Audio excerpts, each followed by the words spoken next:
Unto Caesar. Chapter 1. Beautiful for situation, the joy of the whole earth is Mount Zion. Psalm Roman 48, 2. And it came to pass in Rome, after the calends of September, and when Caius Julius Caesar Caligula ruled over imperial Rome. Arminius Quirinius, the censor, was dead. He had died by his own hand, and thus was a life of extortion and of fraud brought to an ignominious end through the force of public opinion, and by the decree of that same Caesar who himself had largely benefited by the malpractices of his minion.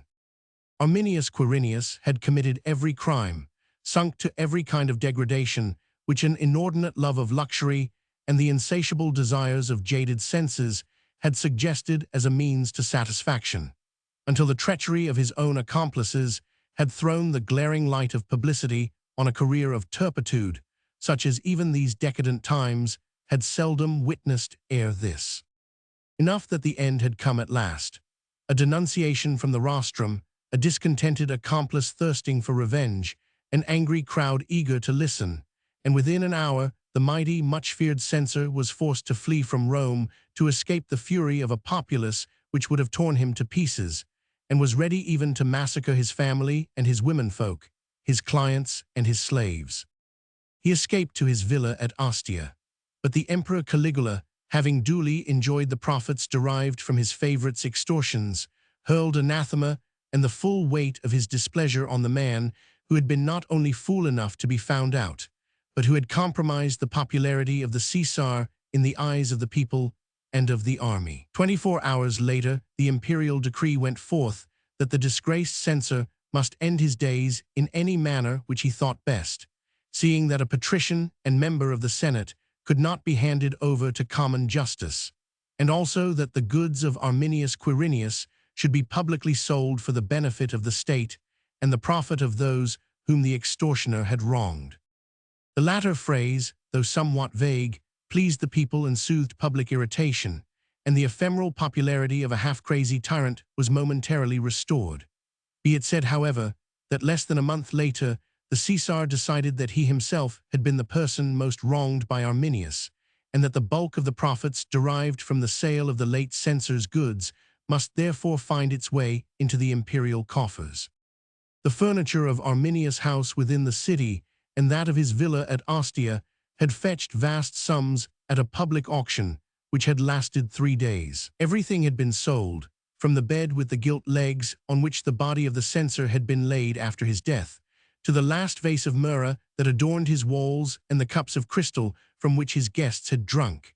His pet monkeys were sold, and his tame magpies, the pots of flowers out of the hothouses, and the bunches of melons and winter grapes ripening under glass. After that it was the turn of the slaves.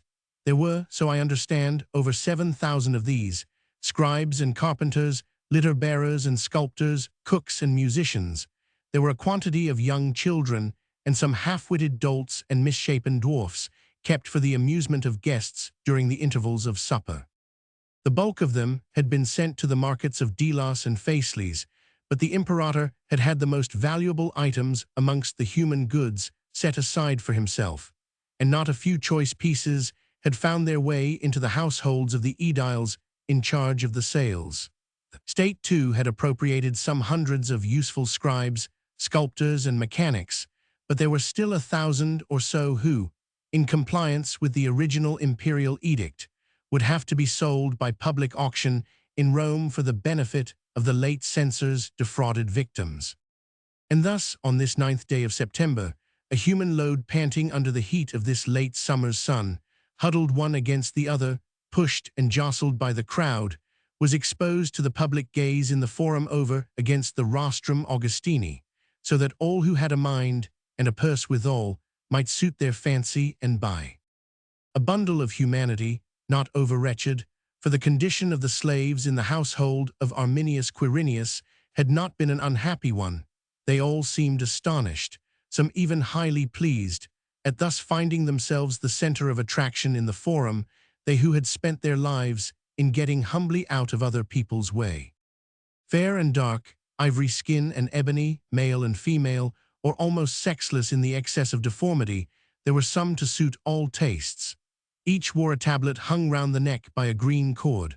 On this were writ the chief merits of the wearer, and also a list of his or her defects, so that intending purchasers might know what to expect. There were the Phrygians with fair curly hair and delicate hands skilled in the limner's art, the Numidians with skins of ebony and keen black eyes that shone like dusky rubies. They were agile at the chase, could capture a lion or trap the wild beasts that are so useful in gladiatorial games. There were Greeks here, pale of face and gentle of manner, who could strike the chords of a lyre and sing to its accompaniment, and there were swarthy Spaniards who fashioned breastplates of steel and fine chain mail to resist the assassin's dagger. There were Gauls with long lithe limbs and brown hair tied in a knot high above the forehead, and a Lemony from the Rhine with two-colored hair heavy and crisp, like a lion's mane. There was a musician from Memphis whose touch upon the sistrum would call a dying spirit back to the land of the living, and a cook from Judah who could stew a peacock's tongue so that it melted like nectar in the mouth.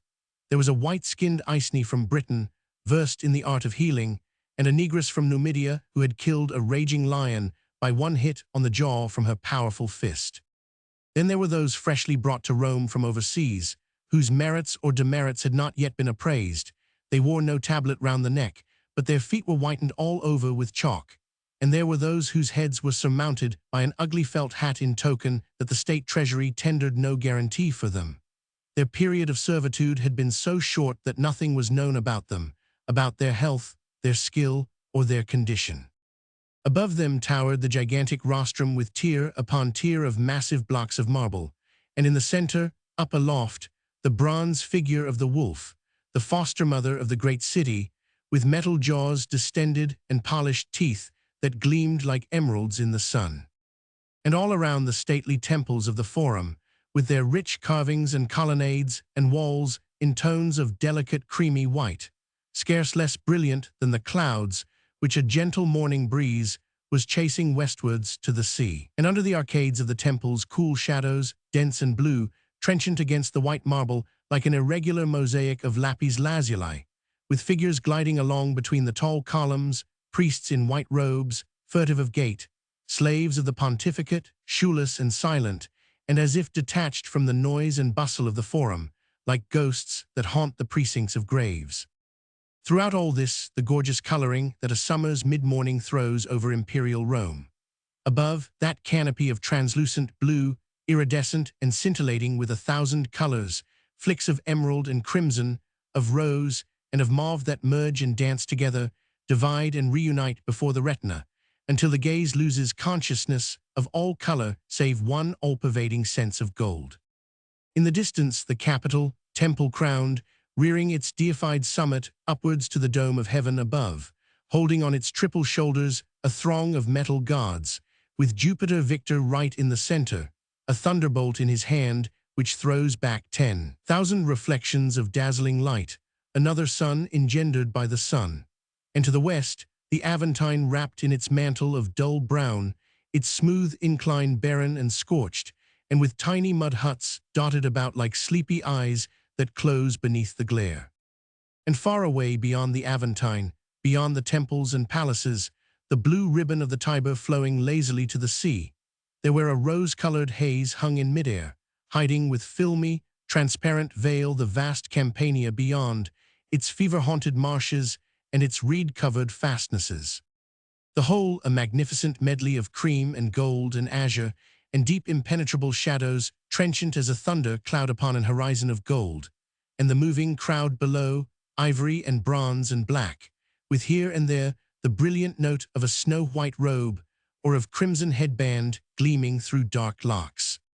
Up and around the rostrum, noise that was almost deafening had prevailed from an early hour. On one of the gradients, some 10 or a dozen scribes were squatting on mats of twisted straw, making notes of the sales and entries of the proceeds on rolls of parchment which they had for the purpose, whilst a swarthy slave, belonging to the treasury, acted as auctioneer under direct orders from the prefect of Rome. He was perched high up aloft, immediately beneath the shadow of the yawning bronze wolf. He stood bareheaded under the glare of the sun, but a linen tunic covered his shoulders, and his black hair was held close to his head by a vivid crimson band. He shouted almost incessantly in fluent Latin, but with the lisp peculiar to the African races. A sun-tanned giant whose massive frame and fair hair, that gleamed ruddy in the sun, proclaimed some foreign ancestry, was the prefectus in command of this tangled bundle of humanity. He had arrived quite early in the day, and his litter stood not far from the rostrum, its curtains of crimson silk, like vivid stains of blood, upon the walls of cream and gold, fluttered restlessly in the breeze. Around the litter, a crowd of his own slaves and attendants remained congregated, but he himself stood isolated on the lowest gradient of the central rostrum, leaning his powerful frame against the marble, with arms folded across his mighty chest. His deep-set eyes were overshadowed by heavy brows, and his square forehead cut across by the furrow of a perpetual frown, which gave the whole face a strange expression of untamed will and of savage pride, in no way softened by the firm lines of the tightly closed lips or the contour of the massive jaws. His lictors, at some little distance from him, kept his person well guarded, but it was he who, with word or nod, directed the progress of the sale, giving occasional directions to the lictors who, wielding heavy flails, had much ado to keep the herd of human cattle within the bounds of its pens. His voice was harsh and peremptory, and he pronounced the Latin words with but the faintest semblance of foreign intonation. Now and then, at a word from a likely purchaser, he would with a sign order a lictor to pick out one of his wares, to drag him forward out of a compact group, and set him up on the cataster. A small crowd would then collect round the slave thus exposed. The tablet on his neck would be carefully perused, and the chattel made to turn round and round, to walk backwards and forwards, to show his teeth and his muscle, whilst the African up on the rostrum would with loud voice and profuse gesture point out every line of beauty on a lithe body, and expatiate on the full play of every powerful muscle. The slave thus singled out for show seemed neither resentful nor distressed, ready enough most times to exhibit his merits, anxious only for the chance of a good master and the momentary avoidance of the lictor's flail. At the prefect's bidding, he cracked his knuckles or showed his teeth, strained the muscles of his arm to make them stand up like cords, turned a somersault, jumped, danced, or stood on his head, if ordered so to do. The women were more timid and very frightened of blows, especially the older ones. The younger shoulders escaped a chastisement which would have marred their beauty, and the pretty maids from Corinth or Carthage, conscious of their own charms, displayed them with good-natured naivete, deeming obedience the surest way to comfort. Nor did the prefect perform his duty with any show of inhumanity or conscious cruelty.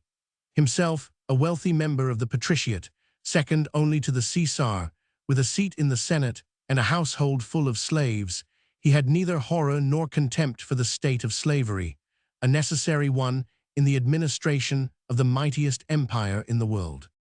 Many there were who averred that the prefect of Rome was himself the descendant of a freedman, a prisoner of war brought over by Caesar from the north, who had amassed wealth and purchased his own freedom. Indeed, his name proclaimed his foreign origin, for he was called Taurus Antenor Anglicanus, and surnamed Niger because of his dark eyes and sun-tanned skin. Certain it is that when the sale of Arminius goods was ordered by imperial edict for the benefit of the state, no one complained that the prefect decided to preside over the sale himself. He had discharged such duties before, and none had occasion to complain of the manner in which he did it. In these days of unbridled excesses and merciless outbursts of rage, he remained throughout, on these occasions, temperate and even impassive. He only ordered his lictor to use the flail when necessary, when the bundle of human goods was so huddled up that it ceased to look attractive, and likely purchasers seemed to fall away. Then, at his command, the heavy thongs would descend indiscriminately on the bronze shoulder of an Ethiopian or the fair skin of a barbarian from the north. But he gave the order without any show of cruelty or passion, just as he heard the responsive cry of pain without any outward sign of pity. Chapter 2. To be laid in the balance, they are altogether lighter than vanity. Psalm Elzir 9.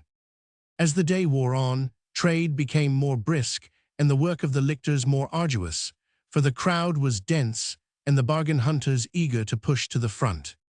Now a bronze-skinned artisan with slender limbs and narrow tapering hands was attracting attention.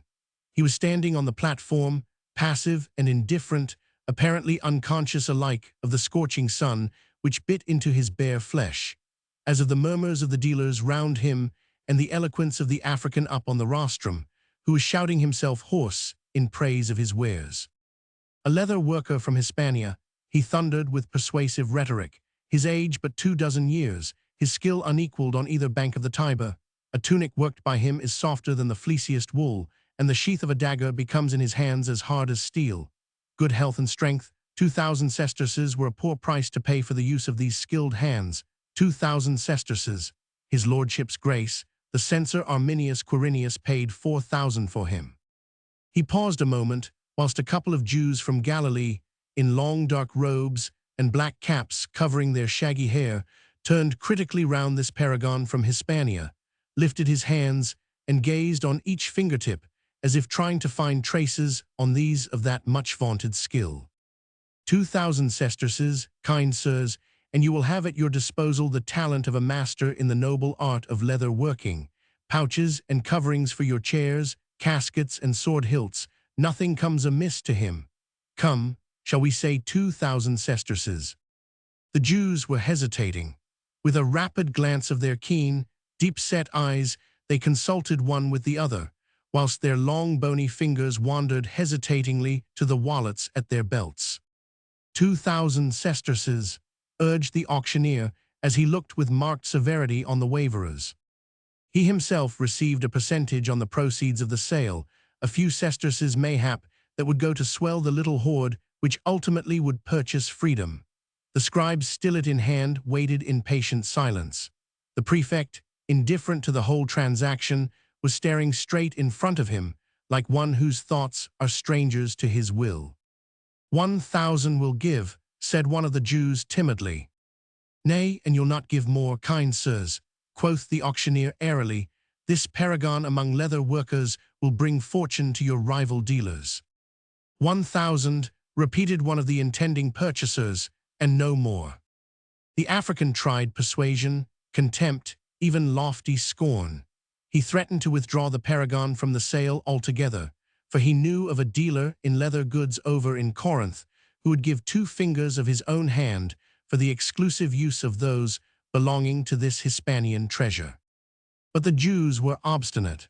With the timid obstinacy peculiar to their race, they stuck to their point and refused to be enticed into purposeless extravagance. In the end, the wonderful worker in leather was sold to the Jew traders from Galilee for the sum of 1,000 sesterces. His dark face had expressed nothing but stolid indifference, whilst the colloquy between the purchasers and the auctioneer had been going on. The next piece of goods, however, was in more pressing demand. A solid German, with massive thorax half hidden beneath a shaggy goatskin held in at the waist by a belt, his hairy arms bare to the shoulder, his gigantic fists clenched as if ready to fell an ox. A useful man with plough or harrow, he was said to be skilled in smith's work too. After a preliminary and minute examination of the man's muscles, of his teeth, of the calves of his legs, bidding became very brisk between an agriculturist from Sicilia and a freedman from the Campania, until the prefect himself intervened, desiring the slave for his own use on a farm which he had near Ostia. Some waiting maids from Judah fetched goodly money. An innkeeper of Etruria bought them, for they were well-looking and knew how to handle and carry wine jars without shaking up the costly liquor, and the Negroes were sought after by the Lanistae for training to gladiatorial combats. Scribes were also in great demand for copying purposes.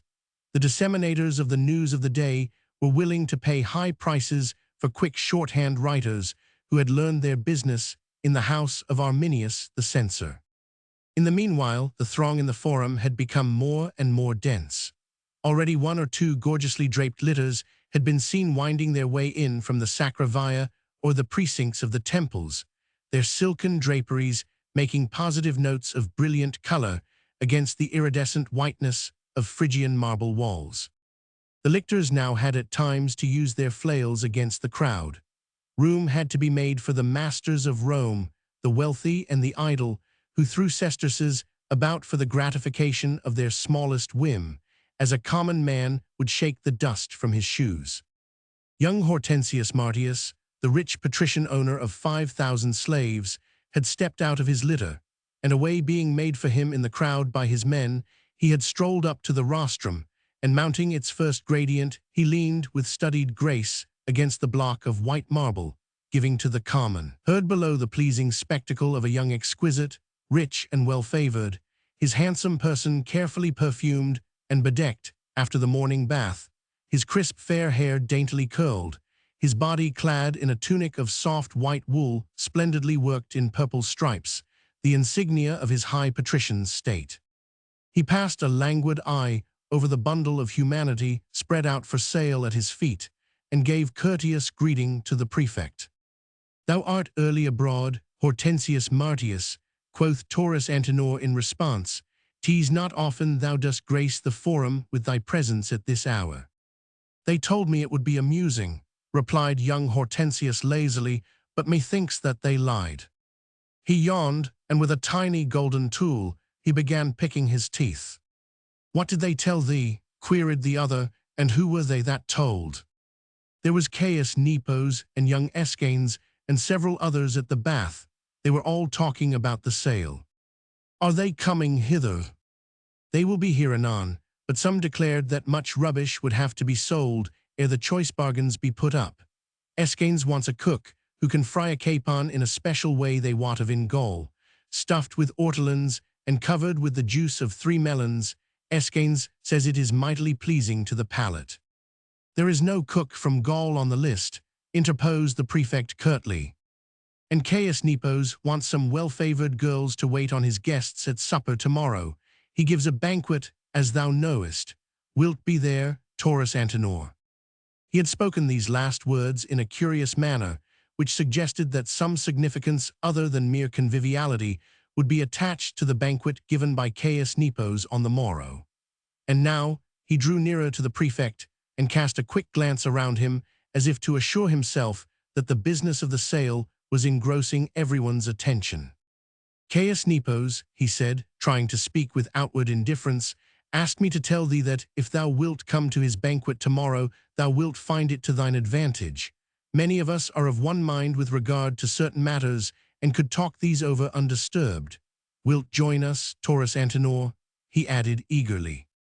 "Join you," retorted the other with a grim smile. "Join you in what?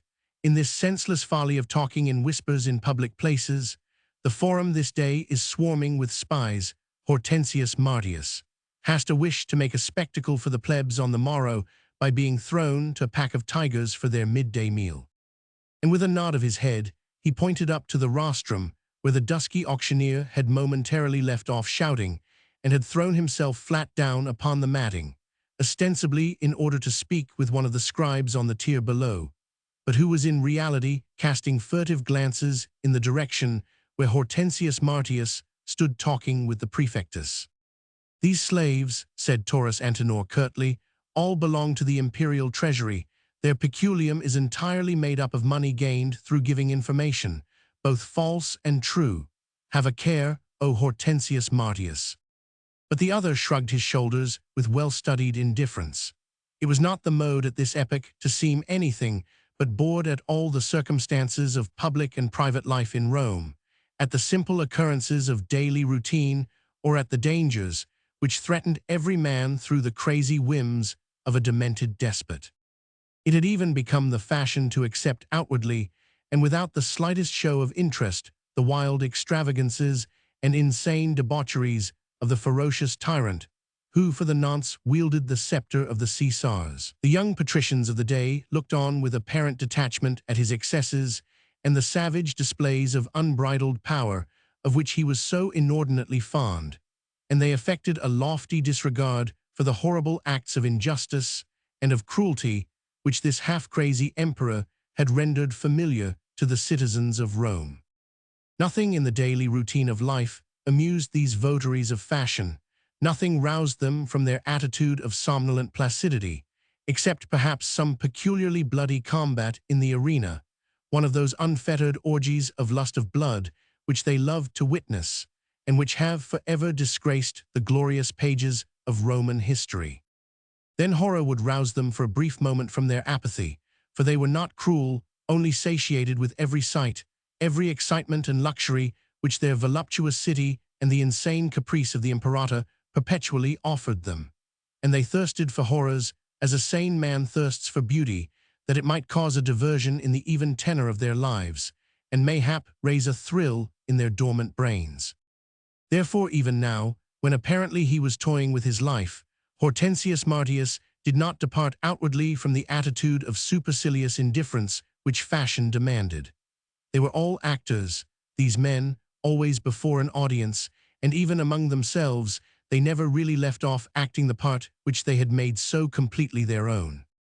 But that the indifference was only on the surface was evidenced in this instance by the young exquisite's scarce perceptible change of position. He drew away slightly from the prefect, and anon said in a loud tone of voice, so that all around him might hear, "I, as thou sayest, Taurus Antinor, I might find a dwarf or some kind of fool to suit me. Mine are getting old and dull. Ye gods, how they bore me at times." And it was in a whisper that he added, "Caius Nepos specially desired thy presence at supper tomorrow, O Taurus Antinor. He feared that he might not get speech with thee anon, so hath asked me to make sure of thy presence. Thou'lt not fail us. There are over 40 of us now, all prepared to give our lives for the good of the empire." The prefect made no reply this time. His attention was evidently engrossed by some close bidding over a useful slave. But as Hortensius now finally turned away from him, his dark eyes under the shadow of that perpetual frown swept over the figure of the young exquisite, from the crown of the curled and perfumed head to the soles of the daintily shod feet, and a smile of contempt not altogether unkind played round the corners of his firm lips. "For the good of the empire," he murmured under his breath as he shrugged his broad shoulders and once more turned his attention to his duties. Hortensius, in the meanwhile, had spied some of his friends. Gorgeously embroidered tunics could now be seen all the time pushing their way through the more common crowd, and soon a compact group of rich patricians had congregated around the rostra.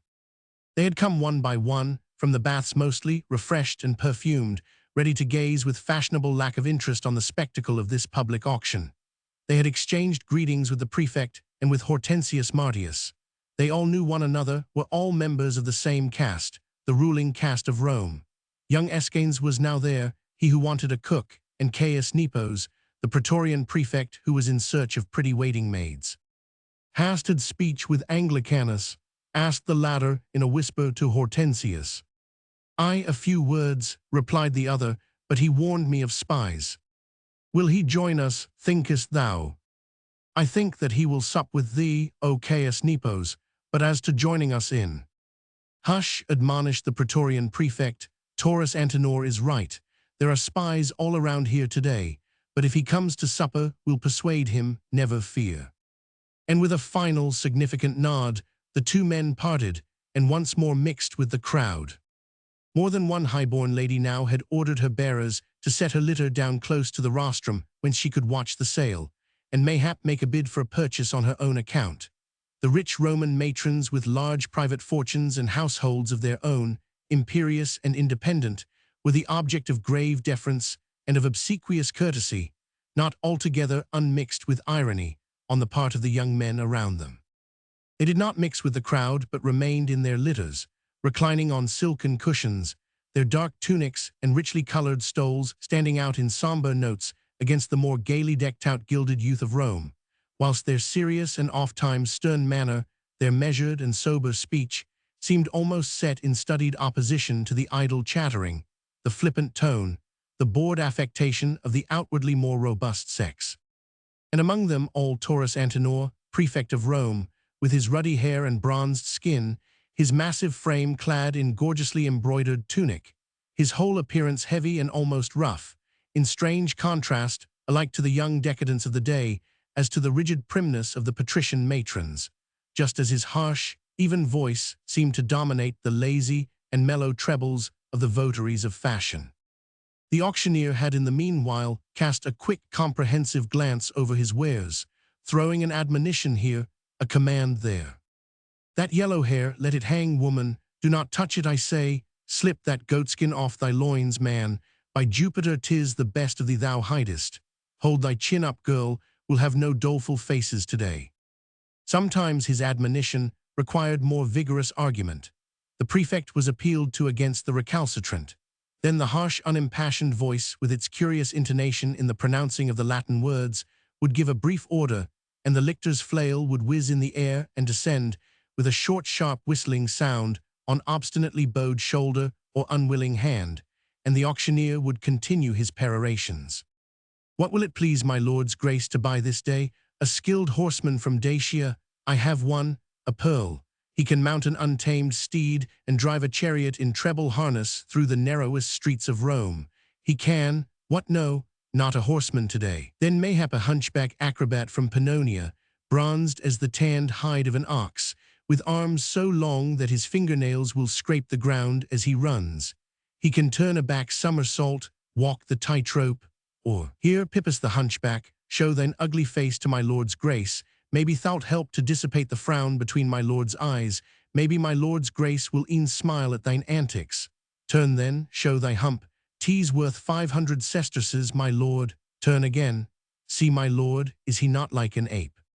My lord was smiling, so the auctioneer prattled on, and the deformed creature upon the cataster wound his ill-shapen body into every kind of contortion, grinning from ear to ear, displaying the malformation of his spine and the hideousness of his long hairy arms, whilst he uttered weird cries that were supposed to imitate those of wild animals in the forest. These antics caused my lord to smile outright. He was willing to expend 2,000 sesterces in order to have such a creature about his house, to have him ready to call when his guests seemed dull between the courses of a sumptuous meal. The deal was soon concluded, and the hunchback transferred from the platform to the keeping of my lord's slaves, and thence to my lord's household. Chapter 3. Fairer than the children of men. Psalm Roman 45, 2. Hunravas, dost mind thy promise made to Menecreta? Whispered a timid voice in the African's ear. Aye, he replied curtly, I had not forgotten. There was a lull in the trade, whilst the scribes were making entries on their tablets. The auctioneer had descended from the rostrum. Panting after his exertions, perspiring profusely under the heat of the noonday sun, he was wiping the moisture from his dripping forehead and incidentally refreshing his parched throat with copious draughts from out a leather bottle. His swarthy skin, streaming with perspiration, shone in the glare of the noonday sun, like the bronze statue of Mother Wolf up aloft. An elderly woman in rough linen tunic, her hair hidden beneath a simple cloth, had succeeded in engaging his attention. It had been better to put the child up for sale an hour ago, whilst these rich folk were still at the bath, she said, with a tone of reproach in her gentle voice. It was not my fault, rejoined the African curtly. She comes one of the last on the list. The prefect made out the lists. Thou shouldst have spoken to him. Oh, I should never dare, she replied, her voice trembling at the mere suggestion of such boldness, but I did promise thee 5 aurei if I succeeded in purchasing the child. I know that, quoth the African with a nod of satisfaction. My own child, Hunravas, continued the pleading voice, think on it, for thou too hast children of thine own. I purchased my son's freedom only last year, acquiesced the slave with a touch of pride. Next year, and the gods will, it shall be my daughter's, and after that mine own. In 3 years from now, we shall all be free. Thou art a man, 'tis more easy for thee to make money. It took me 6 years to save up 25 aurei which should purchase my child, 20 for her price, 5 for thy reward, for thou alone canst help me, and thou wilt. Well, I've done all I could for thee, Menecreta, retorted Hunravas somewhat impatiently. I've taken the titulus from off her neck and set the hat over her head, and that was difficult enough, for the prefect's eyes are very sharp. 10 aurei should be the highest bid for a maid without guarantees as to skill, health, or condition, and as she is not over well favored. But this the mother would not admit. In weary and querulous tones, she began expatiating on the merits of her daughter, her fair hair, her graceful neck, until the African, bored and impatient, turned on her roughly. Nay, and thy daughter hath so many perfections, thou'lt not purchase her for 20 aurae. 50 and 60 will be bid for her, and what can I do then to help thee? Hun-Ravas, said Menecreta in a sudden spirit of conciliation, thou must not heed a mother's fancies. To me, the child is beautiful beyond compare. Are not thine own in thy sight beautiful as a midsummer's day? She added with subtle hypocrisy, thinking of the ugly little Africans of whom Hun-Ravas was so proud. Her motherly heart was prepared for every sacrifice, every humiliation, so long as she obtained what she wanted, possession of her child. Arminius Quirinius had given her freedom some 3 years ago, but this seeming act of grace had been a cruel one since it had parted the mother from her child. The late censor had deemed Menecreta old, feeble, and therefore useless. She was but a worthless mouth to feed, but he kept the girl not because she was well-favored or very useful in his house, but because he knew that Menecreta would work her fingers to the bone until she saved enough money to purchase her daughter's freedom. Arminius Quirinius, ever grasping for money, ever ready for any act of cupidity or oppression, knew that from the mother he could extract a far higher sum than the girl could possibly fetch in the open market. He had fixed her price as 50 aurae, and Menecreta had saved just 1/2 that amount when fate and the vengeance of the populace overtook the extortioner.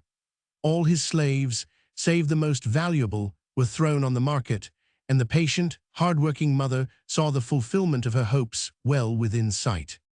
It was but a question of gaining Hun-Rava's ear and of tempting his greed. The girl, publicly offered under unfavorable conditions and unbacked by the auctioneer's laudatory harangues, could easily be knocked down for 20 aurae or even less. But Menecreta's heart was torn with anxiety the while she watched the progress of the sale. Every one of these indifferent spectators might become an enemy through taking a passing fancy to her child. These young patricians, these stern matrons, they had neither remorse nor pity where the gratification of a whim was at stake. And was not the timid, fair-haired girl more beautiful in the mother's eyes than any other woman put up on the platform for the purpose of rousing a momentary caprice? She gazed with jealous eyes on the young idlers and the high-born ladies, the possible foes who yet might part her from the child. And there was the prefect too, all-powerful in the matter. If he saw through the machinations of Hun-Ravas, nothing would save the girl from being put up like all the others as the law directed, with the proper tablet attached to her neck, describing her many charms. Taurus Antenor was not cruel, but he was pitiless. The slaves of his household knew that, as did the criminals brought to his tribunal. He never inflicted unnecessary punishment, but when it was deserved, he was relentless in its execution.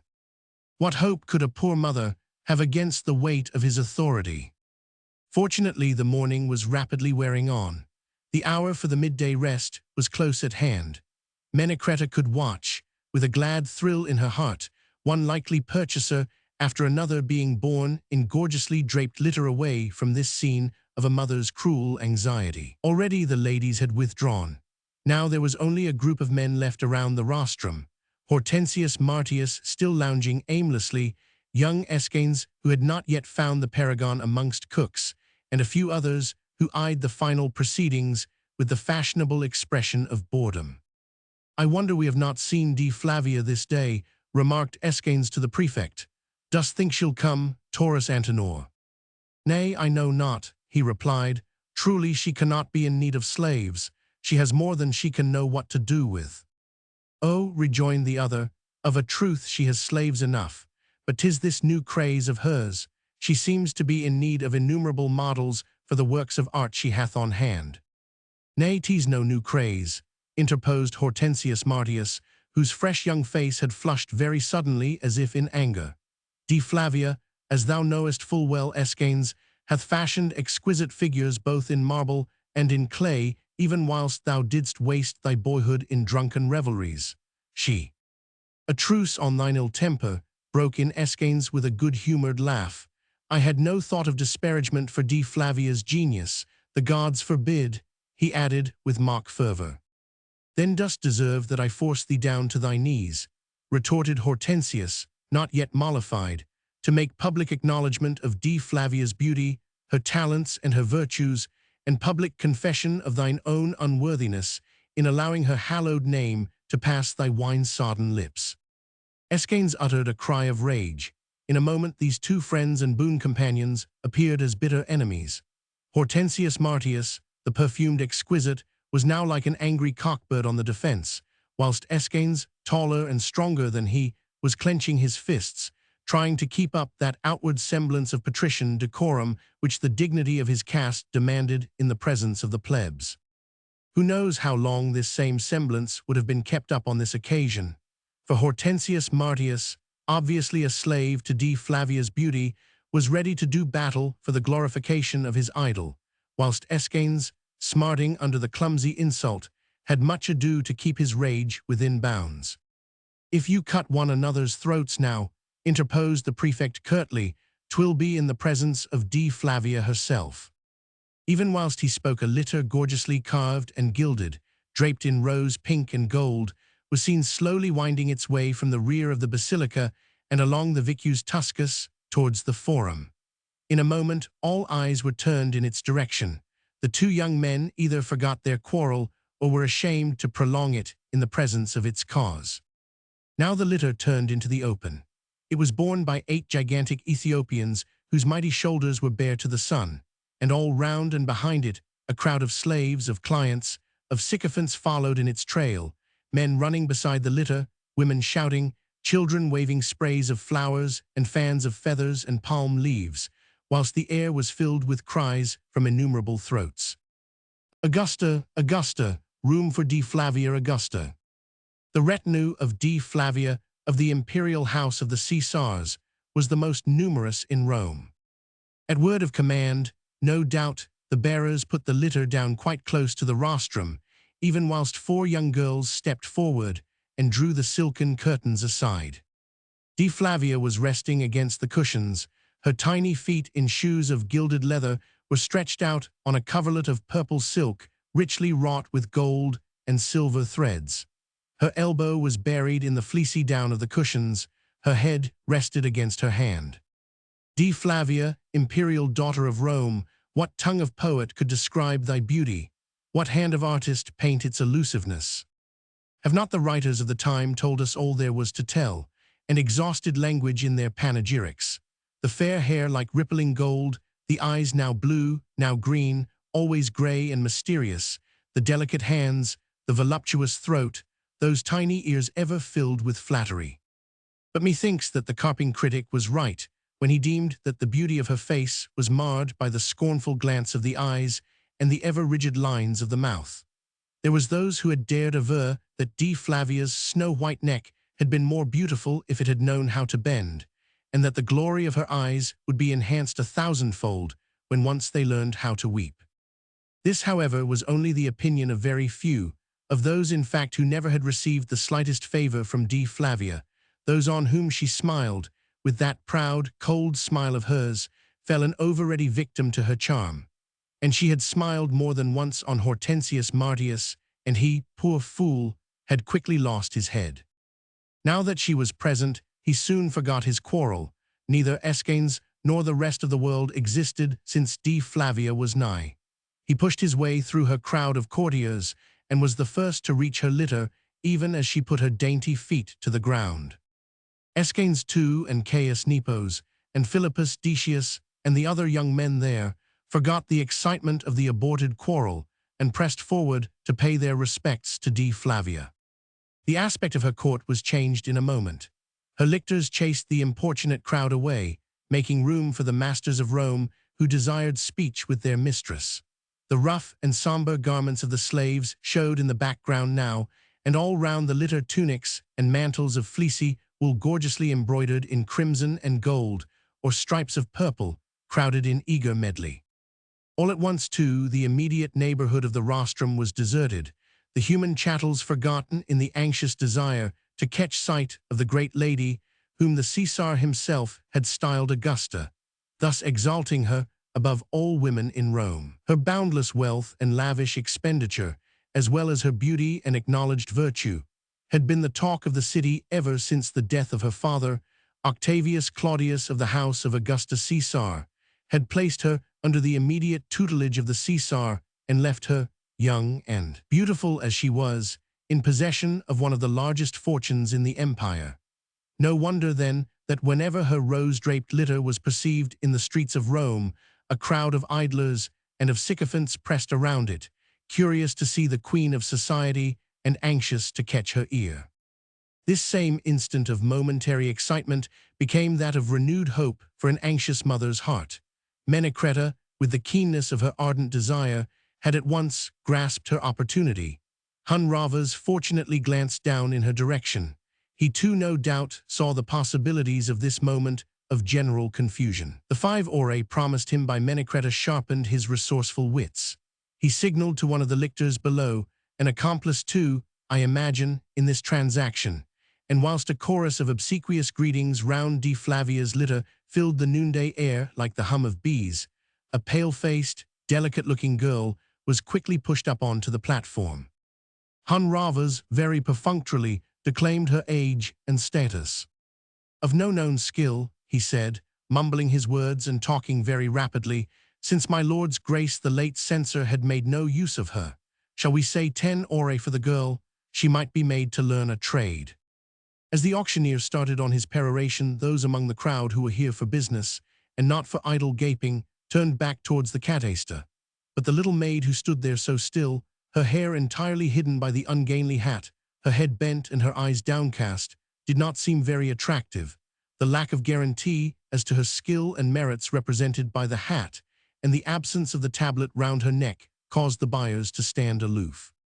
As if conscious of this, a deep blush suffused the girl's cheeks.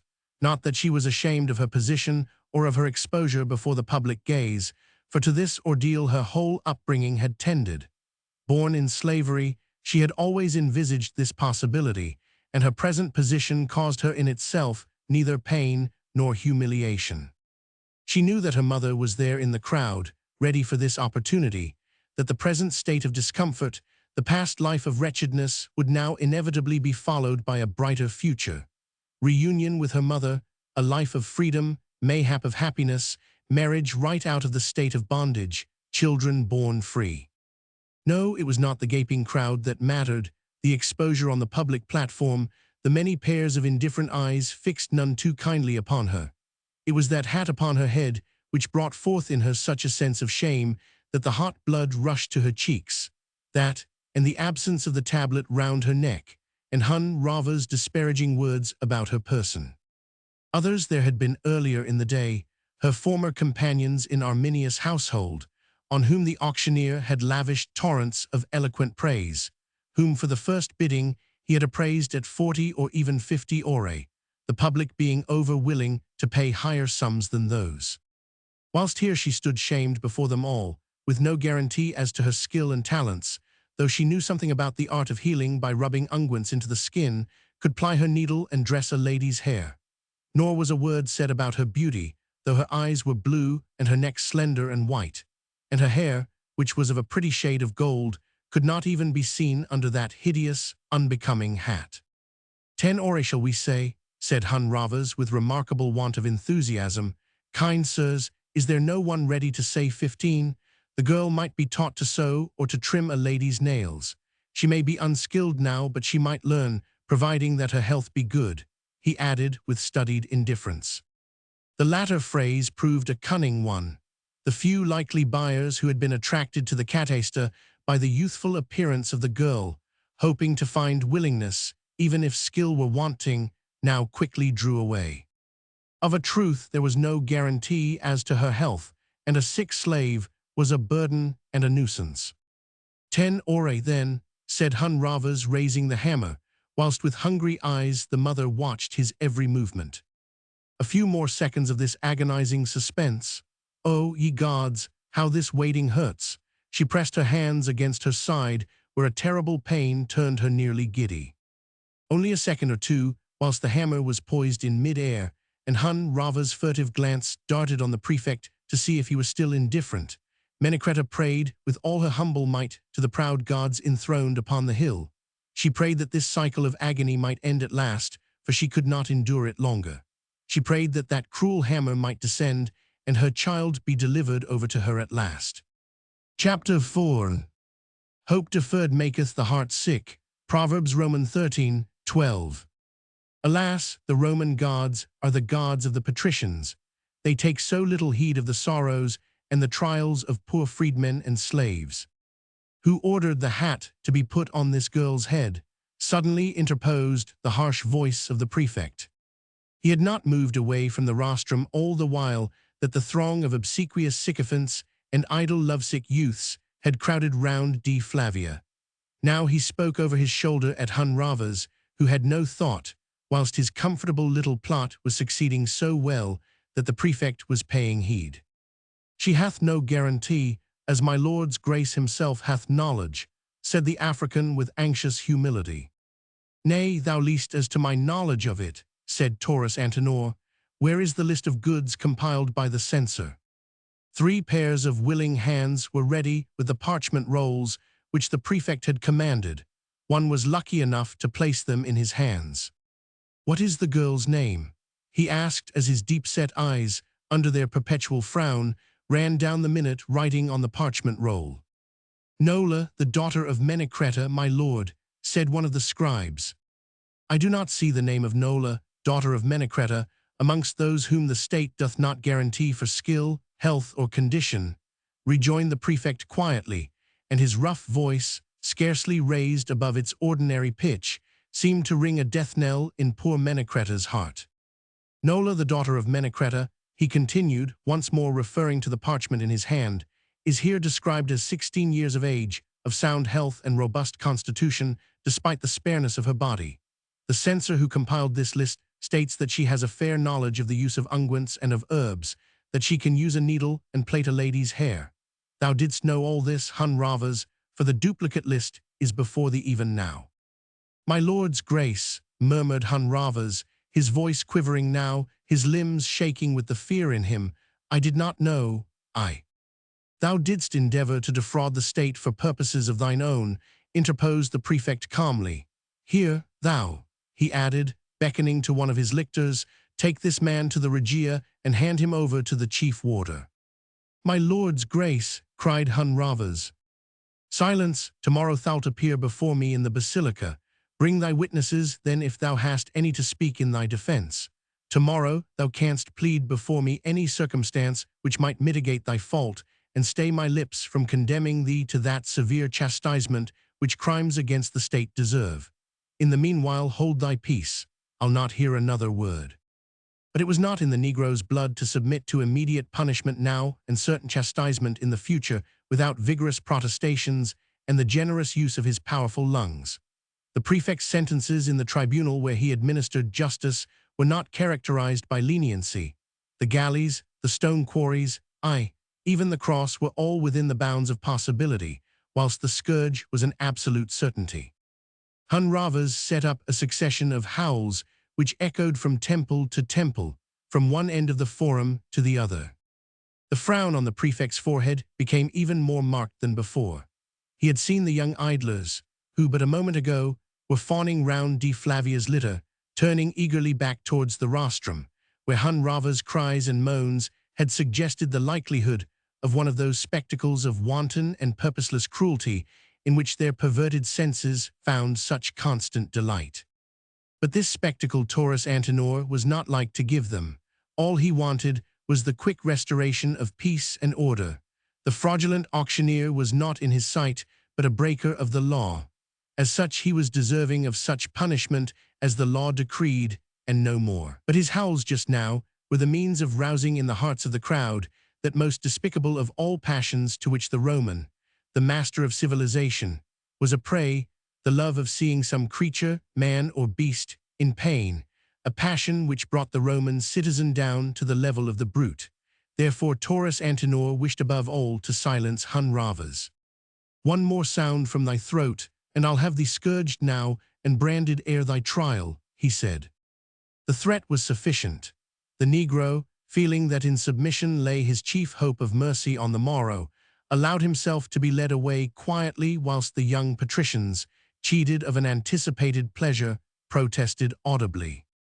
And thou, Charon, continued the prefect, addressing a fair-skinned slave up on the rostrum who had been assistant hitherto in the auction, "Do thou take the place vacated by Hun Ravas." He gave a few quick words of command to the lictors. "Take the hat from off that girl's head," he said, "and put the inscribed tablet round her neck. Then she can be set up for sale as the state hath decreed." As if moved by clockwork, one of the lictors approached the girl and removed the unbecoming hat from her head, releasing a living stream of gold, which, as it rippled over the girl's shoulders, roused a quick cry of admiration in the crowd. In a moment, Menecreta realized that her last hope must yield to the inevitable now. Even whilst her accomplice, Hun Ravas, received the full brunt of the prefect's wrath, she had scarcely dared to breathe, scarcely felt that she lived in this agony of fear. Her child still stood there on the platform, disfigured by the ugly headgear, obviously most unattractive to the crowd. Nor did the awful possibility at first present itself to her mind that all her schemes for obtaining possession of her daughter could come to naught. It was so awful, so impossible of conception that the child should here today pass out of the mother's life forever and without hope of redemption, that she should become the property of a total stranger who might forever refuse to part from her again, an agriculturist mayhap who lived far off in Etruria or Macedon, and that she, the mother, could never hope to see her daughter again. That was a thought which was so horrible that its very horror seemed to render its realization impossible. But now the prefect, with that harsh, pitiless voice of his, was actually ordering the girl to be sold in the usual way, with all her merits exhibited to the likely purchaser. Her golden hair, a perfect glory, to tempt the artistic eye, her skill recounted in fulsomeness, her cleverness with the needle, her knowledge of healing herbs. The mother suddenly felt that everyone in that cruel gaping crowd must be pining to possess such a treasure, that the combined wealth of every citizen of Rome would be lavished in this endeavor to obtain the great prize. The prefect himself, mayhap, would bid for her or the imperator's agents. Alas, everything seemed possible to the anxious, the ridiculous, the sublime heart of the doting mother, and when that living mass of golden ripples glimmered in the noonday sun, Menecreta, forgetting her timidity, her fears, her weakness, pushed her way through the crowd with all the strength of her despair, and with a cry of agonized entreaty threw herself at the feet of the prefect of Rome. "My Lord's grace, have mercy, have pity, I entreat thee. In the name of the gods, of thy mother, of thy child, if thou hast one, have pity on me, have pity, have pity." The lictors had sprung forward in a moment and tried to seize the woman who had dared to push her way to the prefect's closely guarded presence, and was crouching there, her arms encircling his thighs, her face pressed close against his knees. One of the men raised his flail and brought it down with cruel strength on her thinly covered shoulders, but she did not heed the blow, mayhap she never felt it. "Who ordered thee to strike?" said Taurus Antenor sternly to the lictor who already had the flail raised for the second time. "The woman doth molest my lord's grace," protested the man. "Have I said so?" "No, my lord, but I thought to do my duty." "That thought will cost thee 10 such lashes with the rods as thou didst deal this woman. By Jupiter," he added roughly, whilst for the first time a look of ferocity as that of an angry beast lit up the impassiveness of his deep-set eyes, "if this turmoil continues, I'll have every slave here flogged till he bleed. Is the business of the state to be hindered by the howlings of this miserable rabble? Get thee gone, woman," he cried finally, looking down on prostrate Menecreta, "get thee gone ere my lictors do thee further harm." But she, with the obstinacy of a great sorrow, clung to his knees and would not move.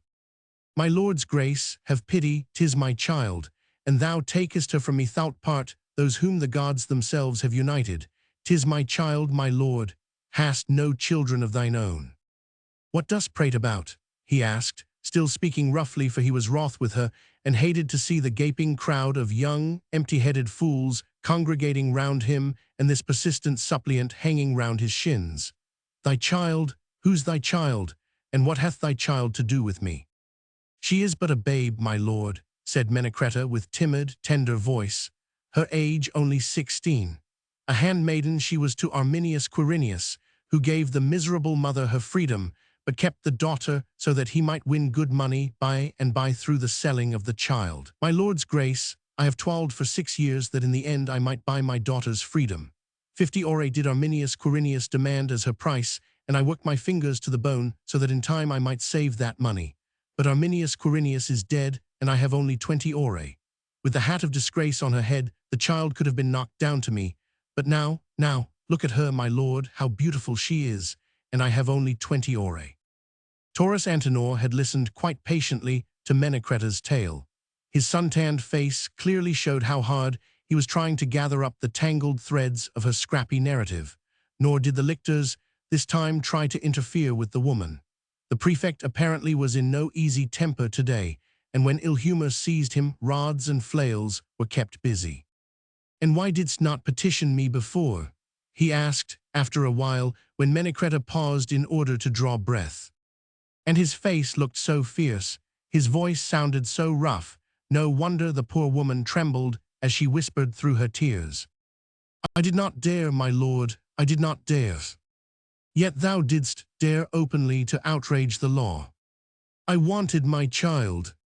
"And how many ore didst promise to Hun Ravas for helping thee to defraud the state?" "Only 5, my lord," she murmured. "Then," he said sternly, "not only didst thou conspire to cheat the state, for whose benefit the sale of the late censor's goods was ordered by imperial decree, but thou didst bribe another, a slave of the treasury, to aid and abet thee in this fraud." Menecreta's grasp round the prefect's knees did not relax, and he made no movement to free himself, but her head fell sideways against her shoulder, whilst her lips murmured in tones of utter despair. "I wanted my child." "For thy delinquencies," resumed the prefect, seemingly not heeding the pathetic appeal, "thou shalt appear before my tribunal on the morrow like unto Hun Ravas thine accomplice, and thou shalt then be punished no less than thou deservest. But this is no place for the delivery of my judgment upon thee, and the sale must proceed as the law directs. Thy daughter must stand upon the cataster, thou canst renew thy bid of 20 ore for her," and he added with unmistakable significance, as throwing his head back his imperious glance swept over the assembled crowd, "as there will be no higher bid for Nola, daughter of Menecreta, she will become thy property as by law decreed." The true meaning of this last sentence was quite unmistakable. The crowd who had gathered round the rostrum to watch, gaping, the moving incident, looked on the prefect and understood no one was to bid for Nola, the daughter of Menecreta. Taurus Antenor, surnamed Anglicanus, had spoken, and it would not be to anyone's advantage to quarrel with his arbitrary pronouncement for the sake of any slave girl, however desirable she might be.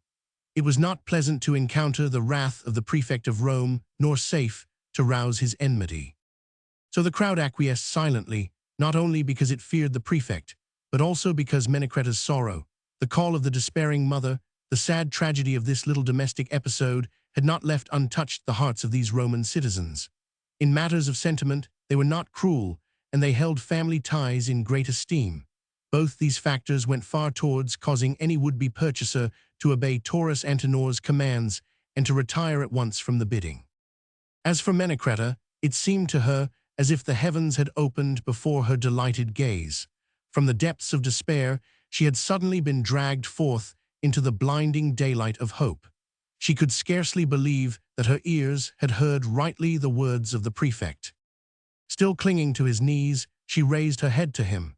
Her eyes, still dimmed with tears, looked strangely wondering up at his face, whilst her lips murmured faintly, "Art thou a god, that thou shouldst act like this?"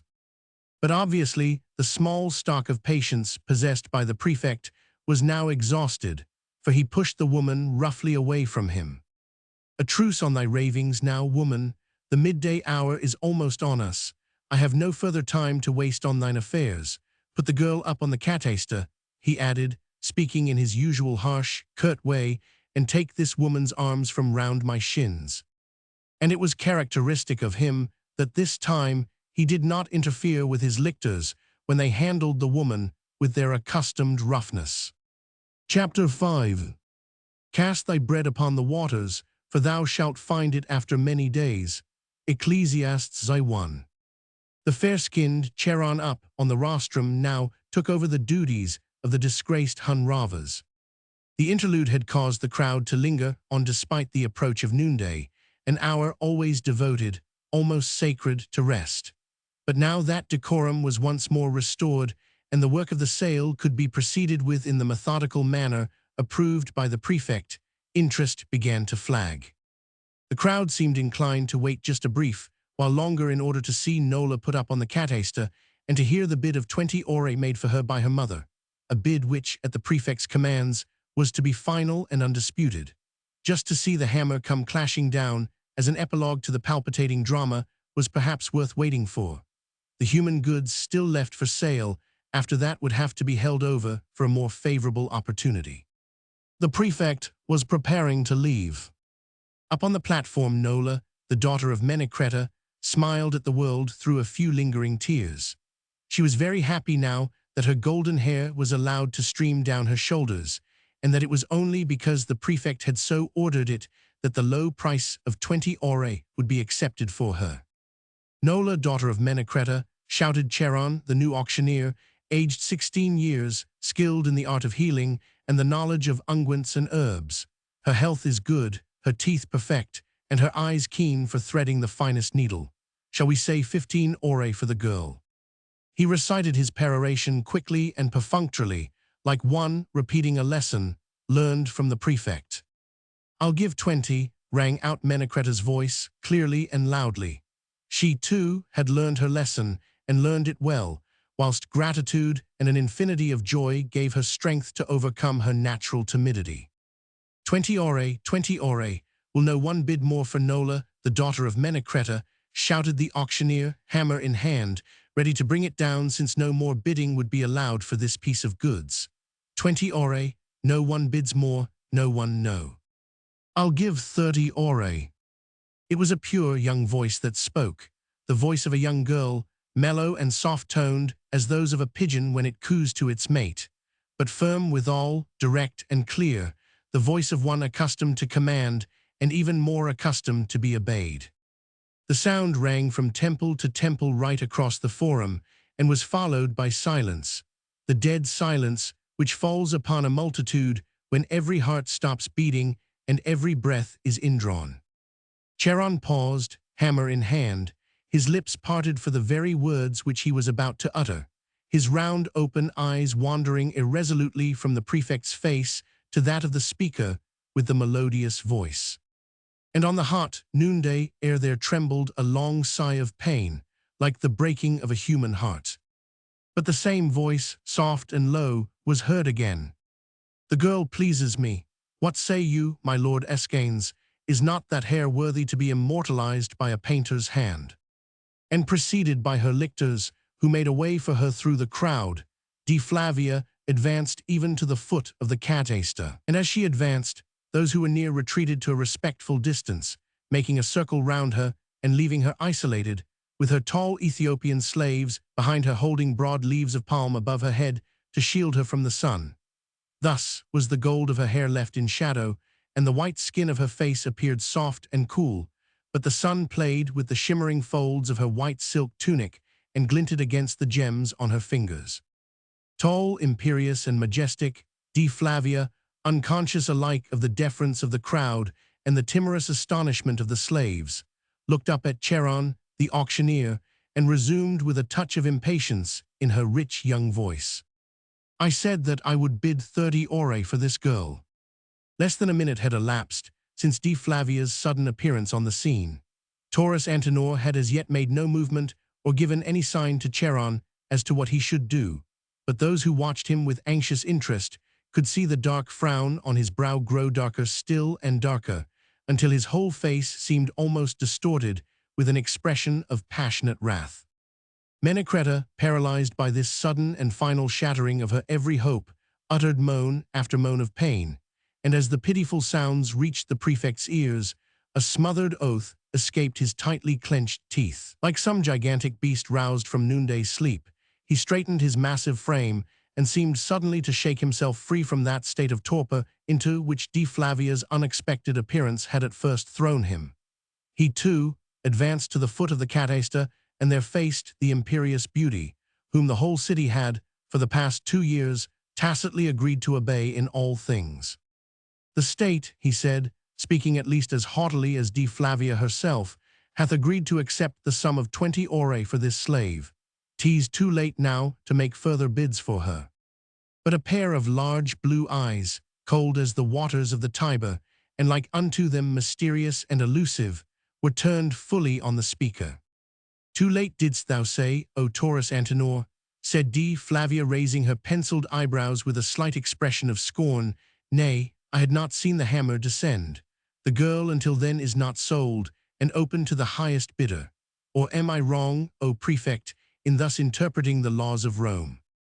This is an exceptional case, Augusta, he retorted curtly. Then wilt thou expound to me that law which deals with such exceptional cases? She rejoined with the same ill-concealed tone of gentle irony. I had never heard of it, so I pray thee enlighten mine ignorance. Of a truth thou must know the law, since thou didst swear before the altar of the gods to uphold it with all thy might. 'Tis not a case of law, Augusta, but one of pity. The prefect, feeling no doubt the weakness of any argument which aimed at coercing this daughter of the Caesars, prompted too by his innate respect of the law which he administered, thought it best to retreat from his position of haughty arrogance and to make an appeal, since obviously he could not command. Dea Flavia was quick to note this change of attitude, and her delicate lips parted in a contemptuous smile. Dost administer pity as well as law, O Taurus Antenor? She asked coldly.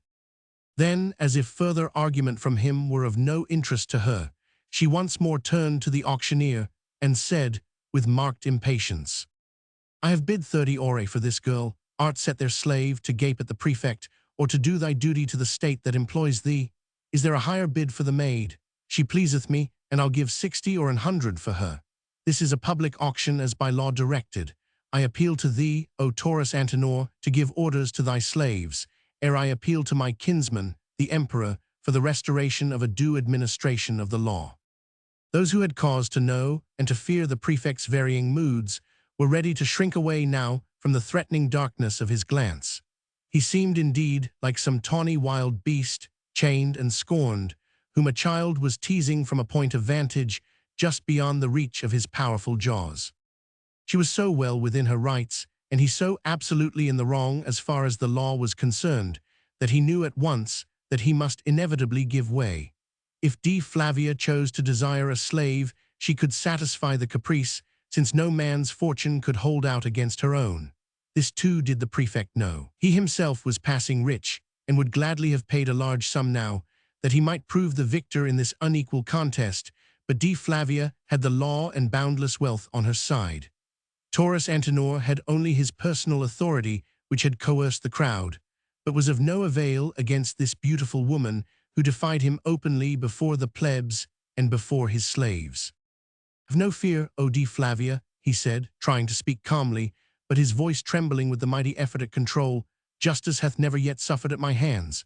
I told thee that 'tis not a case of law here, but one of mercy. This girl's mother has toiled for years to save enough money with which to buy the freedom of her child. She hath 20 aurae to command, and the girl is not worth much more than that. The state would have been satisfied, for my own purse would have made up the deficiency. I had bought the girl myself and given her to the mother, but the poor wretch was so proud and happy to buy her child's freedom herself that I allowed her to make the bid. That is this slave girl's story, Augusta. Thou seest that the law will not suffer, neither shall the state be defrauded. What thou art prepared to give for the girl, that will I make good in the coffers of the state. Art satisfied, I hope. Thou art a woman, and canst mayhap better understand than I did at first when Menecreta threw herself at my knees.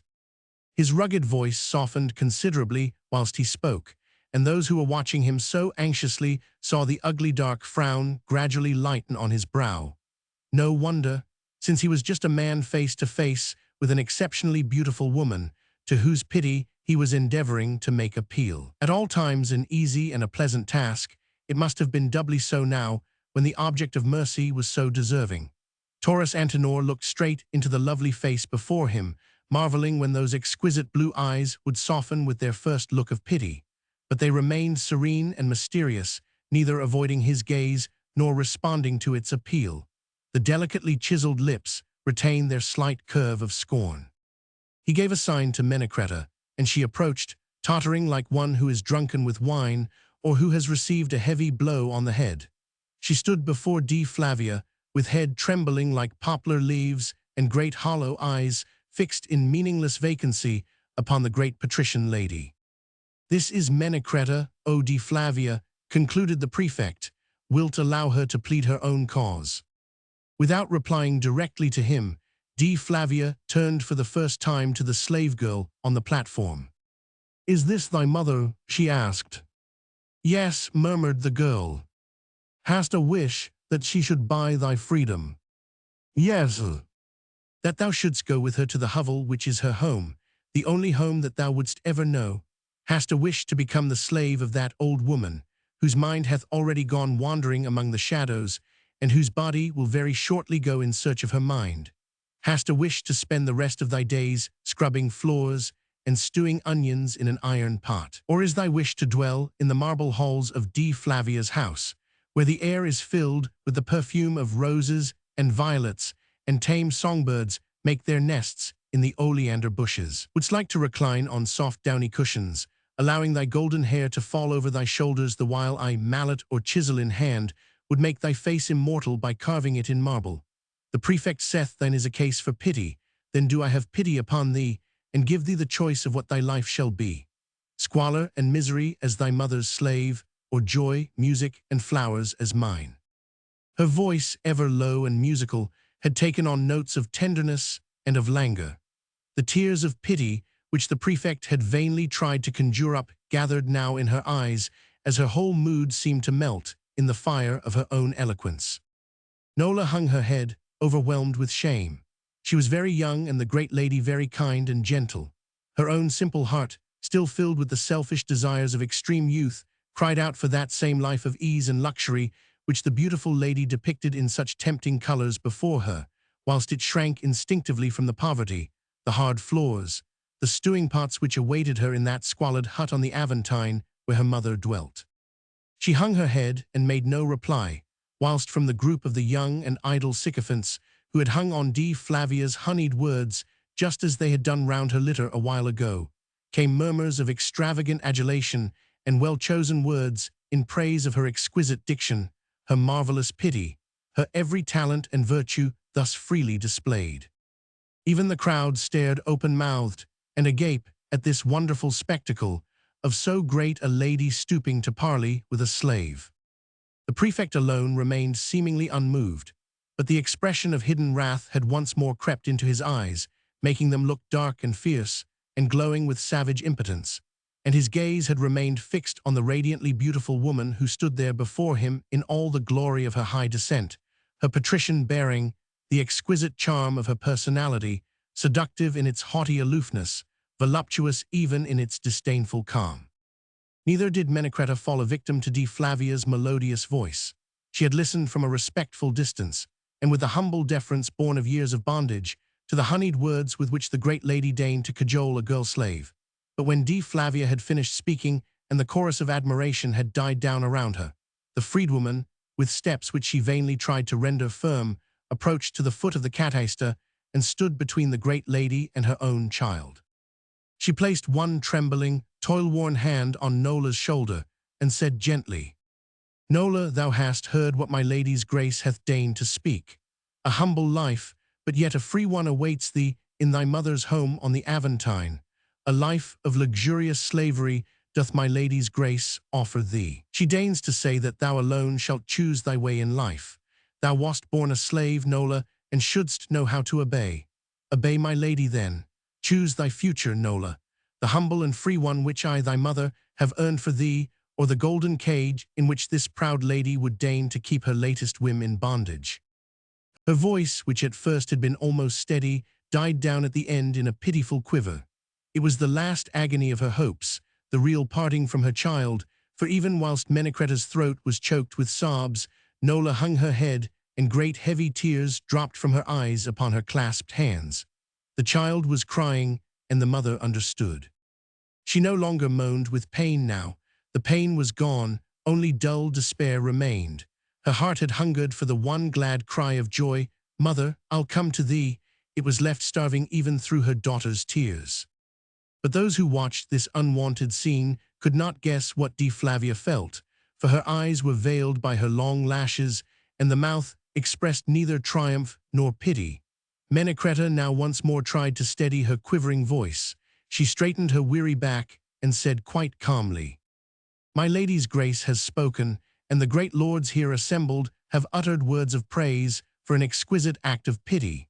My lady's grace hath spoken, and hath told the poor slave, Nola, to choose her own life. But I, the humble freedwoman, will speak in my turn to thee, O Dea Flavia of the imperial house of immortal Caesar, and looking into thine eyes, I tell thee that thy pity is but falsehood, and thine eloquence naught but cruelty. By thy words thou didst take my child from me as effectually as if thou already hadst bought and paid for her. Look at the child now. She hangs her head, and dares not look on me, her mother. O thou didst well choose thy words, O daughter of imperial Caesar, for thy honeyed words were like the nectar which hid the poison that hath filtrated into my daughter's heart. Thou hast said it right. Her life with me had been one of toil and mayhap of misery, but she would have been content, for she had never dreamed of another life. But now she has heard thee speak of marble halls, of music, and of flowers, of a life of ease and of vanity, and never again would that child be happy in her mother's arms. Be content, O Augusta, the girl is thine since thy caprice hath willed it so. Even though she chose her mother now, I would not have her, for I know that she would be unhappy in that lonely hut on the Aventine, and though I have seen much sorrow and endured much misery, there is none greater to bear than the sight of a child's sorrow. Take her, Dea Flavia, thine eloquence has triumphed over a mother's broken heart." Strangely enough, and to the astonishment of all those present, Dea Flavia had listened patiently and silently whilst the woman spoke, and now she said quite gently, "Nay, thou dost wrong thine own child, Menecreta. See how lovingly she turns to thee." "Only because in her shallow little heart there has come the first twinge of remorse," replied the woman sadly. "Soon, in the lap of that luxury which thou dost offer her, she will have forgotten the mother's arms in which she weeps today." "That's enough," suddenly interposed the prefect harshly. "Menecreta, take thy child, take her, I say. Dea Flavia hath relinquished her to thee. Be not a fool and take the child away." But with a gesture of savage pride the freedwoman tore herself away from Nola. "No," she said firmly, "I'll not take her. That proud lady here hath stolen the soul of my child. Her body, inert and sad, I'll not have the while her heart longs to be away from me.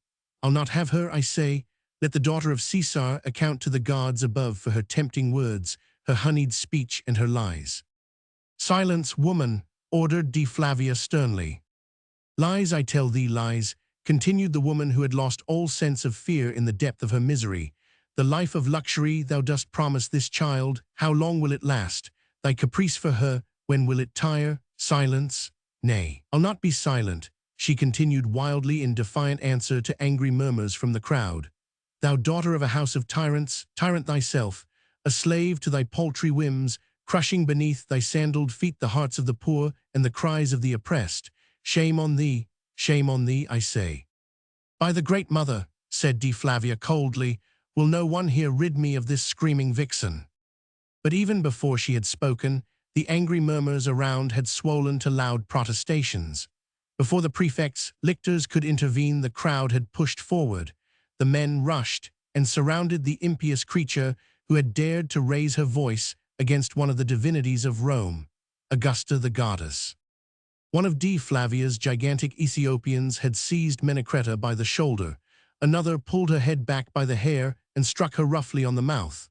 But she, with the strength of the vanquished, brought down to her knees, frenzied with despair, continued her agonized cry.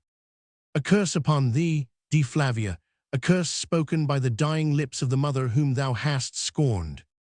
How she contrived momentarily to free herself from the angry crowd of lictors and of slaves it were impossible to say. Perhaps at this moment something in Menecreta's wild ravings had awed their spirit and paralyzed their hands. Certain it is that for one moment the freedwoman managed to struggle to her feet and to drag herself along on her knees until her hands clutched convulsively the embroidered tunic of Dea Flavia. "And this is the curse which I pronounce on thee," she murmured in a hoarse whisper, which, rising and rising to higher tones, finally ended in shrieks, which reached to the outermost precincts of the Forum.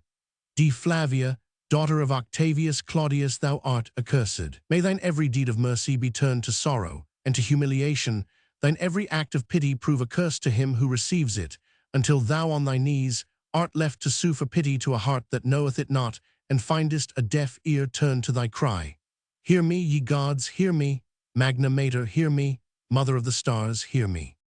Superstition, deeply rooted in every Roman heart, held the crowd enthralled even whilst Menecreta's trembling voice echoed against the marble walls of the temples of the gods whom she invoked. No one attempted to stop her. D. Flavia's slaves dared not lay a hand on her. It seemed as if Magna Mater herself, the Great Mother, had thrown an invisible mantle over the humble freedwoman, shielding her with godlike power. Menecreta, raise thyself and come away, said a harsh voice in tones of command. The prefect had at last, with the vigorous help of his lictors, managed to push his way through the crowd. It was he now who attempted to raise the woman from her knees. He sharply bade his own men to silence the woman and to take her away. D. Flavia had remained silent and still. She had not attempted to interrupt the frenzied woman who called this awful curse upon her. Only once, when Menecreta invoked the gods, did a shudder pass through the delicate body, and her heavy lids fell over her blue eyes, as if they were trying to shut out some awful vision which the woman's ravings had conjured up. Then in a sudden her mood seemed to change, her serenity returned, and when the prefect interposed, she put out a restraining hand, warning the lictors not to approach. She bent to Menecreta and called her by name, her mellow voice vibrating with tender tones like the chords of the harp that are touched by a master hand, and her blue eyes, veiled with tears, looked down with infinite tenderness on the prostrate figure at her feet. Menecreta, she said gently, thy sorrow hath made thee harsh. The gods, believe me, still hold much happiness in store for thee and for thy daughter. See how they refuse to register thy curse, which had been impious, were it not the dictate of thy poor frenzied mind. See, Menecreta, how thou didst misjudge me. What I did because I wished to test thy love for thy child. I wished to test its true selflessness. But now I am satisfied, and Nola need no longer choose, for she shall have the luxury for which her young heart doth pine, but she shall never by me be deprived of her mother's love. Even while she spoke, Menecreta struggled to her knees. Her wide-open eyes, over which a mysterious veil seemed to be slowly descending, were fixed on the radiant vision above her. But comprehension had not yet reached her mind.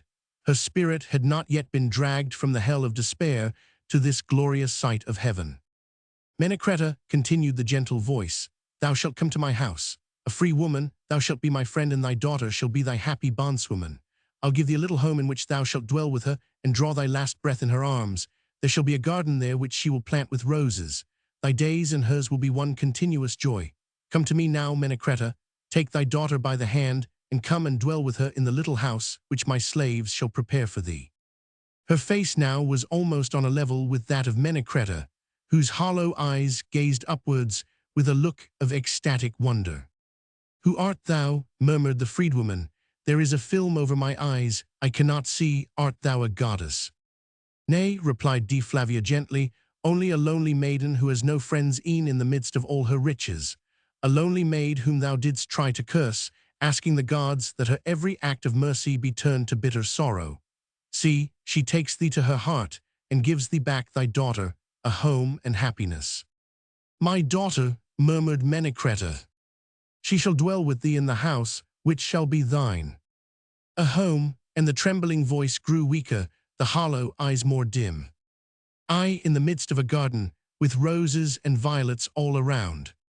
And happiness, sighed Menecreta. And her head fell back against D. Flavia's arm. Her eyes, now veiled by the film of death, gazed, sightless, up at the dome of blue. Menecreta, cried D. Flavia, horror-stricken, as she felt the feeble body stiffening against her with the approaching rigidity of death. Mother, echoed Nola, striving to smother her terror as she threw herself on her knees. The woman is dead, said the prefect quietly. Chapter 6. I am Alpha and Omega, the beginning and the end, the first and the last. Revelations Roman 22:13. And after that, silence and peace. Silence save for the moanings of the child Nola, who, in a passionate outburst of grief, had thrown herself on the body of her mother. Dea Flavia stood there still and calm, her young face scarce less white than the clinging folds of her tunic, her unfathomable eyes fixed upon the pathetic group at her feet, the weeping girl and the dead woman. She seemed almost dazed, like one who does not understand, and a quaint puzzled frown appeared upon the whiteness of her brow.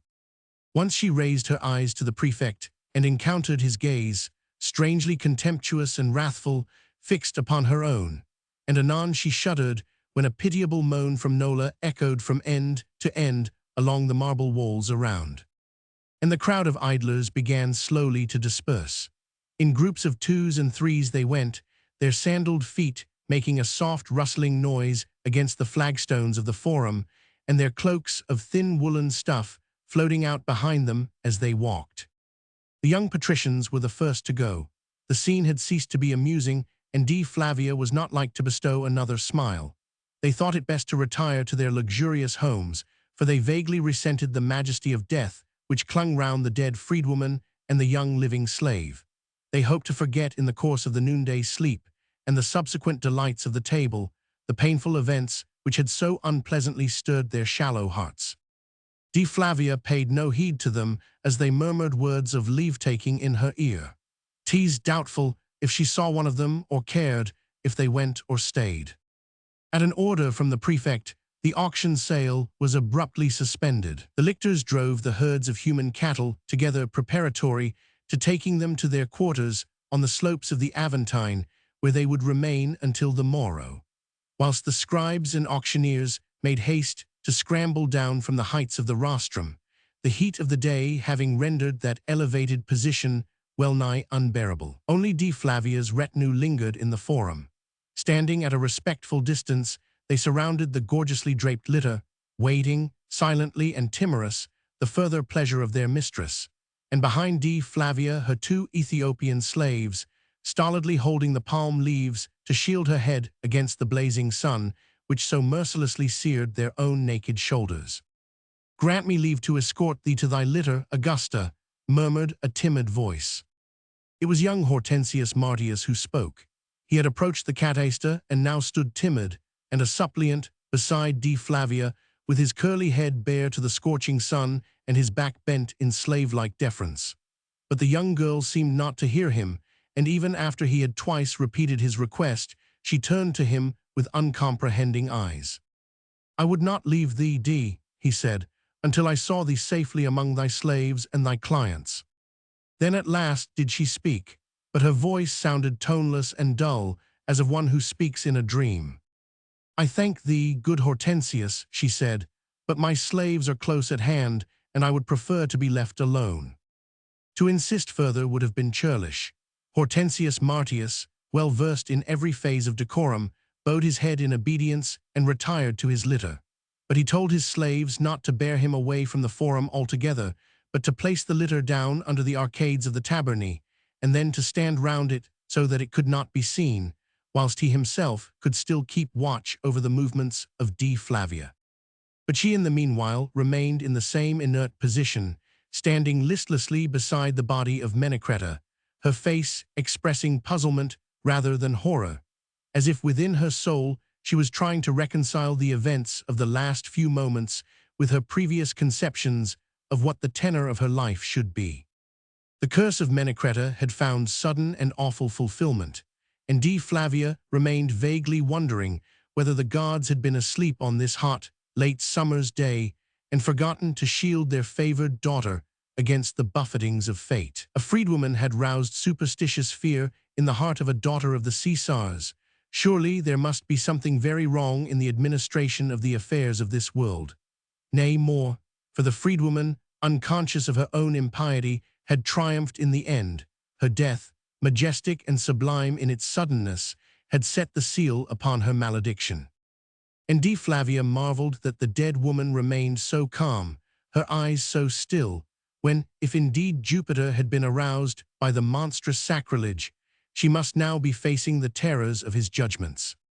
And Taurus Antinor watched her in silence whilst she stood thus, unconscious of his gaze, a perfect picture of exquisite womanhood set in a frame of marble temples and colonnades, a dome of turquoise above her head, the palm leaves above her throwing a dense blue shadow on her golden hair and the white tunic on her shoulders. He had heard much of Dea Flavia, the daughter of Claudius Octavius and now the ward of the Emperor Caligula, since his return from Syria a year ago, and he had oft seen her gilded and rose-draped litter gliding along the Sacra Via or the Via Appia, surrounded with its numberless retinue. But he had never seen her so close as this, nor had he heard her speak. She was a mere child, and still under the tutelage of her despotic father when he, Taurus Antinor, tired of the enervating influences of decadent Rome, had obtained leave from the Emperor Tiberius to go to Syria as its governor.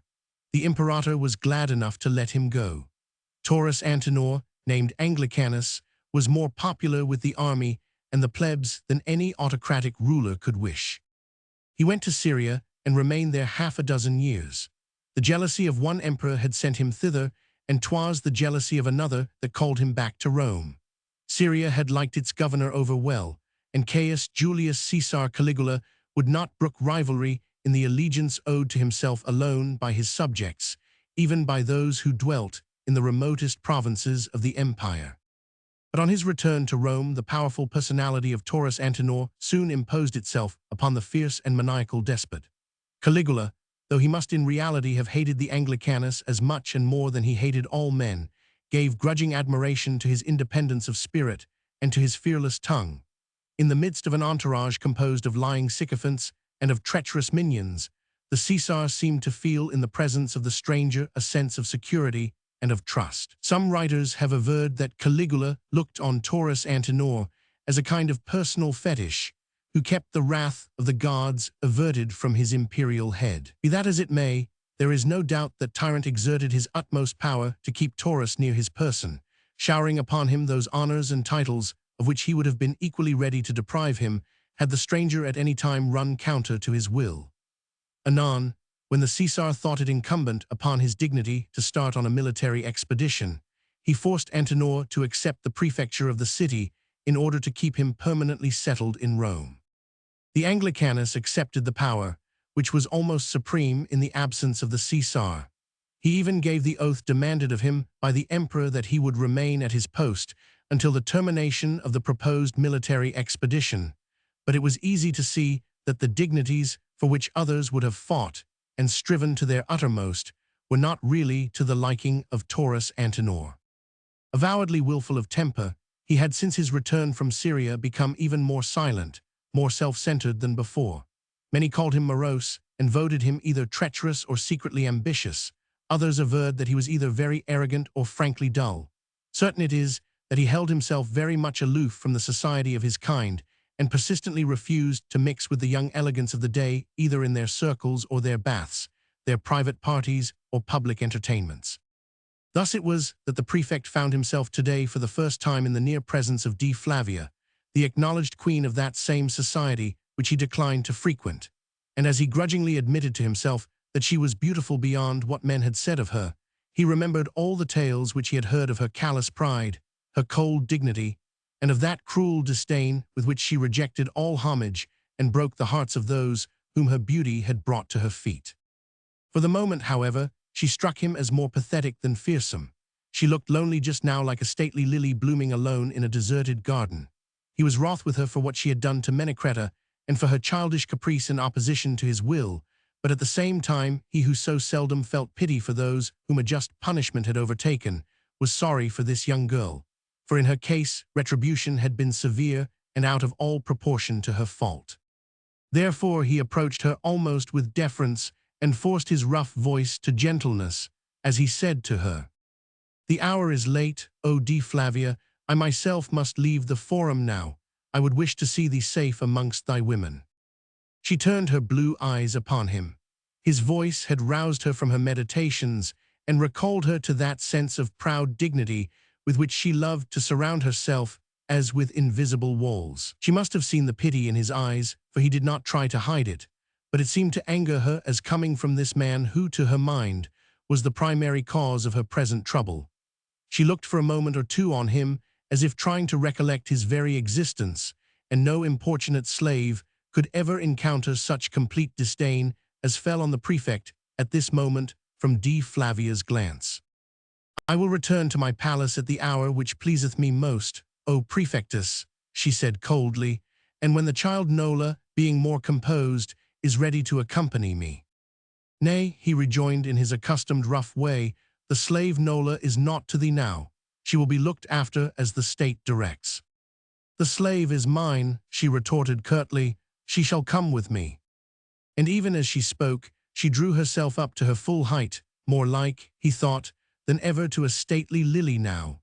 The crown of gold upon her head caught a glint from the noonday sun, and the folds of her white tunic fell straight and rigid from her shoulders down to her feet. It seemed strange to him that one so young, so exquisitely pure, should thus be left all alone to face the hard moments of life. Her very disdain for him, her willfulness, seemed to him pathetic, for they showed her simple ignorance of the many cruelties which life must of necessity have in store for her. As for yielding to her present mood, he had no thought of it. It was caprice originally which had caused her to defy his will and to break old Menecreta's heart. She had invoked strict adherence to the law for the sole purpose of indulging this caprice.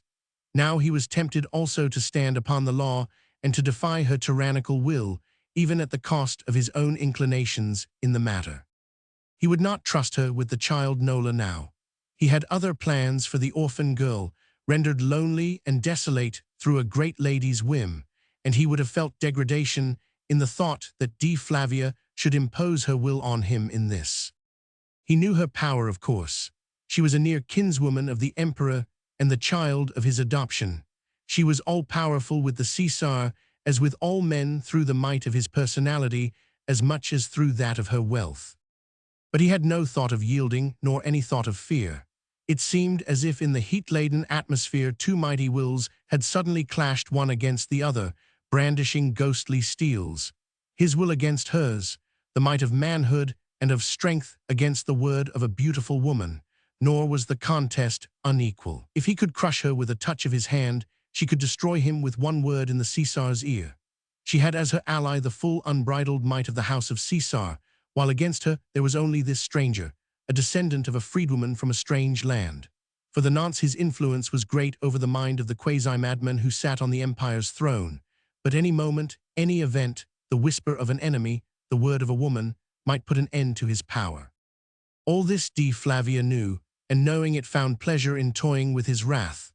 Armed with the triple weapon of her beauty, her purity, and her power, she taunted him with his impotence and smiled with scornful pity upon the weakness of his manhood. Even now she turned to Nola and said with gentle firmness, "Get up, girl, and come with me." But at her words, the last vestige of deference fled from the prefect's manner. Pity now would have been weak folly. Had he yielded, he would have despised himself even as this proud girl now affected to scorn him. He interposed his massive figure between D. Flavia and the slave, and said loudly, "By thy leave, Nola, the daughter of Menecreta, is the property of the state, and tease, I will decide whither she goeth now." "Until tomorrow only, Taurus Antenor," she rejoined coldly, "for tomorrow she must be in the slave market again, when my agents will bid for and buy her according to my will. Nay, she shall not be put up for sale tomorrow." "By whose authority, O prefectus?" "By mine. The state hath given me leave to purchase privately a number of slaves from the late censor's household. 'Tis my intention to purchase Nola thus." "Thou hast no right," she said, still speaking with outward calm, though her whole soul rebelled against the arrogance of this man who dared to thwart her will, to gainsay her word, and set up his dictates against hers. "Thou hast no right thus to take the law in thine own hands." "Nay, as to that," he replied with equal calm, "I'll answer for mine own actions. But the slave Nola shall not pass into thy hands, Augusta. Thou hast wrought quite enough mischief as it is. Be content and go thy way. Leave the child in peace." In these days of unbridled passions and unfettered tyranny, a man who spoke thus to a daughter of the Caesars spoke at peril of his life. Both D. Flavia and Taurus Antinor knew this when they faced one another eye to eye, their very souls in rebellion one against the other, his own turbulent and fierce, with the hot blood from a remote land coursing in his veins, blinding him to his own advantage, to his own future, to everything save to his feeling of independence at all cost from the oppression of this family of tyrants, her own almost serene in its consciousness of limitless power. For the moment her sense of dignity prevailed. Whatever she might do in the future, she was comparatively helpless now. The prefect, in the discharge of his functions, second only to the Caesar, was all-powerful where he stood. Taurus Antinor was still the prefect of Rome, still a member of the Senate and favorite of Caligula. He had her at a disadvantage now, just as she had held him a while ago when she forced on the public sale of the girl Nola. Therefore, though with a look she would have crushed the insolent, and her delicate hands were clenched into fists that would have chastised him then and there if they had the strength, she returned his look of fierce defiance with her usual one of calm. "Thou hast spoken, Taurus Antinor," she said coldly, "and in deference to the law which thou dost represent I bow to thy commands. Art thou content?" she added, seeing that he made no reply. "Content?" he asked, puzzled at her meaning. "Aye," she said, "I asked thee if thou wert content. Thou hast humiliated a daughter of Caesar, a humiliation which she is not like to forget. I crave thy pardon if I have transgressed beyond the limits of my duty." "Thy duty? Nay, Taurus Antinor, a man's duties are as varied as a woman's moods, and he is wisest who knows how to adapt the one to the other. 'Tis not good, remember, to run counter to D. Flavia's will. 'Tis much that thou must have forgotten, O prefect, ere thou didst set thy so-called duty above the fulfillment of my wish." "Nay, gracious lady," he said simply, "I had forgotten nothing, not even that Archelaus Menas, the sculptor, died for having angered thee, nor that Julius Campanius perished in exile and young Decretas in fetters because of thine enmity. Thou seest that, though somewhat of a stranger in Rome, I know much of its secret history, and though mine eyes had until now never beheld thy loveliness, yet had mine ears heard much of thy power. Yet at its first encounter thou didst defy it. I have no mother to mourn o'er my death like young Decretas," he said curtly, "nor yet a wife to make into a sorrowing widow like the sculptor Menas." If it was his desire to break through the barrier of well-nigh insolent calm, which she seemed to have set round her dainty person, then he succeeded over well, for she winced at his words like one who has received a blow, and her eyes, dark with anger, narrowed until they became mere slits fringed by her golden lashes. "But thou hast a life, Taurus Antinor," she said, "and life is a precious possession." He shrugged his massive shoulders, and a curious smile played round his lips. "And thou canst order that precious possession to be taken from me," he said lightly. "Is that what thou wouldst say?" "That and more, for thou hast other precious treasures more precious, mayhap, than life. So guard them well, O Taurus Antinor." "Nay, gracious lady," he rejoined, still smiling, "I have but one soul as I have one life, and that too is in the hands of God." "Of which God?" she asked quaintly. He did not reply, but pointed upwards at the vivid dome of blue, against which the white of Phrygian marbles glittered in the sun. "Of him whose empire is mightier than that of Rome." She looked on him in astonishment. Apparently she did not understand him, nor did he try to explain, but it seemed to her as if his whole appearance had changed suddenly, and her thoughts flew back to that which she had witnessed a year ago when she was in Ostia, and she had seen a raging tempest become suddenly stilled. "There is no mightier empire than that of Rome," she said proudly, "and methinks thou art a traitor, O Taurus Antinor, else thou wouldst not speak of any emperor save of Caesar, my kinsman." "I spoke not of an emperor, gracious lady," he said simply. "But thy thoughts were of one whose empire was mightier than that of Rome." "My thoughts," he said, "were of a man whom I saw whilst traveling through Judah a few years ago. He was poor and dwelt among the fishermen of Galilee. They stood around him and listened whilst he talked. When he walked they followed him, for a halo of glory was upon him, and the words which he spoke were such that once heard they could never be forgotten." "Didst thou too hear those marvelous words, O Taurus Antinor?" she asked. "Only twice," he replied, "did I hear the words which he spoke.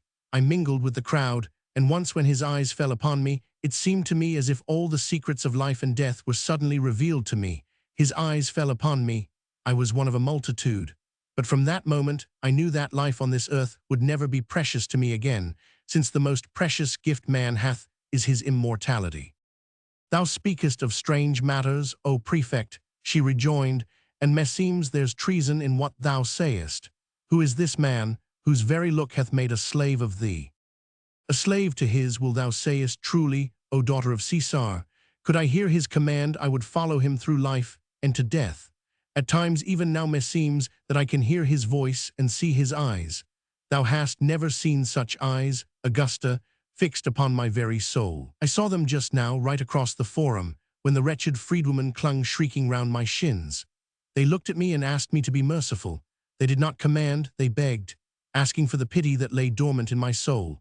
And now I know that if those same eyes looked at me again and asked for every drop of my blood, if they asked me to bear death, torture, or even shame, I would become, as thou truly sayest, a slave. Once or twice, whilst he spoke, she had tried to interrupt him, but every time the words she would have spoken had died upon her lips. He looked so strange, this prefect of Rome, whose judgments everyone feared, whose strict adherence to duty the young elegants of the day were ever fond of deriding. He looked very strange now and spoke such strange words, words that she resented bitterly, for they sounded like treason to the house of Caesar, of which she was so coldly proud. To her Caesar was as a god, and she as his kinswoman had been brought up to worship in him not the man that might be vile, but the supreme power in the empire which he represented. She did not pause to think if he were base, tyrannical, a half-crazy despot without mind or heart or sensibilities. She knew what was said about him. She had even seen at times things from which she recoiled in unspeakable horror.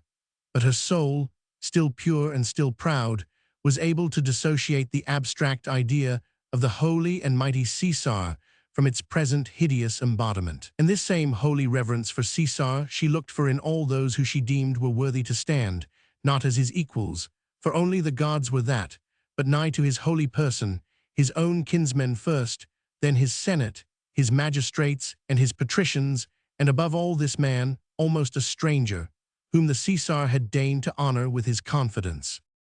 And yet this same stranger spoke calmly of another, of a man whom he would obey as a slave in all things, whom he would follow even to death, a man whose might he proclaimed above that of Caesar himself. But who is this man? She exclaimed at last, almost involuntarily. A poor man from Galilee, he replied. What is he called? Out there they called him Jesus of Nazareth. And where is he now? He died upon the cross in Jerusalem 7 years ago. Upon the cross, she exclaimed, what had he done? He had dwelt among the poor and brought them contentment and peace. He had lived amongst men and taught them love and charity. So the Roman proconsul ordered him to be crucified, and those whom he had rendered happy rejoiced over his death. Methinks that I did hear something of this. I was a child then, but already I took much interest in the affairs of state, and my father spoke oft freely in my presence. I remember his talking of a demagogue over in Judah who claimed to be the king of the Jews and who was punished for treason and sedition. But I also heard that he did but little mischief, since only a troop of ignorant fisherfolk followed and listened to him. Ignorant fisherfolk, thou saidst it truly, O D. Flavia, yet I have it in my mind that anon the knee of every patrician, aye, of every Caesar, shall bend before the mighty throne of that man from Galilee.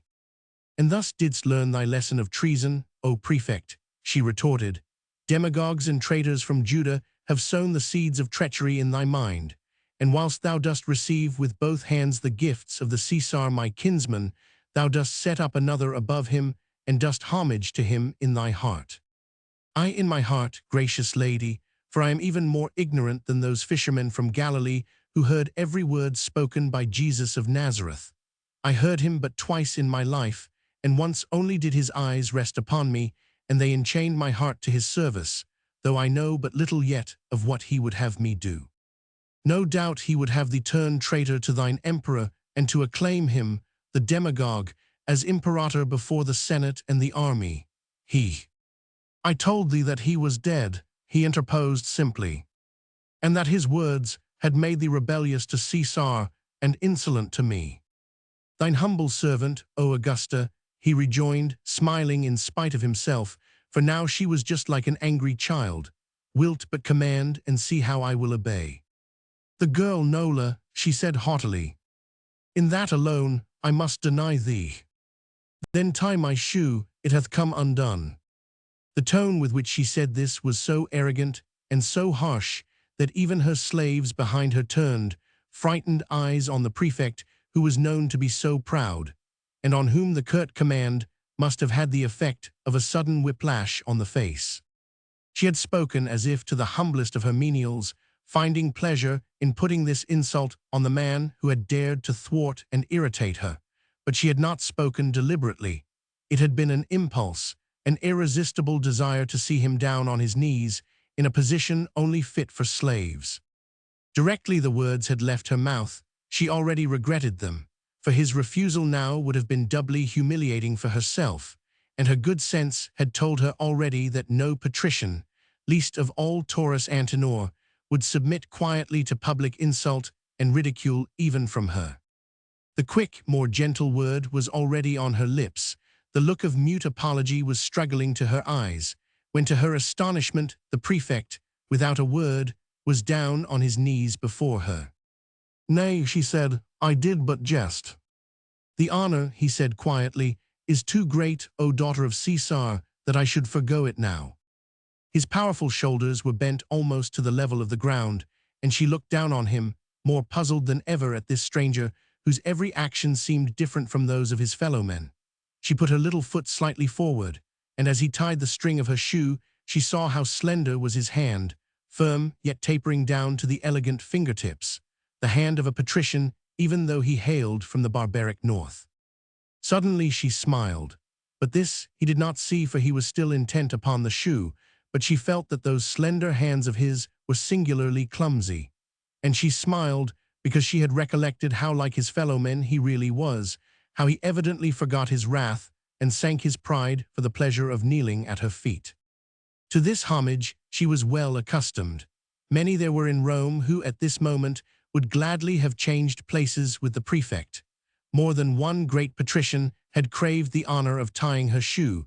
More than one patrician hand had trembled whilst performing this service. And D. Flavius smiled because already she guessed, or thought that she guessed, what would follow the tying of her shoe, a humble kiss upon her foot, the natural homage of a man to her beauty and to her power. The daughter of Caesar smiled because the spirit of childlike waywardness was in her, and she thought that she would like the slave-like homage from this man whom her wrath and threats had left impassive, but whom her beauty had at last brought down to his knees. And thus smiling, she waited patiently, content that he should be clumsy, glad that in the distance, under the arcade of the tabernae, she had spied Hortensius Martius watching, with wrathful eyes, every movement of the prefect. She wondered if the young exquisite had heard the wordy warfare between herself and the proud man who now knelt quite awkwardly at her feet, and she guessed that what Hortensius had seen and heard, that he would retail at full length to his friends in the course of the banquet given by Caius Nepos tomorrow night. For the moment she felt almost sorry for the giant brought down to his knees.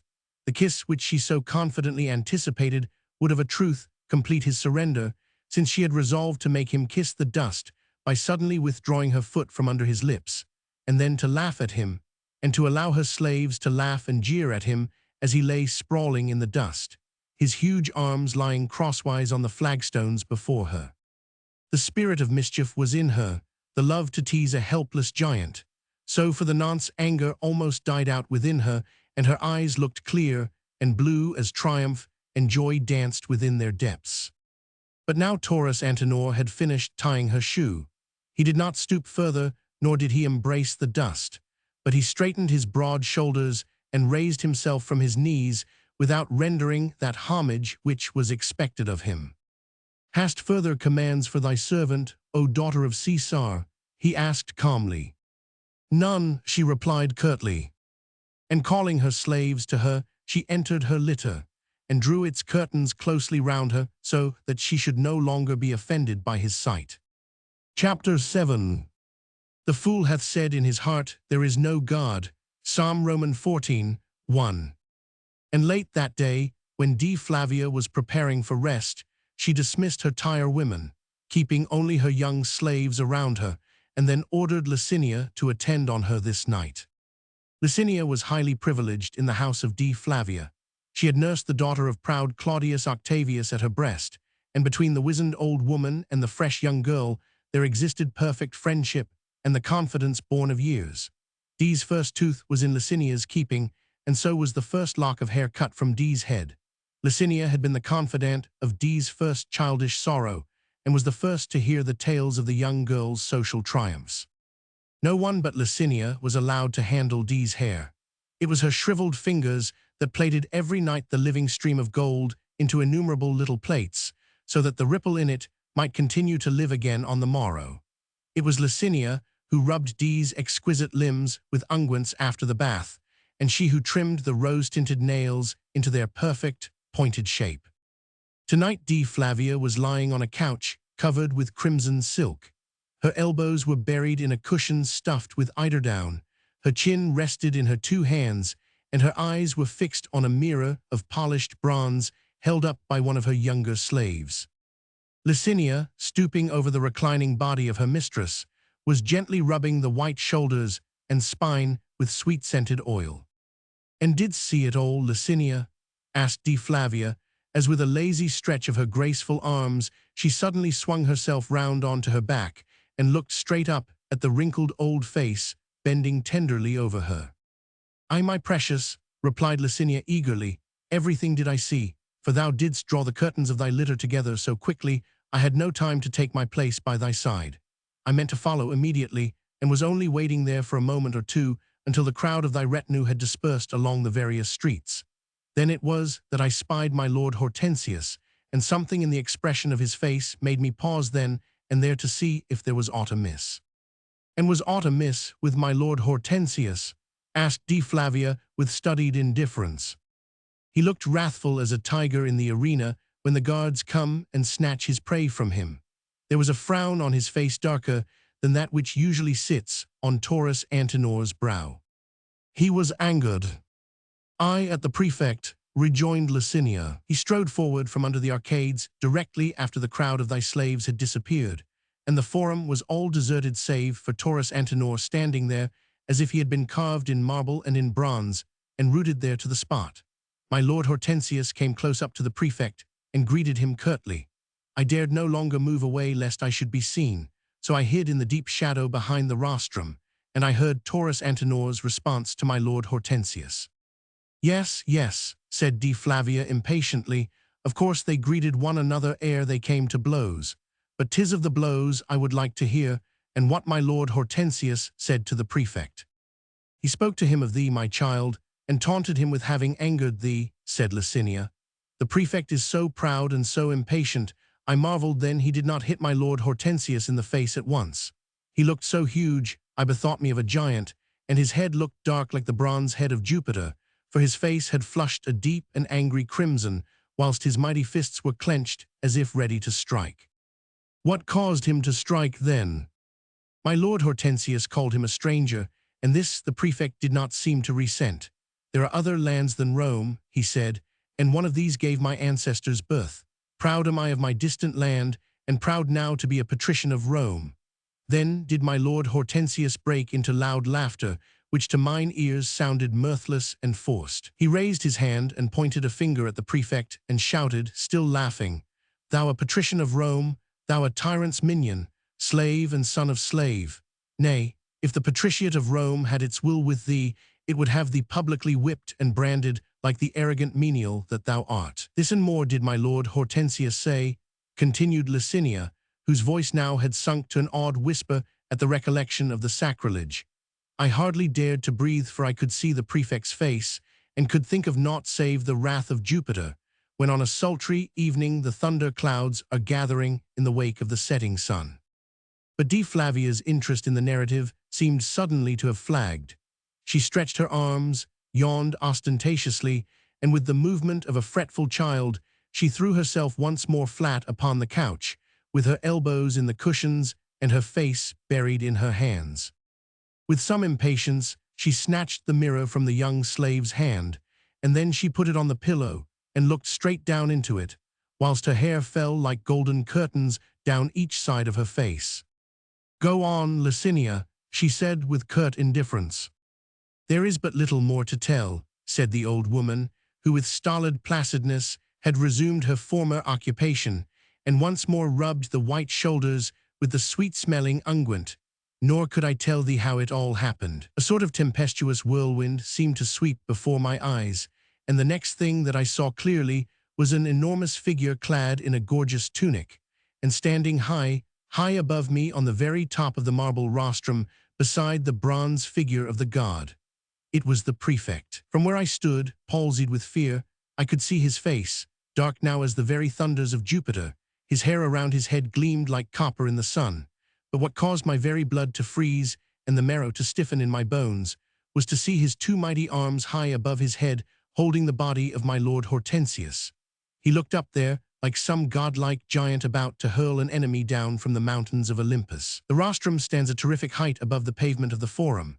The marble balustrades, the outstanding gradients, the carvings along its sides, all stood between that inert body held up aloft by those gigantic arms and the flagstones below where death, hideous and yawning, seemed to be waiting for its prey. And still the prefect did not move, and I could see the muscles of his arms swollen like cords and the sinews of his hands almost cracking beneath the weight of my lord Hortensius' body. Licinia paused and passed a wrinkled hand over her moist forehead. She was trembling even now at the recollection of what she had seen. The beautiful figure lying stretched out upon the couch had not moved in a single one of its graceful lines. The tiny head beneath its crown of gold was bent down upon the mirror. "Could see my lord Hortensius' face," came in the same cold tones of indifference from behind the veil of wavy hair. "No," said Licinia, "I thank the gods that I could not." One cry for mercy did he utter, one cry of horror when first he felt himself uplifted and looked down into the awful face of death which awaited him below. Then mayhap he lost consciousness, for I heard not a sound, and the whole city lay still in the hush of the noonday sleep. Less than 1 minute had intervened since first I saw that avenging figure outlined against the blue curtain of the sky, less than 1 minute even whilst my heart had ceased to beat. And then did a cry of horror escape my lips, and the prefect looked down into my face. Nor did he move as yet, but slowly meseemed as if the ruddy glow died from out his cheeks and brow, and after a while the tension on the mighty arms relaxed, and slowly were they lowered from above his head. He no longer was looking at me now, for his eyes were fixed upon the distant sky, as if they saw there something that called with irresistible power. And upon the heat-laden air there trembled a long sigh as of infinite longing. Then the prefect gathered my lord Hortensius' inanimate body in his arms as a mother would her own child, and with slow and steady steps he descended the gradients of the rostrum. At its foot he caught sight of me and called me to him. "My lord hath only fainted," he said to me. "Do thou chafe his hands and soothe his forehead, whilst I send his slaves to him." He laid the precious burden down in the cool shadow, taking off his own cloak and making of it a pillow for my lord Hortensius' head. Then he went from me, and as he went I could hear him murmur, "In thy service, O man of Galilee." Even as these last words still trembled on Licinia's lips, there came a sharp cry of rage, followed by one of terror, as with quick and almost savage movement Flavia picked up the heavy mirror of bronze and hurled it across the chamber. It fell with a loud crash against the delicate mosaic of the floor, but as it swung through the air, its sharp metal edge hit a young slave girl on the shoulder. A few drops of blood trickled down her breast, and she began to whimper in her fright. It had all happened so suddenly that no one, least of all Licinia, could guess what it was that had so angered my lady. Flavia had raised herself to a sitting posture and thrown her hair back, away from her face, which looked flushed and wrathful, whilst two sharp furrows appeared between her brows. The women were silent, feeling awed and not a little frightened. The girl, whose shoulder was now bleeding profusely, continued her whimpering. "Get up, girl," said Licinia roughly, "and staunch thy scratch elsewhere, away from my lady's sight. Hark at the baggage. One would think she is really hurt. Get thee gone, I say, ere I give thee better cause for whining." But in a moment Flavia was on her feet.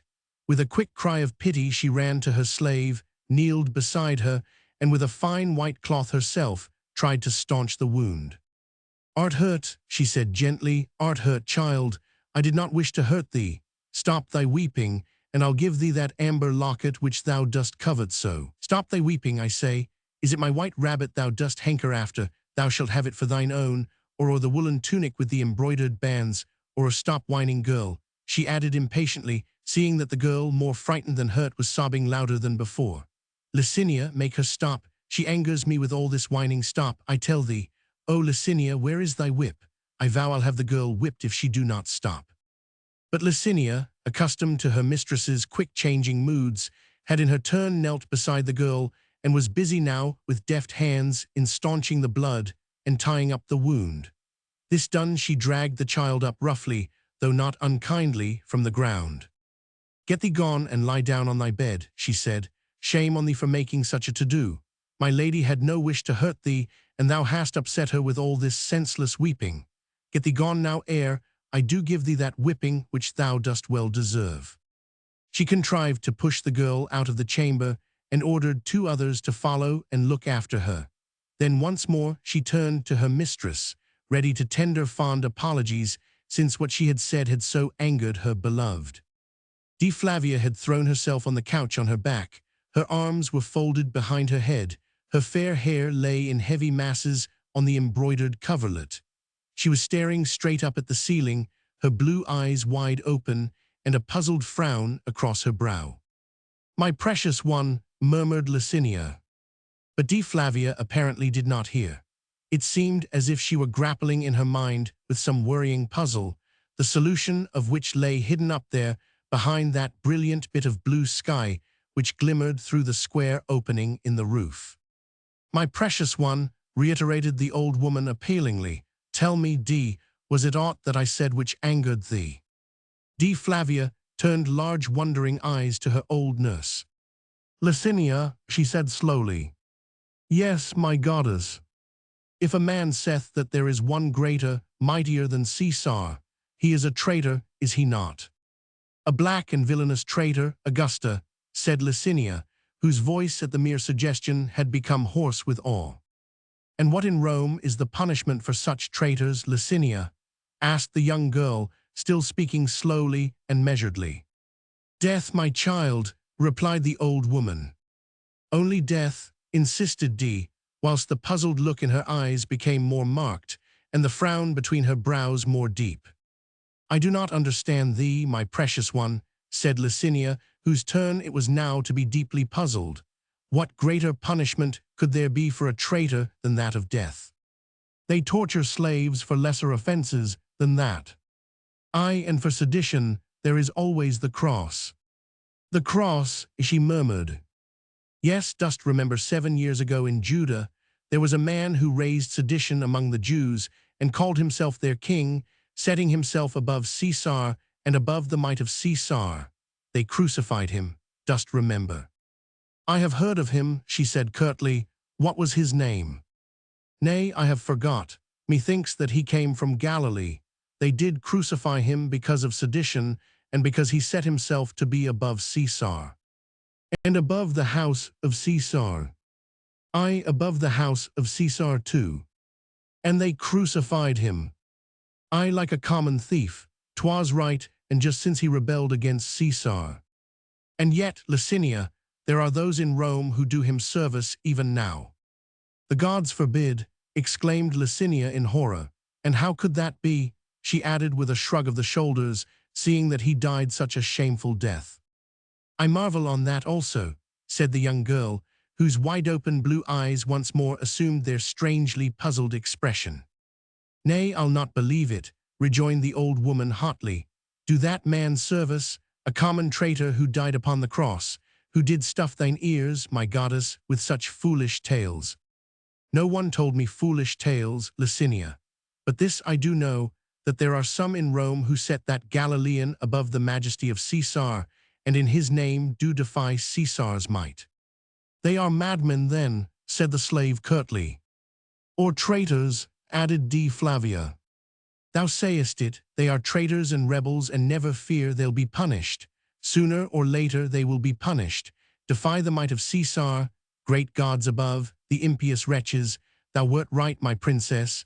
Death alone were too merciful for them. The scourge first, and then the cross. That will teach them the might of thy house, O daughter of Caesar. I would have no mercy with them. Throw them to the beasts, say I. Brand them, scourge them, wring their hearts' blood until they cry for death. The old pagan looked evil and cruel in her fury of loyalty to that house, which begat her beloved D. Her eyes glistened as those of a cat waiting to fall upon its prey. Her wrinkled hands looked like claws that were ready to tear the very flesh and sinew from the traitor's breast. Her voice, always hoarse and trembling, had risen to a savage shriek which died away as in a passionate outburst of love she threw herself down on the floor beside the couch, and taking Dee's tiny feet between her hands, she covered them with kisses and with tears. But Dee Flavia once more lay back on the coverlet of crimson silk, and her blue eyes once more were fixed upwards to the sky. Above her, the glint of blue was now suffused with tones of pink merging into mauve. Somewhere out west, the sun was slowly sinking into rest. Tiny golden clouds flitted swiftly across that patch of sky on which Dee Flavia gazed so intently. "Come kiss me, Licinia," she said slowly after a while. "I'll to rest now. Tomorrow I shall see my kinsman the Caesar again, after a year's absence from him.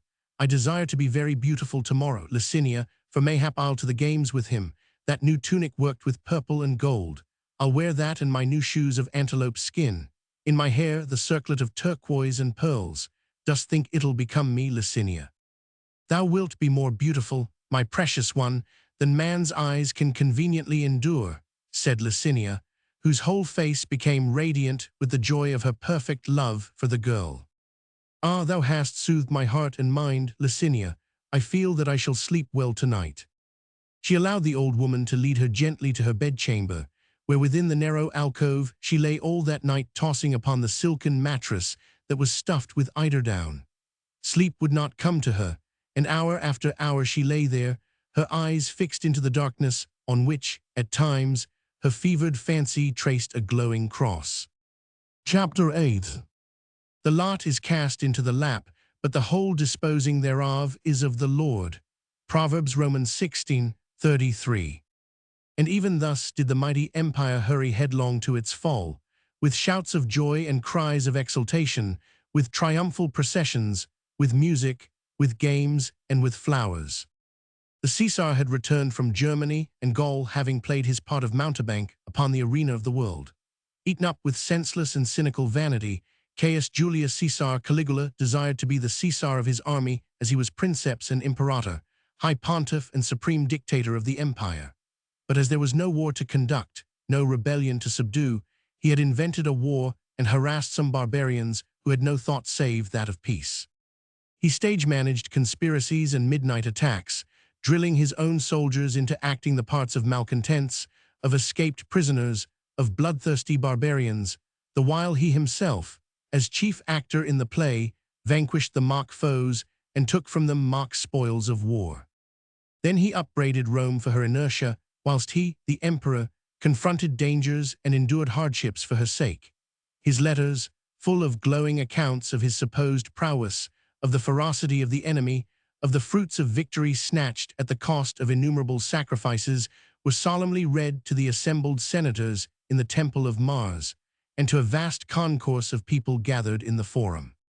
They listened to these letters with awe and reverence, proud of the valor of their Caesar, rejoicing in the continued glory of the mightiest empire of the world, their own empire which they, the masters of the earth and of the sea, had made under the guidance of rulers such as he who even now was returning laurel-laden and victory-crowned from Germany. And the triumphal procession was begun.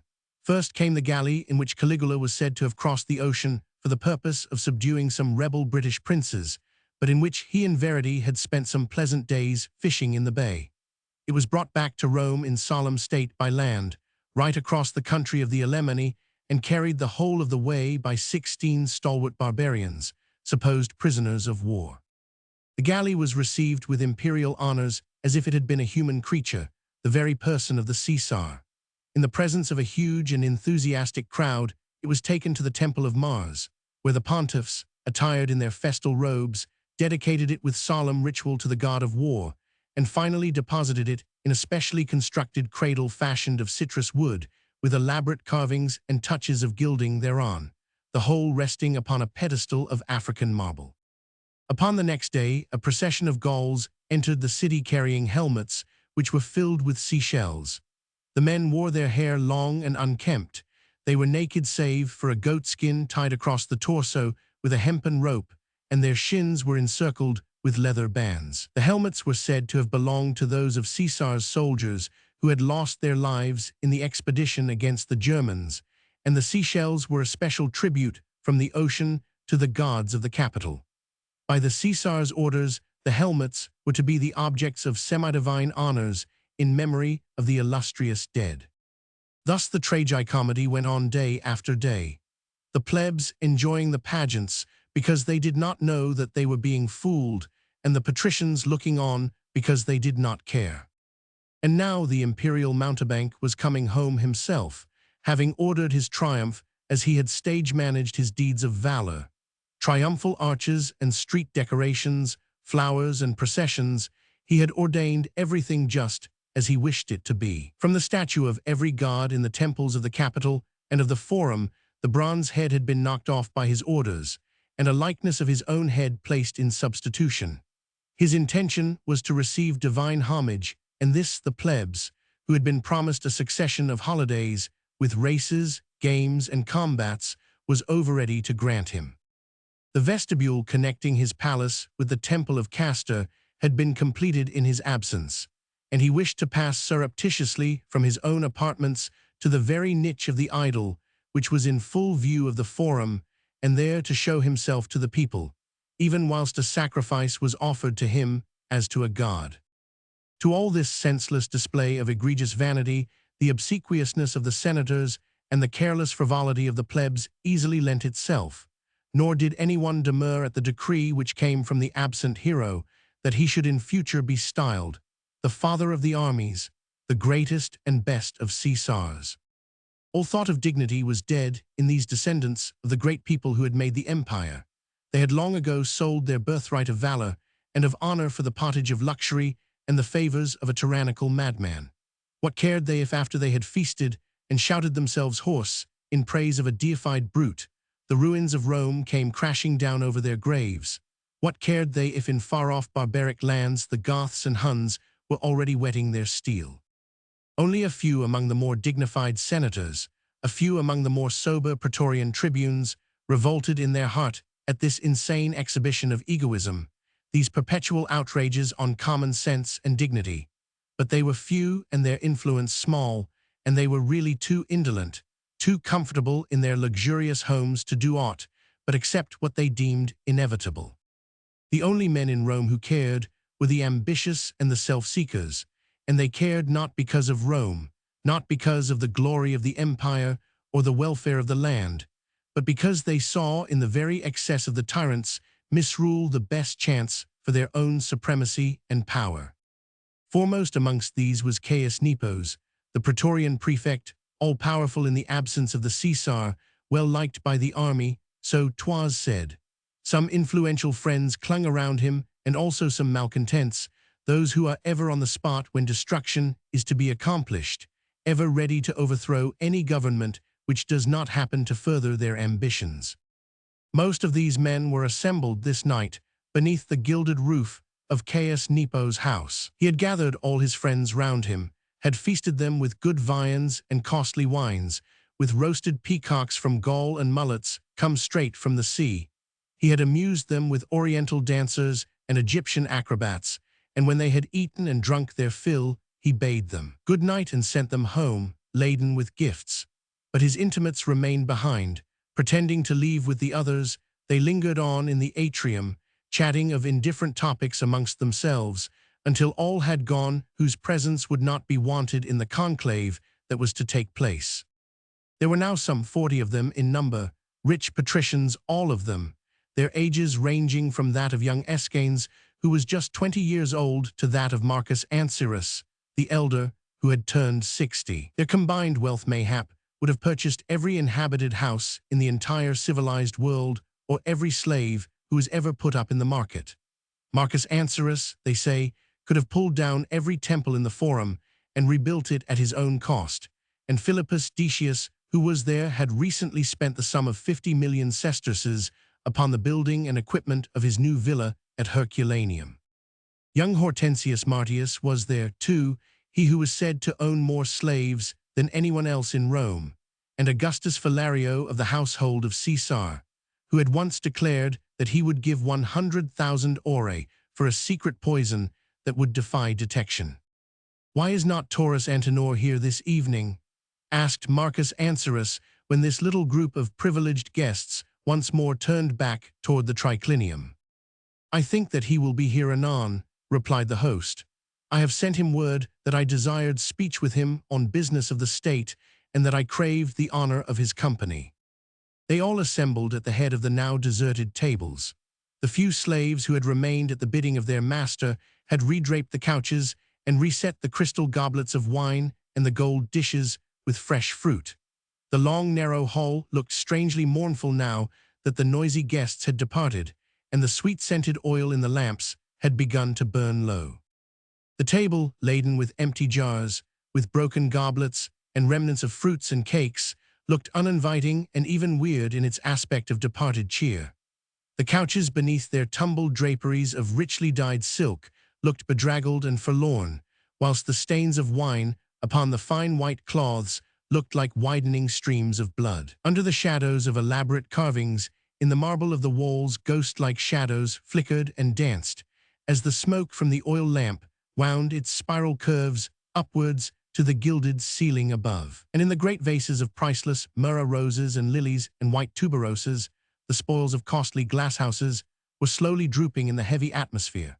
The whole room, despite its rich hangings and gilded pillars, wore a curious air of desolation and of gloom. Mayhap Caius Nepos himself was conscious of this, for as he followed his guests from out the atrium, he gave 3 loud claps with his hands, and a troop of young girls came in carrying bunches of fresh flowers and some newly filled lamps. These they placed at the head of the table, there, where the couches surrounding it were draped with crimson silk, and soft downy cushions, well shaken up, once more called to rest and good cheer. "I pray you all take your places," said the host pleasantly, "and let us resume our supper." He gave a sign to a swarthy-looking slave, who, clad all in white, was presiding at a gorgeous buffet carved of solid citrus wood, which, despite the fact that supper had just been served to 200 guests, was once more groaning under the weight of mammoth dishes filled with the most complicated products of culinary art. The slave, at his master's sign, touched a silver gong, and half a dozen henchmen in linen tunics brought in the steaming dishes fresh from the kitchens. The carver set to and attacked with long, sharp knife the gigantic capons which one of the bearers had placed before him. He carved with quickness and dexterity, placing well-chosen morsels on the plates of massive gold, which young waiting maids then carried to the guests. "Wilt dismiss thy slaves before we talk?" asked Marcus Ancyrus, the veteran in this small crowd. He himself had been silent for the past 10 minutes, doing full justice to this second relay of Caius Nepos' hospitality. The waiting maids were going the round now with gilt basins and cloths of fine white linen for the cleansing and drying of fingers between the courses. Others, in the meanwhile, filled the crystal goblets with red or white wine as the guests desired. "We can talk now," said the host. "These slaves will not heed us. He added, nodding in the direction of the carver and his half-dozen henchmen, "are all deaf as well as mute, so we need have no fear of them." "What treasures!" ejaculated young Escanes with wondering eyes fixed upon his lucky host. "Where didst get them, Caius Nepos? By the gods, I would I could get an army of deaf-mute slaves." "They are not easy to get," rejoined the other, "but I was mightily lucky in my find. I was at Cirta in Numidia at a time when the dusky chief there, one named Hazim Ran, had made a haul of 6 malcontents who I understood had conspired against his authority. It seems that these rebels had a leader who had succeeded in escaping to his desert fastness, and whom Hazim Ran greatly desired to capture. To gain this object, he commanded the 6 prisoners to betray their leader.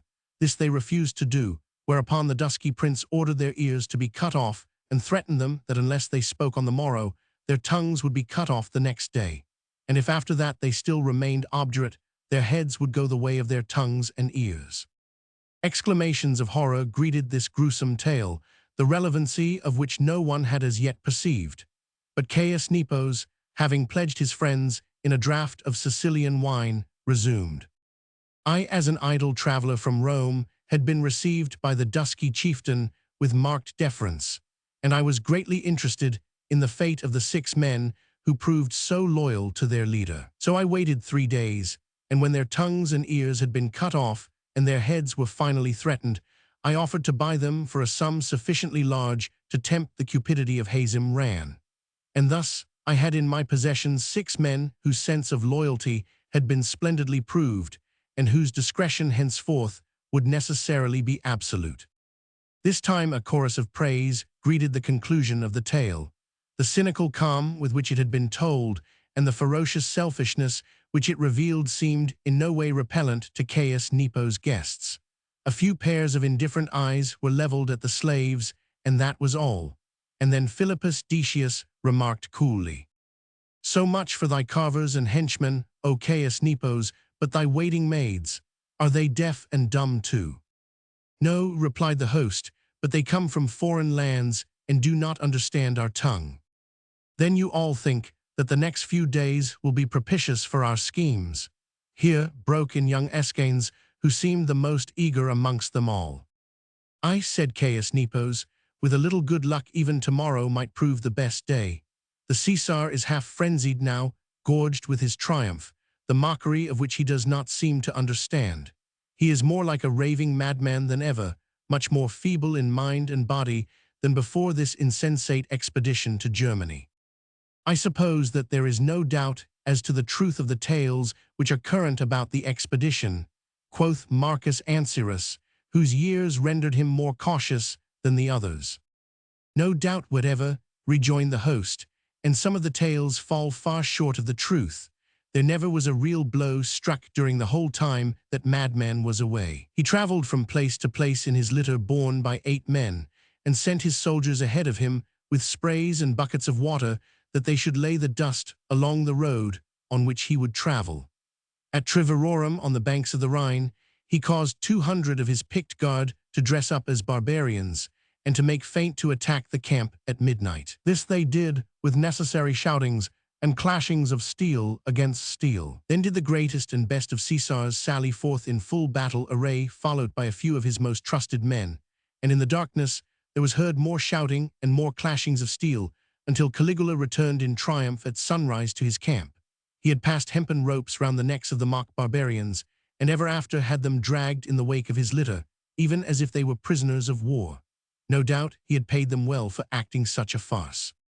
But was the army blind to all this folly? The Caesar only kept some 500 picked men round him in his camp. These he bribed into acquiescence of all his mad pranks. The rest of the legions were some distance away all the time. They believed all that they were told. Mayhap they thought it wisest to believe. I know that in Belgica, on the shores of the ocean, began Augustus Valerio after a while. But he was not allowed to proceed. Shouts of derision broke in upon the tale, followed by expressions of rage. "What is the good of retelling further follies?" said Caius Nepos at last. "We all know that a madman, a vain, besotted fool wields now the scepter of Julius Caesar and of great Augustus. The numbers of his misdeeds are like the grains of sand on the seashore. His orgies have shamed our generation. His debauches are a disgrace upon the fame of Rome. Patricians, awake. The day hath come, the hour is close at hand. Tomorrow, mayhap, at the public games, a tumult amongst the people. It should be easy to rouse that, then a well-edged dagger, and the empire is rid of the most hideous and loathsome tyrant that ever brutalized a nation and shamed an empire." Even as he spoke, and despite the deaf-mute slaves and the foreign girls, he lowered his voice until it sank to the merest whisper. Reclining upon the couches with elbows buried in silken cushions, the others all stretched forward now, until 200 of heads met in one continued circle, forehead to forehead and ear to ear, whilst in the midst of them an oil lamp flickered low and lit up at fitful intervals the sober, callous faces with the hard mouths and cruel, steely eyes.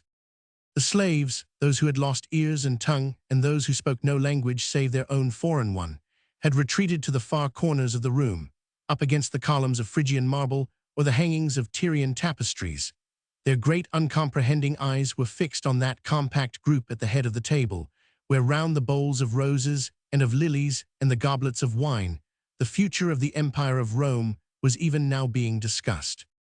"The tumult can be easily provoked," said one of the guests presently, a young man whose black hair and dark eyes bespoke his oriental blood. "The Caesar is certain to provoke it himself by some insane act of tyrannical folly. You must all remember how 2 years ago, during the Megalesian Games, he ordered the women of his retinue to descend into the arena and to engage the gladiators in combat. At this outrage, the discontent among the people nearly broke out into open revolt. It was thou, Caius Nepos, who checked the tumult then." "The hour was not ripe," said the latter, "and we were not allied. It will be different tomorrow." "How will it be tomorrow?" "When the tumult is at its highest, he who has the surest hand shall strike the Caesar down. I in the meanwhile." "Then thou, Caius Nepos, art not certain of the sureness of thy hand," interposed Hortensius Martius, who hitherto had taken no active part in the discussion.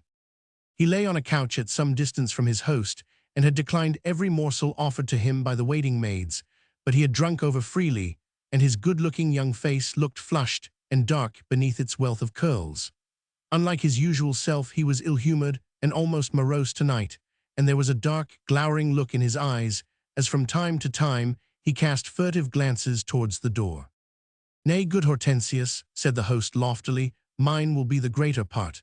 The Praetorian Guard know and trust me. It will be my duty when the Caesar is attacked to keep them from rushing to his aid. The army is apt to forget a tyrant's crime and to think of him only as a leader to be obeyed. But when the Guard hear my voice, they will understand and will be true to me." "Tease I will strike," now broke in young Escanes with all the enthusiasm of his years. The ardor of leadership glowed upon his face, and he seemed to challenge this small assembly to dispute his right to the foremost place in the great event of the morrow. But his challenge was not taken up. No one else seemed eager to dispute his wish. Somewhat sobered, he resumed more calmly. "The Caesar hath much affection for me. I oft sat beside him in the circus or at the games last year. The Augustas too like to have me beside them, to talk pleasing gossip in their ears. 'Twill be easiest for me, at a signal given, to strike with my dagger in the Caesar's throat." "Thine shall be that glory, O Escanes, since thou dost will it so," said Caius Nepos, not without a touch of irony. "Directly the deed is done, the Praetorian Guard shall raise the cry, 'The Caesar is dead.'" "And it should at once be followed by another," said Marcus Ancerus, the elder, "by hail to thee, O mighty Caesar." "Tease thou shouldst raise that cry, O Caius Nepos," said Hortensius, with a sarcastic curl of his lip. "Oh, as to that," began the other with some hesitation. "Aye, as to that," said Escanes hotly, "if I slay the tyrant tomorrow with mine own hand, then must I know at least for whom I do the deed." There was silence after that. Everyone seemed absorbed in his own thoughts. Dreamy eyes gazed abstractedly in crystal goblets, as if vainly trying to trace in its crimson depths the outline of an imperial scepter. At last Caius Nepos spoke. "Let us be rid of the tyrant first. The army then will soon elect its new chief." "And is it on the support of the army, O prefect, that thou dost base thine own hopes of supreme power?" asked Hortensius, whose ill humor seemed to grow on him more and more. "Nay," retorted Caius Nepos, "I did not know that by so doing I was dashing thine." "Silence," admonished Marcus Ancerus, the elder. "Are we children or slaves that we should wrangle thus? Have we met here in order to rid the empire of an abominable and bloodthirsty tyrant, or are we mere vulgar conspirators pursuing our own ends? There was no thought in our host's mind of supreme power, O Hortensius, nor in thine, I'll vow. As for me, I care not for the imperium," he added naively. "It is difficult to content everyone, and a permanent consulship under our chosen Caesar were more to my liking. Bring forth thy tablets, O Caius Nepos, and we'll put the matter to the vote. There are not many of the house of Caesar fit to succeed the present madman, and our choice there will be limited." "There is but Claudius, the brother of Germanicus," interposed the host curtly. "Germanicus, brother to succeed Germanicus' son," said another, with a contemptuous shrug of the shoulders. And he is as crazy as his nephew, added Caius Nepos. He had not assembled his friends here tonight. He had not feasted them and loaded them with gifts with a view to passing the imperium merely from one head to another. He was fairly sure of the support of the Praetorian Guard, whose prefect he was, and had counted on the adherence of these malcontents, who he hoped would look to him for future favors whilst raising him to supreme dignity. He liked not this talk of the family of Caesar, which took the attention of his closest adherents away from his own claim. The entire house of Caesar, he said, is rotten to the core. There is not one member of it fit to rule. But of a truth, said prudent Ansirus, they have the foremost claim. Then if that be the case, broke in young Hortensius Martius suddenly, let us turn to the one member of the house of Caesar who is noble and pure, exalted above all.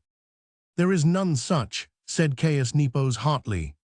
Aye, there is one, retorted the younger man. His name came loudly from every side. I spoke of a woman. A woman! And shouts of derisive laughter broke from every lip. Only Marcus Ansirus remained grave and thoughtful, and now he said, Dost perchance speak of D. Flavia Augusta? Even of her, replied Hortensius. Involuntarily at the name, the voice of the older man had assumed a respectful tone, and all around the vulgar sneers and bitter mockery had died away as if by magic contact with something hallowed and pure. Even Caius Nepos thought it wise to subdue his tone of contempt, and merely said curtly, A goddess of a truth, but a woman cannot lead an army or rule an empire. No, rejoined Hortensius Martius, but a wise and virtuous woman can rule wisely and virtuously over the man whom she will choose for mate. There was silence for a moment or two, whilst young Hortensius' glowing eyes swept questioningly over the assembly. Everyone there knew of his passion for the Augusta, a passion, in truth, shared by many of those who had the privilege of knowing her intimately, and strangely enough, though the proposal had so much daring in it, it met with but little opposition. Wouldst thou then suggest, O Hortensius Martius, quoth Marcus Ansirus, the elder, after a slight pause, that the Augusta's husband be made Emperor of Rome? Why not, retorted the other simply. It is not a bad notion, mused young Escanes, who thought himself high in the favor of D. Flavia. An admirable one, assented Ansirus, for we must remember that D. Flavia Augusta is of the true blood of the Caesars, the blood of the great Augustus, and there is none better. Since she, as a woman, cannot rule men or lead an army, what more fitting than that her lord, whoever he might be, should receive the imperium through her hands? He might prove to be a more miserable creature than the Caligula himself, suggested Philario, who was too ill-favored to have hopes of winning the proud and imperious beauty for himself. Nay, that were impossible, asserted Hortensius hotly. The man whom D. Flavia will favor will be a brave man, else he would not dare to woo her. He will be honorable and noble, else he could never win her. Methinks that thou art right, O Hortensius, added Ansirus, who had taken upon himself the role of a wise and prudent counselor, and moreover he will be rich by virtue of the wealth which the Augusta will have as her marriage portion. Her money, merged with the state funds, would be of vast benefit to the land. And on his death, his son and hers, a direct descendant of great Augustus, would be the only fitting heir, concluded another. Meseems, now said Ansirus decisively, that we would solve a grave difficulty by accepting the suggestion made by Hortensius Martius. The imperium, as is only just, would remain in the family of the great Augustus. We should have a brave, noble, and rich Caesar, whose virtuous and beautiful wife would wield beneficial influence over him. And for the present, we should all be working for unselfish ends. Not one of us here present can say for a certainty whom the Augusta will choose for mate. Directly the tyrant is swept out of the way, we who have brought about the great end will ask her to make her choice. Thus our aims will have been pure and selfless. Each one of us here will have risked all for the sake of an unknown. What say you, friends? Shall we pledge our loyalty to the man whom not one of us here can name this day, a man mayhap still unknown to us, the future lord of D. Flavia Augusta of the house of Caesar? The peroration seemed greatly to the liking of the assembled company. The thought that they would all be working with pure and selfless motives flattered these men's egregious vanity. Vaguely, every one of them hoped that all the others would believe in his unselfish aims, even whilst everyone meant to work solely for his own ends. Hortensius Martius' proposal pleased because it opened out such magnificent possibilities. The Imperium itself, which had seemed infinitely remote from so many, now appeared within reach of all. Anyone who was young, well-favored, and of patrician birth might aspire to the hand of the Augusta, and not one of those who possessed at least two of those qualifications doubted his own ability to win. Raising himself to a more upright position, Marcus Ancyrus the elder, goblet in hand, looked round for approval on all the guests. The murmur of acquiescence was well-nigh general, and many there were who held their goblets to the waiting maids in order to have them filled, and then drain them to the last dregs. But there were a few dissentient voices, chiefly among the less favored who, like Philario, could hardly dare approach a beautiful woman with thoughts of wooing her. Caius Nepos had not taken up the pledge, nor had he taken any part in the discussion since D. Flavia's name first passed the lips of young Hortensius. Indeed, as the latter seemed to lose his ill humor and become flushed and excited with the approval of his friends, so did the host gradually become more and more morose and silent. Clearly the proposal to leave the matter of the choice of a Caesar in the hands of a woman was not to his liking. Though good-looking and still in the prime of life, he had never found favor with women, and D. Flavia had often shown open contempt for him, and for the selfish ambition which moved his every action and which he was at no pains to conceal. It was easy to see, by the glowering look on his face, that the meeting this night had not turned out as he had wished. "We cannot decide this matter otherwise than by vote," said one of the guests when the murmurs of approval and those of dissent had equally died down. "Thou art right, O friend," assented Ancyrus, "and I pray thee, Caius Nepos, order thy slaves to bring us the tablets, and let each man record his vote according to his will." Caius Nepos could find no objection to this, even though the question of voting was in no way to his liking. He had a vague hope, mayhap, that by gaining time he might succeed in sowing seeds of discord amongst those who had been so ready to accede to the new proposal. Any moment, even now, a chance word spoken, a trifling incident, an incipient quarrel might sway these men and bring them back to their allegiance to himself. He had been so sure of their support. The banquet this night had been destined to set the seal to their fealty and to cement their friendship. It was more than exasperating that the suggestion of a young fool should have caused them to swerve from their promised adherence. For the moment, however, he could not help but acquiesce outwardly in the wish of the majority. After an imperceptible moment of hesitation, he called to one of his deaf-mute slaves and made him understand by signs that he wanted 40 wax tablets prepared and brought hither with 40 stylets wherewith to write. Then he cheerily bade his guests once more to eat and drink and to make merry. And it was characteristic of these strange products of a decadent age that in the midst of grave discussions wherein their own lives and their future aggrandizement were at stake, these men were quite ready to respond to their host's invitation and momentarily to forget their own ambitious schemes in the enjoyment of Epicurean delights. Wine and fruit were once more handed round. Both were excellent, and during a brief interval, mighty issues were set aside, and conversation became more general and more free. The pageant of games and combats, which was to last for over 30 days, in honor of the deification of Caligula, and his safe return from Germany, became the subject of eager talk. There had been rumors of a remarkable load of African lions arrived in the Tiber a day or two ago, which were to make a gorgeous spectacle in the arena, pitted against some tigers from Numidia. There was also talk of a novelty in the shape of crocodiles who were said to fight with great cunning and power against a pack of hyenas from the desert. Then there would be the chariot races and gladiatorial combats. Heavy betting on these events had been in progress for some time all over the city, among the wealthy patricians as well as among the impoverished plebs. The respective merits of the blues, the greens, the reds, and the yellows were the subject of heated discussions. and Caius Nepos was glad to note that more than a suspicion of antagonism was aroused between his guests in the defense of their respective choice. He only took a very cursory part in the discussion, putting in a word here and there where contradiction or approval might further inflame overheated tempers.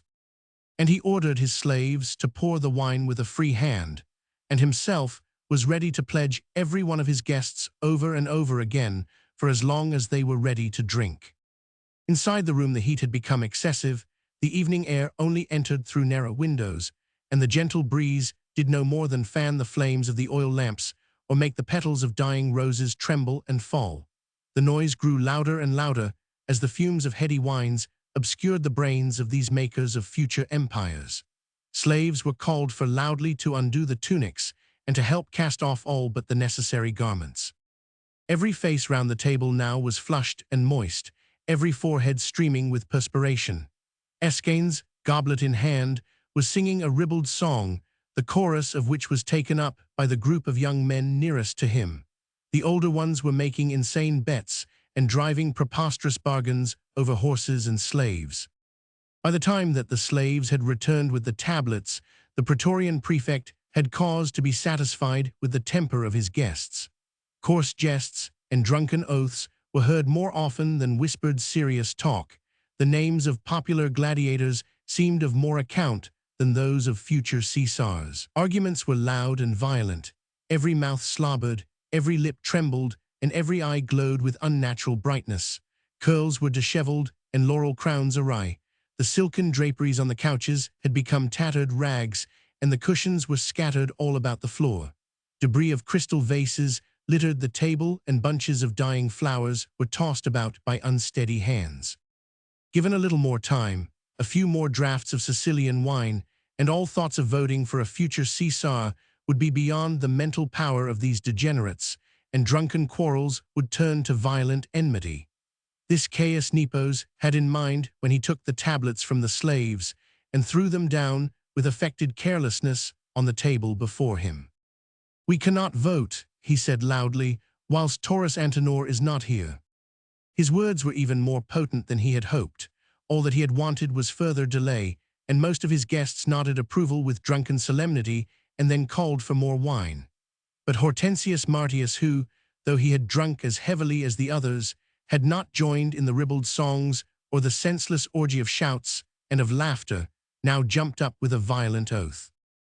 "What hath Taurus Antinor to do with us?" he shouted at the top of his voice. "Or we with Taurus Antinor? Ye do not intend, I trust, to raise a freedman to the imperium and place the scepter of Caesar in the hands of a descendant of slaves." He was trembling with such unbridled fury, his eyes glowed with the lust of such deadly hate, that instinctively the ribald songs and immoderate laughter were hushed, and eyes, veiled with the film of intoxication, were turned wonderingly upon him. But Caius Nepos was smiling blandly. The ire of Hortensius pleased him even though he did not understand its cause. "Nay, as to that," he said, "are we not all descended from slaves? Taurus Antinor hath the ear of the plebs. Doth suggest, O Hortensius, that he also hath the ear of D. Flavia Augusta." He had shot this arrow into the air, little guessing how hard and truly it would hit. Hortensius was making vigorous efforts to curb his temper, biting his lips, until tiny drops of blood slowly trickled down his chin. But he felt that the mocking eyes of his host were upon him, and had just a sufficiency of reason left in him to see through the machinations of Caius Nepos. He would not hold himself up to ridicule now before those who should prove his strong supporters in the future. His proposal had not yet been put to the vote, and he did not mean to alienate his adherents by an insane show of maniacal rage. "Of that," he said in response to his host's taunt, and in a voice quivering with the mighty effort of control, "of that there is but little fear. The Augusta is too proud to look with favor on a stranger. As for me, I would sooner ask Escanes to plunge his dagger in my throat than I would serve the empire under the Caesarship of Taurus Antinor." "Thou canst record thy vote as thou thinkest best," said Caius Nepos with calm urbanity, and those who were sufficiently sober nodded approval with solemn gravity. "Nay," here interposed Marcus Ancerus with stern reproof, Before we begin to vote, let us be agreed on one point. Let us be prepared to swear by the gods that we will adhere truly and loyally to the choice of the majority. And if, as meseems is likely, we agree that the unknown future husband of D. Flavia Augusta become the ruler of us all, then must we swear to proclaim him the Caesar with one accord, else doth our voting become a mere farce. Friends, before ye vote, are you ready to take this oath?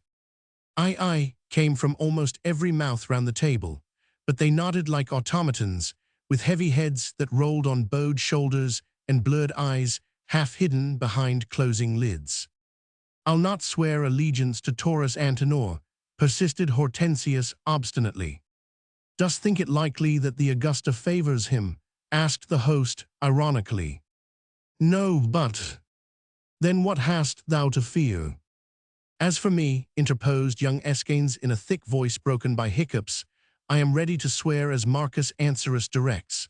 If we are not satisfied with the new Caesar, whoever he may be, my dagger will not rust in the meanwhile.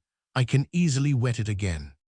Even as these last cynical words left the young man's lips, there came from outside the noise of much shouting and shuffling of naked feet, and anon the sound of a voice, loud and harsh, asking for leave to speak with the Praetorian prefect.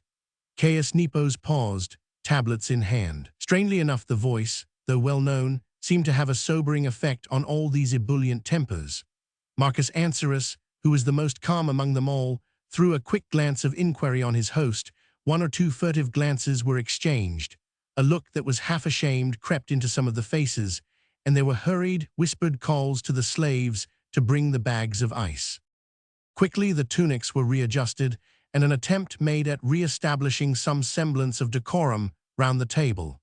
Caius Nepos was giving hastily whispered directions to the waiting maids. "Pull that coverlet straight, quick," he ordered, "and those cushions, pick them off the ground. That broken vase, set it aside. There, try and hide that wine stain with a fresh cloth." And all the while rapid, eager questions flew from mouth to mouth. "Wilt tell him at once, O Caius Nepos? Or wilt ply him with wine first? 'Twere safer." Nay, said Escanes, whose wrists and ankles were being bathed. "That would take too long. Taurus Antenor hath a strong head, and I for one could not keep sober another half-hour." "Dost know if he is at one with us?" was the query that came from every side. Hortensius Martius alone had remained silent. He did not call either for water or for ice. It was his hatred that had sobered him, making the lines of his face set and hard, causing the flush to die from his cheeks and leaving them ashy pale. "Dost know if he is at one with us?" reiterated Augustus Philario impatiently. He had ordered a slave to hold lumps of ice to his forehead, whilst Philippus Decius, lying next to him, was having perfume rubbed into the back of his neck. "We must look stern and deliberate," said Ancerus. "Dost know, O Caius Nepos, if he is at one with us?" "We must enlist him," rejoined the latter hurriedly. "He holds the plebs, and without his help our position might become difficult. A word from him to the crowd, and the new Caesar is assured of peace within the city." "Then do thou tell him what has been decided," said one of the others, who was busy smoothing his tangled hair. No, whispered cautious Ancerus the elder, "have a care. Thou, Caius Nepos, must probe him ere thou speakest." "Tell him naught of Escanes' dagger," added another hurriedly. "Speak of abdication," said the older man, "of anything that comes in thy mind. Some men there are who—" But he had no time to explain his meaning further, for the next moment Taurus Antenor stepped into the room. Chapter 9. There is a lion in the way, a lion is in the streets. Proverbs Roman 26:13. He had exchanged his embroidered tunic for a gorgeous synthesis of crimson embroidered with gold, which set off to perfection the somewhat barbaric splendor of his personality. And as he stood there massive and erect, beneath the gilded beams of Caius Nepos' dining hall, with the slaves at his feet undoing the strings of his shoes, he looked every inch the ruler for whom all these men here were blindly and senselessly seeking. His deep-set eyes beneath that stern frown had swept quickly over the assembly as he entered, and though now comparative order had been restored, and a semblance of calm reigned around the table, Taurus Antinor did not fail to note the flushed faces and glowing eyes, the broken goblets, and stained and tattered cloths, which gave ugly evidence of the riotous orgy that had gone before. But though 40 pairs of eyes were fixed upon his face, none could boast that they had perceived any change in its somewhat severe impassiveness as he now advanced towards his host. "Greeting to thee, O Caius Nepos," he said. "I crave thy pardon for my late coming, but I had other duties to which to attend." "Duties," said Caius Nepos lightly. "Nay, Taurus Antinor, there are just now duties so high and sacred that others must of necessity stand aside for these. But of this more anon. Wilt rest now and partake of wine?" "I thank thee, good Caius," replied the prefect, "but I have supped, and only came at thy bidding, because thou didst say that affairs of state would claim our attention this night." To all those present, he gave courteous, if not very hearty greeting. Then did his glance encounter that of Hortensius Martius, who alone had said no word or made a movement to welcome him. There was a vacant place beside young Hortensius, and Taurus Antinor took it, but he did not lie along the cushions as the others did, but half sat, half leaned on the couch, and turning to the young man said simply, "I give thee greeting, O Hortensius. I had no thought of meeting thee here." "I told thee yesterday that I would be present," said the other curtly. "I remember now and am proud and honored to sit by thy side. Wilt pledge me in a goblet of wine?" He had forced his rough voice to tones of gentleness. Hortensius Martius raised his glowering eyes with some curiosity on his face.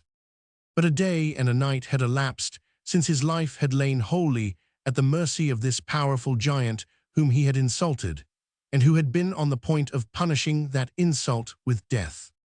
Young Hortensius, held aloft in the mighty grip of the prefect 20 feet above the flagstones of the forum, seeing a hideous death waiting for him below, did not even now realize how it came to pass that, when he recovered from the swoon into which horror and fear had thrown him, he found himself being tended by an old woman, and anon delivered safe and sound into the keeping of his slaves. He had entered his litter and been borne to his home, still marveling, but of the prefect of Rome he had not since then seen a trace.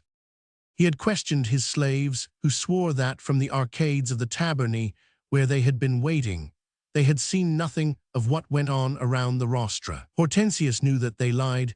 They must have seen something of the quarrel. They must have seen him being carried like a recalcitrant child up to the top of the highest rostrum, and threatened with awful punishment by the very man whom he had affected to despise. They must also have seen the prefect relenting, carrying him down again, content apparently with the fright which he had given him. His slaves must have been witnesses to his humiliation, and now were afraid to tell him what they had seen. And for the first time in his life, Hortensius Martius felt a wave of cruelty pass over him, in an insensate desire to make the slaves speak under pressure of torture. At the time, he was ashamed to seem too eager and had forborne to question further, but he allowed his humiliation to breed the quick-growing weed of hate. When first the name of Taurus Antinor was mentioned, he realized how that weed had grown apace, and now that he sat beside him and felt the inquisitive eyes of his host fixed with ill-concealed mockery upon him, he knew in his innermost heart that after this day there would no longer be room in the city of Rome for himself, as well as for this man who had vanquished and humiliated him. For the moment, however, he did not care to proclaim before all these men the hatred which he felt for Taurus Antinor. Thoughts of supreme grandeur were coursing through his brain. He knew that no one stood so high in Dea Flavia's graces as he himself had done this year past, and that no one was so like to win her for wife, since she had in her own proud and aloof way already accepted his respectful wooing. Therefore, putting a rein upon his jealousy and upon his unruly tongue, he took up a goblet and responded to the pledge of the man whom he hated. But whilst Antinor drained the crystal cup to the dregs, young Hortensius scarcely wetted his lips, and pretending to drink deeply, he kept his eyes fixed upon the prefect of Rome. It seemed to him as if he had never really seen him before, so sharp are the eyes of hate that they see much that is usually hidden to those of indifference. Young Hortensius, over the edge of his goblet, embraced with a steady glance the whole person of his enemy, the massive frame, the strong limbs, the hands and feet slender and strong. He looked straight into those deep-set eyes over which a perpetual frown always cast a shadow, and saw that they were of an intense shade of blue and with a strange look in them of kindliness and of peace, which belied the stern fierceness of the face and the willful obstinacy of the massive jaw. But now Caius Nepos began to speak. Taking the advice of Marcus Ancyrus the Elder, he spoke vaguely, trying to probe the thoughts that lay hidden behind the Anglicanus' furrowed brow. He had received advice. He said that the Caesar was tired of government and wished to spend some quiet days in the palace of Tiberius on the island of Capria. All this cleverly interwoven with sighs of hope as to what a happier future might bring if the empire were rid, quite peaceably, of course, of the tyranny of a semi-brutish despot. Then, as Taurus Antinor made no comment on his peroration, he recalled in impassioned language all that Rome had witnessed in the past 3 years of depravity, of turpitude, of senseless and maniacal orgies, and of bestial cruelty, all perpetrated by the one man to whom blind fate had given supreme power. And to whom, alas, said Taurus Antinor in calm response to the glowing speech, we have all of us here sworn loyalty and obedience. There was silence after this. Despite the lingering fumes of wine that obscured the brain, everyone felt that with these few words the prefect of Rome had already given an answer, and that nothing that could be said after this would have the power of making him alter his decision. But Marcus Ancyrus, conscious of his own powers of diplomacy, took up the thread of his host's peroration. "Aye, but we should be obeying him," he said simply, "if we accept his abdication." "There is no disloyalty," asserted Escanes, "in rejoicing at such an issue, if the Caesar himself doth will it so."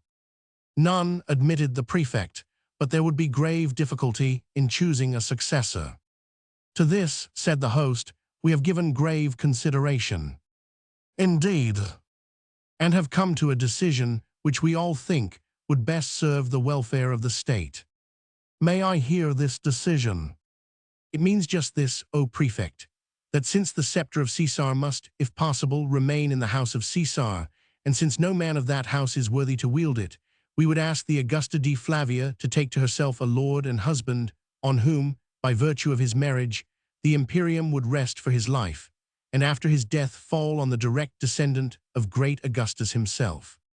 Taurus Antinor had not made a sign, whilst Caius Nepos thus briefly put before him the main outline of the daring project, and Hortensius Martius, who was watching him closely, could not detect the slightest change in the earnest face even when D. Flavia's name was spoken. Now, when Nepos paused, as if waiting for comment, Antinor said gravely, "You must pardon me, but I am a stranger to the social life in Rome. Will you tell me who this man is whom the Augusta will so highly favor?" "Nay, as to that," said Caius Nepos, "we none of us know it as yet. D. Flavia has smiled on many, but up to now hath made no choice." "Then 'tis to an unknown man you would all pledge your loyalty." "Unknown, yet vaguely guessed at, O prefect," here broke in Escanes with his usual breezy cheerfulness. "We all feel that D. Flavia's choice can but fall on an honorable man." "Thou speakest truly," rejoined Taurus Antinor earnestly, "but I fear me that for the present your schemes are too vague. The Augusta hath made no choice of a husband as yet, and the Caesar is still your chosen lord." "A brutish madman who—" "You chose him. Since then he hath become a besotted despot. Still your emperor, to whom you owe your dignities, your power, your rank." "Thou dost defend him warmly, O prefect of Rome," suddenly interposed Hortensius Martius, who had followed every phase of the discussion with heated brow and eyes alert and glowing. "Thou art ready to continue this life of submission to a maniacal tyrant, to a semi-bestial mountebank." "The life which I lead is of mine own making," rejoined Taurus Antinor proudly. "The life ye led is the one ye have chosen." And with significant glance, his dark eyes took in every detail of the disordered room, the littered table, the luxurious couches, the numberless empty dishes and broken goblets, as well as the flushed faces and the trembling hands, and involuntarily, perhaps, A look of harsh contempt spread over his face. Hortensius caught the look and winced under it. The words that had accompanied it had struck him as with a lash, and further whipped up his already violent rage. And he retorted with an evil sneer, "To the Caesar thou wilt render homage even in his most degraded orgies, and wilt lick the dust from off his shoes when he hath kicked thee in the mouth." Slowly Taurus Antinor turned to him, and Hortensius Martius appeared just then so like a naughty child, that the look of harshness died out of the prefect's eyes, and a smile almost of amusement, certainly of indulgence, lit up for a moment the habitual sternness of his face. "Loyalty to Caesar," he said simply, "doth not mean obsequiousness, as all Roman patricians should know, O Hortensius." "Ay, but meseems," rejoined the young man, whose voice had become harsher and more loud as that of Taurus Antinor became more subdued and low, "meseems that at the cost of thy manhood thou at least art prepared to render unto Caesar." But even as these words escaped his lips, the prefect, with a quick peremptory gesture, placed one slim, strong hand on Hortensius' wrist. It seemed as if in a moment, and because of those words, a strange power had gone forth from the soul within right down to the tips of the slender fingers that closed on those of the younger man with a grip of steel. He had raised himself wholly upright on the couch, his massive figure in the gorgeous crimson tunic standing out clear and trenchant against the shadowy whiteness of the marble walls behind him. His head, with the ruddy mass of hair on which the flickering lamps threw brilliant, golden lights, was thrown back, and the eyes, deep, intent, and glowing with unrevealed ardor, looked straight out before him into the shadows. "Render unto Caesar," he said slowly, "the things which are Caesar's, and unto God the things that are God's." His voice was low and unmodulated, as of one who repeats something that he has heard before, whilst the eyes suddenly shone as if with a fleeting memory of an exquisite vision.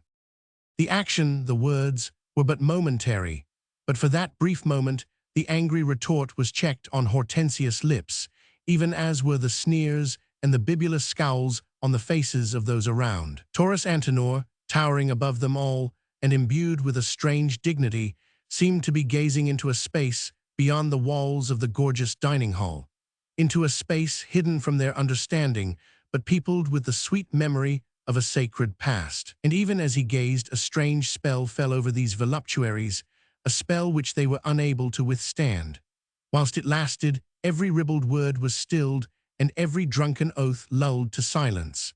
The very air seemed hushed, and only from a bunch of dying roses the withered petals were heard to fall one by one. Then the grasp on Hortensius' wrist relaxed, the dark head was lowered, the falling lids once more hid the mysterious radiance of the eyes. The spell was broken as Taurus Antinor resumed quietly.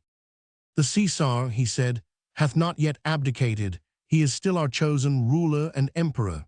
To speak of his successor now savors of treachery and—" "And what thou sayest stinks of treachery," broke in Hortensius Martius with redoubled wrath, and shaking himself free from the brief spell of superstitious awe which Antinor's words and Antinor's grip on his arm had momentarily cast over him. "Hast come here, O prefect, but to spy on us, to probe our souls and use them for thine own selfish ends." "Silence, Hortensius," admonished Ancerus the elder. "Nay, I'll not be silent," retorted the young man, who seemed at last to have lost all control over his jealous passion. His eyes, in which gleamed the fire of intense hate, swept from the face of his enemy to that of his friends whom they challenged. His voice had become raucous and hoarse, and his tongue refused him service, making his words sound inarticulate. "Do you not see," he shouted, turning his flushed face toward the others, "do you not see how you are being fooled? The prefect stands high in the Caesar's favor. He has the Caesar's ear." "Silence," broke in peremptory accents the voice of Caius Nepos, the host. "Silence," cried some of the younger men. "No, no, I'll shout," persisted Hortensius with the crazy obstinacy of one whose mind is obscured with liquor and with passion. "I'll shout until you understand. Fools, I tell ye, fools are ye all. You tell this man of your schemes, of your plans. He listens blandly to you. You fools, not to have suspected ere this that his so-called loyalty to Caesar masks his treachery to us. He was kneeling now upon his couch, and with clenched hands was pounding against the cushions like an angry child. The tumult became general. Everyone was shouting.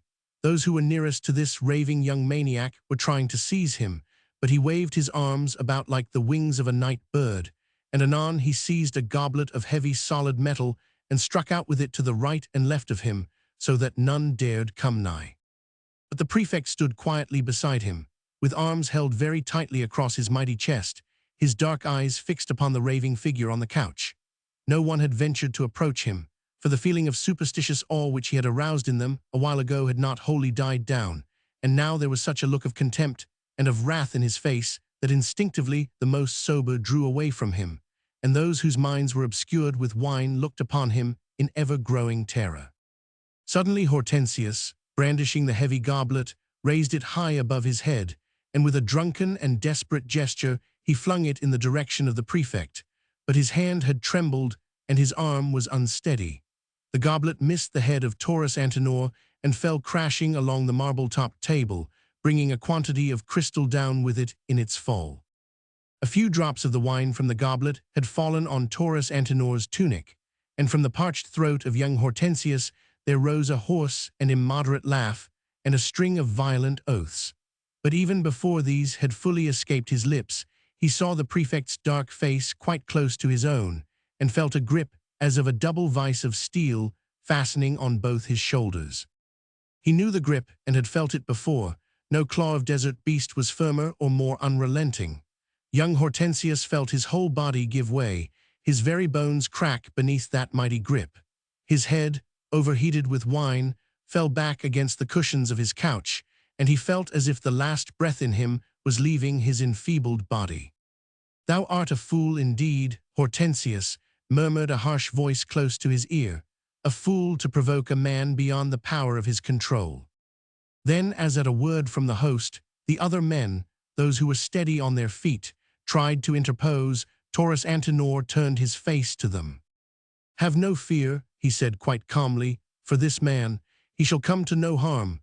Twice hath he insulted me, and twice have I held his life in my hands." Then, as Hortensius uttered an involuntary cry of rage or of pain, Taurus Antinor spoke once more to him.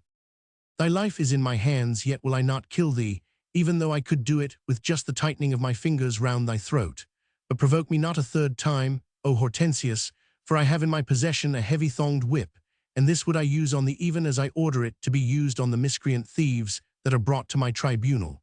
So cross not my path again, dost understand? I am but a man, and have not an inexhaustible stock of patience." Whilst he spoke, he still held young Hortensius down pinioned amongst the cushions.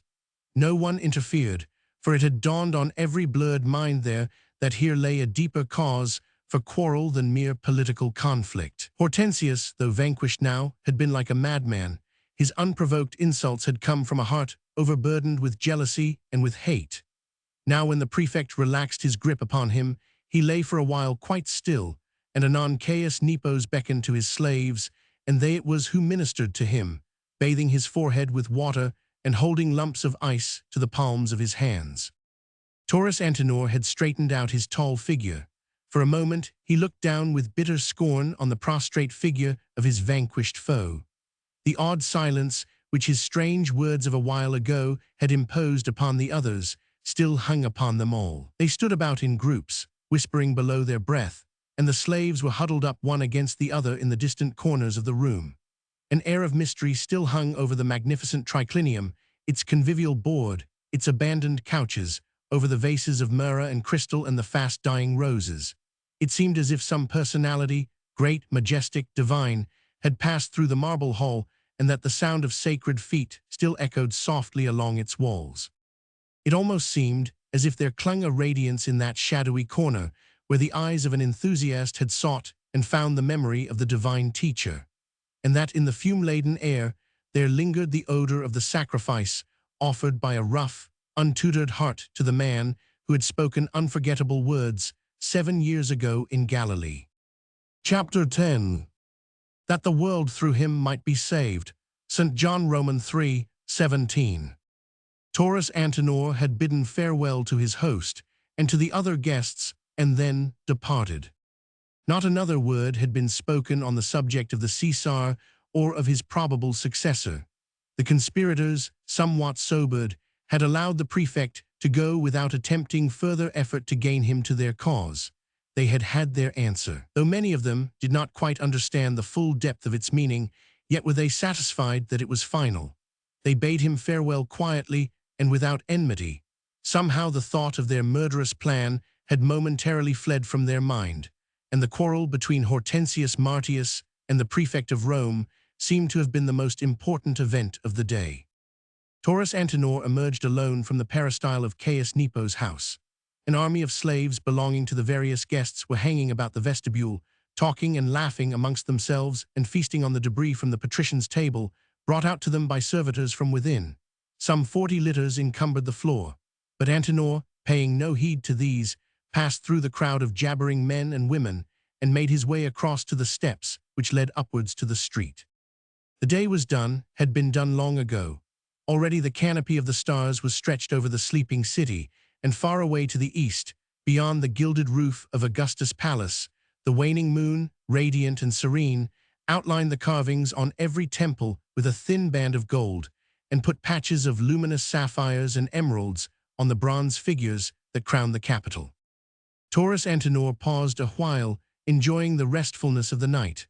From his broad chest came a long-drawn breath of voluptuous delight at the exquisite sweetness of the air. How far away now seemed that long, luxurious room, with its stained cloths and crumpled cushions, with the low tables groaning under the debris of past repasts and the rows of couches luring to sensuous repose. For the moment, even the wranglings of Caius Nepo's guests seemed remote, their selfish aims and their lying tongues. Here, beneath the stars, there was stillness and peace. A gentle breeze from over the distant hills blew on the dreamer's forehead and eased the wild throbbings of his temples. From somewhere near, tiny petals of heliotrope, chased by the breeze, brought sweet-scented powder to his nostrils. He looked around him, gazing with wondering eyes on the mighty city sleeping upon her 7 hills, on the gorgeous palaces of Tiberius and Caligula, and the squalid huts far away on the Aventine Hill, on the mighty temples with their roofs of gold, and the yawning arena down below, desolate and silent now, but where on the morrow men and beasts would tear one another to pieces to make holiday for the masters of the world. And even as his restless eyes swept over the surrounding landscape, they turned to where, in the shadow of the stately palaces of Tiberius and of Augustus, lay the house of D. Flavia. Its gilded portals threw back with brilliant intensity the weird and elusive light of the waning moon, and high above, upon the balustrade of the roof, gigantic bronze groups of quaint and misshapen beasts looked ghoul-like against the canopy of the sky. All within the massive walls was dark and still. Near to the vestibule, a couple of ancient cypresses made a natural arch overhead, and in the tender branches of a group of acacias close by, the evening breeze sighed, with gentle, melancholy murmurings amongst the leaves. Instinctively, Taurus Antinor turned to walk a few steps toward the house, and soon reached a spot from whence his gaze could command the colonnaded vestibule, with its mosaic pavement sunk a few steps below the level of the street. Somewhere near him, though he could not see it, a bosquet of heliotrope and white lilies sent an intoxicating fragrance into the air. From far away, where the marshes stretched their limitless expanse toward the sea, came the melancholy cry of a bittern, calling to his absent mate. A vague longing surged in the strong man's heart. He stretched out his arms up to the dark, starlit canopy above, and a sigh, half impatient, wholly melancholy, escaped his half-closed lips. His eyes tried to pierce the marble walls behind which there bloomed, stately and proud, a beautiful white lily. Wholly against his will, the man's thoughts flew back to that midday hour in the Forum, when D. Flavia had stood before him in all the exquisite glory of her youth and her loveliness, with that wilful curl round her chiseled lips and the delicate brows drawn together in a frown of childlike obstinacy. How beautiful she was, and how strangely pathetic had been her isolation in the midst of so much grandeur. Even now he thought of her, asleep possibly somewhere in this gorgeous palace, all alone, despite the thousands of slaves around her, friendless, despite the might of the house of Caesar, of which she was so proud. Through one of the tiny windows, there peeped a flickering light. Taurus Antinor marveled if that were her sleeping room, and closing his eyes, pictured her there, resting on embroidered coverlets and cushions, her fair hair falling in waves around her face at rest, and he wondered whether in sleep a dewy tear had perchance put a priceless diamond on her golden lashes. Bitter thoughts of the men whom he had just quitted surged back in his heart. They wished to make of this young girl a tool for the fashioning of their own ambitious schemes. The Augusta shall choose one of us for mate, and him we shall ask to hold the scepter of Caesar. One of them for mate, one of those sensuous self-seekers who would use her as a stepping stone, and having obtained supreme power through her dainty hands, would cast her aside as a useless tool, and break her heart ere she realized even that she had won. And from the thoughts of the beautiful girl, his mind flew back as if instinctively to that strange phase of his life, those unforgettable days in Judah which had seemed like unto the turning point of his whole existence. He recalled every moment of that memorable day when he had stood among a multitude on the barren wastes of Galilee, and wrapped in a dark cloak, had listened in solitary silence to words and teachings such as he had never dreamed of before. "If only I could have understood thee better then," he murmured. "If more of thy precious words had fallen on mine ear, I might have told her then something of what thou didst say. I could have found the words to make her understand. But now I am ignorant and forlorn. O man of Galilee, thou didst die so soon, and left so many of us groping in the darkness. Thou Son of God, come back to me, if only in a dream. Show me the way, the truth, the light. Show me the star which they say guided the shepherds to thy cradle. Give me thy cross, and let me walk once more on Golgotha to thee." And even as these words of passionate longing escaped half-audibly from his lips, his eyes wandered round the 7 hills of Rome, and suddenly the highest peak beyond the Forum appeared to him transfigured in the night. Memory, with a swift hand, drew aside the veil of the present, and in a vision showed him a picture of the past. The marble temples of pagan gods disappeared, the hill became bleak and precipitous and dark. Great stillness reigned around, save where from afar there came at times the distant roll of thunder. The sky was overcast, great banks of cloud, the color of lead, with blood-red lights within their massive bosoms, swept storm-tossed across the firmament. Then from the valley below there came, vaguely remote at first, then rising louder and louder, a sound as when a mighty torrent rushes onwards in its course. And as Taurus Antinor gazed now on that dream hill, memory showed him, surging like a tempestuous sea, thousands upon thousands of human heads, all tending upwards to the summit of the hill. They came, the great multitude. They came, and still they came, and like gigantic breakers on a smooth shore, waves of human beings scattered themselves and dispersed upon that hill. And amongst them all, isolated, walking with bent back and thorn-crowned head well-nigh bowed to the dust, came a man bearing a cross. Taurus Antinor saw him even now as he had seen him then, with blood and sweat dripping from his brow, the pale, patient face serene and set, the eyes half-closed in agony still glowing with unutterable love, and with the perfect peace of complete sacrifice. And among the sea of faces that gazed on that solitary figure, Taurus Antinor had recognized himself. He saw himself as he was then, a rough voluptuary, a thoughtless, sentient beast who up to that time had lived a life of emptiness and of mockery, eating and drinking and sleeping, and waking again day after day, year after year. And he saw himself as he was on that day, he one of thousands and thousands of lookers-on, gazing on the 3 hours' agony of a just man upon the cross. He remembered every minute of those 3 hours, which the hill of imperial Rome now pictured back to him as in a dream. He had stood there a mere unit amongst the crowd, wrapped in a dark cloak, unrecognized and unknown, but with every nerve strained to catch the words that fell from those dying lips. He had heard the cry of bitterness, "Lord, Lord, why hast thou forsaken me?" And that of infinite love and of supreme pardon, "O God, forgive them, for they know not what they do." And above and around the sky grew darker and the air more still, and round that dying figure alone there shone a radiance unseen by most. For had they seen it as Taurus Antinor saw it then surely would they have known, would they have understood. And at the foot of that cross women and men stood weeping, and thoughtless soldiers hurled insults on their dying lord. The lips that had only uttered words of perfect charity thirsted for a drop of water, and a sponge filled with gall was pressed mockingly to them. But the arms were still extended wider and wider, so it seemed as if in their almighty love they would embrace all that surging humanity, all those that suffered, those that hoped as well as those that doubted, those who mocked him and those who adored. Taurus Antinor's very manhood had cried out to him then to fight the multitude single-handed, to shake the power of Rome and defy the will of the people, and to rush up to that one cross, towering above the others, to pick out with firm fingers every cruel nail, to wrap the sacred body in soft, soothing cloths, and to kiss every wound until it closed in health. Even now, after all these years, the rough soldier's cheeks were burning with the shame of impotence. To look on that sacrifice and be unable to stop it, to look on such a death and to continue to live on, still blind, still ununderstanding, even though the teacher who had come to explain had sighed ere he died. It is finished.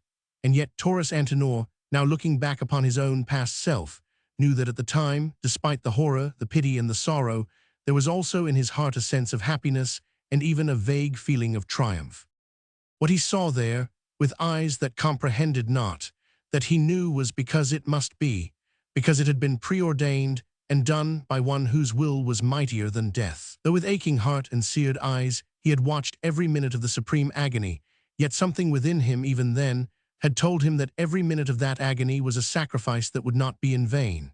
And whilst in weakness he groaned with the pathos of it all, yet did his heart thrill with strange exultation, and from that cross, even when all was silent, there rang in his ear the last words of perfect fulfillment of a perfect sacrifice. "It is finished." And even as the words rang once again in Taurus Antinor's ears, the awful darkness of that momentous hour fell upon the dream hill far away. Golgotha, with its 3 towering crosses, vanished from before the visionary's gaze. Once more there rose before him the marble temples of pagan Rome that crowned the capital, the gorgeous idols covered in gold, these gods of mockery before whom the mightiest empire in the world was satisfied to bow the knee. And that same sweet, sad longing rose in the dreamer's heart. "Could I but have heard thee speak more often, could I but have touched thy hands, methinks that I would have understood. But now all is still dark before me, and the way is so difficult." And even as the sigh died upon his lips, there came from behind him the sound of prolonged and hoarse laughter, followed by snatches of a drinking song and loud calls for slaves and litters. Caius Nepo's guests were leaving the hospitable house at last, drunk with wine, smothered in flowers, replete with every Epicurean delight. They were going home now, having, mayhap, forgotten that they had plotted to murder Caesar and to raise themselves to power at all costs, even if that cost was to be a sea of blood or the ruins of Rome. The song and laughter soon died away in the distance. Taurus Antinor had distinguished the voice of Hortensius Martius and that of Ancyrus, the elder. The sigh of sadness turned to one of bitterness, his arms dropped by his side, and a cry of harsh contempt escaped his parched throat. "O man of Galilee," he murmured, "didst die for such as these?" Chapter 11. "Come unto me, all ye that labor and are heavy laden, and I will give you rest." St. Matthew 28. A timid voice roused Taurus Antinor from his dream. "My gracious lord, thy litter is here." He started as a man suddenly wakened from sleep, and once or twice his eyes closed and opened again ere they rested finally on the broad back bent in a curve before him. "Methought my gracious lord was waiting," continued the speaker in the same timid voice, "and mayhap did not see the litter among the shadows." "I fear me I was dreaming, my good falses," said the prefect with a sigh, "for truly I did know that thou wast here. Is the girl Nola with thee?" "Aye, gracious lord, she waits on thy pleasure and thy bearers." "Nay, did I not tell thee that I would have no bearers?" "The way is long, gracious lord." "I told thee that I would walk." "But my lord—" "Silence now," he said with some of his habitual impatience. "Send my litter and bearers home, bring me the mantle I required, and do thou and Nola follow me." Reluctantly, the old man obeyed. "My gracious lord will be footsore, the way is long and ill-paved," he muttered, half-audibly, even as he made his way to the rear of the bosque of lilies, where a group of slaves stood waiting desultorily. Anon he returned carrying a mantle of dark woolen stuff, and Taurus Antinor, having wrapped himself in this, slowly turned to walk down the hill. Leaving the imperial palaces behind him, he went rapidly along the silent and deserted street. It wound its tortuous way at first on the crest of the hill, skirting the majestic temple of Magna Mater with its elevated portico and noble steps that lost themselves in the shadows of labyrinthine colonnades. The street itself, narrow and unpaved, was in places rendered almost impassable by the piles of constructors' materials and rubbish that encumbered it at every step, debris or future requisites of the gigantic and numberless building operations which the mad emperor pursued with that feverish energy and maniacal restlessness that characterized his every action. Palaces here and temples there, a bridge over the forum, a new circus, new baths, the constant pulling down of one edifice to make room for the construction of another. All this work, commenced and still unfinished, had changed the whole aspect of the great city, turning it into a wilderness of enormous beams and huge blocks of uncut marble and stone that littered its every way. But Taurus Antinor paid no heed to the roughness and inaccessibility of the road. Unlike the rich patricians of the time, he hated the drowsy indolence of progress in a litter, and after the fatigues of a nerve-wracking day, the difficulties of ill-paved roads were in harmony with his present mood. Assuring himself that old Falses and the girl Nola were close at his heels, he stepped briskly along the now precipitous incline of the hill. The rapid movement did him good. The air came to him from across the gardens of the palaces, sweetly scented by late lilies and clumps of dying roses. Soon he had left the great circus behind him too, and now he started climbing again, for his way led him upwards on the slope of the Aventine Hill. The silence here seemed more absolute than among the dwellings of the rich, for there, at times, a night watchman would emerge from a crossroad and give challenge to the belated passerby, whilst a certain bustle of suspended animation always reigned around the palace of the emperor, even during the hours of sleep. Some of his slaves and guard were always kept awake, ready to minister to any fancy or caprice that might seize the mad Caesar in the middle of the night. But here, where there were no palaces to guard, no insane ruler to protect, no one came to question the purpose of the benighted wanderers, nor did sudden outbursts of laughter or good cheer pierce the mud walls of the humble abodes that lay scattered on the slope of the hill. The waning moon had hidden her light behind a heavy bank of clouds. A dull grayness pervaded the whole landscape, causing it to look weird and forlorn in the gloom. The few trees dotted about here and there looked starved and gaunt on the barren hillside, with great skeleton-like arms that waved mournfully in the breeze. The ground, uneven and parched, after the summer's drought, rose and sank in fantastic mounds and shapes, like tiny fortresses of ghosts or ghouls. The street itself soon became merged in the general surroundings. Only a tiny footway, scarcely discernible in the gathering darkness, wound upwards to the summit of the hill.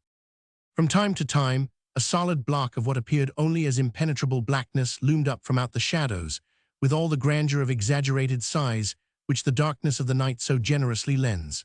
Soon it would reveal itself as a small mud-covered box, with 4 bare walls and a narrow doorway facing toward the south. Herein lived and suffered a family of human beings, freedmen and women without the stigma of slavery, but with all the misery of destitution and often of complete starvation. Here and there the little house would be surrounded by a vestibule, a mere projection from the roof, supported on a few rough beams, but never a garden, scarcely a tree to cast a cooling shade on hot summer afternoons, or clump of lilies or mimosa to sweeten the air that came dank and fetid from over the marshes beyond the hill. Not a sound now disturbed the stillness of the night save when a bat fluttered overhead, or when furtive footsteps, on unavowable errand bent, glided softly off the beaten track and quickly died away among the shadows. The prefect walked on, heedless of his surroundings. The mood that had been on him ever since he left Caius Nepo's house still caused his mind to wander restlessly in the illimitable regions of perplexity and doubt. He scarcely looked where he was going, for he kept his eyes fixed upon the starlit canopy above him and upon the crest of the hill which lost itself in the darkness overhead. Suddenly, out of the gloom, two pairs of hands emerged, and without warning fastened themselves on the prefect's throat. Thin, claw-like hands they were, and above them gaunt arms, mere bones covered with wrinkled flesh that proclaimed starvation and misery. The old slave from the rear uttered a cry of terror. Nola clung to him, paralyzed with fear. The slopes of the Aventine were noted for the gangs of malefactors that infested them, and defying the power of the aediles rendered them unsafe for wayfarers even in the light of day. Taurus Antinor, instantly brought back from the land of dreams, had no great difficulty in freeing himself from the claw-like grasp. With a quick gesture of his own powerful hands, he had in a moment succeeded in dragging the gaunt fingers from off his throat, and holding the thin wrists with a firm grip, he gave them a sudden sharp twist, which elicited two cries of pain and brought two pairs of knees in hard contact with the ground. It had all occurred in the space of a few seconds, and now a bundle of soiled rags seemed to be lying huddled up under the prefect's foot, and he looked like some powerful desert beast that has placed a massive paw on a pair of puny rats. The thin arms wriggled like worms in his mighty grasp. "Pity, my lord, pity," came in hoarse murmurs from the bundle of rags under his foot. "Pity, of that have I in plenty," he replied gruffly, "but methinks 'twas not pity ye sought by trying to strangle me. Pity, my lord, my children are starving. Pity, my lord, I have not tasted food today." "Pity, my lord," retorted the prefect with a grim laugh, and mimicking the wretched man's words, "I would have murdered you had I had the power." Then he relaxed his grip, and with his foot pushed the bundle of dirt further away from him. He groped in his wallet and drew out some silver coins. These he threw, one by one, into the midst of the shapeless rags, and he stooped forward, striving in the darkness to see something of the faces that were willfully hidden from him, something of the mouths that had uttered the pitiable groans. Vaguely he discerned the outline of cadaverous cheeks, of sunken temples, of furtive eyes veiled by thin lids. He saw the glances half of fear, wholly of doubt, that were thrown on the silver coins, heard the muttered oaths, the incipient quarrel over the distribution of the unexpected hoard. Then did the strange perplexities which had assailed him throughout this night find expression in bitter words. He threw down a few more coins and said slowly, "These are for pity's sake, and in the name of one whom mayhap ye will know one day. He died that ye should live. Bear that in mind and ponder on it. Mayhap ye will find the solution to that riddle, that such as you should live in eternity, therefore did he die. When ye have understood this, and can explain the value of your lives as compared with his, come and tell it to the prefect of Rome, and he will shower on you wealth beyond your dreams."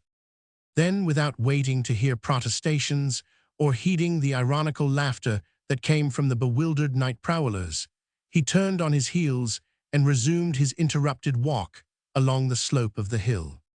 The footpath, scarce more than a beaten track, soon disappeared altogether.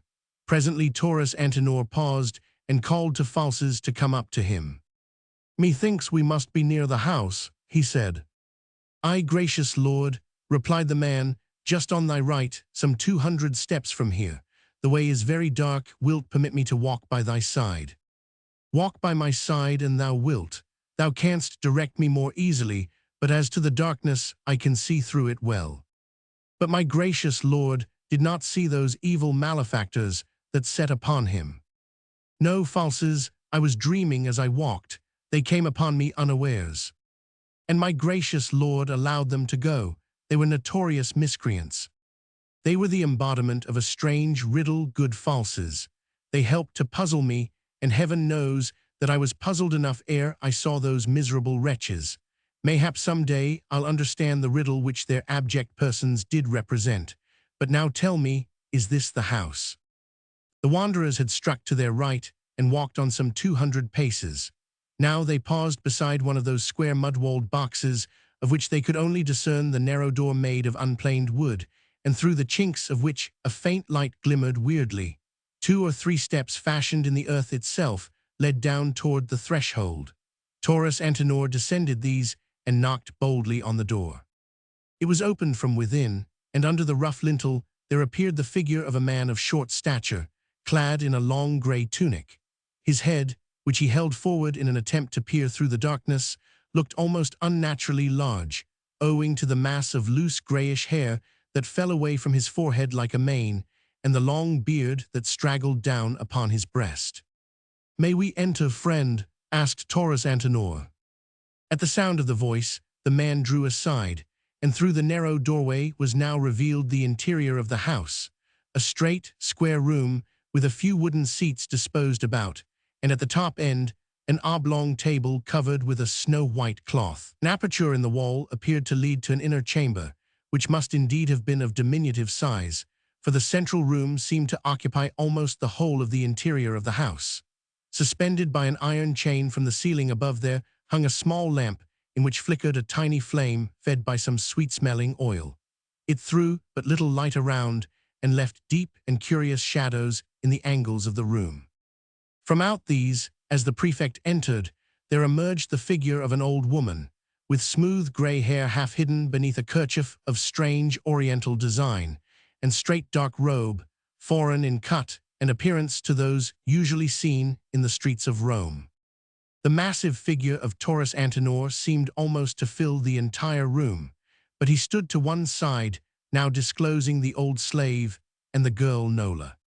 "This," he said, addressing the woman, "is the child of whom I spoke to thee. She is friendless and motherless, but she is free, and I have brought her so that thou mayest teach her all thou knowest." In the meanwhile, the man with the leonine head had closed the door on the little party. He came forward eagerly, and raising himself on the tips of his toes, he put his hands on Antinor's shoulder, and with gentle pressure forced him to stoop. Then he kissed him on either cheek. "Greeting to thee, dear friend," he said cheerily. "Thou hast done well to bring the girl. My mother and I will take great care of her." "And ye will teach her your religion," said Taurus Antinor earnestly. "Because of that did I bring her. She is young and will be teachable. She'll understand as a child will that which hardened hearts are unable to grasp." "Nay, friend," said the man simply, "there is not a great deal to teach, nor a great deal to understand. Love and faith, that is sufficient. And as our dear Lord did tell us, love is the greatest of all." For the moment the prefect made no reply.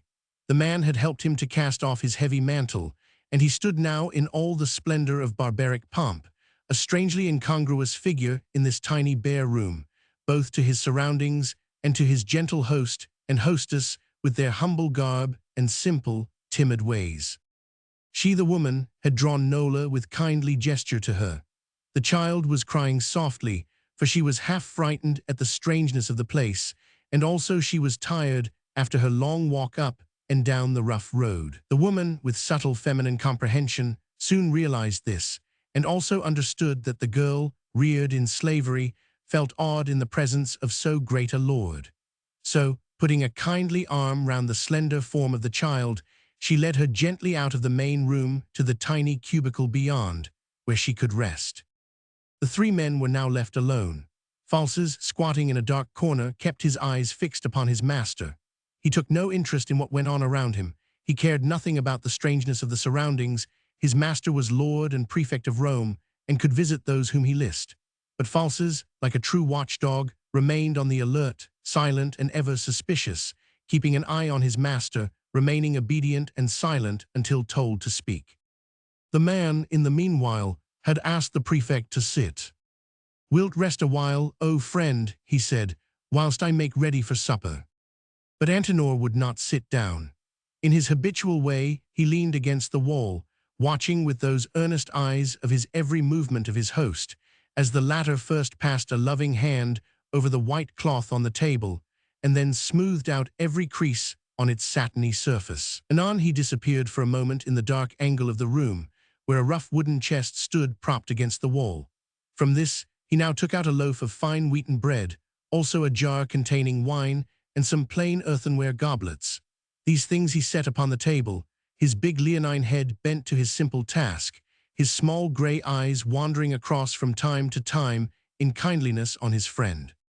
Intuition, born of intense sympathy, had already told him that something was amiss with the prefect. He knew every line of the rugged face, which many deemed so fierce and callous, but in which he had so often seen the light of an all-embracing charity. When Taurus Antinor used to visit his friend in the olden days, he was wont to shed from him that mantle of rebellious pride with which, during the exercise of his duties in Rome, he always hid his real personality. People said of the prefect that he was sullen and morose, merciless in his judgments in the tribunal where he presided. They said that he was ambitious and intriguing, and that he had gained and held the Caesar's ear for purposes of his own advancement. But the man and woman who had come recently on the Aventine and who called the prefect of Rome their friend, knew that his rough exterior hid a heart brimming over with pity, and that his aloofness came from a mind absorbed in thoughts of God. But today the prefect seemed different. The look of joy with which he had greeted his friends had quickly faded away, leaving the face darkened with some hidden care, and as the man watched him across the narrow room, he seemed to see in the strong face something that almost looked like remorse. Therefore, whilst accomplishing the task which he loved so well, he quietly watched his friend and resolved that he should not recross the threshold of this house without having unburdened his soul. "Friend," he now said abruptly, "I have a curious whim tonight. Wilt indulge it?" "If it be in my power," responded the prefect, rousing himself from his reverie. A look of deep affection softened for the moment the hard look on his face, as his deep-set eyes rested on the quaint figure of the man with the leonine head. "What is thy whim?" he asked. "Over in Judah we were so little alone," rejoined the latter, "and then we had such earnest things to talk about, that I have never heard from thy lips how it came to pass that thou didst hear our dear Lord preach in Galilee." "Yet I did tell thee," said the prefect, "when first thou didst ask my confidence." "Then 'tis my whim to hear thee tell me again," rejoined the man simply. "All that pertains to our dear Lord doth lie so close to my heart, and 'tis long now since I have spoken of him to one who hath seen and heard him. 'Tis great joy to me to hear of every impression which he made on the heart of those whose life was gladdened by a sight of his face." "Whose life was gladdened by a sight of his face," repeated Taurus Antinor gently. "Aye, thou dost speak the truth, O friend, for my life too was gladdened by a sight of his face. I was traveling through Judah, on my way to Syria, and the Caesar had desired me to visit the proconsul. Thus did I halt in Jerusalem one day. Having done the emperor's bidding, I had time to kill ere I started further on my journey. So I bethought me that I would like to see something of the man from Nazareth of whom I had heard speak." "And God prompted thee, friend, to go and hear him?" "God, sayest thou?" rejoined the prefect slowly. "Aye, mayhap thou'rt right. 'Twas God then that sent me. Disguised in humble raiment, I went forth one day and made my way to the desert lands of Galilee." "And didst see him there?" "I saw him sitting on a low mound of earth with the canopy of blue above his head, and all around him a multitude that hung entranced upon his lips. He spoke to them of the kingdom of heaven, a kingdom of whose existence, alas, I had never dreamed. But his words did wring my heart, and the majesty of his presence has ever since been before mine eyes.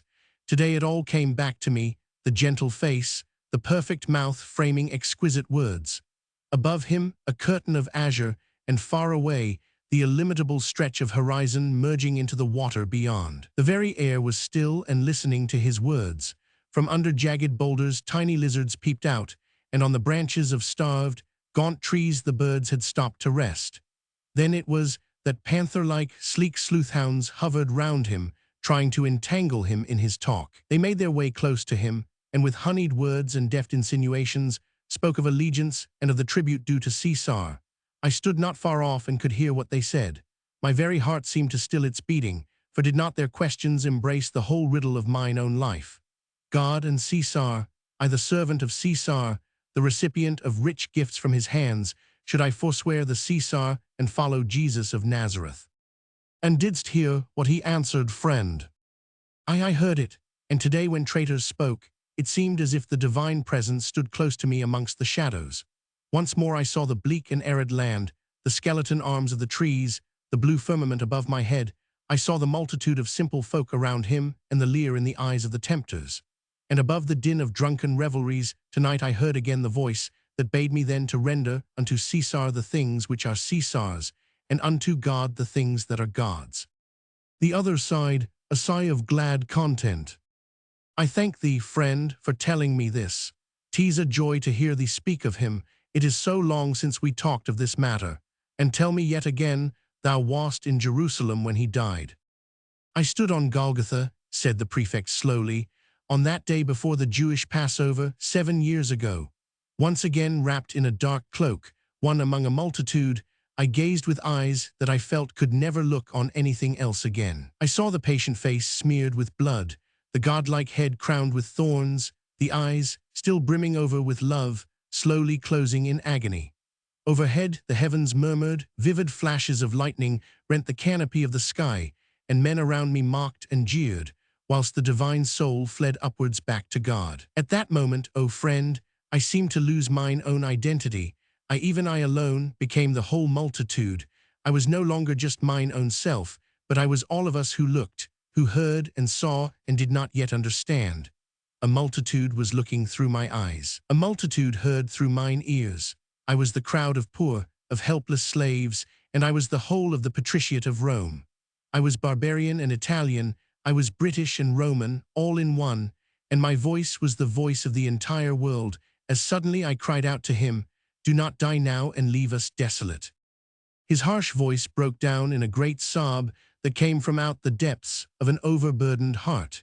He took a few steps forward and slowly dropped on his knees right against the table, his clasped hands resting on the cloth, his forehead buried in his hands. The man had listened to him silently and patiently within his heart, that subtle understanding for another's sorrow, which his own mission had instilled into him. And thus understanding, he went up to that end of the table where knelt the rich and mighty prefect of Rome, the friend of Caesar, all-powerful in the land, with burning head buried in his hands, and eyes from which despite his will hot tears gushed up that would not be suppressed. He placed a kindly hand on the bowed shoulder of his friend. "Wilt tell me what troubles thee?" he said gently. Taurus Antinor passed his hand across his forehead as if to chase away the brain-searing thoughts. He raised himself from his knees and gratefully pressed the hand that had recalled him to himself. "Nay, friend," he said, "I'll not do that. Thy friendship is too precious a guerdon that I should jeopardize it by showing thee the blackness of my soul." "Dost talk at random," said the other firmly. "My friendship doth not come and go like fleeting sunshine on a winter's day.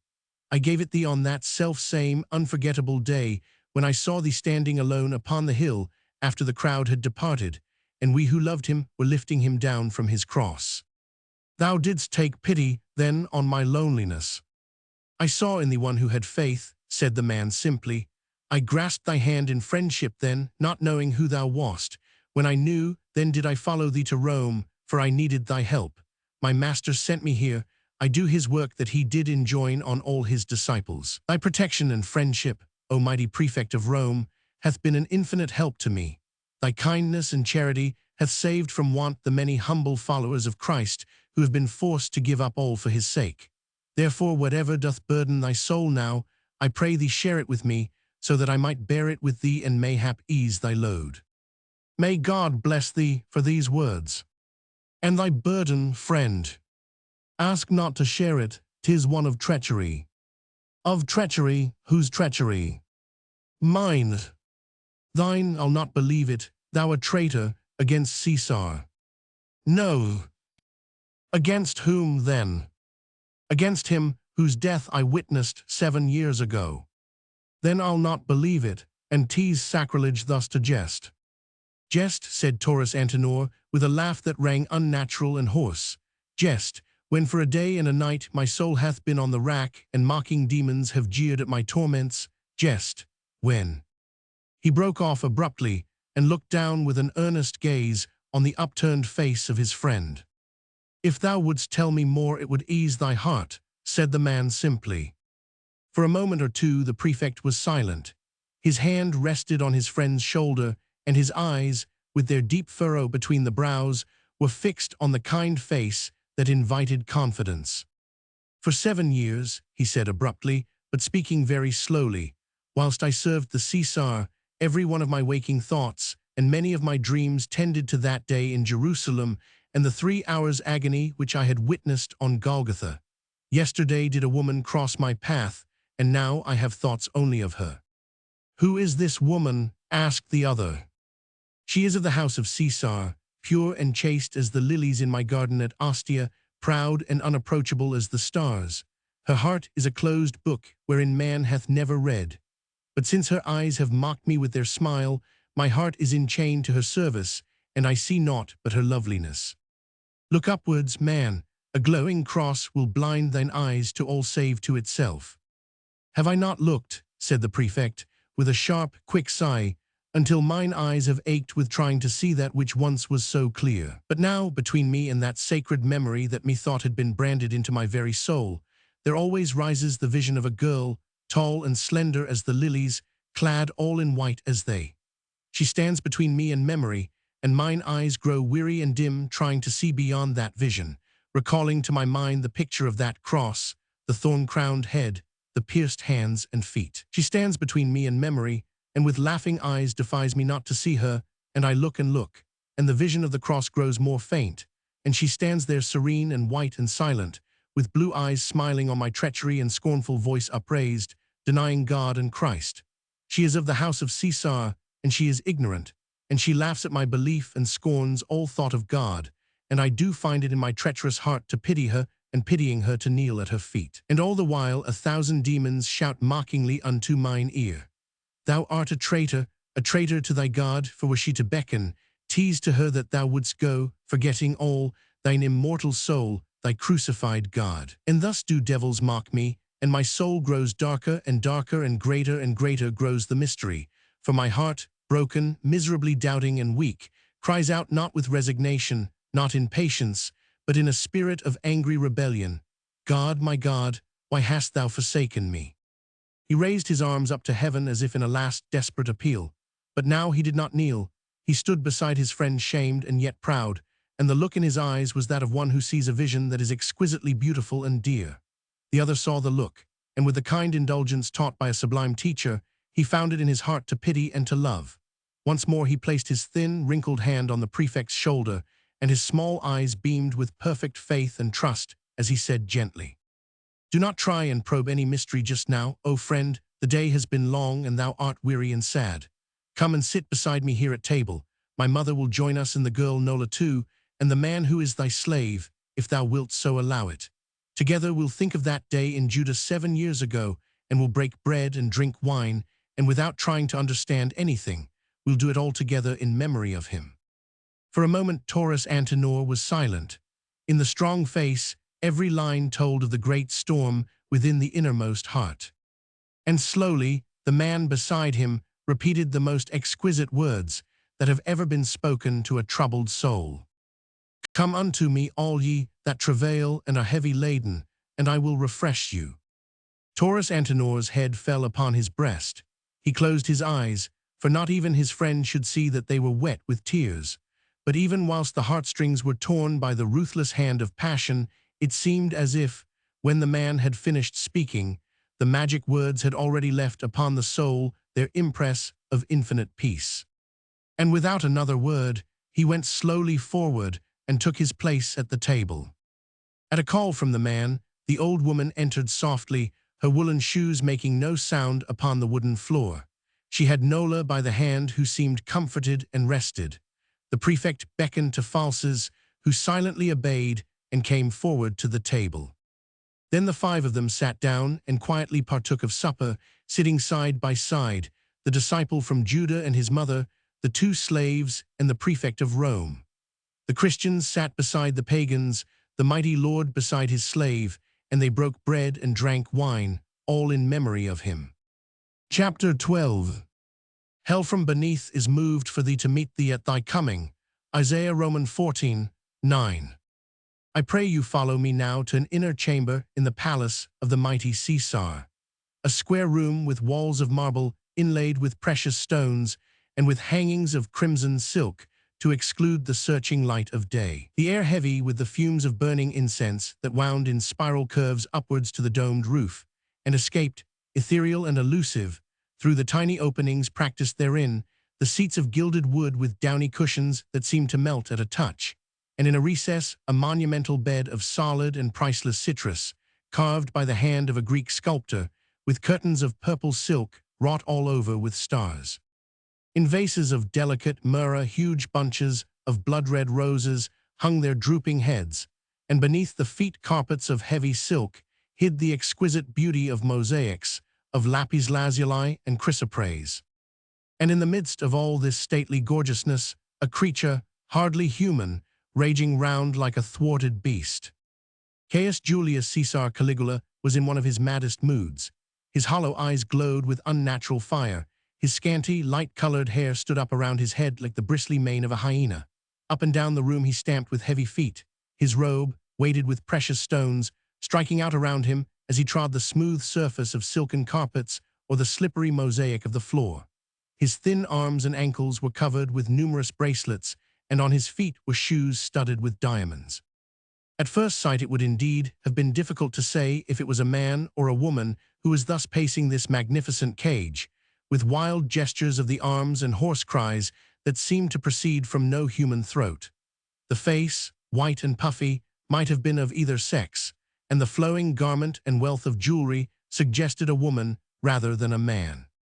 The Caesar was crazy with rage, and all round the room slaves and attendants cowered, terrified.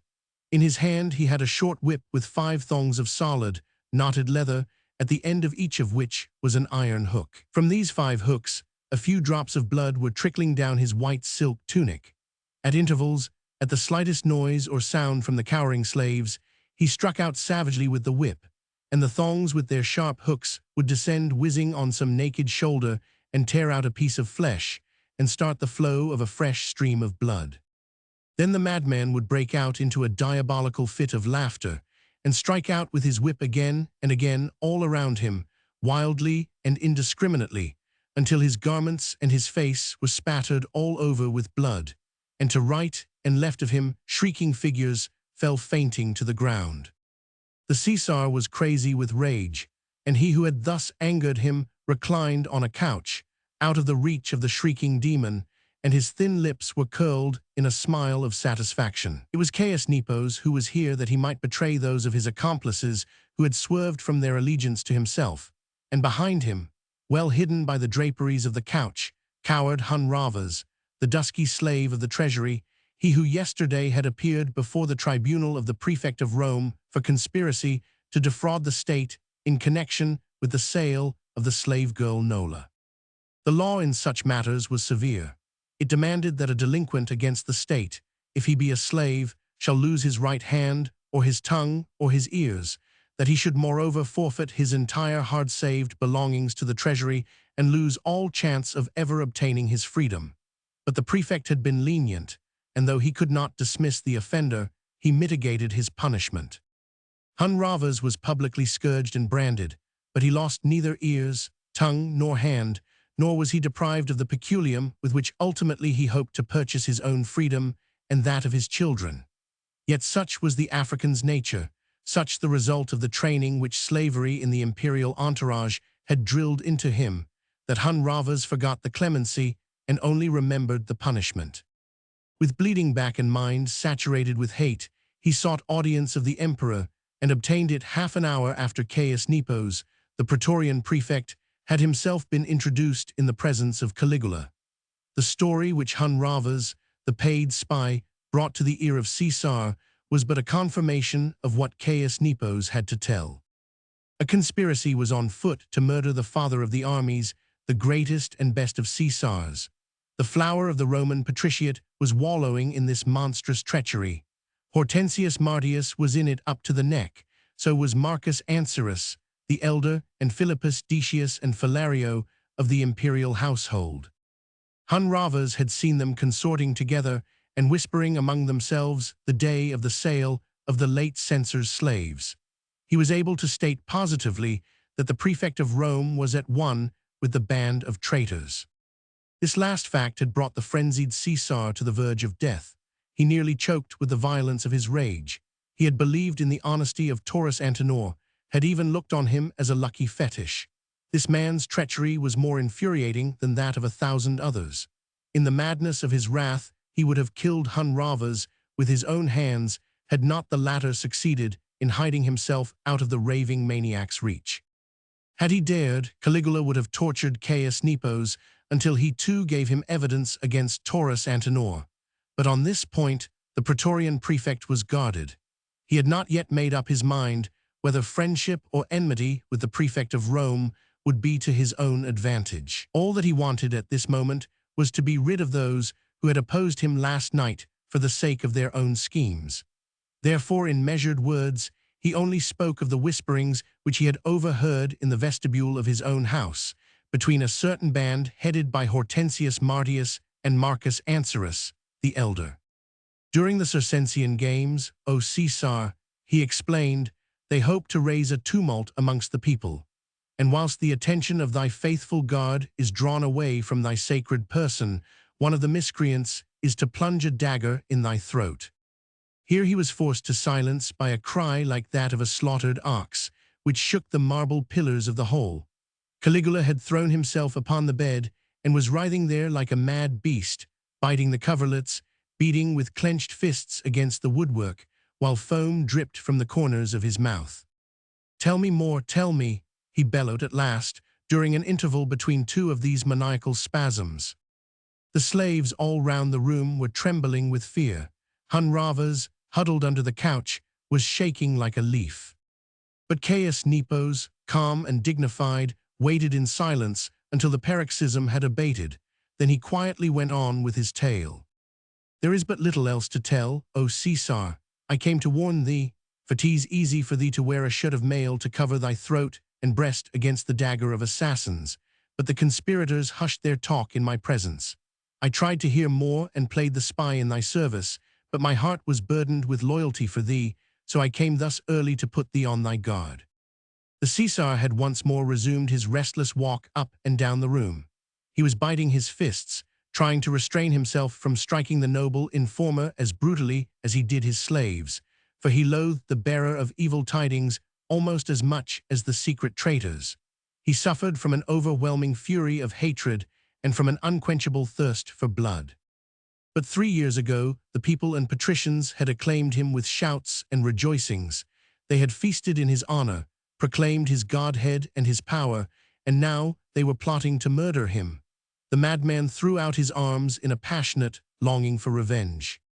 "They would kill me," he cried hoarsely, "kill me," and a demoniacal laugh broke from his swollen throat. He tore the garments from off his chest and buried his nails in his own flesh, whilst roar upon roar of his mad laughter woke the echoes of his stately palace. Then suddenly the paroxysm died completely down. An unnatural calm succeeded the violent outbursts of rage. Caligula, with a corner of his silken robe, wiped the perspiration from his streaming face. He threw himself on a seat, and resting both elbows on his knees and his chin in his hands, he stared contemplatively before him. Of a truth, this calm seemed even more awe-inspiring than the snarls and cries of a while ago. Caius Nepos' sallow cheeks became still more ashen in color as he cast a quick glance round the room, feeling perhaps for the first time today how completely he was at the mercy of a raving lunatic if the latter should turn against him. But the Caesar sat there for some time, ruminating, with great hollow eyes fixed on one spot on the ground, and gusts of stertorous breathing escaped from his chest. After a while he spoke. "Thou didst not tell me yet, O kind friend," he said dully, "what the traitors mean to do once they have murdered their Caesar. Whom would they set up as his successor? They cannot all be emperors of Rome. For whose sake, then, do they intend to commit this damnable treachery?" "Nay, great Caesar," replied Caius Nepos dryly, "methinks they all have a desire to become emperor of Rome, and this being impossible, there was a vast deal of wrangling in my vestibule last night. I caught the purport of several words, and of several names," asked Caligula in the same even voice. "I heard one name spoken in particular, O Caesar." "Tell me." "That of the Augusta, thy kinswoman," said Caius Nepos, after a slight moment of hesitation. "Of D. Flavia." even hers. But she is a woman and cannot lead an army, said the emperor, whose voice sounded hollow and distant, as if it came from out the depths of a grave. Nor was that suggested, O Caesar.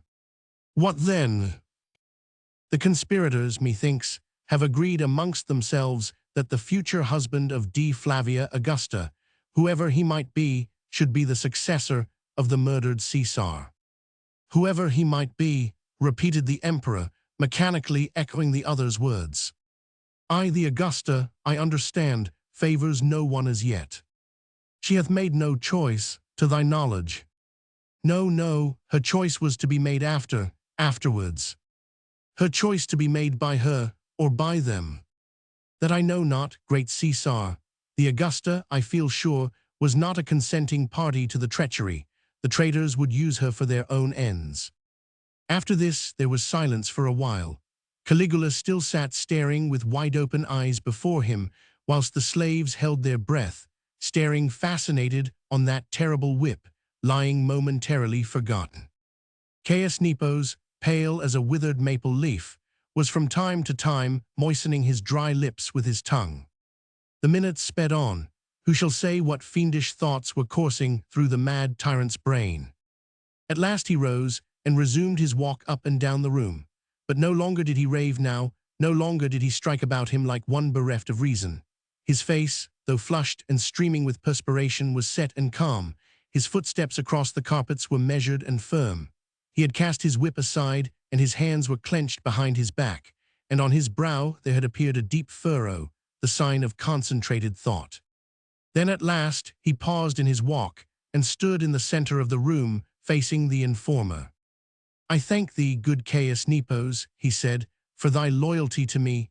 Tomorrow, mayhap, I shall think of a reward in accordance with thy service, but for the nonce I would wish to be alone. I have much to think of. The present crisis demands of me those qualities of courage and of statesmanship for which the citizens of Rome already know me. Tomorrow I go to the opening of the games in the circus.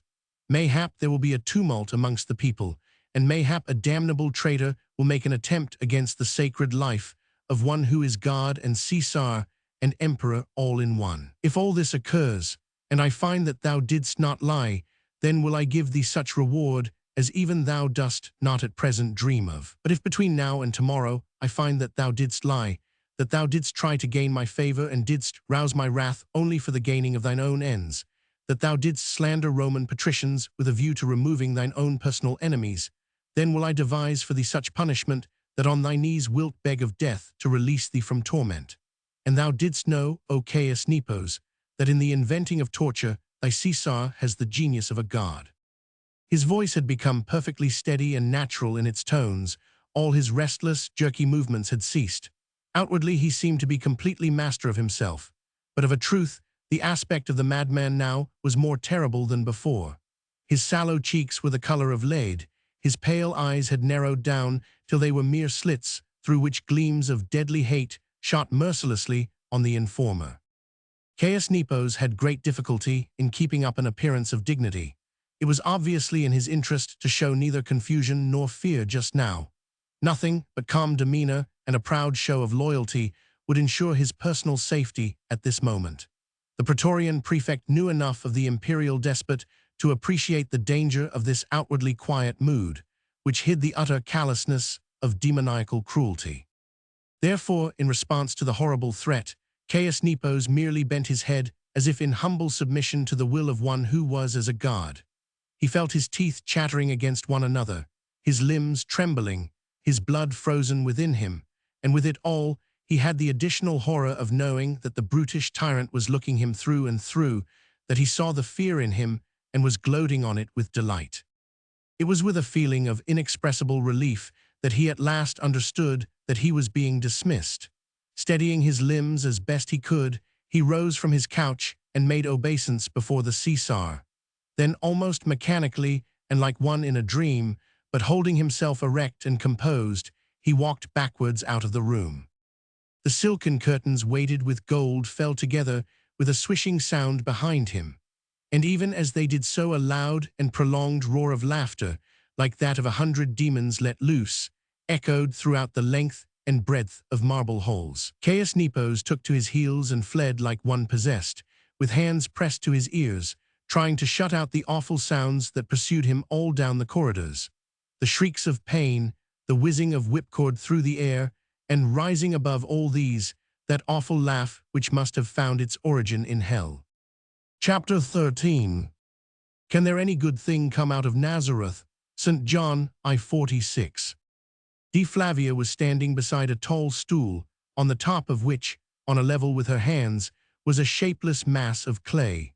Her fingers buried themselves in the soft substance or ran along the surface, as the exigencies of her task demanded. Now and then she paused in her work, drew back a step or two from the stool, and with head bent on one side, surveyed her work with an anxious frown. Some few paces from her, at the further end of the room, a young girl sat on an elevated platform, with shoulders bare and head straight and rigid, the model for the proposed statue. D. Flavia, in a simple garment of soft white stuff falling straight from her shoulders, looked peculiarly young and girlish at this moment, when she was free from all the pomp and paraphernalia of attendants that usually surrounded her wherever she went.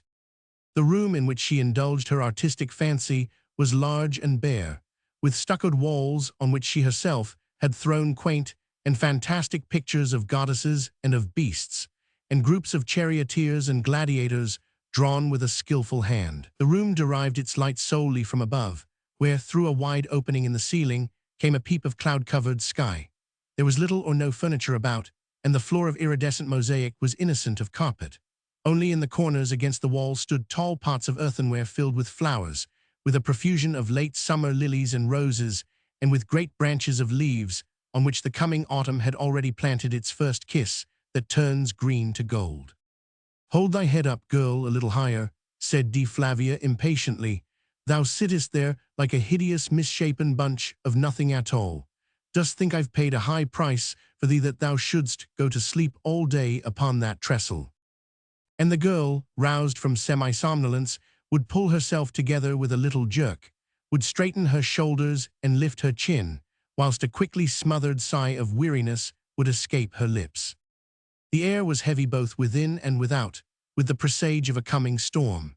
It had been terribly hot the last few days. The weather-wise, for there were many such at this time in Rome, had prophesied that Jupiter would send his thunders roaring before very long, and the feeling of thunder in the air caused the model to feel very sleepy, and on the forehead of D. Flavia beads of perspiration would appear at the roots of tiny fair curls. She was working with a will, but with strange, fretful movements, like one whose mind seems absent from the present task. Short sighs of impatience escaped her parted lips at intervals, and a frown appeared and disappeared fitfully between her brows. "Chin up, girl, shoulders straight," came in curt admonitions once or twice to the drowsy model. Whereupon, from the furthest corner of the room, Licinia would emerge, rod in hand, to emphasize the necessity of keeping awake when a beloved mistress so desired it. "Let her be, Licinia," said D. Flavia with angry impatience, when for the fifth time now the model fell in a huddled heap, with nose almost touching her knees and heavy lids falling over sleepy eyes. "It's no use. There is something in the air today. I cannot work. Phew, methinks I feel the approach of thunder." She threw down her modeling tools with a fretful gesture, and then nervily began to destroy her morning's work, patting the clay aimlessly here and there, until once more it became a shapeless mass. "That lazy baggage hath spoilt thy pleasure," said Licinia gruffly, "but I'll teach her." "No, no, good Licinia," interposed the young girl with a weary smile. "Teach her nothing today. The air is too heavy for serious lessons. Send her away and bring me water for my hands." Then as Licinia, muttering various dark threats, drove the frightened girl before her, D. Flavia breathed a sigh of relief. Her hands were covered with clay, so she stood quite still waiting for the reappearance of Licinia with the water, and all the while the frown on her face grew darker and the look of trouble in her eyes more pronounced. Soon the old woman returned with a basin full of water in her hands and a white cloth over her arm. With her wonted loving care, she washed D's hands between her own and dried them on the towel. D allowed her to perform this kindly office for her, standing quite still and gazing absently out into vacancy. "What can I do now for thee, my precious?" asked Licinia anxiously. "Nothing, Licinia, nothing," replied Dee with a sigh. "Just leave me in peace. I have a desire for solitude and silence." It was the old woman's turn to sigh now, for she did not like this unwanted mood of her beloved. Dee Flavia, when in the privacy of her own house, was always gay and cheerful as a bird, prattling of all sorts of things, telling amusing anecdotes to her old nurse, and playing light-heartedly with her young slaves, whenever she was not occupied with her artistic work. This frown upon the smooth, white brow was very unusual, and the fretful, impatient gestures were as unwanted as was that dreamy, absent gaze which spoke of anxious, troubled thoughts. Dee Flavia herself could not understand her own mood. She could not have confided in the faithful old woman, even had she been so minded, for truly she would not have known what to confide. Her thoughts worried her. They were so insistent, dwelling obstinately on one moment which had flitted by yesterday, the moment when she stood facing the prefect of Rome and looking into his deep, dark eyes, which then and there had reminded her of a stormy sea suddenly lulled to rest. It seemed as if nothing now or ever hereafter would chase from her mind the memory of his look and of his rugged voice, softened to infinite gentleness as he said, "I told thee that he died upon the cross." She could hear that voice now, even as at this moment from afar a muffled sound of thunder went echoing over the hills, and strive as she might, wherever she looked her eyes were haunted by the vision which he had conjured up of a man with arms outstretched upon a cross, whose might was yet greater than that of Rome. At the time she had been greatly angered. The prefect had spoken traitorous words, and she hated him still, for that allegiance which he seemed to have given to another. Then, with a quick, elusive trick, memory showed her the massive shoulders bent humbly at her feet, tying the strings of her shoe, a simple homage due to the daughter of Caesar, and the sharp pang of wrath once more shot through her heart with the remembrance that he had not deigned to press his lips against her foot. The man's face and figure haunted her, for it was the face and the figure of one whom she had learnt to hate. Yes, she hated him for his treason to Caesar, for his allegiance to that rebel from Galilee. She hated every word which he had spoken in that arrogant, masterful way of his, when he smiled upon her threats and calmly spoke of immortality. She hated the voice which perpetually rang in her ear, the voice with which he spoke of his own soul being in the keeping of God, of one whose empire is mightier than that of Rome. Yet vaguely still, for she was but a girl, the woman in her was stirred, the power and desire which exists in every woman's soul to conquer that which seems furthest from her reach.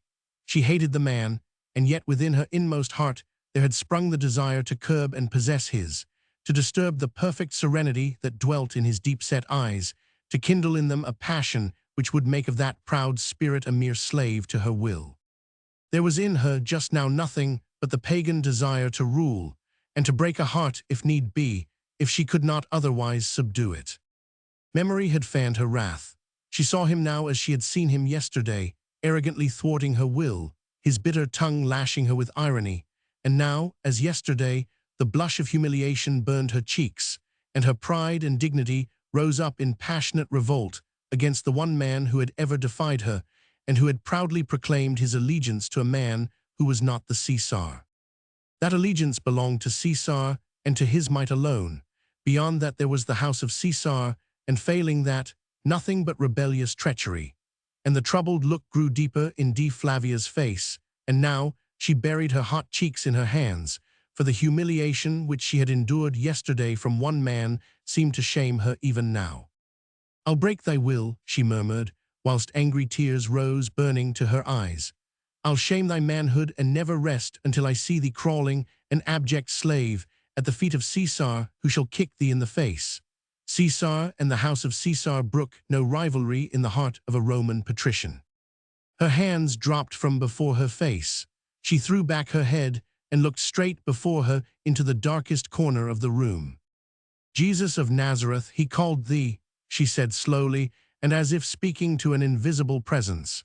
"And he said at thy call he would give up the world and suffer death and torture and shame for thee. Then so be it, and I do defy thee, O man of Galilee, even I, Dee Flavia Augusta of the imperial house of Caesar, for that man whom I hate and despise, for that man who has defied and shamed me, for that man whose heart and allegiance thou hast filched from Caesar, for him will I do the battle, and that heart will I conquer, and it shall be Caesar's and mine, for I will break it and crush it first, and then wrest it from thee."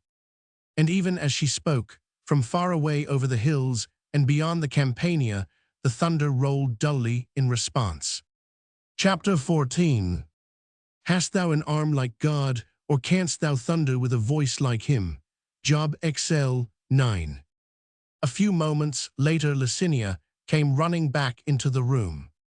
"Augusta," she exclaimed excitedly even before she had crossed the threshold. "Augusta, quick, the Caesar." Flavia started, for she had indeed been suddenly awakened from a dream. Slowly, and with eyes still vague and thoughtful, she turned to her slave. "The Caesar," she repeated, whilst a puzzled frown appeared between her brows and the young blood faded from her cheeks. "The Caesar." "I," said the old woman hurriedly. "He is in the atrium even now, having just arrived, and his slaves fill the vestibule. He desires speech with thee." "He does not often come at this hour," said Flavia, whose face had become very white and set at mention of a name which indeed had the power of rousing terror in every heart just now. "Doth he seem angered?" she asked under her breath. "No, no," said Licinia reassuringly. "How could he be angered against thee, my pet lamb? But come quickly, dear, to thy robing room. What dress wilt put on to greet the Caesar in?" "Nay, nay," she said with a tremulous little laugh, "will not keep my kinsman waiting. That indeed might anger him. He has been in this room before, and hath liked to watch me at my work. Let him come now, and he wills." Licinia would have protested, for she loved to deck her darling out in all the finery that, to her mind, rendered the Augusta more beautiful than a goddess. But there was no time to say anything, for even now the Caesar's voice was heard at the further end of the atrium. "Do not disturb your mistress. I'll to her myself. Nay, I'll not be announced. 'Tis an informal cousinly visit I am paying her this morning." "He seemeth in good humour," whispered Flavia, whose little hands were trembling as they made pretense once more of taking up the modelling tools. Licinia hurriedly tried to smooth down the golden hair, which had become unruly during the course of the morning, but in her haste only succeeded in completely disarranging it, and it fell in wavy masses down the young girl's shoulders, all but one plait, which remained fixed over her brow like a wide band of gold. Uttered an exclamation of horror and made a quick gesture, trying to capture the recalcitrant curls, even at the very moment that the Emperor Caligula entered the room. He paused on the threshold, and her arms dropped down to her side. Her golden hair fell all round her as she bent her knees making obeisance to the Caesar. There was nothing regal about her now, nothing imperious or proud. She looked just like a child caught unawares at play. Blushing with confusion, she advanced toward her kinsman, and with head bent received his kiss upon her pure forehead. Nor did she shrink at this loathsome contact, which would have filled almost any other woman's heart with horror. To her, this man was not really human. He was the Caesar, a supernatural being blessed by the gods and endowed by them with supreme majesty and power. "Dismiss thy slaves," he said curtly. "I would have speech with thee." He had well schooled his turbulent temper to calmness. After Caius Nepo's departure and a final outburst of unbridled violence, he had plunged into a cold bath and given himself over for half an hour to the ministrations of his slaves. Then, cool and refreshed, at any rate outwardly, he had dressed himself in simple robes, and passing right through the halls of the palace of Tiberius, which adjoined his own, he had reached the precincts of Flavia's house, which in its turn abutted on that built by Germanicus.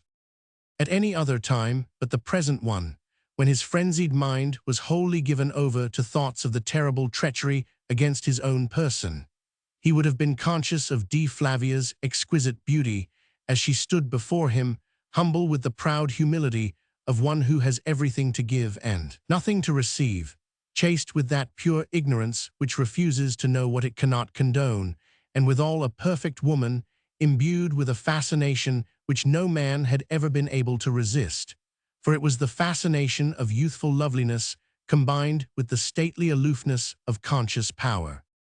At any other time but this, the unscrupulous voluptuary would have gazed on his beautiful kinswoman with eyes that would have shamed her with their undisguised admiration. and mayhap his look and actions would have placed a severe test on her loyalty and on her respect for him. But today Caligula only saw in her the tool whom conspirators meant to use for their treacherous ends. Her loveliness paled in his eyes before the awful suspicion which he had of her guilt, and whilst she stood quietly awaiting his pleasure, he marveled how much she knew of the traitor's plans, and whether her white fingers would effectually thrust the dagger into an assassin's hand. She had dismissed her slaves at his bidding, all unconscious as she was of any danger that might threaten her through him. He waited for a while in silence, then he said abruptly, "Dea Flavia, what is thine age?" She looked up at him, smiling and puzzled. "Some 20 years, great Caesar," she replied, "but of a truth I had not kept count." 20 years, he retorted, "then 'tis high time that I chose a husband for thee." This time she looked up at him boldly, and although in her glance there was all the respect due to the immortal Caesar, yet was there no show of humility in her attitude as she threw back the heavy masses of her hair and drew up her slender figure to its full stately height. "Was it to tell me this," she asked simply, "that the greatest of Caesars sought his servant's house today?" "In part," he rejoined curtly, "and I would hear thine answer." "My lord has not deigned to ask a question. Art prepared to accept the husband whom I, thine emperor, will choose for thee?" "In all things do I give thee honor and reverence, O Caesar," she replied, But what?" "But I had no thought of marriage." "No thought of marriage," he retorted roughly as, unable to sit still, harassed by rage and doubt, he once more started on that restless walk of his up and down the room. She watched him with great wondering eyes. That something serious lay behind his questionings was of course obvious. He had not paid her this matutinal visit for the sole purpose of passing the time of day, and she did not like this strange mood of his, nor his reference to a topic over which he had not worried her hitherto. In truth, the thought of marriage had never entered her head, even though Licinia, with constant garrulousness, had oft made covert allusions to that coming time. She knew, for it had been instilled into her from every side ever since her father had left her under the tutelage of the Caesar, that she must eventually obey him if one day he desired that she should marry. A young patrician girl would never dream of rebellion against the power of a father or a guardian, and when that guardian was the Caesar himself and the girl was of the imperial house, the very thought of disobedience savored of sacrilege. But hitherto that question had loomed ahead in Dea Flavia's dreams of the future only as very shadowy and vague. She had never given a single thought to any of the young men who paid her homage, and their efforts at winning her favors had only caused her to smile. She had felt herself to be unconquerable, even unattainable, and Caligula, before this mad frenzy had fully seized hold of him, had, in his own brutish way, indulged her in this, allowing her to lead her own life and secretly laughing at the machinations that went on around him to obtain the most coveted matrimonial prize in Rome. Now suddenly this happy state of things was to come to an end. Her freedom, on which she looked as her most precious possession, was to be taken roughly from her. One of the men whom she had despised, one of that set of libertines, of idle voluptuaries who had dangled round her skirts whilst casting covetous eyes upon her fortune, was to become her master, her supreme lord, and she a slave to his desires and to his passions. Strangely enough, the thought of it just now was peculiarly horrible to her. The thought of what the Caesar's wish might mean, the inevitableness of it all nauseated her until she felt sick and faint, and the walls of the room began to swing round her so that she had to steady herself on her feet with a mighty effort of will, lest she should fall. She knew the Caesar well enough to realize that if he had absolutely set his mind on her marriage, nothing would make him swerve from the thought. If he once desired a thing, he would never rest night or day until his wish had been fulfilled. Men and women of Rome knew that. Patricians and plebs, senators and slaves, had died horrible deaths because the Caesar had demanded and they had merely thought to disobey. Therefore it was with wide-open, terror-filled eyes that she watched that tyrannical master in his restless walk up and down the room. Outside greater darkness had gathered, heavy clouds obscured the light, and the gorgeous figure of the Caesar now and then vanished into the dark angles of the room, reappearing a moment later like some threatening ghoul that comes and goes, blown by the wind which foretells the coming storm. After a while, Caligula paused in his walk and stood close beside her, looking as straight as he could into her pale face. "No thought of marriage," he repeated with one of his mirthless laughs. "No thought, mayhap, of the husband whom I would choose for thee. No doubt there is even now lurking somewhere in this palace a young gallant who alone has the right to aspire to Dea Flavia's grace." "My lord is pleased to jest," she said coolly, "and knows as well as I do that no patrician can boast of a single favor obtained from me." "Then 'tis on a slave thou hast chosen to smile," he said roughly. Then, as she did not deign to make reply to this insult, he continued, "Come, art mute, that thou dost not speak when Caesar commands.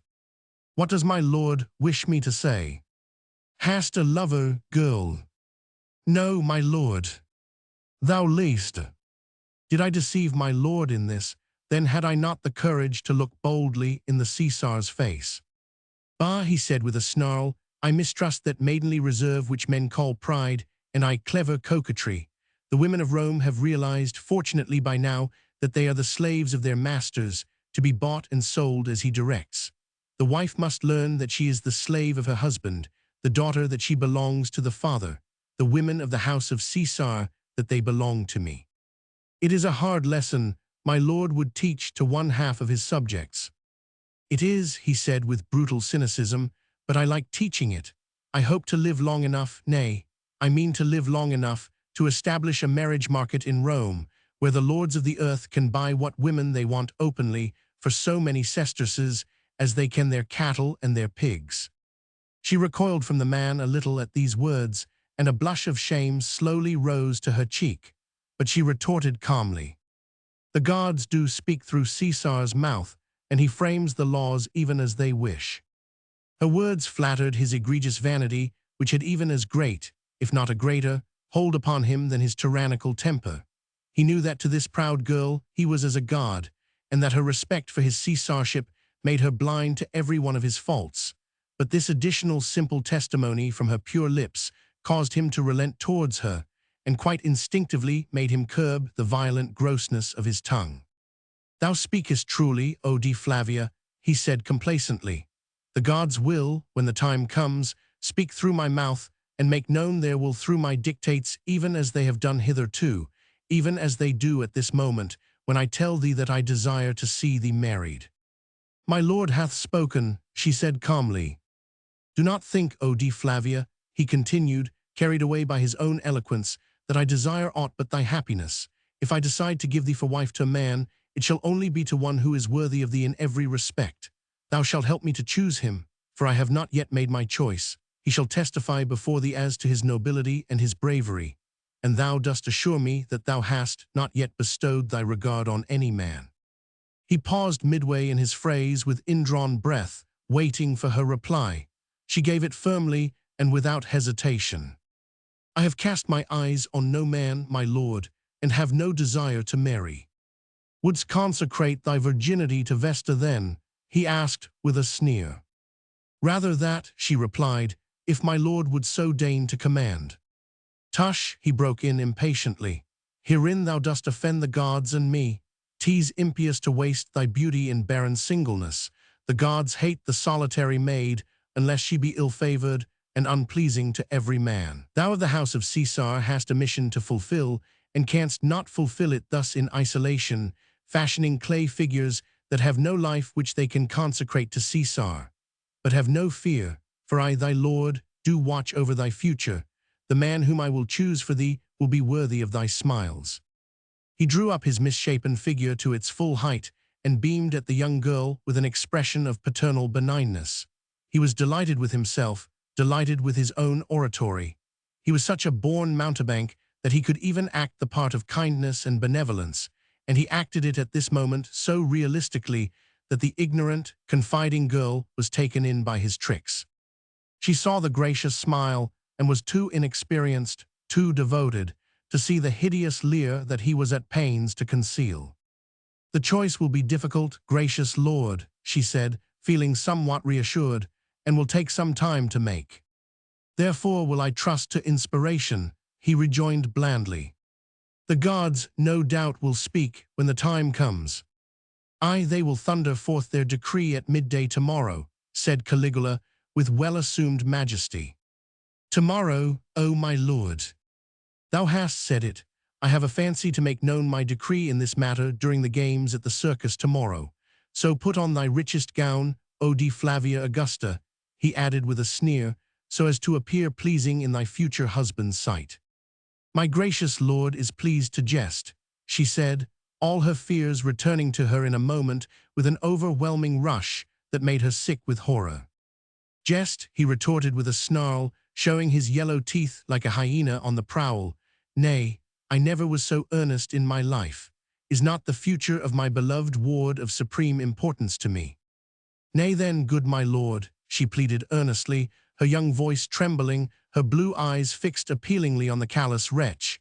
I do beg of thy mightiness to give me time, to think, to... I have done all the thinking, he broke in roughly, thou hast but to obey.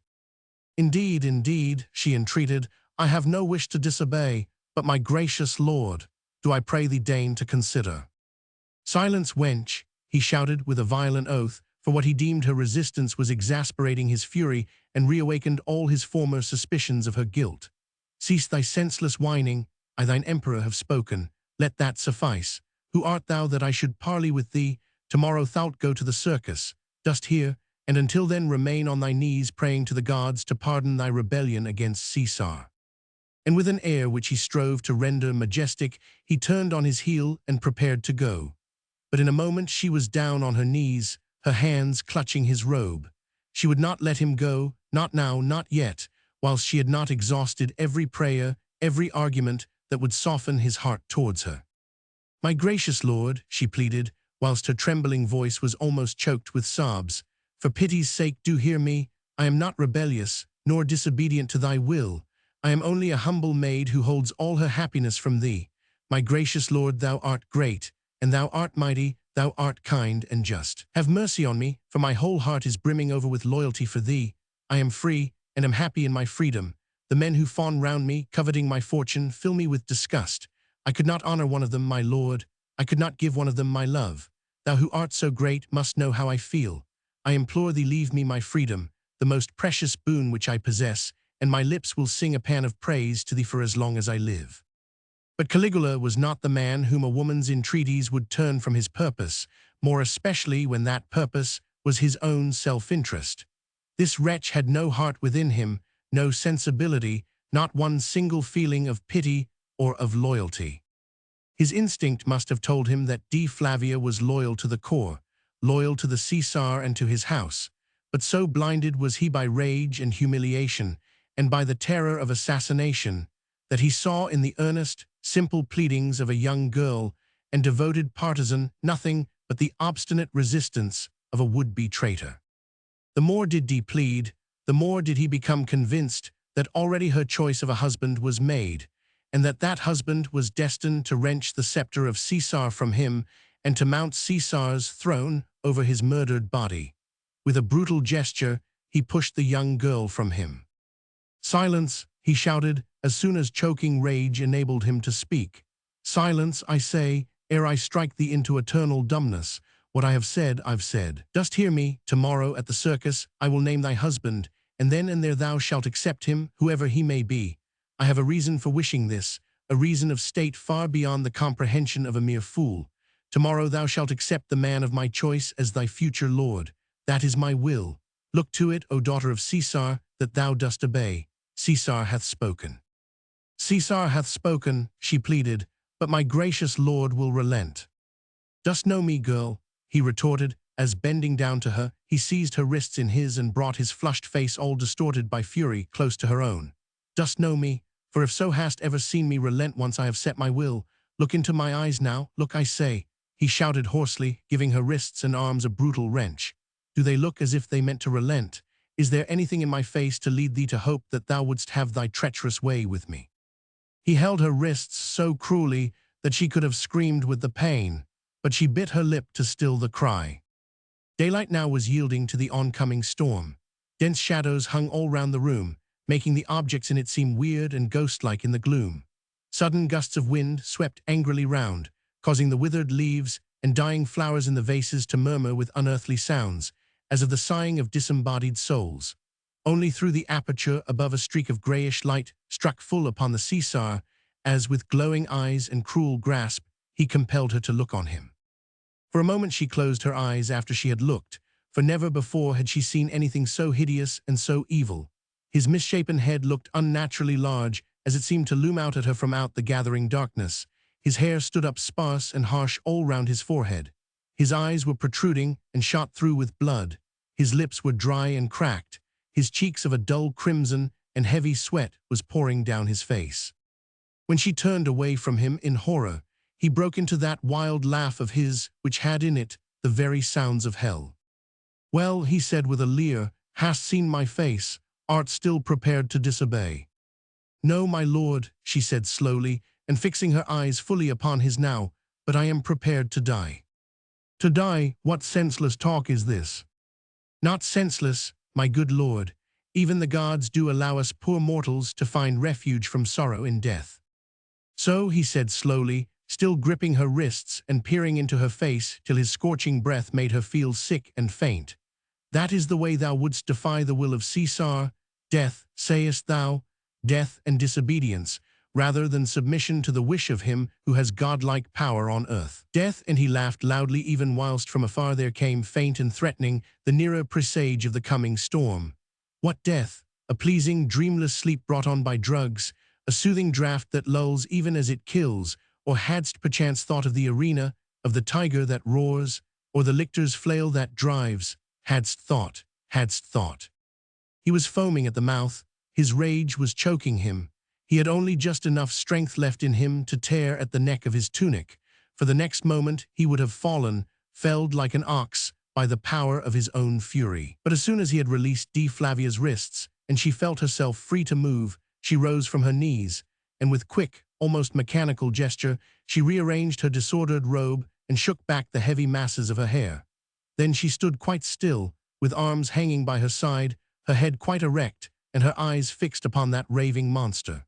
When she saw that he had at last regained some semblance of reason, she said quite calmly, "My gracious lord will work his way with his slave, and deal her what death he desires." "What?" he murmured incoherently. "What didst thou say?"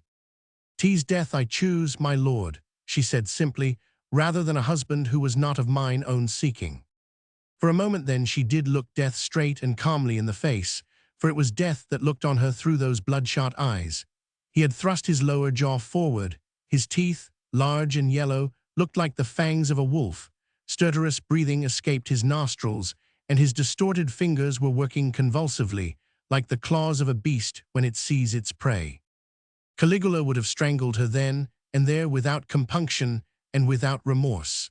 She had defied him and thwarted him even more completely than she knew herself, and there was no death so cruel that he would not gladly have inflicted upon her then. "Dost dare to defy me?" he murmured hoarsely. "Hast heard what I threatened?" She put out her hand, quietly interrupting him. "I heard the threat, my lord, and have no fear," she said. "No fear of death?" "None, gracious lord. There is no yoke so heavy as a bond unhallowed, no death so cruel as the breaking of a heart." There was dead silence in the room now. Only from afar distant rolls of ceaseless thunder sent their angry echo through the oppressive air. Caligula was staring at the girl as he would on some unearthly shape. Gasping, he had fallen back a few steps. The convulsive twitching of his fingers ceased. His mouth closed with a snap, and great yellow patches appeared upon his purple cheeks. Then he slowly passed his hand across his streaming forehead. His breathing became slower and more quiet. The heavy lids fell over the protruding eyes. Caius Julius Caesar Caligula was no fool. His perceptions, in fact, became remarkably acute where his own interests were at stake, and he had the power of curbing that demoniacal temper of his, even in its maddest moment, if self-advantage suddenly demanded it. He had formed a plan in his head for the trapping of the unknown man who was to mount the throne of Caesar over the murdered body of his emperor. Before dealing with the whole band of traitors, he wished to know who it was that meant to reap the greatest benefit by the dastardly conspiracy. There was one man alive in Rome at the present moment who thought to become the successor of Caligula. That one man would be bold enough to woo and win Dea Flavia for wife. Caligula's one coherent thought, ever since Caius Nepos had betrayed the conspiracy to him, was the desire to know who that man was likely to be. That was the man he most hated, the unknown man. Him he desired to punish in a manner that would make all the others endure agonies of horror ere they in turn met their doom. But his identity was still a mystery. To discover it, the Caesar had need of the help of this girl who stood there so calmly before him, defying his power and his threats. He looked on her, and understanding slowly came to him, understanding of the woman with whom he had to deal. It dawned upon him in the midst of his tumultuous frenzy that here he had encountered a will that he could never bend to his own. An irresistible force had come in contact with an unbending one. One of the two must yield, and Caligula, staring at the young girl who seemed so fragile that a touch of the hand must break her, knew that it was not she who would ever give in. His well-matured plan he would not give up. He had thought it all out, whilst he refreshed himself in his bath after Caius Nepos' visit, and it was not likely that any woman could, by her obstinate action, move Caligula from his resolve. But obviously, he must alter his tactics if he desired Dea Flavia's help. He could gain nothing by her death save momentary satisfaction, and the matter was too important to allow momentary satisfaction to interfere with the delights of future complete revenge. Therefore he forced himself to some semblance of calm. He was a perfect mountebank, a consummate actor, and now he called to his aid his full powers of deception. Cunning should win the day since rage and coercion had failed. Slowly his face lost every vestige of anger, and sorrowful serenity crept into his eyes. Tottering like one who feels unmanned, he sought the support of a chair and fell sitting into it, with his elbows on his knees and his head buried in his hands. "Woe is me," he moaned, "woe to the house of Caesar when its fairest daughter turns traitor against her kin." "I a traitor, good my lord," she rejoined quietly. "There is no treachery in my desire to serve Caesar in single maidenhood, or to offer thee my life rather than my freedom." "There is black treachery," he said with tremulous voice like one in deep sorrow, "in refusing to obey the Caesar. In this alone." But it was his turn now to interrupt her with a quick raising of the hand. "Aye, that is what the waverer says. Good my lord, I'll obey in all save in what doth not please me. Dea Flavia Augusta, I had thought thee above such monstrous selfishness." "Selfishness, my lord. Art thou not of the house of Caesar? Art thou not my kinswoman? Dost thou not receive at my hands honor, position, everything that places thee above the common herd of humanity? Were I not the Caesar, where wouldst thou be? Not in this palace surely, not the virtual queen of Rome, but mayhap a handmaid to another Caesar's wife, an attendant on his daughter. Thou dost seem to have forgot all this, Augusta." "Nay, gracious lord, I have forgot nothing, your goodness to me." "And yet wouldst deliver me over into the hands of mine enemies," he said with increased dolefulness, "and not raise a finger to save me." "I would give my life for the Caesar," she interposed firmly, "and this the Caesar knows. Wouldst not even take a husband, when by so doing thou wouldst save the Caesar from death." "My gracious lord speaks in riddles. I do not understand." "Didst not understand, girl, that I but wished to test thy loyalty to me? Thou, like so many, alas, dost so oft prate of unbounded attachment to Caesar. Today, for the first time, did I put that attachment to the test, and lo, it hath failed me." "Try me, my lord," she said, "and I'll not fail thee, but give me thy trust as well as thy commands." She advanced close to where he sat, apparently a broken-down, sorrowful man, stricken with grief.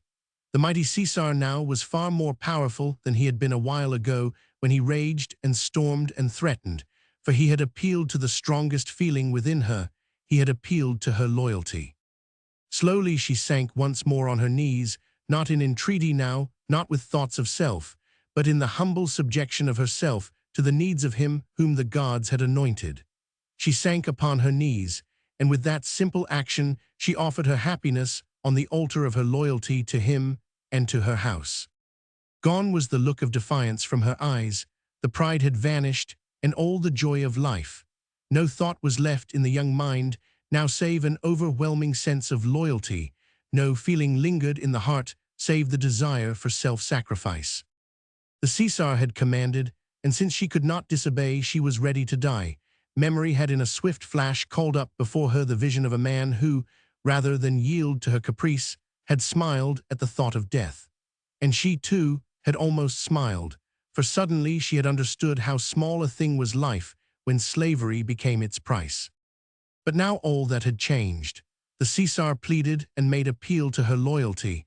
Her refusal to obey him was no longer pride, it was disloyalty, almost sacrilege. The Caesar called to her. It was as if the gods had spoken, and she fell on her knees, ready to obey. The consummate actor was clever enough to hide the triumph that lit up his eyes when he saw her thus kneeling, and understood that she was prepared to yield. He stretched out a paternal hand, and with weary sadness stroked her golden hair.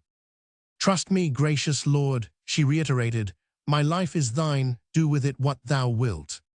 "Traitors are at work, D. Flavia, to murder the Caesar," he said gently. "Ye gods," she murmured, horrified. "I wouldst think mayhap that the gods will interfere. They will, I tell thee that they will, but they have need of thee, Augusta. I thy Caesar, thy god do have need of thee." With both hands now he took her own in his, not roughly, but with infinite tenderness, and cunningly contrived that 2 hot tears should fall upon her fingers. "My gracious lord," she whispered, "my life is at thy service. Accept the husband whom I propose for thee, and my life will be safe. Refuse to obey me in this, and tomorrow the blood of Caesar will be upon thy head." "My lord, wilt obey me, Augusta?" "My gracious lord, I do not understand," she pleaded. "Have pity on my ignorance, trust me but a little further." "I cannot tell thee more," he said with a sigh of patient weariness, "but this I do tell thee, that my life, and with it the future of our house, of the empire, now lie in thy hands.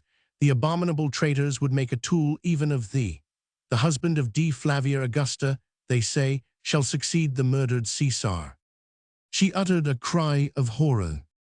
"Their names," she murmured, "tell me their names." "I know but a few." "Which are they?" "They speak of Hortensius Martius." "Oh, and of young Escanes, also of Philario my servant." "Ye gods," she exclaimed, "let your judgments fall upon them." "And of Taurus Antenor, the prefect of Rome," added the Caesar, and a savage snarl escaped his lips even when he spoke the name. "Taurus Antenor," she exclaimed. Then half-audibly she murmured to herself, repeating the Caesar's words. "They would make a tool of thee." She had fallen back, squatting on her heels, her hands clasped before her and her head sunk upon her bosom, bowed with shame and with horror. Her name had been bandied about by traitors, her person been bought and sold as the price of the blackest sacrilege that had ever disgraced the patriciate of Rome. "And thou, Taurus Antenor," she whispered inaudibly, "art the blackest traitor amongst them all." There was no need now for the Caesar to make further appeal to her loyalty. She was loyal to him, body and soul, loyal to him and to her house, ready to sacrifice her pride, her freedom if need be at a word from the Caesar, since he had said that by her action on the morrow she could help him fight the treacherous infamy. Caligula could well be satisfied with his success, nor did he try to press his advantage further. All that he had wanted was the assurance that she would not thwart him when he put into execution the plan which he had conceived. The man-trap which he had set would not now fail through D's obstinacy. He thought that the time had come for ending the interview. He desired that her receptive mind should retain a solemn impression of his majesty and of his power. A charlatan to the last, he now rose to his feet, and with outstretched arm pointed upwards to the small glimpse of leaden-covered sky. "Jove's thunders still speak from afar," he said with slow emphasis, "but tomorrow they will crash over Rome and over the traitors within her walls. The air will be filled with moanings and with gnashing of teeth. The Tiber will run red with blood. for the murdered Caesar will mayhap be crying vengeance upon the assassins. Wilt save the Caesar, O D. Flavia?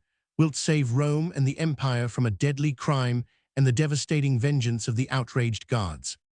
He towered above her like some inspired prophet, with arms stretched out towards the fast-approaching storm and eyes uplifted to the thunderbolts of Jove. "I await thine answer," he said, "O daughter of the Caesars." "My answer has been given, gracious Lord," she murmured. "Have I not said that my life was at thy service?" "Thou'lt obey." "Command, O Caesar." "Tomorrow at the circus, dost understand? I have a plan, and thou must obey, blindly, dost understand?" he reiterated hoarsely. "I understand, my lord." "I'll name thy future husband to the public, to the plebs, to all, and thou'lt accept him before them all without demur." "As my lord commands." "This thou dost swear?" "This do I swear." "Then," said the mountebank with mock reverence, as he placed his hand, blood-stained with the blood of countless innocent victims of his tyranny, upon the bowed head of the loyal girl, "receive the blessing of Jupiter the victorious, of Juno the holy goddess, and of Magna Mater the great mother, for thou art worthy to be of the house of Caesar." But even as the last of these impious words had left his lips, the long-awaited storm broke out in sudden fury. A vivid flash of lightning rent the sky from end to end and lit up momentarily every corner of the room. The kneeling figure of D. Flavia, the misshapen figure of the imperial monster, the fading flowers in the vases. Then a mighty clap of thunder shook the very foundations of D. Flavia's palace. Caligula uttered a wild shriek of terror, and calling loudly for his slaves, he fled incontinently from the room. Chapter 15. As he that bindeth a stone in a sling, so is he that giveth honor to a fool. Proverbs Roman 26:8. From the hour of midnight the streets and ways leading to the great amphitheater were alive with people, all tending toward the same goal, men and women in holiday clothes and little children running beside them. The men were heavily loaded with baskets of rush or bags of rough linen containing provisions, for many hours would be spent up there waiting for amusement, whilst the body would grow faint if food were not forthcoming. So the men carried the provisions which the women had prepared the day before, eggs and cooked fish, and such fruit as was cheap this season. And everybody was running, for though the amphitheater was vast and could hold, so 'twas said, over 200,000 people, yet considerably more than 200,000 people desired to be present at the opening of the games. They were to last 31 days, and spectacles would be varied and exciting. But the great day would be the opening day, the one on which everybody desired to be inside the amphitheater, if possible, and not outside. Therefore an early start had to be made. But this nobody minded, as what is the want of a little sleep compared with the likelihood of missing the finest sight that had been witnessed in the city for years. The Caesar, of course, would be present. He would solemnly declare the games to be open. There were free gifts from him to the people, a thank-offering to the gods for his safe return from that arduous expedition in Germany, and he would show himself to his people, receive their acclamations, and give them as much show and gaiety, music and combats as they cared to see. So they went in their thousands and their tens of thousands, starting in the middle of the night so as to be there when the great gates were opened, and they would be allowed to pour into the vast enclosure and find as good seats for themselves and their families as they could. And when at dawn, the great copper gates did slowly swing open, creaking upon their massive hinges, it was as if the floodgates of a mighty sea had been suddenly let loose. In they poured, thousands upon thousands of them, scrambling, pushing and jumping, scurrying and hurrying, falling and tumbling, as they pressed onwards through the wide doors and then dispersed in the vastness of the gigantic arena, like ants that scamper away to their heaps. Like so many pygmies they looked now, fussy and excited, perspiring profusely despite the cool breeze of this early dawn. Give them half an hour and they'll all settle down, sitting row upon row, tier upon tier of panting, expectant humanity. After much bousculating, the strong ones have got to the front rows, the weaker ones up aloft in the rear. But all can see well into the arena, and there are those who think that you get a better view if you sit more aloft. Certain it is that you get purer air and something of the shadow of the encircling walls. There is no sign of cloud or storm today. Jove's thunders spent themselves during the morning hours of yesterday, when clap upon clap, awe-inspiring and deafening, made every superstitious heart quake with terror at this possible augury of some coming disaster. Today the sky is clear, and soon after dawn, of that iridescent crystalline blue that lures the eye into myriads and myriads of atoms, the creations of the heat-laden ether that stretches away, far away to the infinite distance beyond. The beauty of the late summer's day was accepted as a matter of course, as part and parcel of the holidays and festivals ordered by the Caesar. These too were the people's just dues. Emperors had to justify their existence by entertaining their people. Grumblings at their luxury and extravagances were only withheld because of other luxuries and extravagances perpetrated for the amusement of the people. And from early dawn there was plenty to see. Even though you did not watch the citron-colored sky overhead as it slowly changed its diaphanous draperies for others that were rose, then crimson, and then gold, finally casting off these two and showing its blue magnificence unadorned. There were the soldiers on guard at the doors, their yellow helmets shining in the sun, their naked legs bronzed below their tunics.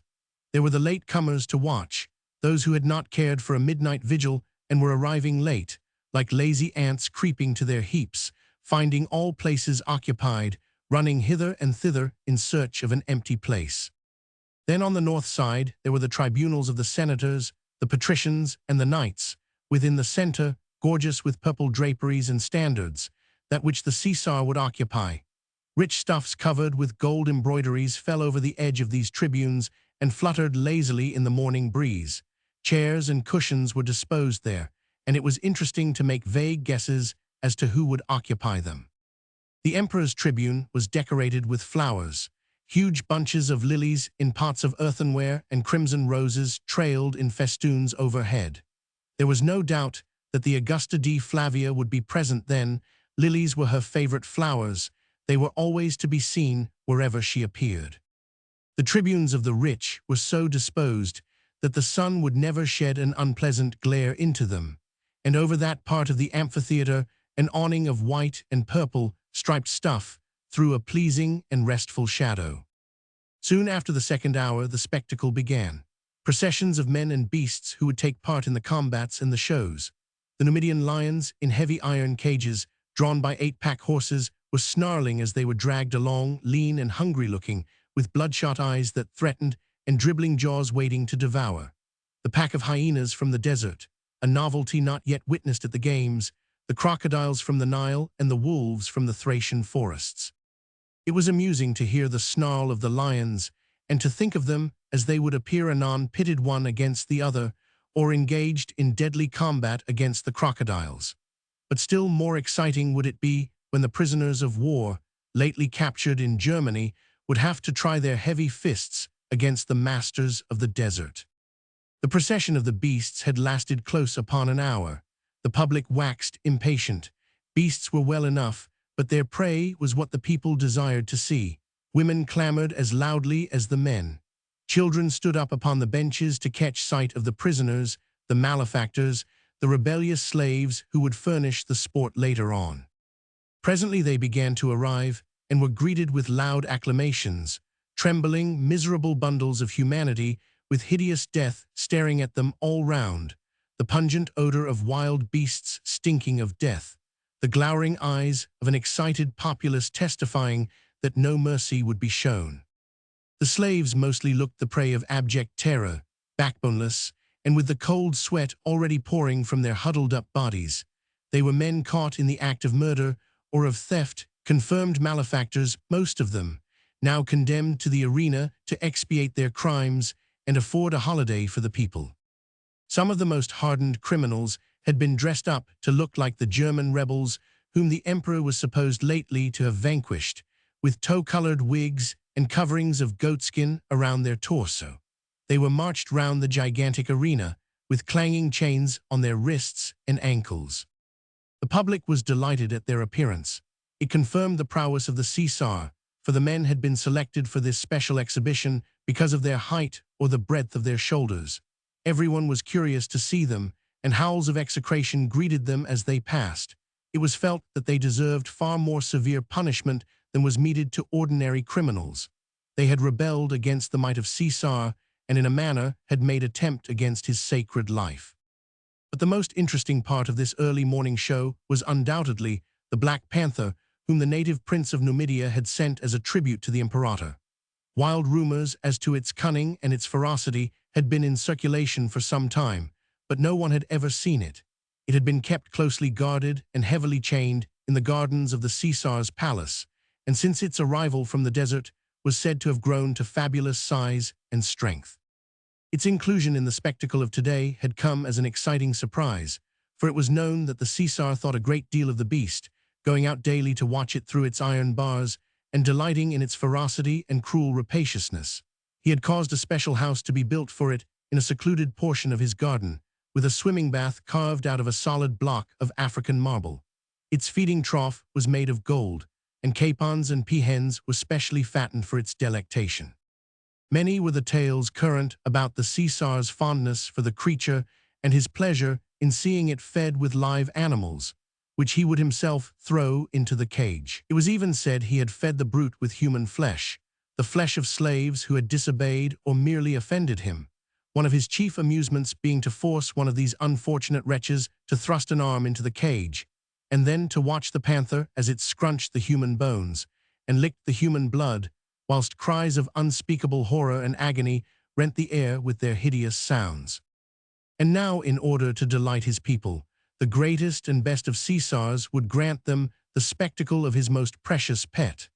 Loud clapping of hands and thunderous shouts of applause greeted the entrance of the magnificent cage, which was drawn out into the arena by 16 Negro slaves. The bars of the cage were gilded, and it was surmounted by the imperial standard and the insignia of imperial rank. Its pedestal was of carved wood and mounted on massive wheels of steel. In the front were 4 heavy chains of steel, and to these the 16 Negroes were harnessed. They were naked save for a loincloth of scarlet cloth, and on their heads were fillets of shining metal, each adorned with 5 long ostrich feathers which had been dipped in brilliant scarlet dye.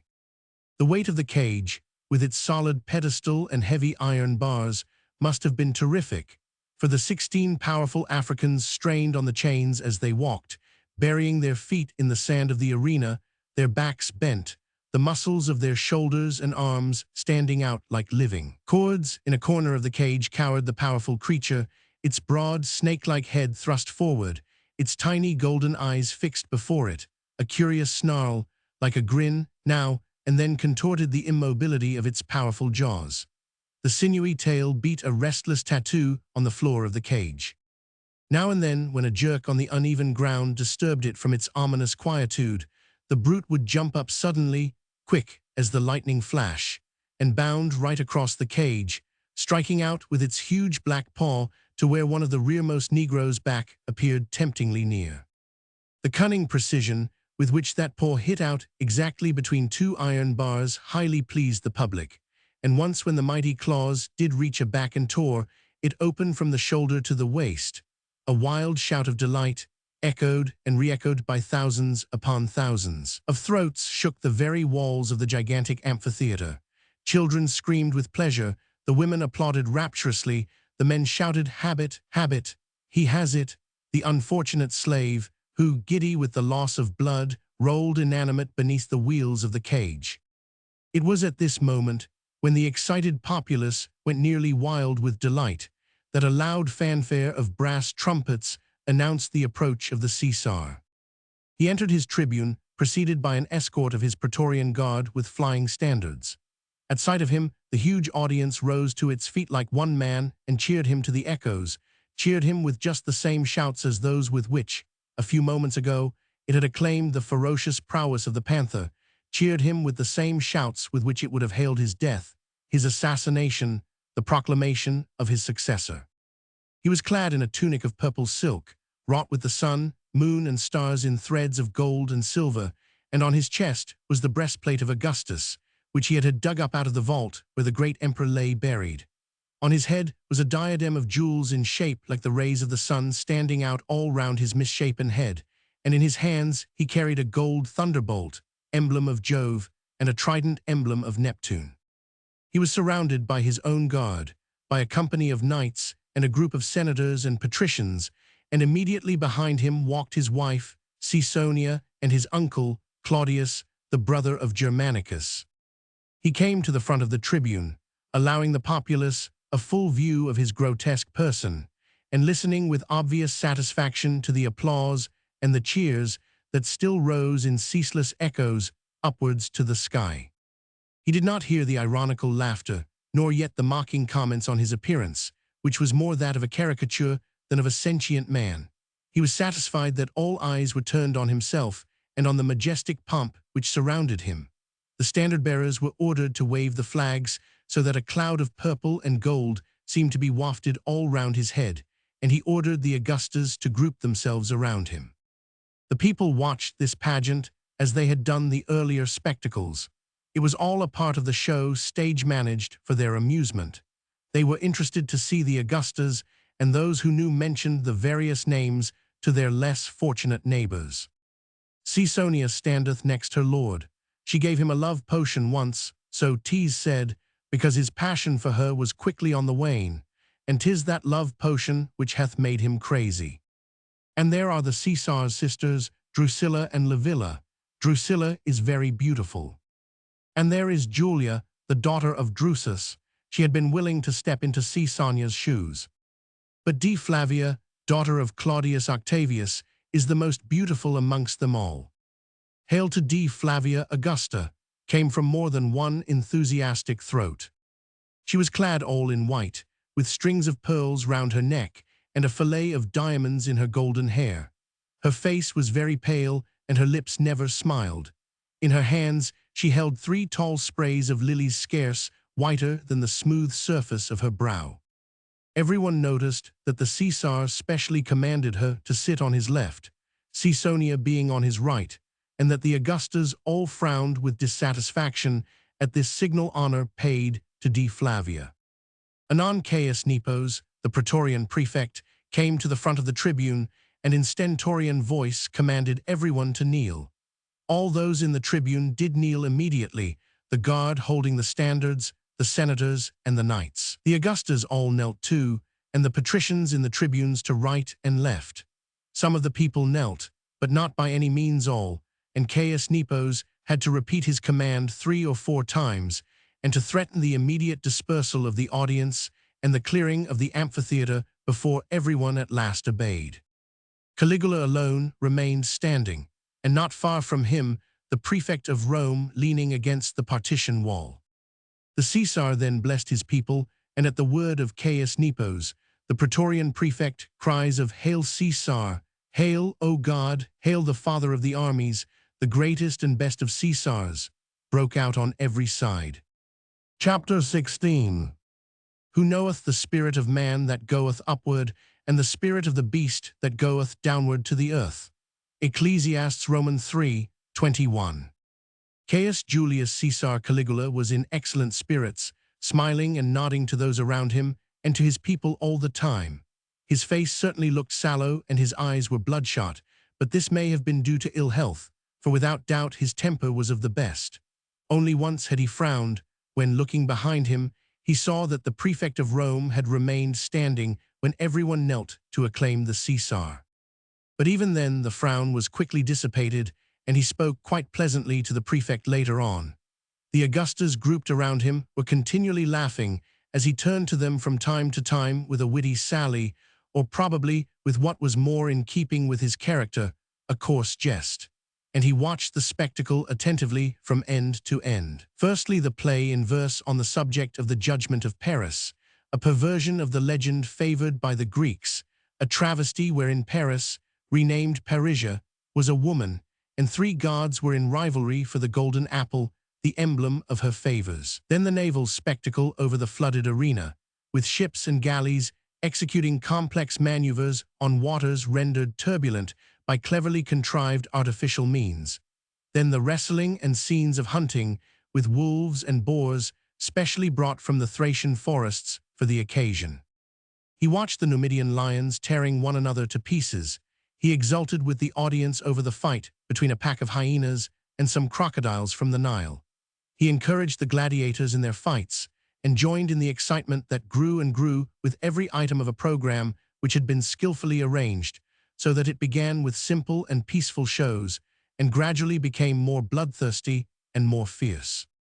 It seemed as if a cunning mind, alert to the temper of the people, had contrived the entertainment so that with every stage of the proceedings, something of the lustful love of cruelty, inherent in every Roman citizen, would be gradually aroused. The hunting scenes were a prelude to the combat between the lions, and these again were the forerunners of a more bloody bout between the hyenas and the crocodiles. At last blood had begun to flow. The audience sniffed its sickening odor with a thrill of nostril and brain, and tongues and lips became parched with the fever of desire for more. The other items, the play, the naval pageant, the scenes of hunting and combat of beasts amongst themselves, these were only the prologue. The real spectacle was at last to commence.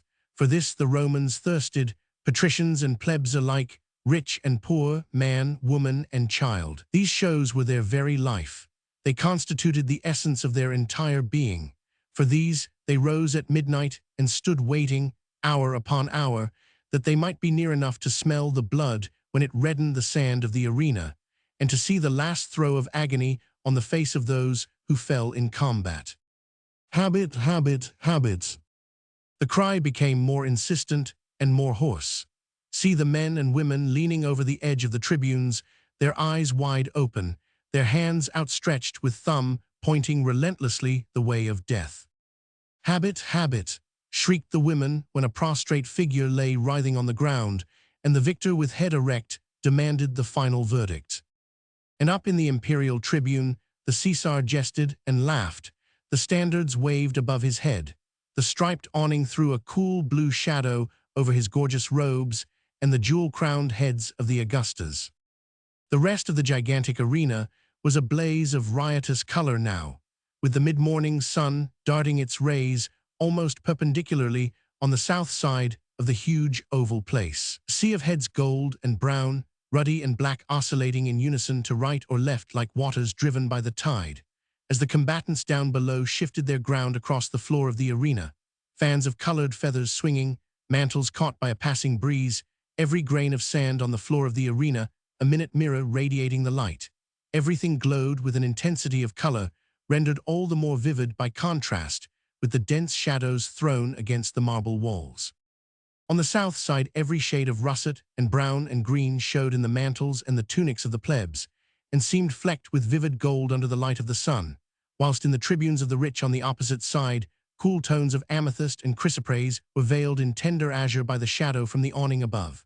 And at either end, to east and west, the massive copper portals, like gigantic ruddy mirrors, threw back these tones of gold and blue as if through a veil of sunset-kissed clouds. Above, the sky of a vivid blue, translucent and iridescent with a myriad flecks of turquoise and rose and emerald that found their reflections in the marble walls of the arena or the shining helmets of the legionaries guarding the imperial tribune, and over the whole scene an impalpable veil of gold, made of tiny, unseen atoms that danced in the heat, and merged into an exquisite glowing harmony the russets and the purples, the emeralds and rubies, and the trenchant notes of sardonyx and indigo that cut across the orgy of color like a deep, gaping wound. And through it all that sense of thrilling expectancy, so keen that it almost seemed palpable. It vibrated in the air, making every cheek glow with a crimson fire and kindling a light in every eye. It seemed to set every golden atom dancing. It was felt through every breath drawn by 200,000 throats. Over the emperor's head the striped awning flapped weirdly in the breeze, with strange, insistent sound like the knocking of a ghostly hand upon the doors of hell. Not a few miserable wretches whom the summary justice of the Caesar's own tribunal had condemned to death were exposed to a band of swordsmen, executioners really, since the fight was quite unequal. Huge African giants with short naked swords pursuing a few emaciated wretches who ran howling round the arena, jumping improvised hurdles, rounding obstacles or crawling under cover, running with that unreasoning instinct of self-preservation which drives even before the certainty of death. A hunting scene this, of novel diversion. No one cared whether the victims were really guilty of crime. No one cared if they had been equitably tried and been justly condemned. All that the public cared about was that the spectacle was new and amusing. The African giants were well trained for their part, playing with the miserable victims like a feline doth with its prey, allowing them to escape now and then, to see safety close at hand, to make a wild dash for what looked like freedom, and then suddenly bounding on them with that short, wide sword that cried death as it descended. Rapturous applause greeted this show, and loud, immoderate laughter hailed the fruitless efforts of the hunted, their falls over the obstacles, their look of horror, and the contortions of their meager bodies when they were caught at last. Habit, habit, habit! Everyone shouted when one of the unfortunate wretches brought to bay tried to turn on his pursuer and to pit two feeble arms against the relentless grip of well-trained giants and against the death-dealing sword. Habit, habit, habit! He has it, they screamed. He has the hideous death, the gaping wound in the still panting chest. He has the final agony which helps to make a holiday for the great citizens of the world. Now at last the sand of the arena has turned red with blood, the sickly odor mounts to every nostril, shrieks become more wild, like those of thousands of demons let loose. Anticipation and desire has been brought to its wildest pitch, and Caligula has every cause to be satisfied. Cries of the lions, slaves to the lions, resounded from every side. Thousands of feet beat a tattoo on the floor, and from behind the great copper gates a mighty roar filled the heat-laden air with its awesome echo. In his gilded cage, supported by carved pillars and drawn by 8 Ethiopian slaves, the favorite of Caligula was slowly wheeled into the arena. A huge sigh rose from every breast. The tumult was hushed. Dead silence fell upon the vast concourse of people suddenly turned to stone, alive only by 200,000 pairs of eyes fixed upon the cage and its occupant. The Black Panther, with its sleek black coat, on which the midday sun threw tiny blotches of tawny lights, was cowering in a corner of its cage. Its snake-like head, with the broad flat brow and wide curved jaws, was drawn back between its shoulders. Its small golden eyes, gleaming like yellow topaz, were half-closed in wary somnolence. Slowly the cage was wheeled round by the panting Negro slaves, and then it was brought to a standstill against the copper gates at the eastern end of the arena. Chapter 17. Be thou faithful unto death. Revelations Roman 2:10.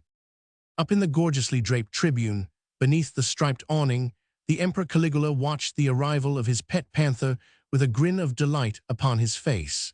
He rubbed his hands together in obvious glee, and anon pointed out the beauty of the ferocious creature to the Augusta D. Flavia, who coldly nodded in response. She had sat beside the Caesar all through the long, weary morning, giving but few signs of life. Many there were who thought that, overcome with drowsiness owing to the heat, she had fallen asleep with her head buried in the fragrant depths of the lilies which she held. Certain it is that throughout the spectacle she had kept her eyes closed, and when death cries filled the air with their terrible echo, she had once or twice put her small hands to her ears. Whenever she had done that, the Caesar had laughed, and apparently made jest of her with the other Augustas, who, in their turn, appeared greatly amused. The spectacle, indeed, had been somewhat tame, and but for the human chase of a while ago, would have been intolerably dull. There was surely nothing in the death of a few miserable slaves to upset the nerves of a Roman princess. As for the gladiators, well, they were trained and well paid to die. Not far from the Caesar's person, and leaning against the wall of the tribune in his wonted attitude, the prefect of Rome had also stood silently by. The emperor had ordered his presence, nor could the prefect of the city be absent when the sacred person of the Caesar was abroad amongst his people. But no one could say whether the Anglicanus had seen or heard anything of what went on around him. His eyes of a truth were wide open, but they did not gaze down upon the arena. They were hidden by that dark frown upon his brow, and no one could guess whereon was his ardent gaze so resolutely fixed. No one could guess that, from where he stood, Taurus Antenor could perceive the outline of a delicate profile, with the softly rounded cheek and a tiny shell-like ear half hidden by the filmy veil of curls. He could see the lids, with their fringe of golden lashes, fall wearily over the eyes. He could trace the shudder of horror which shook the slender figure from time to time. Once the lilies dropped from D. Flavia's hand, and the soft swishing sound which they made in falling caused her to wake as from a reverie. She looked all round her with wide-open eyes, and her glance suddenly encountered those of the prefect of Rome. It seemed to him that her very soul was in her eyes then, a soul which at that moment appeared full of horror at all that she had seen. But as quickly as she had thus involuntarily revealed her soul, so did she conceal it again beneath her favored veil of unbendable pride. She frowned on him as if angered that he should have surprised a secret, and almost it seemed then that she flashed on him a look of hatred and contempt. After that she turned away, and with her foot kicked away the fallen lilies. She sat now leaning forward, motionless and still, with her elbows buried in an embroidered cushion before her and her chin resting on her hands. Oh, if he only could, how gladly would he have seized her even now, and carried her away from this nauseating scene of bloodshed and cruelty. He crossed his arms over his powerful chest till every muscle seemed to crack with the effort of self-control. His very soul longed to take her away. His sinews ached with the desire to seize her and to bear her in his arms away beyond the cruel encircling walls of Rome, away from her marble palaces and temple-crowned hills, away over the marshes of the Campania and the belt of the blue sea, beyond to that far-off land of Galilee where he himself had found happiness and peace. The Caesar had commanded his presence here today, and he had come because the Caesar had commanded. To the last, he would render unto Caesar that which was Caesar's. But he had stood by with eyes that only saw a golden head crowned with diamonds, a delicate oval cheek colored like a peach, and tiny fleecy curls that fluttered softly in the breeze. There was no longer any sorrow in his heart, no longer any remorse or thought of treachery. The man in the little hut on the Aventine had shown him the way how to lay down his burden of weakness and of sin. He knew that he loved D. Flavia with all the ardor of an untamed heart that has never before tasted the sweetness of love. He knew that he loved her with all the passion of a soul that at last hath found a mate. But now he knew also that in this love there was no thought of treachery to him in whose service he was prepared to lay down his life. He knew that never again would the exquisite vision of this fair young pagan stand between him and the cross, but rather that she would point to him, ignorantly and unconsciously, the way up to Golgotha. For renunciation awaited him, that also did he know. A few more days in the service of the Caesar, and his promise to remain in Rome would no longer bind him, since Caligula had returned from abroad. The rest of his life was at the bidding of him who mutely from the cross had demanded his allegiance. A lonely hut somewhere on the Campania, or further if God demanded it, a life of strenuous effort to win souls for Christ, and the renunciation of all that had made life easy and pleasant hitherto. God alone knew how easy that would have been to him 48 hours ago. Taurus Antenor hated and despised the life of Rome, the tyranny of a demented Caesar, the indolence of the daily routine, the ever-recurrent spectacles of hideous, inhuman cruelty. Until that midday hour in the Forum 4 days ago, he had viewed his new prospective life with a sense of infinite relief. But now renunciation meant something more. Detachment from Rome and all its pomps, its glories, and its cruelties meant also detachment from the presence of D. Flavia. It meant the tearing out of his very heartstrings which had found root at a woman's feet. It meant the drawing of an impenetrable veil between life itself and all that henceforth could alone make life dear. He had dreamed a dream, the exquisite beauty of which had wrought havoc in his innermost soul, but the awakening had come before the glorious dream had found its complete birth. Jesus of Nazareth had called to him from the cross, but even as he called, the pierced, sacred hand had pointed to the broad path strewn with gold and roses, filled with the fragrance of lilies and thrilled with the song of mating birds, and the dying voice had gently murmured, "Choose." The soldier had chosen and was ready to go. But renunciation was not to be the easy turning away from a road that was none too dear. It was to be a sacrifice. The taking up of the cross and the slow, weary mounting up to Calvary, with aching back and sweating brow and the dreary tragedy of utter loneliness. It meant the giving up of every delight of manhood, of happiness in a woman's smile, of rapture in a woman's kiss. It meant the giving up of every joy in seeing her pass before him, of hearing the swish of her skirts on the pavement of the city.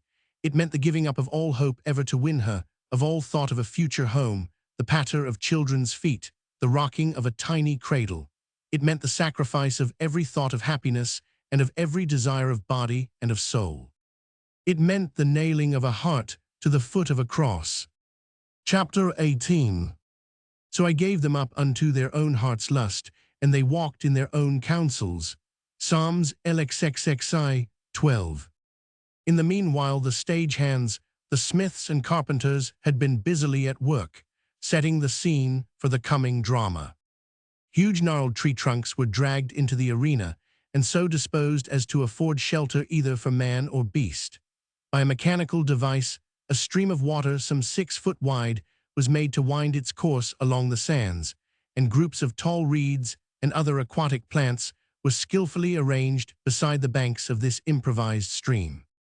Soon the whole aspect of the arena was thus transformed into an open piece of country with trees here and there, and tufts of grass, mounds and monticules, with a stream and a reed-covered shore. The whole beautifully arranged and with due regard for realism. The people watched, highly pleased. Now that the emperor's pet panther had appeared, they were satisfied that a spectacle such as they loved was about to be unfolded before them.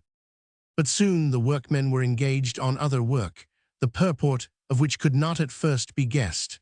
To understand it at all, a vivid picture of the huge arena must appear before the mind. Down below there was the artificial landscape, the trees, the stream, the sand and grass, and all around the massive marble walls rose to a height of some 12 feet to the lowest tier of the tribunes, beyond which sat row upon row in precipitous gradients 200,000 spectators. At about 4 feet from the ground, a narrow ledge, formed by the elaborate carving in the solid marble, ran right along the walls, and between this ledge and the top of the wall there was a low colonnaded arcade with deep niches set between the fluted columns. From these niches the workmen now suspended short ladders of twisted crimson silk, of sufficient strength to bear the weight of a man. They affixed these to heavy steel rings embedded in the bases of the columns, and when the ladders were in position, they hung down low enough that a man, standing on the ledge below, could just contrive to seize the ends and to swing himself aloft, up into the niche. The public watched these preparations with breathless interest, for soon their objects became evident. It was clear that those who were to be exposed to an encounter with the panther would be given a fair chance of escape. It was to be an even fight between man and beast. A man hotly pursued by the brute could, if he were sufficiently agile, leap upon the narrow ledge, seize the rope ladder, and climb up it until he reached the safe haven of the niche, and could draw the ladder in after him. And fear of death doth lend a man wondrous agility. It looked, in fact, as if the coming struggle were all to be in favor of the man and not of the beast, for the smooth surface of the walls and the narrow ledge above the carvings could not afford foothold to an enraged 4-footed creature with sharp claws that would glance off the polished marble. The public, realizing this, waxed impatient. The novel spectacle did not, after all, promise to be to its liking.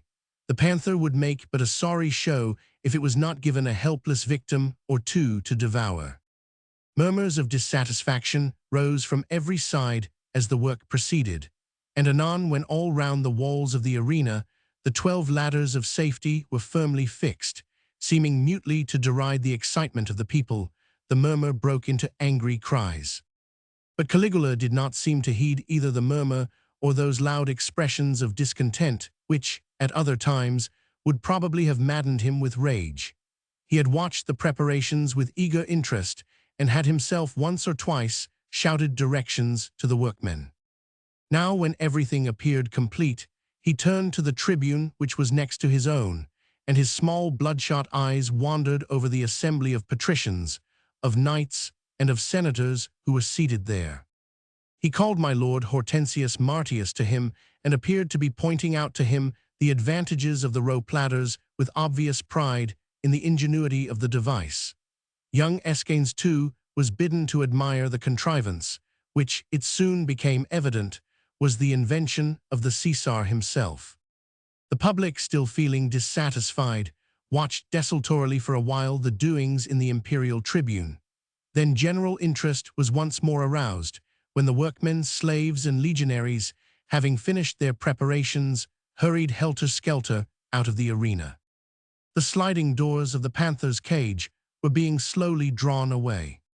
For a few seconds the powerful brute remained wary, silent, and cowering, then with one mighty, savage snarl it bounded into the arena. Supple, graceful, and splendid it walked round in solemn majesty, its flat head kept low to the ground, its sinuous body curving and winding as it walked, like that of a snake.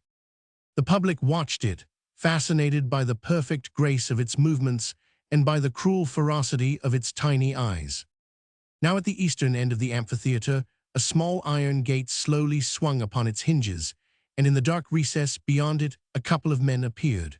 For a moment they stood there immovable, a closely huddled mass, shoulder to shoulder, with round open eyes dilated with fear and a cry of nameless terror still hovering unuttered on their lips. They were hugely built men, with massive torso and legs bare, and tow-colored hair brought straight up to the crown of the head, and knotted there with a black band. There was much shouting from the recess whence they had emerged, and anon some vigorous prodding and pushing from behind.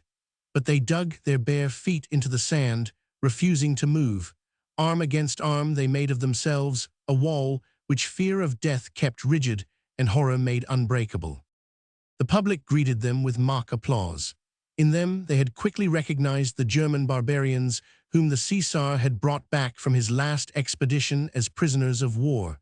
In truth, they were hardened malefactors who had been offered a chance of life in exchange for the pitiable masquerade.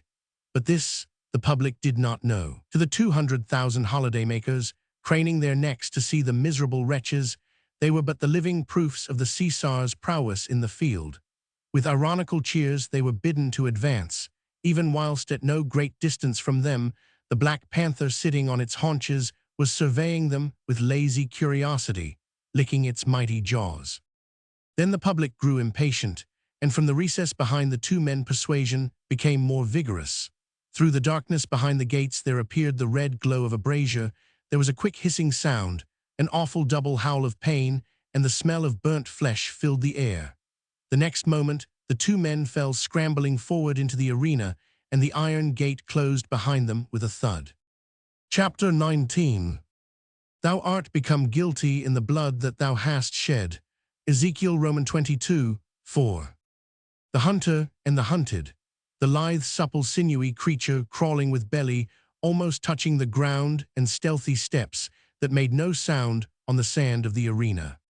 Wary and silent the black beast crawled, now hiding amidst the scrubby grass, now bounding over trees and stream as if playing with herself, with her own desire for a taste of human blood. At first terror had kept the two men rooted to the spot, paralyzed, and with feet deeply embedded in the sand. Only their eyes seemed alive, roaming along the wall, all round to where on either side the silken ladders made vivid crimson streaks on the white smoothness of the marble. The panther, waiting, watched them till they moved. The public, entranced, scarcely dared to draw breath. Then came a sudden cry from thousands of throats. The two men, as if driven by a sudden sense of approaching death, had made a quick, desperate rush, one to the right, the other to the left, towards the crimson silk which meant safety to them. But the panther was on guard, and quicker twice than they. It seemed as if the brute had divined exactly where lay escape for its prey. It was guarding both sides of the arena at once, bounding from left to right, and back from right to left with giant leaps, soundless and swift. The men paused again, because it seemed that when they were still, the panther too lay still and watched. There was another lull, and from the imperial tribune above Flavia watched the horrible spectacle, and Taurus Antenor drank into his soul the beauty of her eyes as they watched, fascinated, every movement of the sleek black panther and of those fair-skinned giants trying to escape from death. She watched the stealthy approach of the beast toward its prey. She watched, motionless and still, the while great beads of perspiration matted the fair curls on her brow. And to the man who loved her, and who saw her thus watching the horrible spectacle which must have made her feel sick and faint, to him it seemed as if in her mind the hideous sight meant something more than just the brutal display of cruelty which was a familiar one enough in Rome. It seemed as if to her some hidden meaning lay in this teasing of a ferocious brute, and in this apparent clemency in allowing the victims a chance of escape. For every now and then she turned, as if involuntarily, toward the Caesar, and a quick glance of understanding seemed to pass between her and that inhuman monster. Taurus Antenor, with his gaze fixed upon her every movement, wondered what all that could mean. After a quarter of an hour of tense excitement, of alternate cries of horror and screams of delight, the two men had, by dint of cunning and agility, succeeded in evading the panther. They were safe within the protecting niches. The panther down below was roaring with baffled rage, and the public clapped and cheered vociferously. Two more men were thrust into the arena, dressed in the same way as the others, pushed forward like the others to the accompaniment of a brazier's glow and the smell of burnt flesh. The panther, more wary this time, did not allow both men to escape. Yet they had made a clever dash for safety. One of them was already swinging himself aloft, but the other had missed his footing once when he jumped upon the ledge. He regained it and seized the swinging end of the ladder, but the panther, with a bound, had reached him and caught his foot in its jaws. That hideous noise, the scrunching of a human bone, was drowned in tumultuous applause as the miserable wretch, with the maimed and bleeding leg, but with that almighty instinct for life at any cost, twirled mangled and bleeding up that ladder less crimson than the trail which he left in his wake. D. Flavia's head fell forward on the cushion, but she fought against the swoon. The ironical laughter of the Augustas round her quickly brought her to herself. "The heat is overpowering," she said calmly in reply to a coarse comment from the Caesar. Chapter 20. His blood shall be on our head, if any hand be upon him. Joshua Roman 2:19. The heat was intense. The glare from the tribunes opposite seemed to sear the eyes, and from below there rose to the nostrils that awful sickening stench of human blood. The public, frantic with excitement, was clapping and cheering. Thousands of necks were craned to get a better view into the floor of the arena. Thousands of fans were fluttering, children were laughing, and women chattered incessantly like a pack of monkeys. And down below the baffled panther sent roar upon roar of rage into the seething cauldron of 1,000 sounds. The creature had been cheated to the last. A score of victims had been pushed into his lair to tempt him. He had stalked them in play at first, then more earnestly, finally with a mad desire for blood. But always his prey escaped him. Invisible hands showed the means of escape. The crimson ladders seemed to multiply their numbers until all round the walls they showed innumerable paths to safety. The panther seemed to know that those streaks of crimson were his mute enemies. He made several ineffectual dashes for them, but always his claws slid against the marble, and he fell back into the sand, snarling with rage. Once or twice his prey was more attainable. He caught a foot, a leg, a hand. Thrice he brought a huge, panting body to the ground, but even then he was cheated of his victory. Long iron grapnels, wielded by unseen hands, dragged the mangled limbs and torn bodies roughly from his clutch, leaving behind them trails of torn flesh and streams of blood, which only helped to exasperate the beast by their insufficiency. And now the panther was like a black, snake-like fury, blind with rage and unsatisfied lust, with tail lashing like a whipcord and yellow eyes that gleamed like tiny suns. His jaws were red and dripping. His claws had been torn by the same grapnels that had snatched his prey from him. He had ceased to roar, but snarl upon snarl escaped his panting throat. The public delighted in him. They loved to see the ferocious brute maddened by these tortures, beside which the agony of Tantalus was but the misery of a child. Then Caligula rose to his feet, and his heralds blew loud blasts upon their trumpets. In a moment silence fell on the entire arena. The pandemonium of shouts and laughter and shrieks of agony was hushed, as if by the magic of an almighty power. The emperor was standing and desired speech, and all at once silence descended upon this vast concourse of people. Everyone rose, since the Caesar was standing, all heads were turned towards the tribune, all eyes fixed upon the misshapen figure, with its halo of gold round the grotesque head, and the metal thunderbolts held aloft in the hand. The only sound that was not stilled at the Caesar's bidding was down below, the snarl of the angry panther. "Citizens of Rome," began Caligula as soon as he could make himself heard, "patricians of Rome, soldiers, senators, all my people, I, your Caesar, your emperor, your God, do give you greeting. I have sought to please you and to make you happy on this my first day amongst you all." Here he was interrupted by vociferous cheering.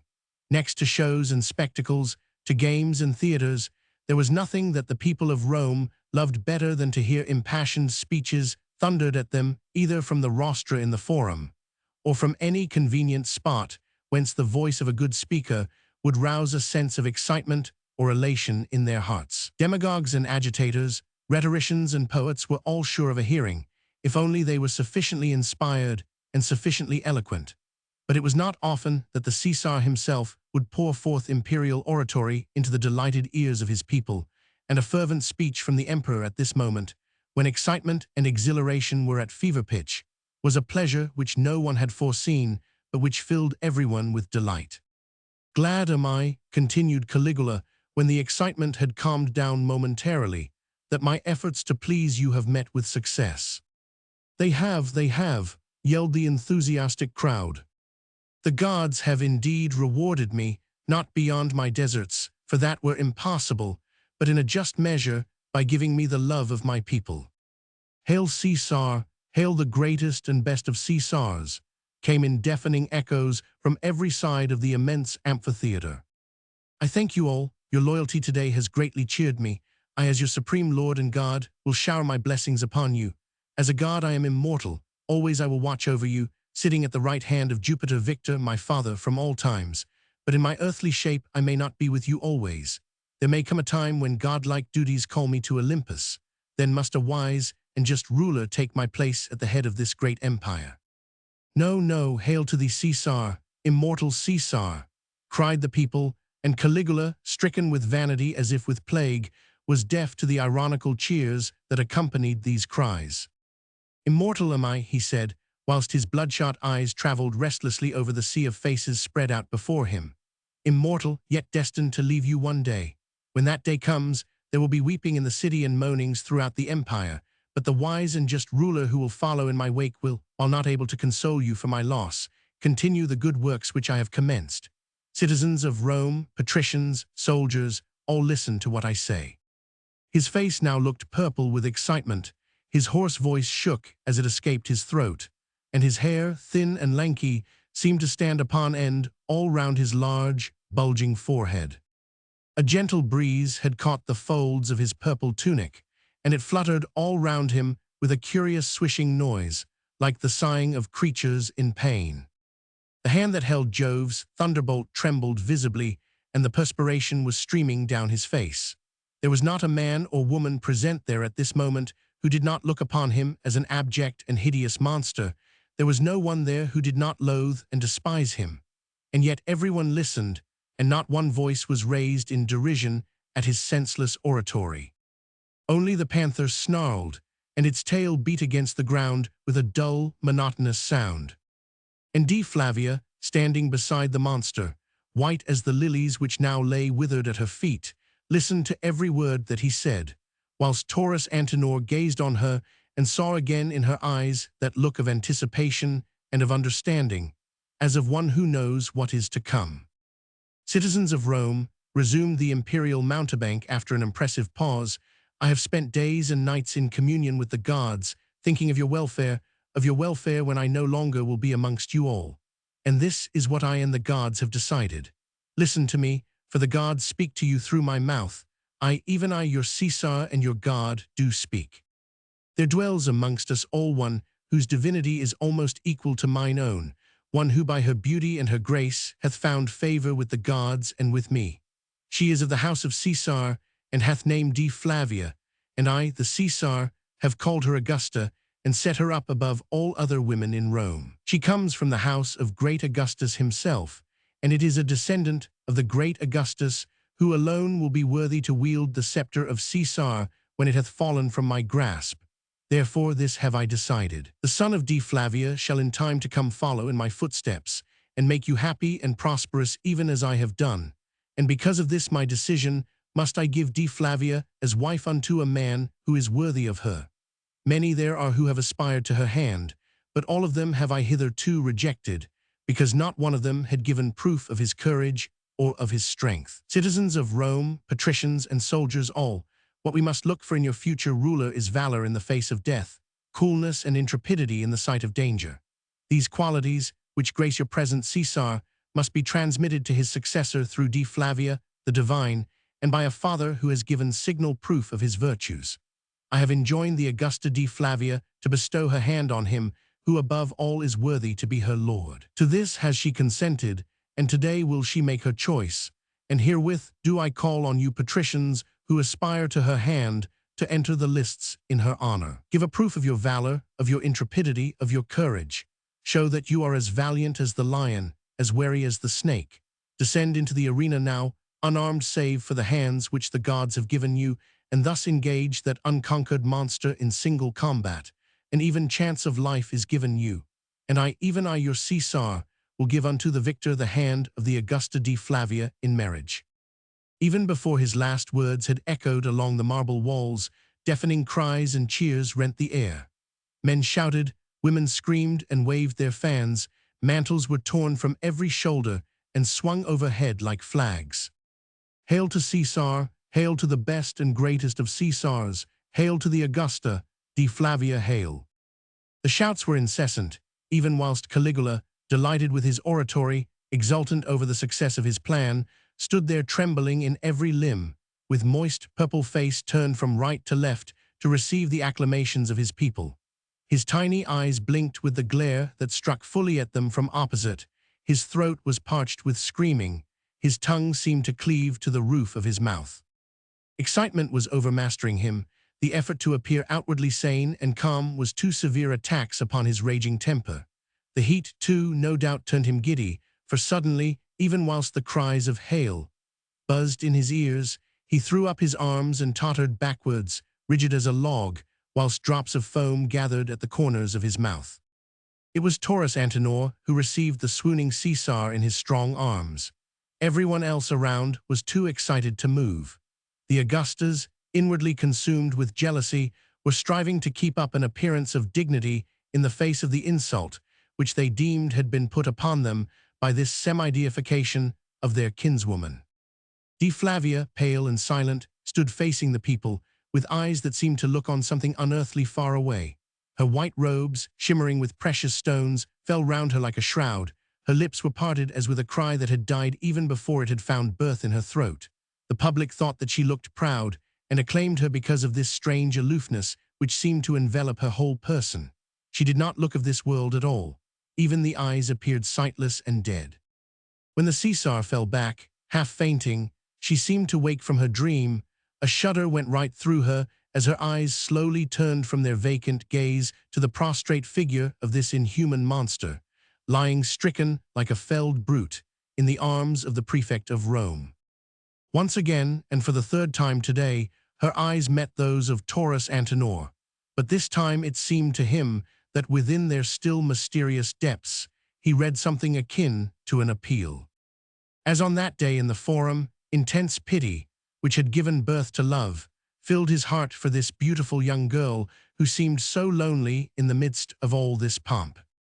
The purity of her soul appeared to him undimmed, even though he knew now that she had expected this awful thing all along, and that she was no stranger to this monstrous barter of her person for the attainment of a crazy emperor's whim, or to make holiday for the rabble of Rome. In his sight her pride remained unshaken. Only her loyalty and allegiance had been given to the Caesar in the same way as his own had been. She, in her simple, womanly way, was rendering unto Caesar that which was Caesar's, and Taurus Antenor, whilst tenderly pitying her, felt that he had never loved her as fondly as he did now. The curse of the dying freedwoman was indeed bearing fruit. Dee's favors, her loyalty, were turning to bitter malediction for the recipients. More than one man today, mayhap, would die in horrible death in the hope of winning her grace. And Taurus Antinor, in the silent depths of his soul, prayed unto God that the woman he loved should never, as Menecreta had foretold, be driven to beg for mercy from a heart that knew it not, and find a pitiless ear turned to her prayers. Caligula had quickly shaken himself free from the arms that held him. The fainting fit which had threatened him passed away as swiftly as it had come. His lust of hate and revenge was so keen at this moment that it conquered all his physical weakness. When he realized that it was Taurus Antinor who was supporting him, he contrived to smile benignly and placidly upon him. I am well, he reiterated cheerfully. Did my voice carry all over the amphitheater? Did everyone hear what I said? Everyone heard thy voice, O Caesar, said Taurus Antinor slowly, and see, the aspirant for the Augusta's hand has prepared to do battle for her sake. Chapter 21. But truly as the Lord liveth, and as thy soul liveth, there is but a step between me and death. I Samuel Roman 20:3. When the Caesar had finished speaking, and he fell swooning back in the arms of the prefect of Rome, the conspirators remained quite still, staring at one another, dumbfounded. Could any man at that moment have divined the secrets of the heart and looked into the thoughts of all these men? What a medley of terror and of lust, of rage and of jealousy would have been unfolded before his eyes. The plotters were like men who, falling to with axe and pick to demolish a building, had seen that same building collapse beneath their feet. They had sat quietly by all the day watching the events, content that these would shape themselves in accordance with their will. Young Escanes from time to time fingered the poniard which he had hidden under his tunic. Hortensius Martius gave free rein to his ardent admiration of Dea Flavia. Ancerus, the elder, kept watch over every phase of the temper of the audience, its apathy, its excitement, its murmurs of dissatisfaction and cries of enthusiasm. Only Caius Nepos, white to the lips, sat in terror lest the courage of the conspirators whom he had betrayed should fail them at the 11th hour, and he, branded as a false informer, be left to encounter the fury of an almighty Caesar who had never been known to relent. The speech of Caligula had of a truth struck strangely upon his hearers. The men who had been willing to wait upon chance for the success of their plot now found that chance had waited upon them.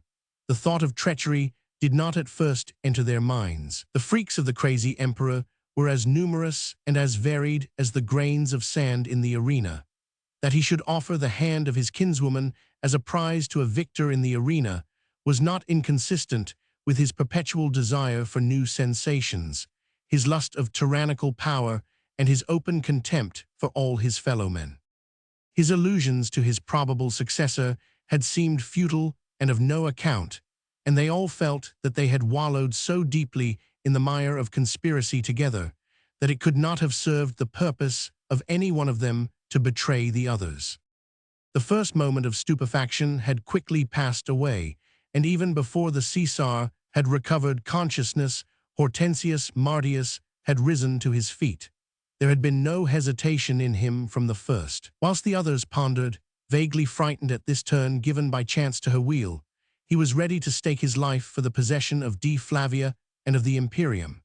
His passion for the beautiful woman would have led him into far wilder extravagances and into far graver dangers than an encounter in a public arena with a wild beast, and the momentary degradation of offering his patrician person as a spectacle for the plebs. And because of this sudden decision, taken boldly whilst others wavered, he became tacitly the leader of the gang of plotters. When he jumped to his feet, ready to descend into the arena, he seemed to challenge them to keep their oath of allegiance to him, who would succeed in winning Dea Flavia for wife. Hortensius Martius had proved himself to be a true opportunist, for he had seized his opportunity just at the right moment when the others hesitated. Thus our leaders made one bold movement whilst others sit still, one step forward whilst the others wait. Thy chance, O Hortensius Martius, whispered Marcus Ancerus, the elder, close to the young man's ear. Escanes and the rest of us will be ready when the time comes, mayhap before thou dost return to us from below. Escanes' hand beneath his tunic closed upon the dagger. Stronger and taller than Hortensius, he had not the sudden initiative of the brain. He was one of those men who would always be second to a bolder, a more resourceful leader. 40 pairs of eyes encouraged Hortensius Martius as he rose. In their minds, they had already crowned him with laurels. For the moment, they had accepted him as their future emperor and were prepared to acclaim him as Caesar when Escanes had done his work. It was at this moment that Caligula recovered from his swoon. His lust of revenge and of hate brought him back to reality. He had planned to make the arch-traitor betray himself, and now, when he caught sight of Hortensius Martius preparing to descend into the arena, a cry as of some prowling, savage beast rose and died in his throat. He was sufficiently cunning to control himself, sufficiently of an actor to play his part without betraying his thoughts. Though he would gladly have strangled Hortensius then and there with his own hands, he called the young man to him with kindly benevolence and placed a fatherly hand upon his shoulder. "Thou, O Hortensius Martius," he said in well-feigned astonishment. "Even I, O Caesar," replied Hortensius calmly. "For love of the Augusta, thou wouldst risk thy life. To prove my valor, gracious lord, since thou didst desire it. On thy knees then, O my son," rejoined the mountebank solemnly, "and receive the blessing of the gods." The public watched this little scene with palpitating interest. The Caesar looked magnificent in his fantastic robes, and beside him Dea Flavia, like a goddess in her white tunic, was beautiful to behold. The Caesar laid 3 fingers on the young man's head and turned his bloodshot eyes up to the vault of heaven. Then Hortensius Martius rose from his knees and went up to the Augusta Dea Flavia and knelt down before her. She took no heed of him whatever. She did not look upon his bowed head as he stooped very low and kissed the hem of her gown. Some who watched the scene very closely declared afterwards that she snatched her robe away from his hands. And from the arena down below was heard again the snarl of the thwarted beast. From the emperor's tribune, to right and left, wide marble steps led down to the floor of the arena. At the bottom of these steps, huge iron gates, wrought with gold and studded with nails, guarded them against access from below. 2 legionaries were stationed at these gates.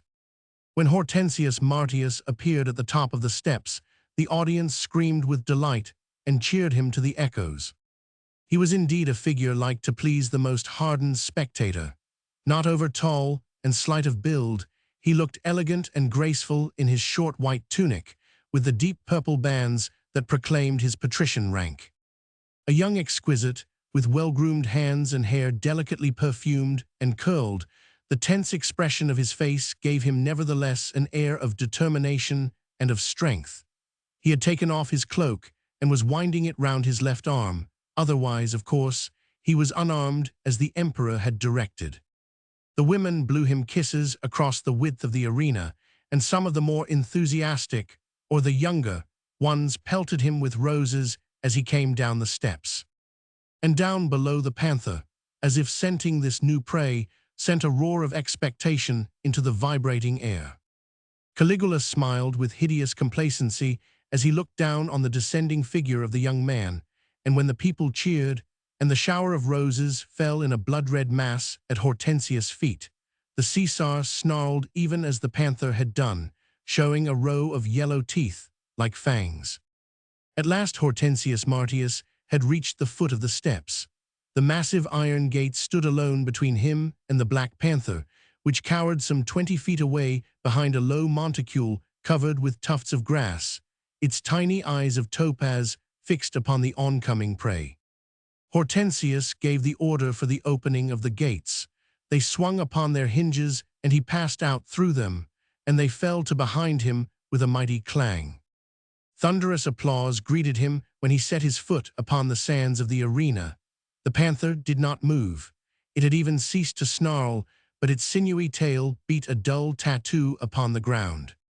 Then over the whole arena there rose a curious sound, like the sighing of 200,000 souls, an indrawing of the breath in 200,000 throats. Hortensius Martius looked up, For the sigh had sounded very strangely in his ear, and it had been followed by a still stranger silence, as if 200,000 hearts had momentarily ceased to beat.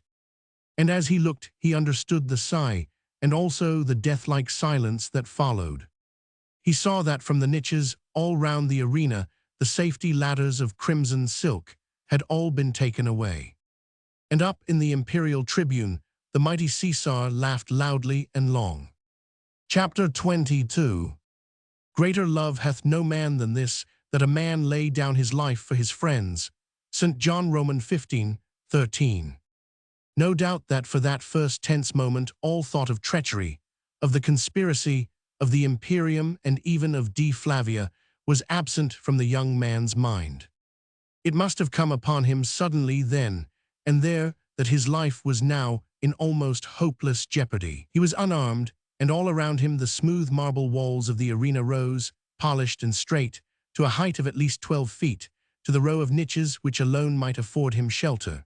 From the bases of the fluted columns, the iron rings to which the silken ladders had previously been attached now hung at an unattainable height.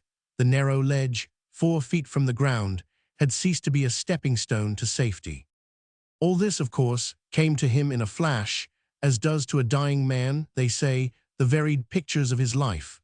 Hortensius Martius, in that one flash, realized that he was a doomed man, that he had been trapped into this death trap, and that nothing now but a miracle stood between him and a hideous death.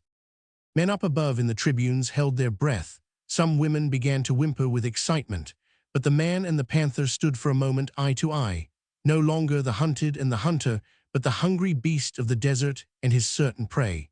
The baffled creature, tantalized with the blood of his other victims, was ready to satiate its lust at last. There was a moment of absolute silence, while 2 tiny golden eyes measured the distance for a leap. The young man now, with the cunning born of a mad instinct for life, was waiting with bent knees, body slightly leaning forward and eyes fixed upon the brute. He had unwound the cloak from round his arm and held it in front of him like a shield.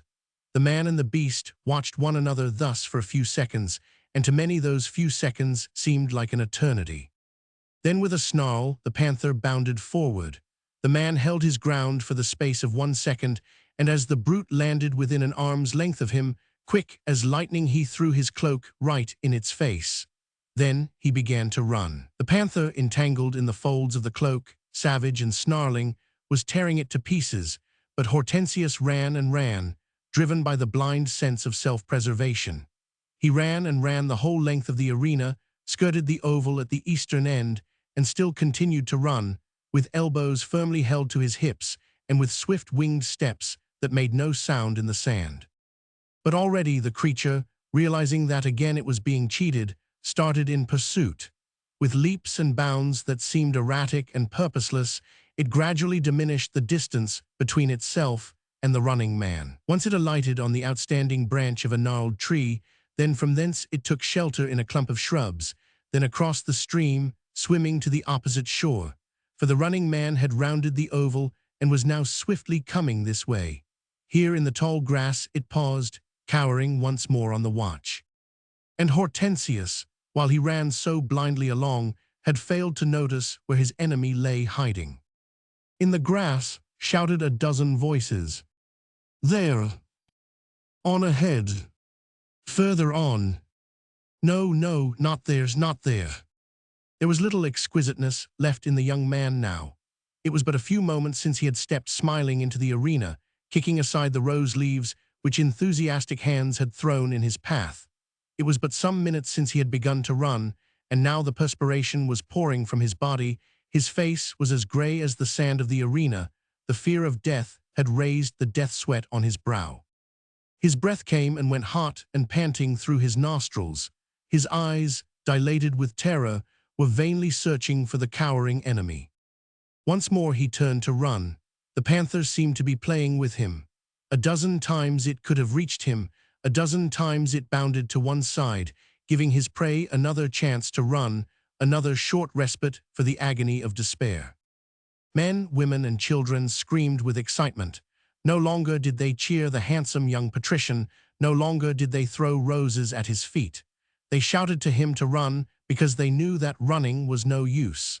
They urged the panther to leap because they fanned its rage with their screams. "Habit, habit," they shouted with every bound of the ferocious creature. "Habit, habit," now that Hortensius at last paused in his run.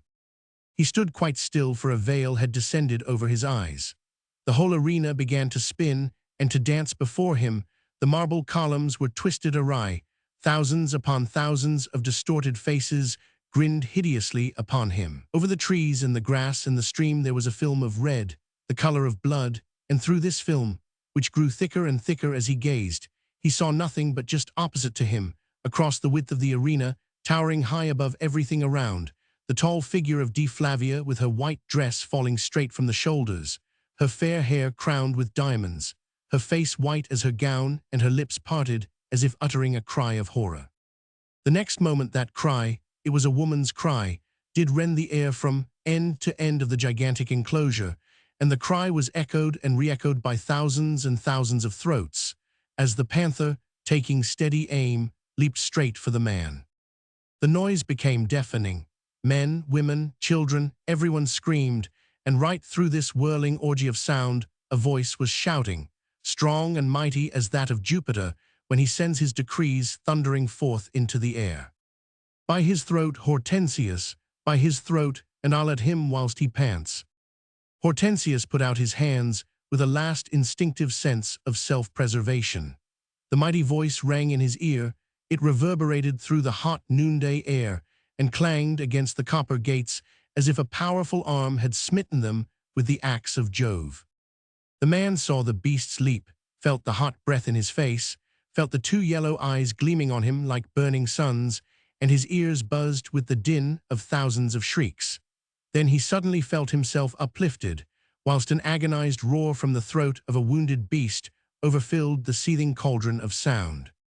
The prefect of Rome was standing in the arena now, and in his strong arms lifted high above his head, he held the swooning man, while some few paces away the panther was lying prone, with blood streaming from its quivering jaws.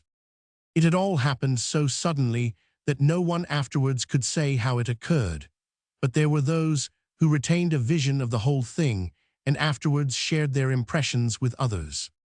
Everyone recollected when my lord Hortensius first entered the arena and the iron gates closed in behind him, that a general feeling of horror fell upon the entire public when it realized that all means of safety, all chance of escape had been removed with those silken ladders, and that the young patrician had in truth been left at the mercy of a powerful brute, goaded to madness through baffled desire for blood. At that same moment, the prefect of Rome disappeared from the imperial tribune, and the terrible scene between the hunting beast and the hunted man had begun. Time for the man to run round the arena, time for the brute to stalk and play with its prey. Time, it seems, for the prefect of Rome to make his way from the imperial tribune to the east end of the arena, where was stationed the city guard of which he had full control. A few precious seconds in making the soldiers understand what he wanted, a few more seconds to command them to obey, for they stood as a phalanx against the gate, thinking the prefect mad in desiring to enter the arena. A few more seconds, and Taurus Antinor was at last in the arena, shouting to the hunted man to have at the brute with his hands. But Hortensius was weak from exhaustion brought on by a life of luxury and idleness and by the excitement of the last 2 days. He put out 2 feeble hands, and the panther was already on the leap. And by that time Taurus Antinor was between him and the brute. With a blow of his hard fists, fashioned in far-off northern lands, and with the strength that is given to the barbarians of that sea-washed shore, he had drawn blood from the creature's jaw and sent it rolling back on its haunches, momentarily dazed. Only momentarily, however, whilst 200,000 throats yelled in unison. "Habit, habit, habit." A precious moment that, with a maddened beast, a swooning man and no arms save a pair of fists, hard as iron, made with a hand slender and supple like the finest tempered steel. And while the panther fell back roaring, and before it could prepare for a new spring, Taurus Antinor had seized the swooning man. It was his turn to run now, for he had but a few seconds in which to save the life of his bitterest foe. Straight to the walls of the arena did he run, and his voice was heard, speaking loudly and commandingly. "The arcade, man, rouse thyself, the arcade, the rings in the columns, quick." It needed the strength of a bullock to accomplish the deed, that, or the strength which comes from unbendable human will. The man, only half-conscious, returned to his senses by the force of that same will. The instinct of life was strongest in the end, and when Taurus Antinor leapt upon the ledge and hoisted Hortensius' body high up above his head, the young man, with the final effort born of hope and built upon despair, reached up and caught one of the massive rings embedded in the bases of the fluted columns. For a few seconds he remained suspended, his body swinging against the marble wall, whilst the public cheered with an enthusiasm that knew no bounds. From below, the prefect helped to push the feeble body up, then another jerk, a pull upwards, a push, and Hortensius Martius had found safety in one of the niches of the arcade. "Hail to the prefect of Rome, hail!" came in a continuous, thunderous roar from every corner of the arena, even as with a sudden bound the Black Panther had sprung upon Taurus Antinor, and catching him unawares, had felled him to the ground. Chapter 23. Well done, thou good and faithful servant. St. Matthew, Roman 25:21. A tumult amongst the people. It was here now fully aroused. The prefect of Rome was popular with the plebs. His action in the arena had called forth unbounded enthusiasm. When he fell rolling into the sand, with the Black Panther snarling above him, his steel-like grip warding for the moment the brute's jaws from off his throat, the people broke out into regular frenzy. The prefect, they shouted. Men climbed down along the gradients, leaping over other men, determined to jump down 12 feet into the arena in order to rescue the prefect from the jaws of the ferocious beast. But above in the imperial tribune, the Caesar sat snarling like the panther and rubbing his hands with glee. His trap had been over-successful. One by one, the arch-traitors fell headlong into it. First Hortensius Martius, that young fool. What mattered if he had escaped from a ravenous panther? The claws of a vengeful Caesar were sharper far than those of any beast of the desert. And now Taurus Antinor, the prefect of Rome, the man of silence and of integrity, the idol of the people, the scorner of Caesar's godhead. Vague rumor had reached Caligula of the prefect's strange sayings, his refusal to enter the temples and to sacrifice to the gods.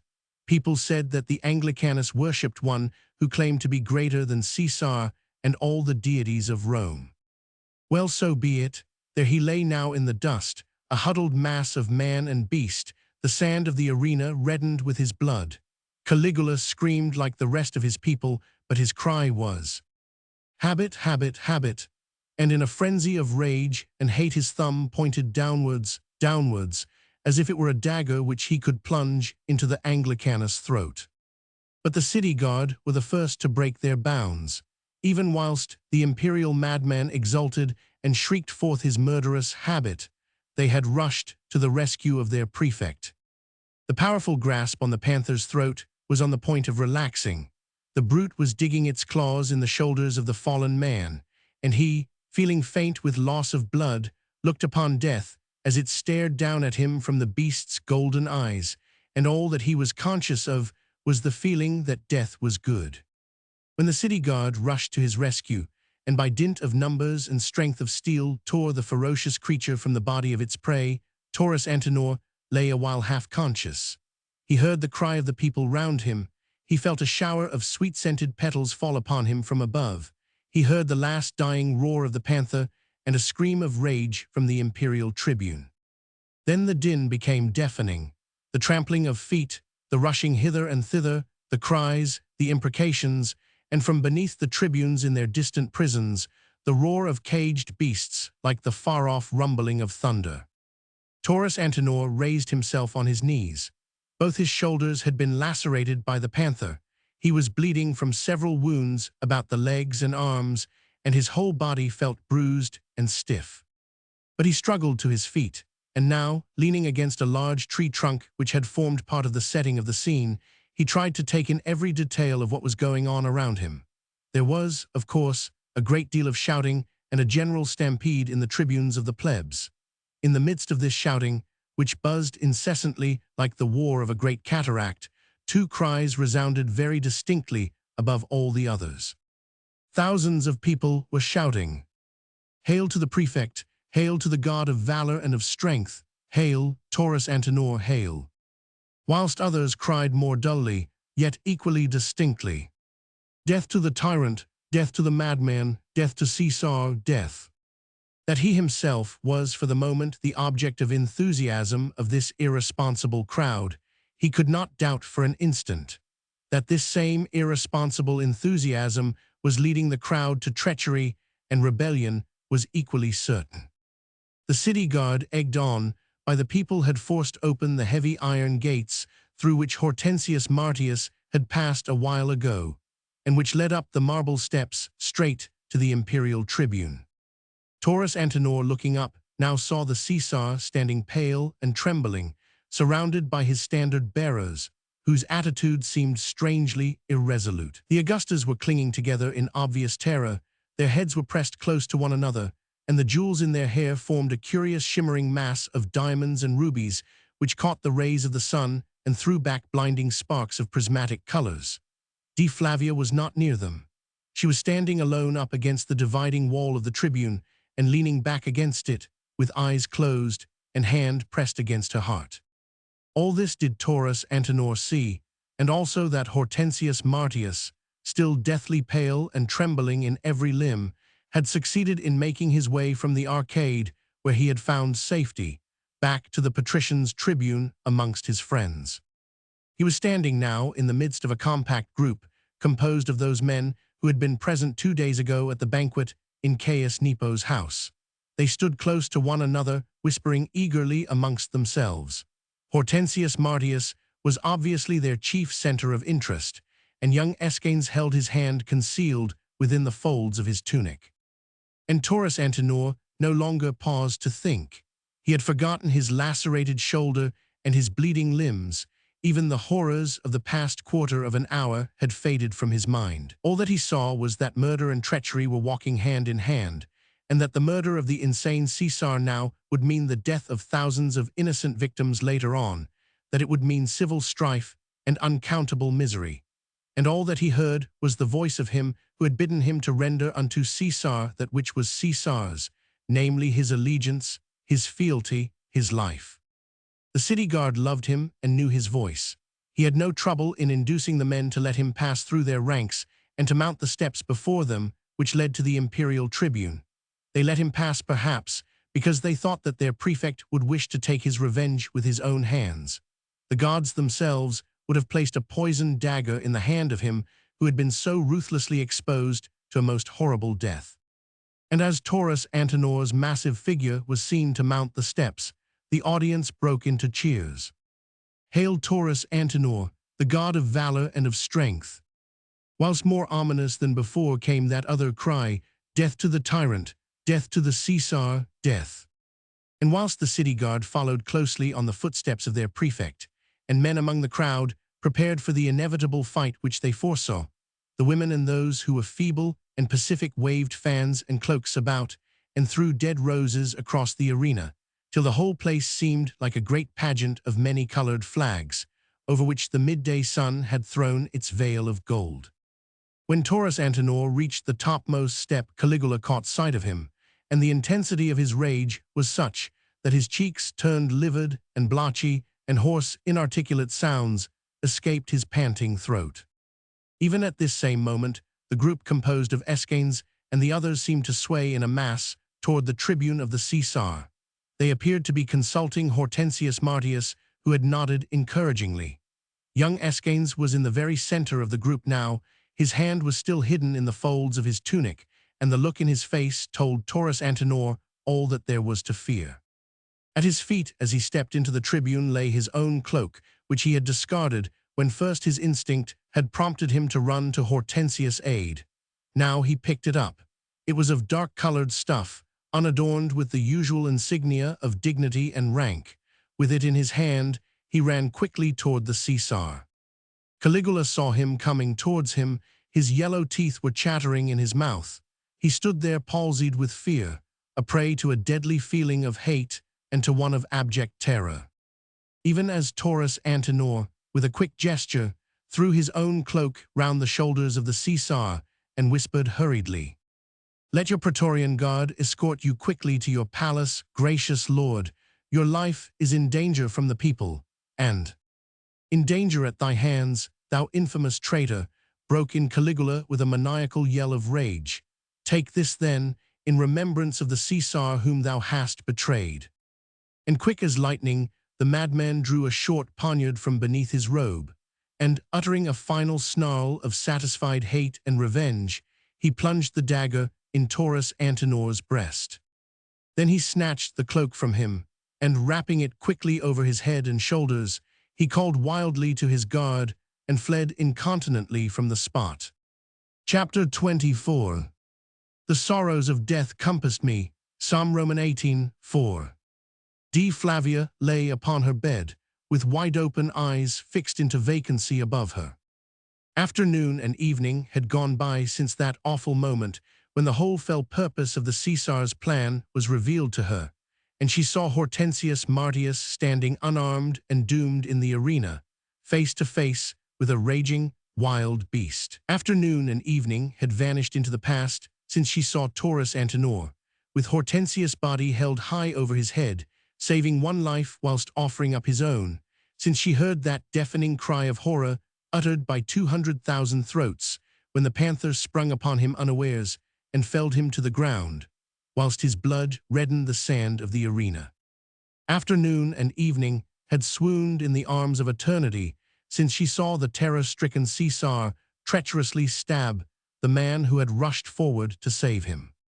After that last agonizing moment, she remembered nothing more until she found herself in her own house, lying on her bed, with Licinia's anxious, wrinkled face bending over her.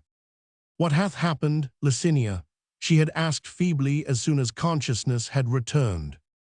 "We brought thee home safely, my precious treasure," replied the old woman fervently. "All praise be unto the gods who watched over their beloved." "But how did it happen?" queried Dee with some impatience.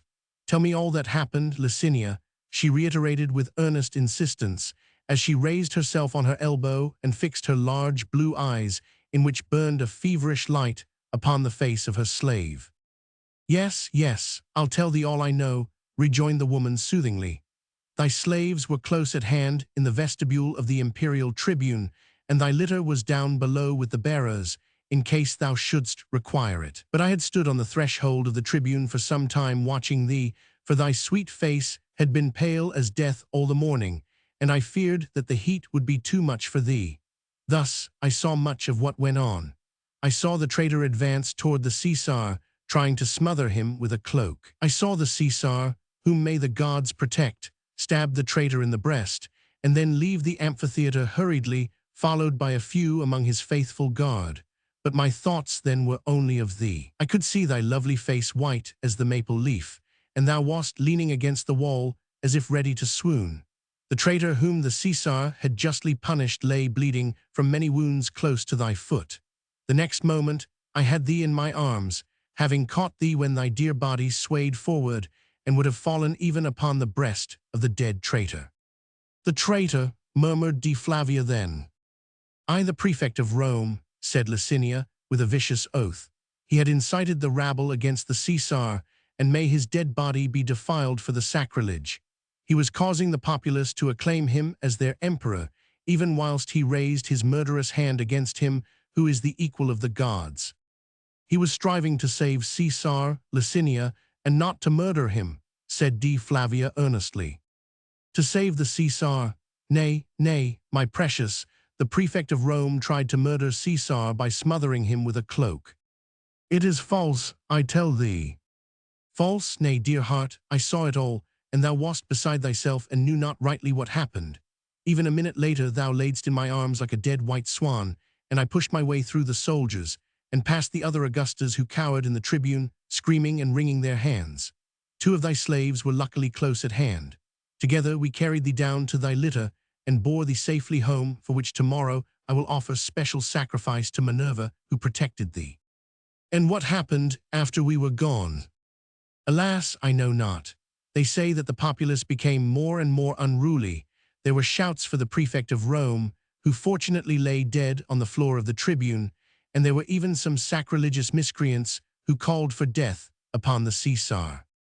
Do they say, queried D. Flavia, speaking slowly and low, that the prefect of Rome is dead?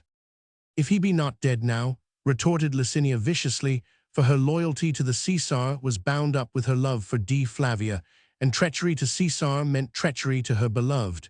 If he be not dead now, he shall still suffer for his treason, and if he be dead, his body shall be defiled.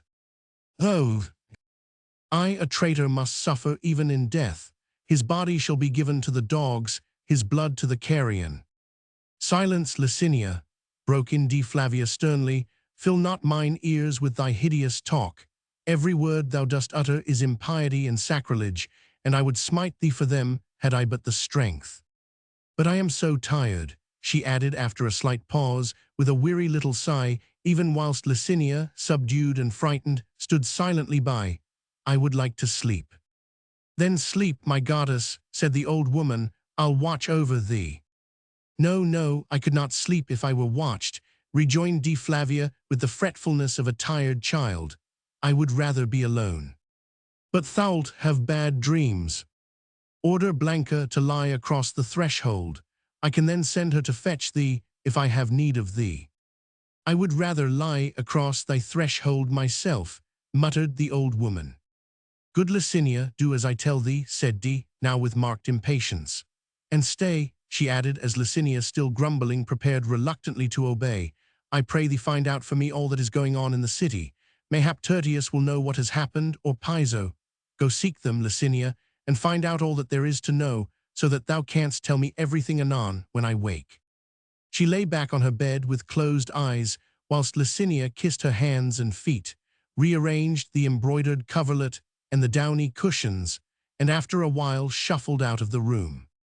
There was nothing that the old woman loved better than a gossip with Tertius, who was the controller of the Augusta's household, or with Piso, who was the overseer of her slaves, and even her fond desire to watch beside her mistress yielded to the delight of holding long and interesting parley with these worthies.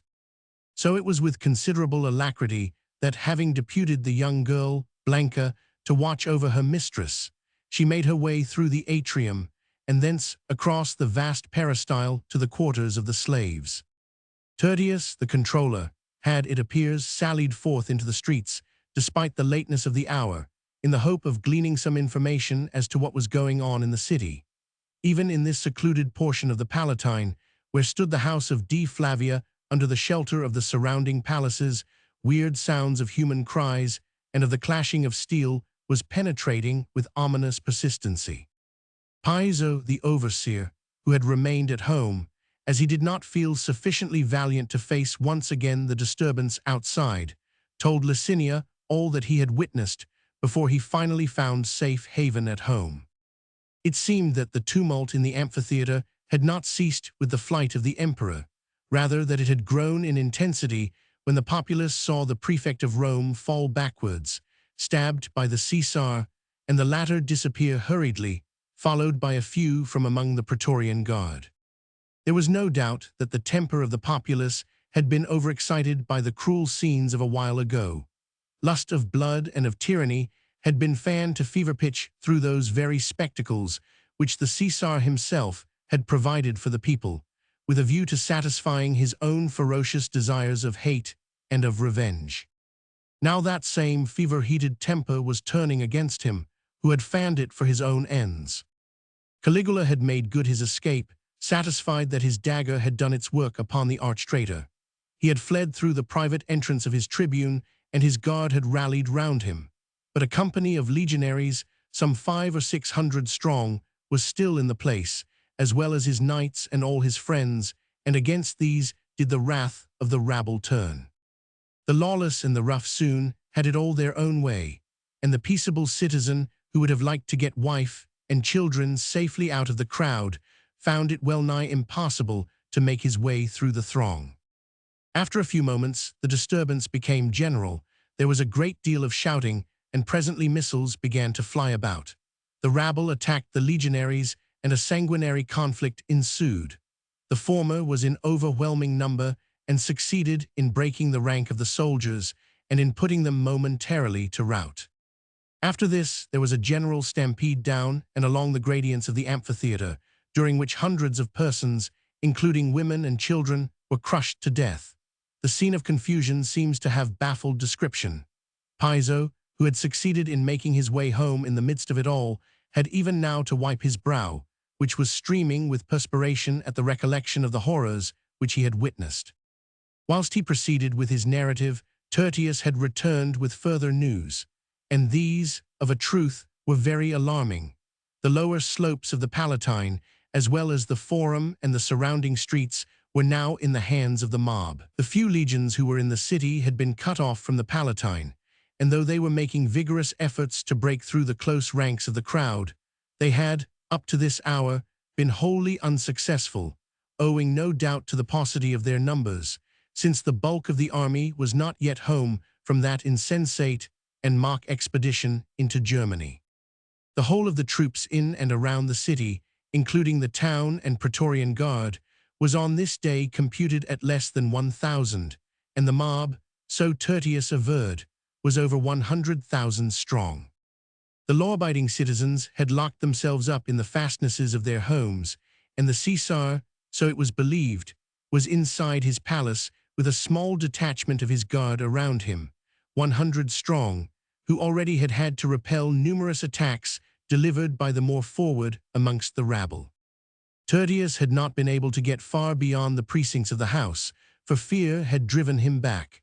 The shouts which came from the streets below and from the Forum were ominous and threatening.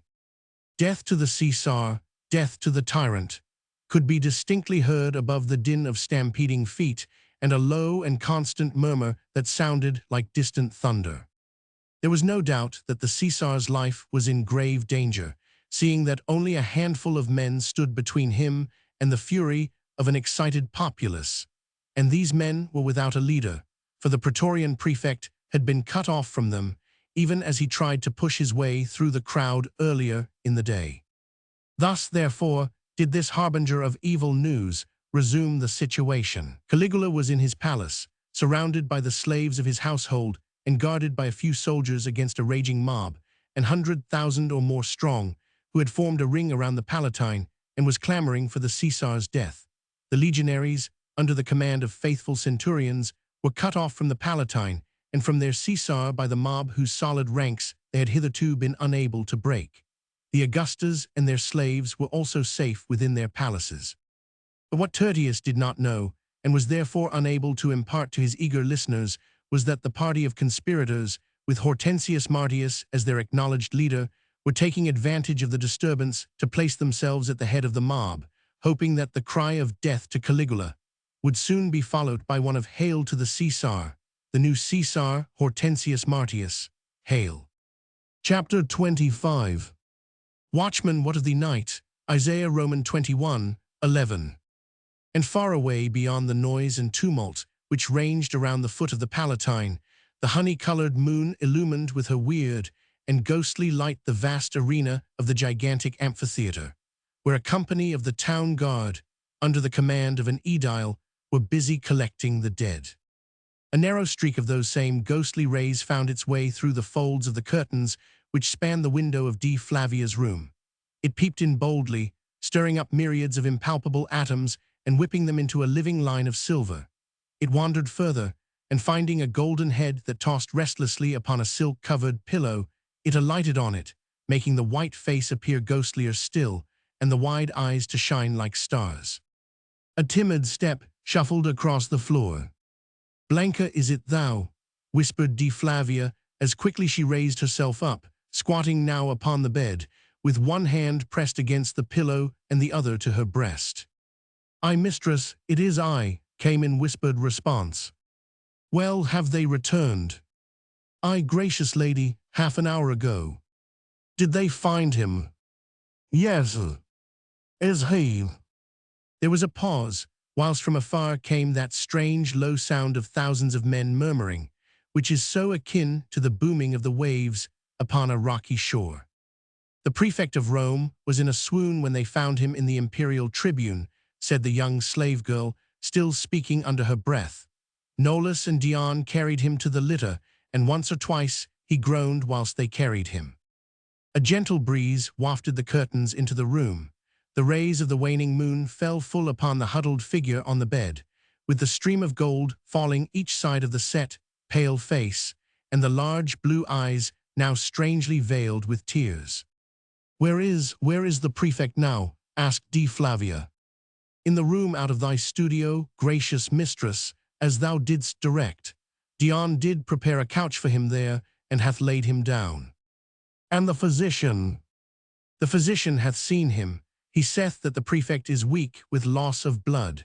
His shoulders, arms, and legs have been torn by the panther's claws, but these wounds are not deep." And the dagger thrust?" "The physician saith that the dagger must have glanced off the bone. I did not quite understand what he said, and Dion explained it badly. He did not say that there was poison in the dagger." "I think not, gracious lady, for the physician said that the prefect would soon be well if he were carefully tended. He is very weak with loss of blood." Did Nolus and Dion find it difficult to approach the prefect's body? "They had to parley with the aedile who was in command, and to give him all the money which my gracious mistress did entrust to them for that purpose."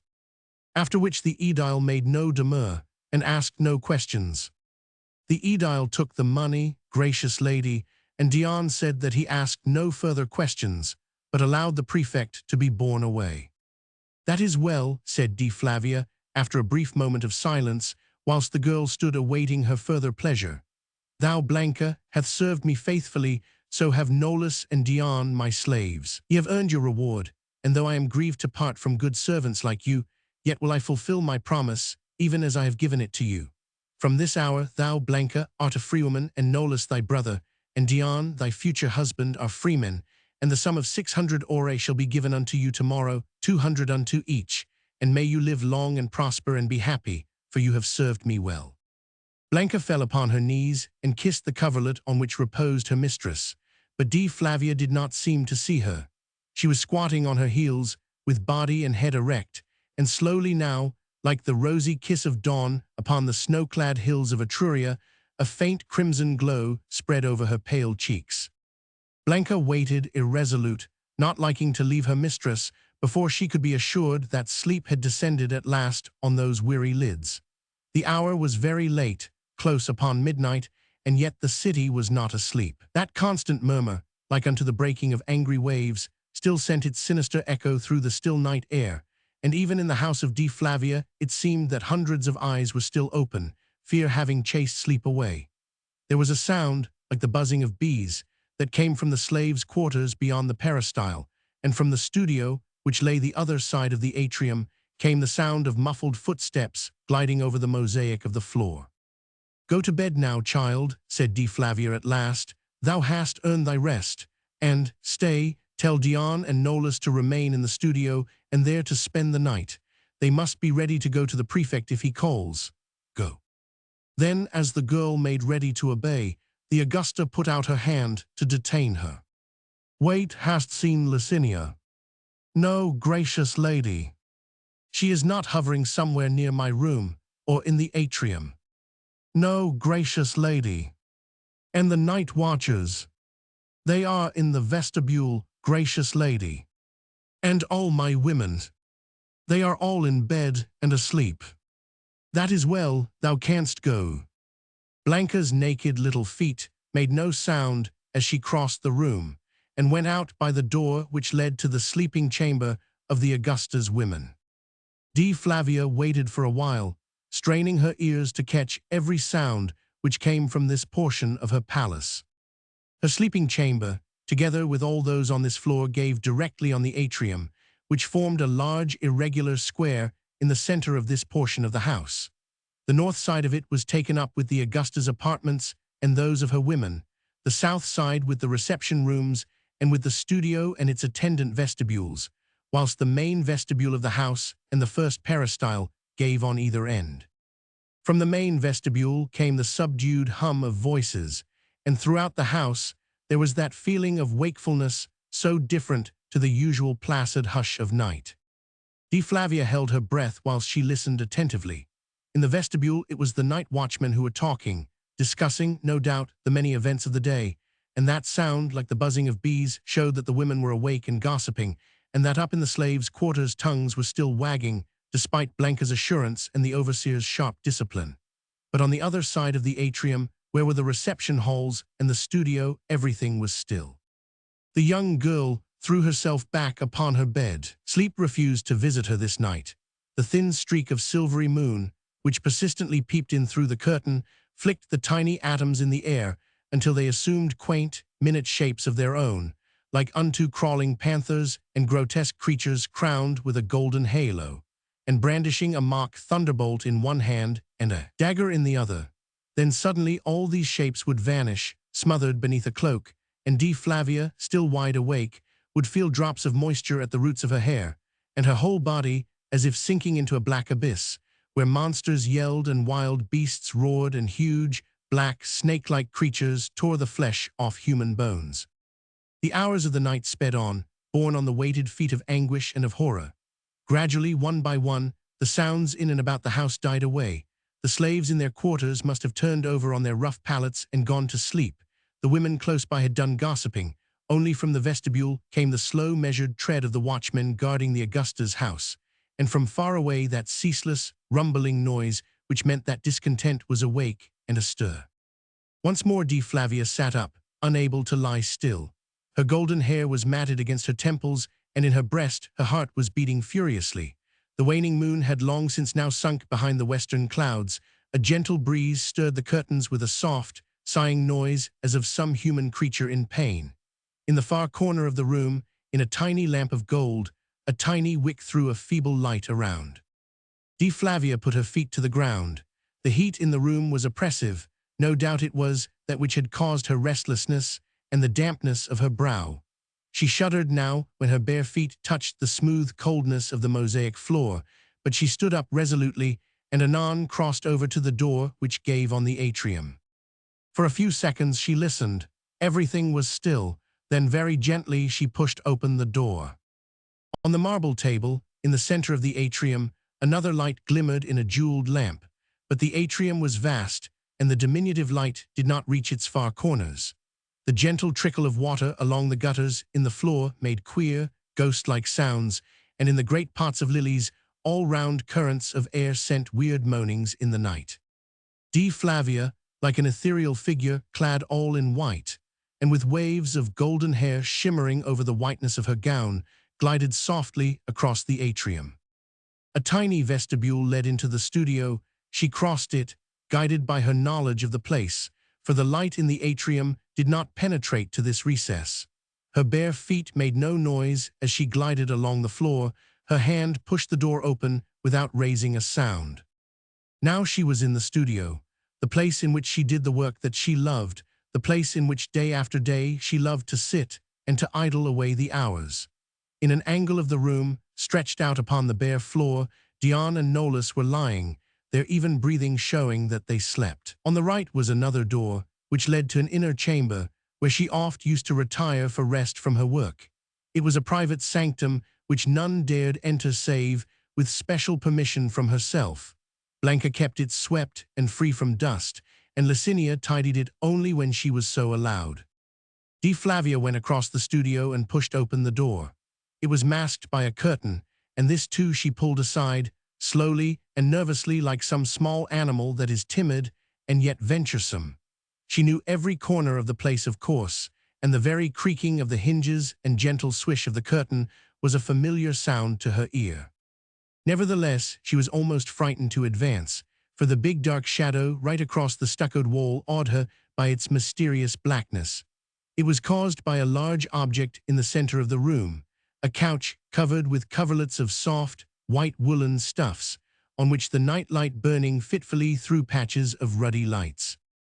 Flavia had paused on the threshold, with one hand behind her still clinging to the curtain, the other pressed hard on her bosom, trying to still the wild beatings which went on hammering inside her just below her breasts.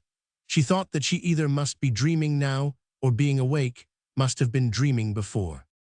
Once or twice she closed and then reopened her eyes, thinking that perhaps the flickering nightlight was playing her drowsy senses some elusive trick. For surely, Blanca had told her that Dion and Nolus had laid the prefect of Rome on an improvised couch in the chamber beside the studio, and that the prefect was helpless and weak with pain and loss of blood. The improvised couch was certainly in its place. The light of the lamp danced upon pillow and coverlet, but no one was lying there, even though the pillow still bore the impress of the head which had rested on it. The silence was oppressive, for through the thick walls and heavy curtains of the Augusta's favorite room there penetrated no sound from without, and she herself stood so still by the door, that she was sure the beatings of her heart must be heard through that awful stillness. Suddenly she started, and her fingers closed more convulsively than before on the curtain behind her. Imperceptible as the sound of a swallow on the wing, there came a long-drawn sigh to her ear. Her brow contracted, her eyes narrowed in a great effort to peer past the light into the darkness. On the further side of the couch now, and masked by its shadow, she saw something that was immovable and yet seemed pulsating with life. Gradually, as she peered, that something detached itself from the surrounding gloom. She saw a bowed head with wealth of tawny hair which gleamed like copper against the white coverlet, two hands white as the pillow beside which they rested, whiter still by contrast with the copper of the hair against them. She saw a pair of broad shoulders and a powerful body and limbs that lost themselves in the darkness beyond the couch. The face was hidden and the body was quite still. It would have seemed like that of the dead, but for that long sigh which, intangible though it was, had broken the silence of the night. Flavia could not now have moved, even if she would. Her small bare feet seemed glued to the cold mosaic of the floor. Her hands seemed fastened with clamps of steel to the curtain which it clutched. She had never seen a man thus kneeling alone in the stillness and in the gloom. Why should a man kneel thus, and to whom? Yet she would not have disturbed him, not for all the world. She never dreamed that he would be awake. She had thought of him lying, as Blanca said, exhausted from loss of blood. She had only meant to look on him for a moment, to look into his face as he slept, to try and read in its wonted harsh lines the secrets of his soul. He had rushed to the Caesar trying to protect him, when thousands on thousands of throats were acclaiming his name as future Lord of Rome. Why? He had rushed into the arena and risked his life to save a man who 2 days ago had insulted him, who, at best, was nothing to him. Why? These questions she had meant to ask him when he was sleeping. Now she could not ask them from that bowed head, nor yet from those clasped hands. And yet, somehow, it seemed that something of the man's soul was revealed to her at this moment, though she could not as yet fathom the meaning of this strange answer to her questions. Her eyes had become quite accustomed to the darkness beyond the light. She could see clearly the powerful figure on bended knees, the wide shoulders with the bandages disposed over them by the physician for the healing of those horrible wounds, and the fingers linked together in a manner which she had never seen before. And now the hands stirred ever so slightly, the light caught the fingers more directly, and Flavia saw that, clasped between them, there was a small wooden cross. And she knew now, all in a moment, that the answer to her questions lay there before her, not in the man's face, for that she could not see, but in his clasped hands and in the cross which they held. She knew that it was because of it, or rather because of that which had gone before, and of which that little cross was the tangible memory, that he had been ready to give his life for an enemy, and to give up all ambition and all pride for the sake of his allegiance to Caesar. A sigh must have escaped her lips, or merely just the indrawing of her breath. Certain it is that something caused the kneeling man to stir. He raised his head very slowly and then looked up straight across the light to her. For 1 second he remained quite still, on his knees, and with that white vision before him, ghost-like and silent, against the crimson background of the curtain. Then softly, as a sigh, one word escaped his lips. "Day." He rose to his feet, but already she had fled, noiselessly as she had come, but swiftly across the studio and the atrium and back to her room. But even while she fled it seemed to her that, on the silent night air, there still trembled the sound of a voice. vibrating with longing and with passion, mournful as a sigh, appealing as the call of a bird to its mate. D. Chapter 26.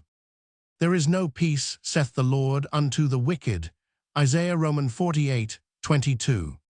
When after a few hours of light and troubled sleep Flavia woke to partial consciousness, it seemed to her as if Phoebus Apollo had been driving his chariot through a sea of blood.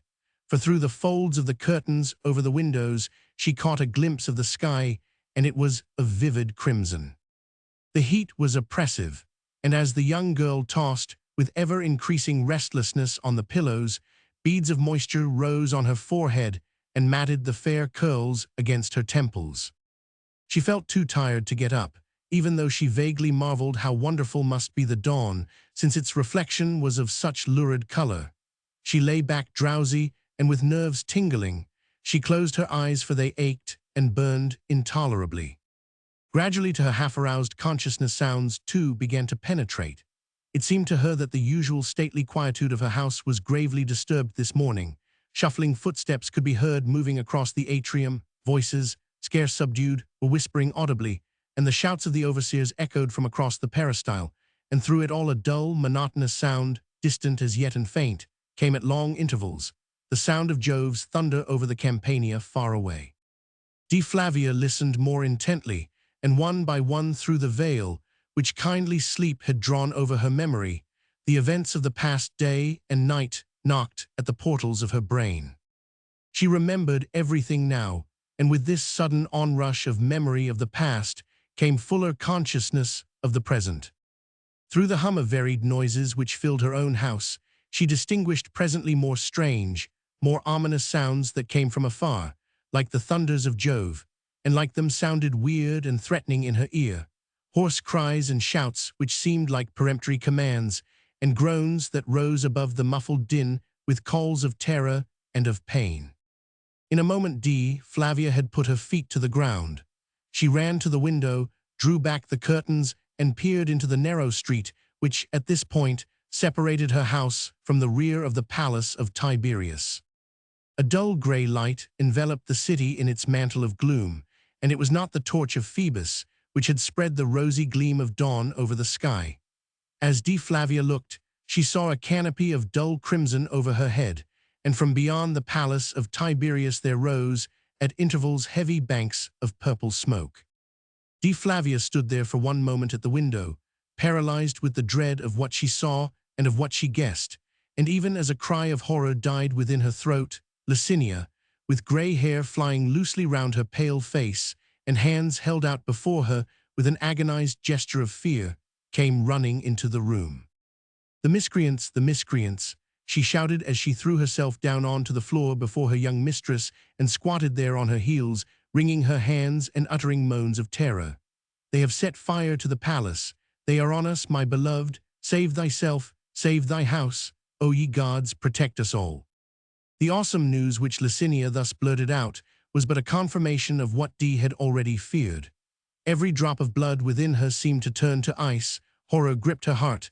The oncoming catastrophe appeared suddenly before her, vivid, swift, and inevitable.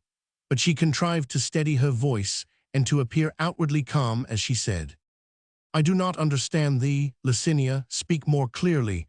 What is it that hath happened? The rabble are invading the Palatine, said Licinia, to the accompaniment of many groans. They are on us, I tell thee. On us, retorted Flavia scornfully. Tush, woman, they'll not heed us. But the Caesar, hast news of the Caesar? No, no, my beloved, I have no news. I only know what the watchmen say. What do they say? That the rabble is invading the hill. The miscreants have forced their way into the forum. They have surrounded the palace of the Caesar and set fire within its precincts. Ye gods, exclaimed Flavia. Dost hear their shouts? The villains, dost hear Jove's thunder, my beloved? His vengeance is nigh. May his curse descend on the villains and on their children. Silence, woman, commanded the Augusta peremptorily. Get me a robe, quickly. No, no, not that one, she added, as Licinia, with trembling hands, had snatched up the gorgeous jewel-studded gown which Flavia had worn the day before. A dark robe, haste, I tell thee.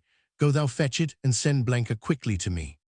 Moaning and trembling, the woman endeavored to obey and to make as much speed as her limbs, paralyzed with terror, would allow her. She called to Blanca, who together with the Augusta's tirewomen had her quarters close at hand, and the young girl hastened to her mistress's room, whilst Licinia went in search of a dark-colored robe. "The prefect," whispered Dea Flavia quickly, as soon as she felt assured that she was quite alone with her slave. "Hast seen Dion or Nolus?" "My brother spoke to me in the atrium just now, gracious mistress," replied Blanca, who seemed scarce less excited than her mistress. "He and Dion heard a thud in the night, which roused them from a brief sleep which they had snatched, for they were very tired. Their long hunt in the amphitheatre." "Yes, yes, go on. I know that they slept, and they heard a thud. What was it?" "They ran to the resting chamber, gracious lady, and found the prefect of Rome lying senseless on the floor." "Great mother, and what did they do?" "They lifted him as best they could, for the prefect is over tall and mightily powerful, but they succeeded in laying him back onto the couch, and Dion ran to rouse the physician." "And now?" "The physician hath given the prefect a drug to make him sleep, for it seems that fever was upon him with the pain of his wounds, and he talked incoherently like one bereft of reason." "Hush," interrupted Dea Flavia hurriedly, "not before Licinia." Even as she spoke, the old woman returned, carrying a robe of dove-grey cloth, the darkest one that she could find. She had collected the tirewomen round her, and they flocked in her wake like frightened sheep that have been driven into a pen. Licinia herself was evidently the prey of abject terror, for her teeth were chattering, and all the while that she helped her mistress to make a hasty toilet, she uttered low moans as if she were in pain. "The traitors, the miscreants," she murmured at intervals. But Dea Flavia paid no heed to her. Her women had brought her fresh water, perfumes, and fine cloths, and she was hastily bathing her face and hands. Then she slipped on the dull-colored robe, and Licinia's trembling fingers fastened a girdle round her waist. And all the while, from far away, came the dull sound of Jove's thunders hurled by his wrath, and above it, as a constant din, like the roaring of a tempestuous sea, the hoarse cries which, borne upon the wings of the oncoming storm, seemed to gain distinctness as their echo reached this distant house. "Dost hear the cries, Blanca?" asked Dea Flavia, as the young slave, leaning out of the narrow window, tried to peer out into the street. "I hear them, gracious lady," replied the girl in an awed whisper. "And canst distinguish any words?" "Aye, one word, gracious lady, hark." And that word sent its dismal echo even to Dea Flavia's ear. "Death!" Then Blanca uttered a terrified scream and quickly drew away from the window. From beyond the palace of Tiberius, there where the new palace of Caligula reared its gigantic marble pillars above the temples below, a huge column of flames had shot upwards to the sky, and a cry, louder than before and more distinct, came clearly from afar. "Death to the Caesar, death!" "Ye gods protect him," murmured Dea Flavia fervently. "They'll murder him, they'll murder him," shouted Licinia at the top of her trembling voice. She had fallen on her knees, and the other women squatted round her like a huddled-up mass of terror-stricken humanity, with hair undone and pale, quivering lips, and staring eyes dilated with fear. But Dea Flavia, now that she was dressed, took no further notice of them. She left them there on the floor, moaning and whimpering, and hurried out into the atrium. Here, too, the sense of terror filled the air. Beyond the colonnaded arcade in the corridors and the peristyle could be seen groups of slaves, men and women, squatting together with head meeting head in eager gossip, or clinging to one another in a state of abject cowardice. Here, too, through the open vestibule, the sounds from the streets came louder and more clear. That awful cry of death echoed with appalling distinctness, and to Dea Flavia's strained senses it seemed as if they were mingled with others, more awesome mayhap, but equally ominous, of the prefect of Rome. "Where is the prefect of Rome? Hail, Taurus Antenor, hail!" The noise grew louder and louder, and from where she stood now, it seemed to her that she could trace in her mind the progress of the rebels, as they spread themselves from the foot of the Palatine and from the Forum upwards to the heights. until they had the palace of the Caesar completely surrounded. It was from there that weird cries of terror came incessantly, and in imagination Dee saw an army of cowardly, panic-stricken slaves, huddled together as her own women had been, with palsied limbs and chattering teeth, whilst a handful of faithful men of the Praetorian Guard were alone left to protect the sacred person of the Caesar. Above her, through the apertures in the tiled roof, she could see the sky aglow with lurid crimson, and the smell of burning wood and of charred stuffs filled her nostrils with their pungent odor. Death to the Caesar, death! The cry seemed almost at her door. Only the palace of Tiberius, with its great empty halls and basilicas, stood between her and the rallying point of the rebels. She called loudly for Tertius, her controller, and he came running along from the slaves' quarters with an army of howling men and women at his heels. "What news, Tertius?" she demanded. "Hast heard?" "They have surrounded the Caesar's palace," said Tertius excitedly, "and demand his presence." "Oh, the sacrilege!" she exclaimed. "And what doth the Caesar?" "He will not appear," and his guards charge the mob as they advance upwards from the forum. "They have invaded the temple of Castor, and already some are swarming in the vestibules of the palace. The guard are behind the colonnades, and were holding the crowd at bay with fair success until—" "Until?" she asked. "Until some of the rebels skirting the palace set fire to the slaves' quarters in the rear. The flames are spreading. The Caesar will be forced to face the people, and he doth not mean to be buried beneath the crumbling walls of his palace." "The miscreants have set fire to the palace of the Caesars," she exclaimed. "Alas," replied the man, "they will force the Caesar to show himself to them, and they loudly demand the prefect of Rome." "The prefect of Rome!" "Ay, gracious lady, the people had thought that the Caesar killed him. Some strove, it seems, to recover his body in the imperial tribune where he was seen to fall. But the body had disappeared, and the rumor hath gained ground that the Caesar had it thrown to his dogs." "It's not true," she cried out involuntarily. "No, gracious lady, men of sense do know that it is not true, but an infuriated mob hath no sense. It is like an overgrown child with thousands of irresponsible limbs. It is tossed hither and thither, swayed by the wind of a chance word. But it were as well, mayhap, if it were true." "Silence, Tertius, how canst say such a thing?"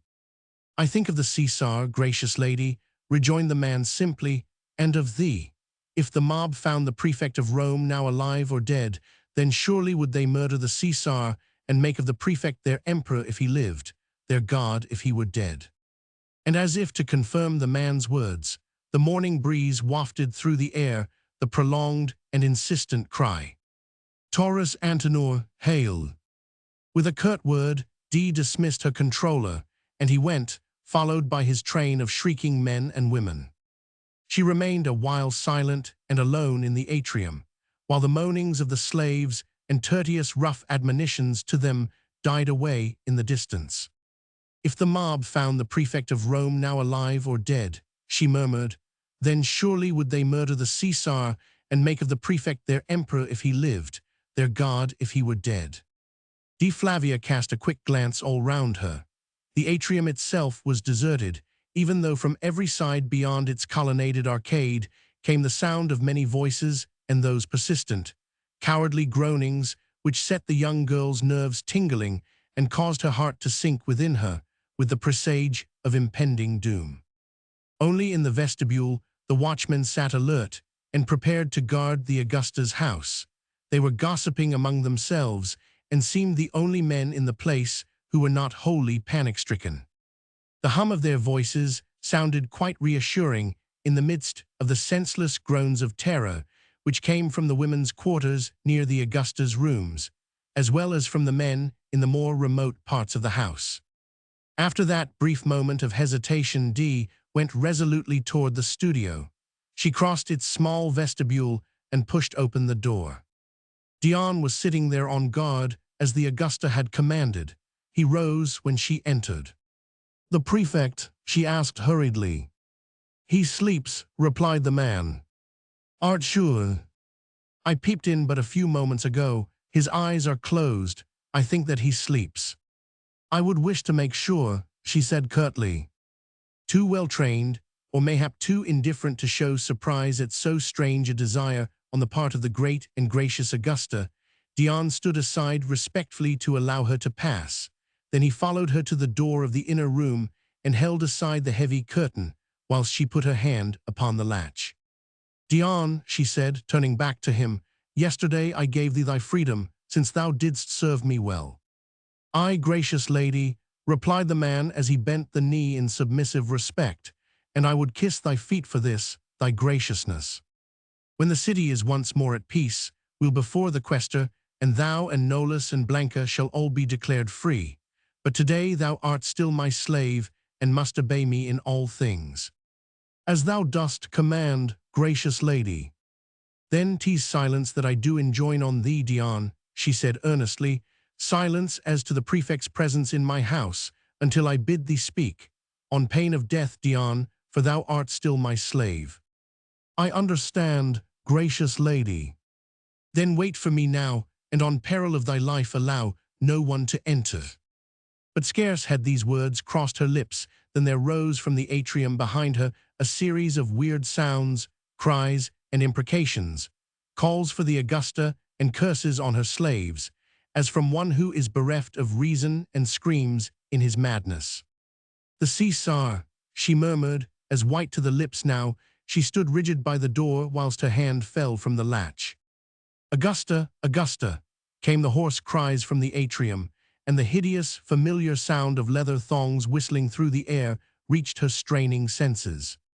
She put a finger to her lips, with a quick peremptory gesture to Dion, then she recrossed the studio with a firm step, and the curtains of the inner door fell back behind her with a swish. The next moment, she was standing in the atrium facing Caligula, the Caesar. Chapter 27. How art thou fallen from heaven, O Lucifer, son of the morning?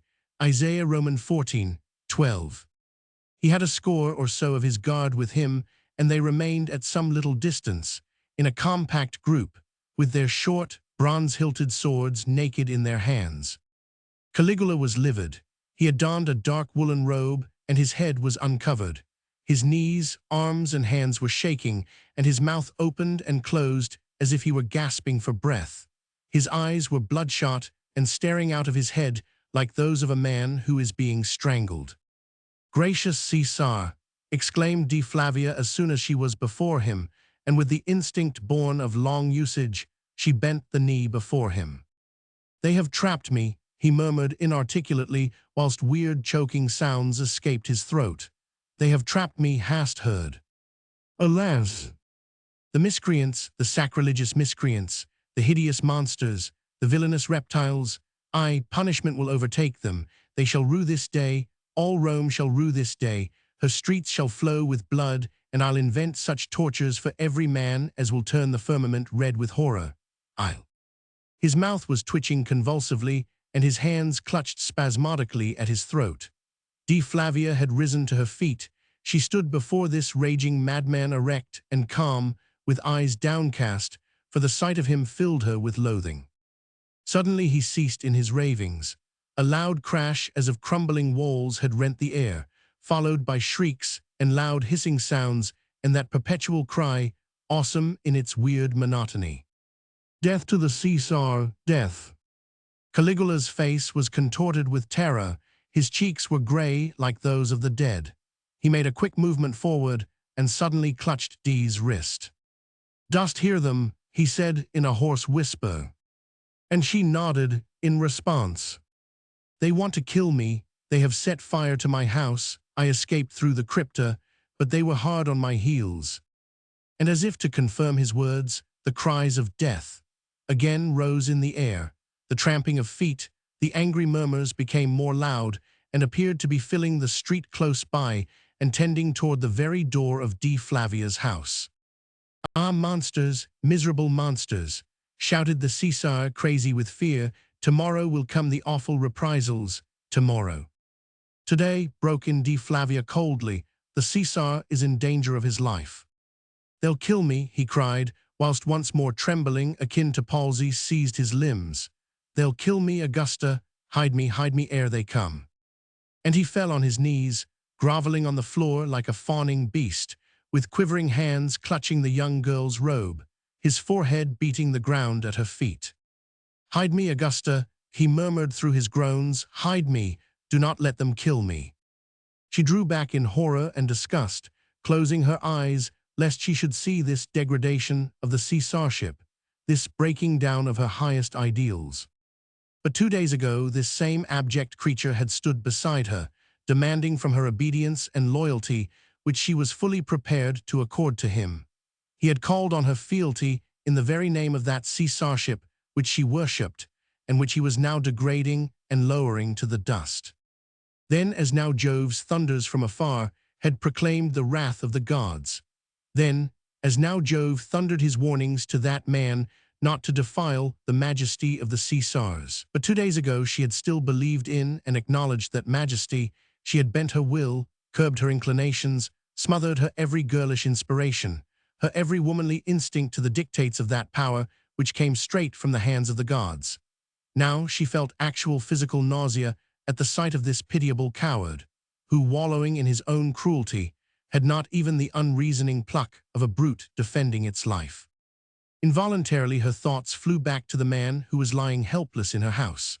She saw him in her mind as she had seen him yesterday, bounding into the arena to save another's life, strong and determined, measuring and accepting every risk, looking neither to right nor left, whilst he carried his self-imposed burden to safety, and then falling without a groan, felled to the ground by the claws of the panther. And outside, the cries had become quite distinct. "Death to the Caesar! Hail Taurus Antenor, hail!" The people, in their fury and their exultation, had condemned one man and exalted another. Truly, the gods themselves had guided them in their choice, and now it seemed as if the final choice rested with her, as if in some distant shrine mysterious oracles had spoken and told her that the future of Rome lay in her hands. And involuntarily she looked down on her hands and saw that they were tiny and weak, and yet one of them would, within the next few seconds, point the way to destiny, show her whither she should go, carrying on her giant shoulders the whole empire of the world. At her feet a cowardly and inhuman creature groveled, abjectly praying for a life which by its continuance could only bring more sorrow, more horrors, and more misery to thousands upon thousands of human beings dependent on this half-crazy monster. Behind her, beyond 2 walls, there lay a man amongst men, for whom the people clamored, whose very presence betokened strength, and whose every glance diffused peace. A man born to rule a people and to guide the destinies of an empire, and whose life of simple integrity had yesterday been crowned by an act of sublime sacrifice. And the choice rested with her. Her ears were buzzing with the hoarse cries from without, the cry of death, mingling with that of hail, the name of Caesar blended with that of the prefect of Rome, and through it all, drowning them by their hideous sound, the groans and shrieks of a bloodthirsty tyrant, brought down to the dust by his own cruelties, and even now thirsting for more. The choice did rest with her. She had but to run a few steps to the vestibule, and there to call loudly to the populace that even now was invading the slope of the hill toward her house. She had but to rush to her door and to shout boldly, "The Caesar is here, and the prefect of Rome is nigh." And the 20 men who were waiting with naked swords would be as naught before the onslaught of the people. She looked round her helpless and dazed, whilst the fawning creature on the ground embraced her ankles and kissed her feet, and repeated with frantic persistence, "Save me, Augusta, save me, do not let them kill me, I have been good to thee, I am thy guardian, thy Caesar, save me." "Save thee," she repeated mechanically, "how can I?" "Hide me somewhere where they cannot find me," he murmured, half raising himself from the ground. "Thou wouldst not give up thy Caesar to the fury of the populace, thou wouldst not soil thy hands with the blood of thy kinsman." Now he was embracing her knees, and his hideous, distorted face was looking up appealingly at her. "Thou wouldst not soil thy hands with the blood of thy kinsman." Even as these words escaped his flaccid lips, a roll of thunder louder than any previous one came echoing from behind the Aventine hill. D. Flavia shuddered. Was it Jove's warning, or already Jove's curse, the curse of the gods on her for the treachery of her thoughts? Thou wouldst not soil thy hands with the blood of thy kinsman, he repeated pitiably. No, no, she said hurriedly, not that, I'll help thee, what can I do? Let me hide in thy house. Where? He pointed to the studio. There, he said. No, no, she exclaimed, and instinctively her arms were held out, as if she would protect a sacred shrine. Thy workroom is private, he urged in tones of abject entreaty. No one would venture there, only thy women slaves ever cross its threshold. I should be quite safe in the inner room. Thy women would not betray me. Thou hast some that are mute. They could attend on me there, and no one would know of my presence until this outrage hath subsided. In a few hours, mayhap the Praetorian Guard will succeed in forcing a passage through the raging mob. My legions too are on their way from Germany. They will be here soon. They were only 4 days' march behind me and my convoy. They are but a couple of days' march now from the city gates. I could stay in there, in thy private room, with a few men to protect me, and thy women to attend on me. No one else would know. He talked volubly, at times incoherently, with hoarse voice and quaking lips. She tried with all her might to free herself from his convulsive clutch, but he clung to her like a dying man would cling to the last breath of life, like a drowning man would cling to the raft on which he might find safety. In there, he entreated. No, no. I should be safe, and nobody would know. And now he raised himself to his feet, and swaying like a drunken man, he turned toward the studio, calling to his guard to follow him. But she was still between him and that door, between this raving, bloodthirsty maniac and a helpless man who was lying wounded and in a drugged sleep on a bed of sickness. The oracle had not yet finished speaking. The last words still hung in the air. Her choice had not yet been made.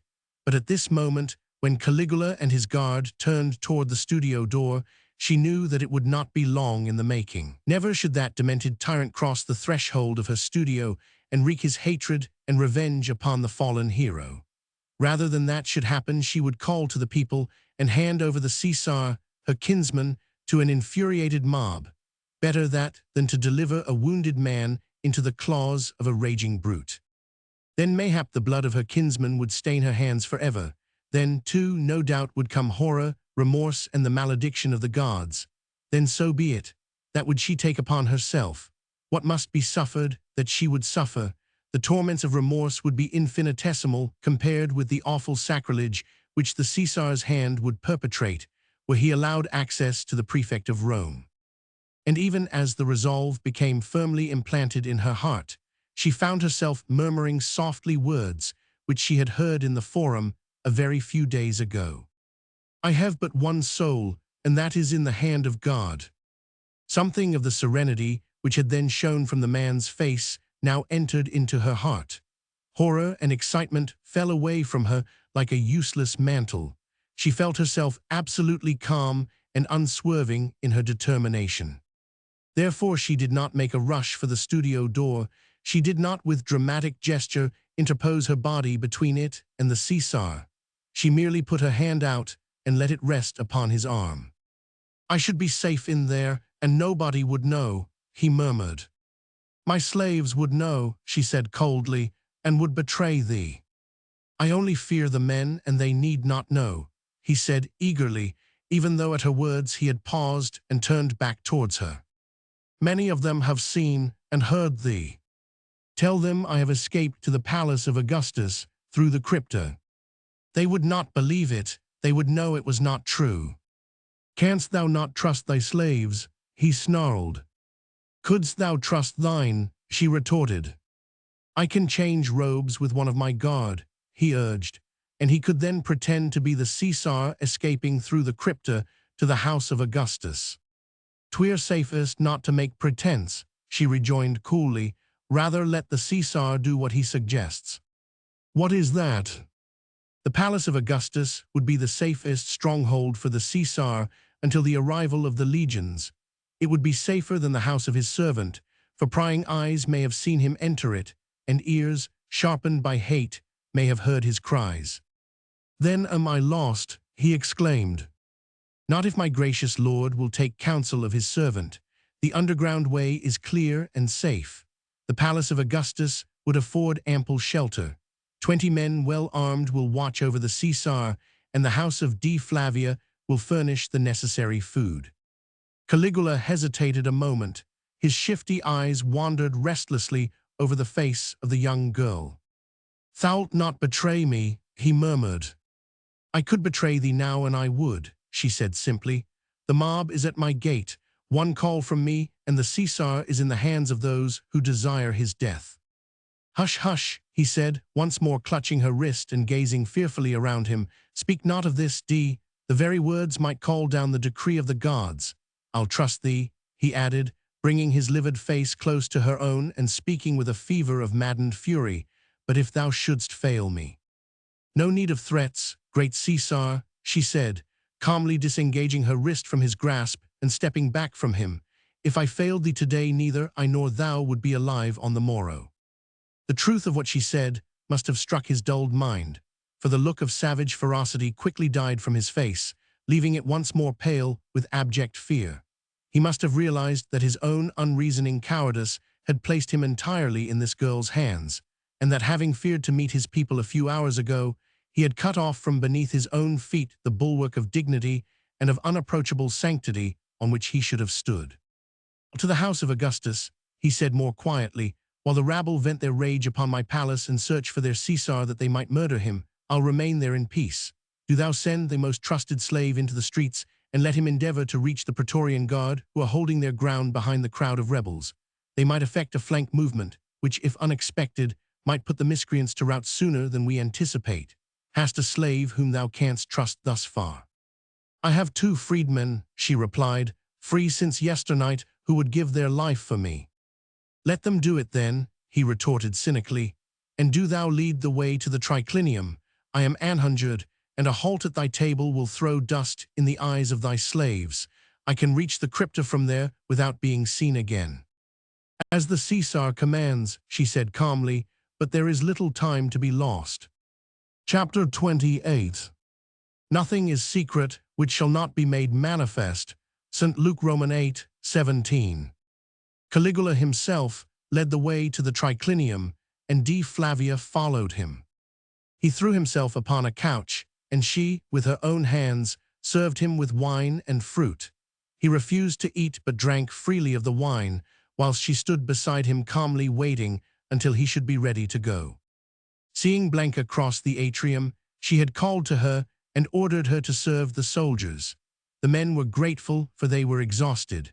They had not tasted food since the day before, and had been on the watch round the Caesar's person all night. The underground passage, which runs beneath the declivity between the 2 points of the Palatine, and by tortuous ways under the temple of Jupiter Victor on its highest summit, did connect the house which D. Flavia now occupied with the palace of Augusta. The latter, since the death of the great imperator, had been used entirely as a hall of justice. A few scribes alone inhabited the rearmost portion of the huge edifice. The passage itself abutted in D. Flavia's house on one of the small rooms that lay round the triclinium. There were several such passages connecting the various palaces on the Palatine, but their existence was not revealed to the army of slaves. Only a few responsible ones knew that they were there. In this instance, the Caesar could, from the triclinium, reach this road to safety without again crossing the atrium and encountering the prying eyes of hundreds of cowardly slaves. He had no thought of thanking D. Flavia for what she did for him, but having drunk his fill, he rose from the couch and made ready to go. She escorted him to the door of the passage and gave brief instructions to the men how to proceed. She had lighted a small lamp which would guide the Caesar and his escort on their way. From the door, a flight of precipitous steps led down into the darkness. Caligula was the first to descend, and his soldiers followed him, the one who held the lamp keeping close to the Caesar's person. D. Flavia stood at the door until the footsteps of the men ceased to send their echo back to her along the vaulted passage. Then, with a sigh of relief, she closed the door on them and hastily fled from the room. Her one desire now was to shut out, as completely as possible from her mental vision the picture of her shattered ideal, the degradation of that majesty which she had honored all her life. So imbued was she with that sense of honor and of reverence for the Caesarship, that she would not dwell in thought on that awful sight of the Caesar groveling in abject terror at her feet. She wished to forget it, to forget him, the man who, in her eyes, was already no longer the Caesar, for the Caesar was a god, and like unto a god in glory and in dignity, whilst Caligula, her kinsman, had sunk lower than the beasts. Almost involuntarily, she had turned back toward the studio. A while ago she had wished to look on the prefect of Rome as he lay in a drugged sleep, desiring to assure herself that all was well with him. Then the advent of the Caesar had interrupted her. Over an hour had gone by since then, and the whole aspect of the world had changed. The Caesar was a fugitive and a coward, and the people who had the upper hand were prepared to acclaim the hero of their choice. The atrium now was gloomy and deserted. The slaves, gathered together in their remote quarters, shunned the vastness and the enforced silence of the reception halls. They preferred to huddle together in close groups in corners, distant from the noise of the street. D. Flavia stood quietly listening. Still from afar came the insistent cries of death and of vengeance, still overhead that lurid light and smoke-laden atmosphere. But now those same cries seemed almost drowned by a sound more persistent, if less ominous, the sound of heavy pattering rain on leaden roofs and into the marble basin of the impluvium, whilst the roll of Jove's thunders appeared to be more nigh. It was obvious that the storm which had been threatening all the morning from over the Campania had burst over the great city at last.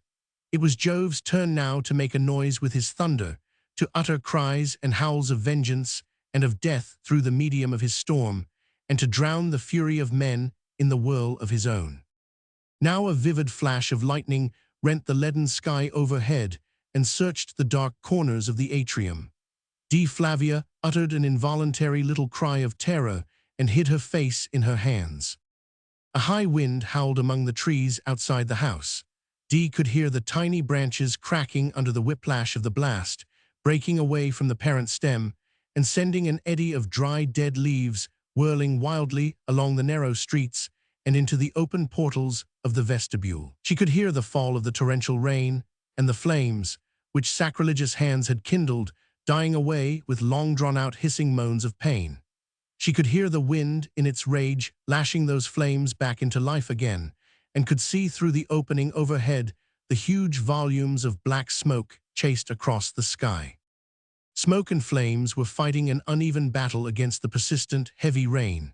The wind was their ally, but he was gusty and fitful, now and then helping them with all his might, fanning their activity and renewing their strength, but after a violent outburst, he would lie down and rest, gathering strength mayhap, but giving the falling rain its opportunity.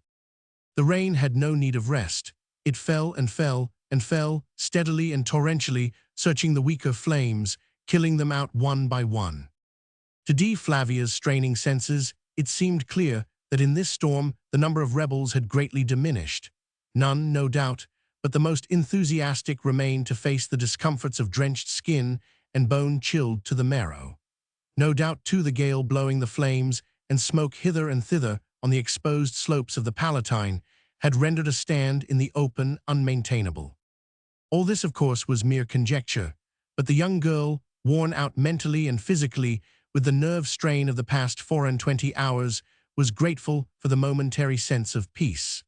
The steady fall of the rain acted soothingly upon her senses. Her wearied thoughts flew aimlessly hither and thither on the wings of her imagination. Only the storm frightened her, because she was not sure if it were an expression of Jove's wrath, or whether his mighty hand had only scattered the infuriated populace so that she, D. Flavia, could weigh the destinies of Rome in peace.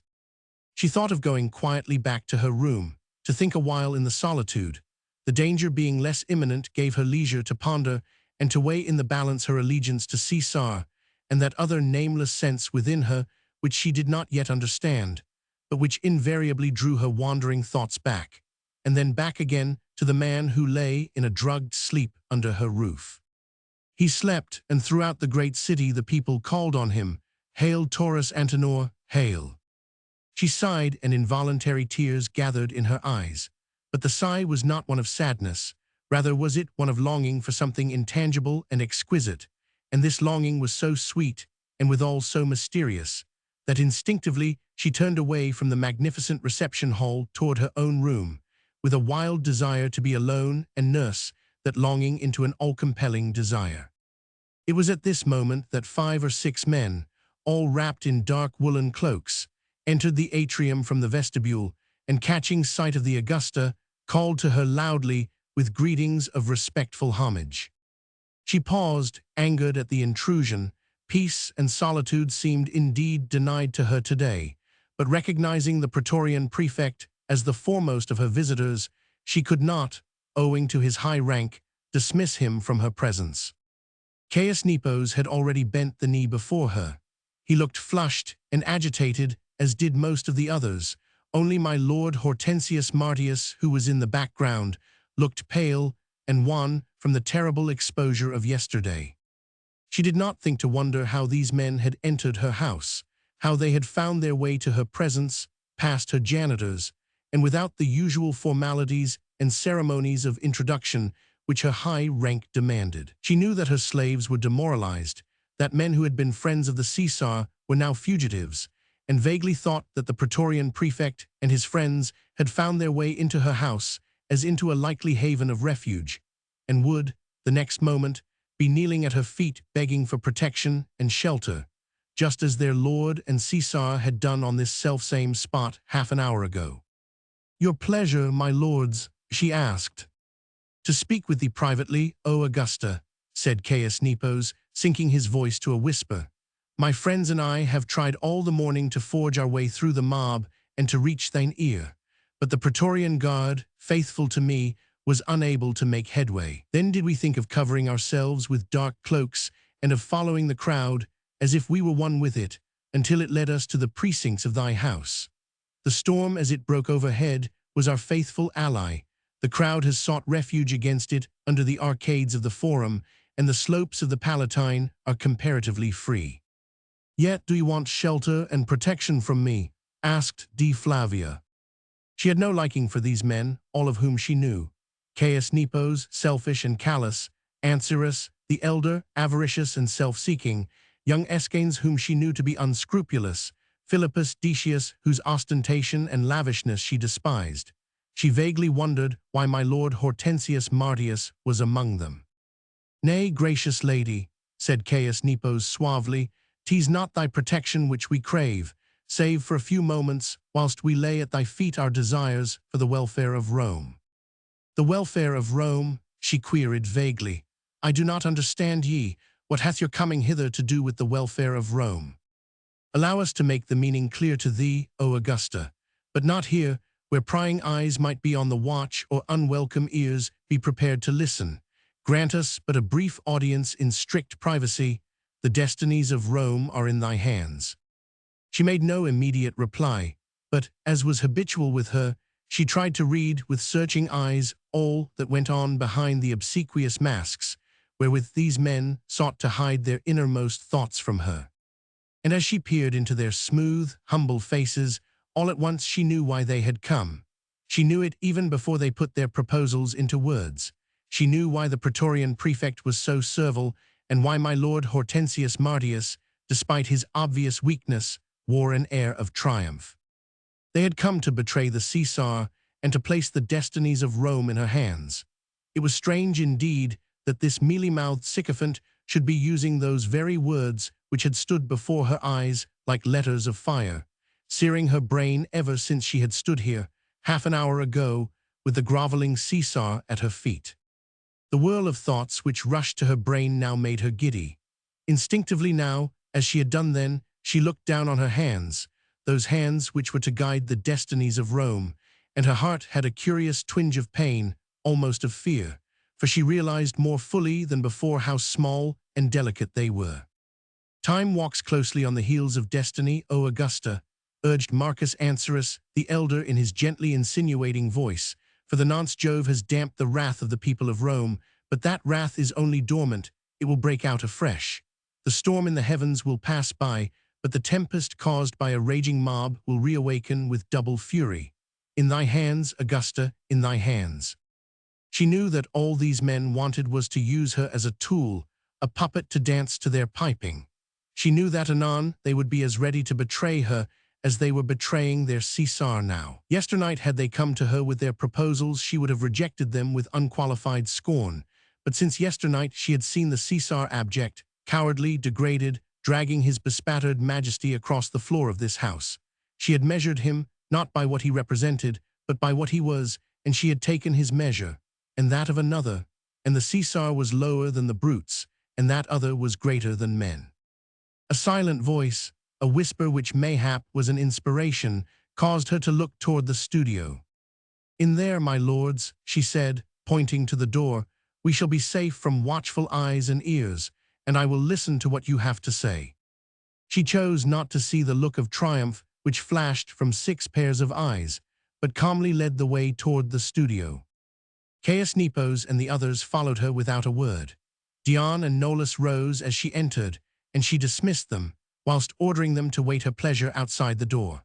The 2 men, brought up in the school of slavery, were too well drilled to marvel at the gracious lady's many moods.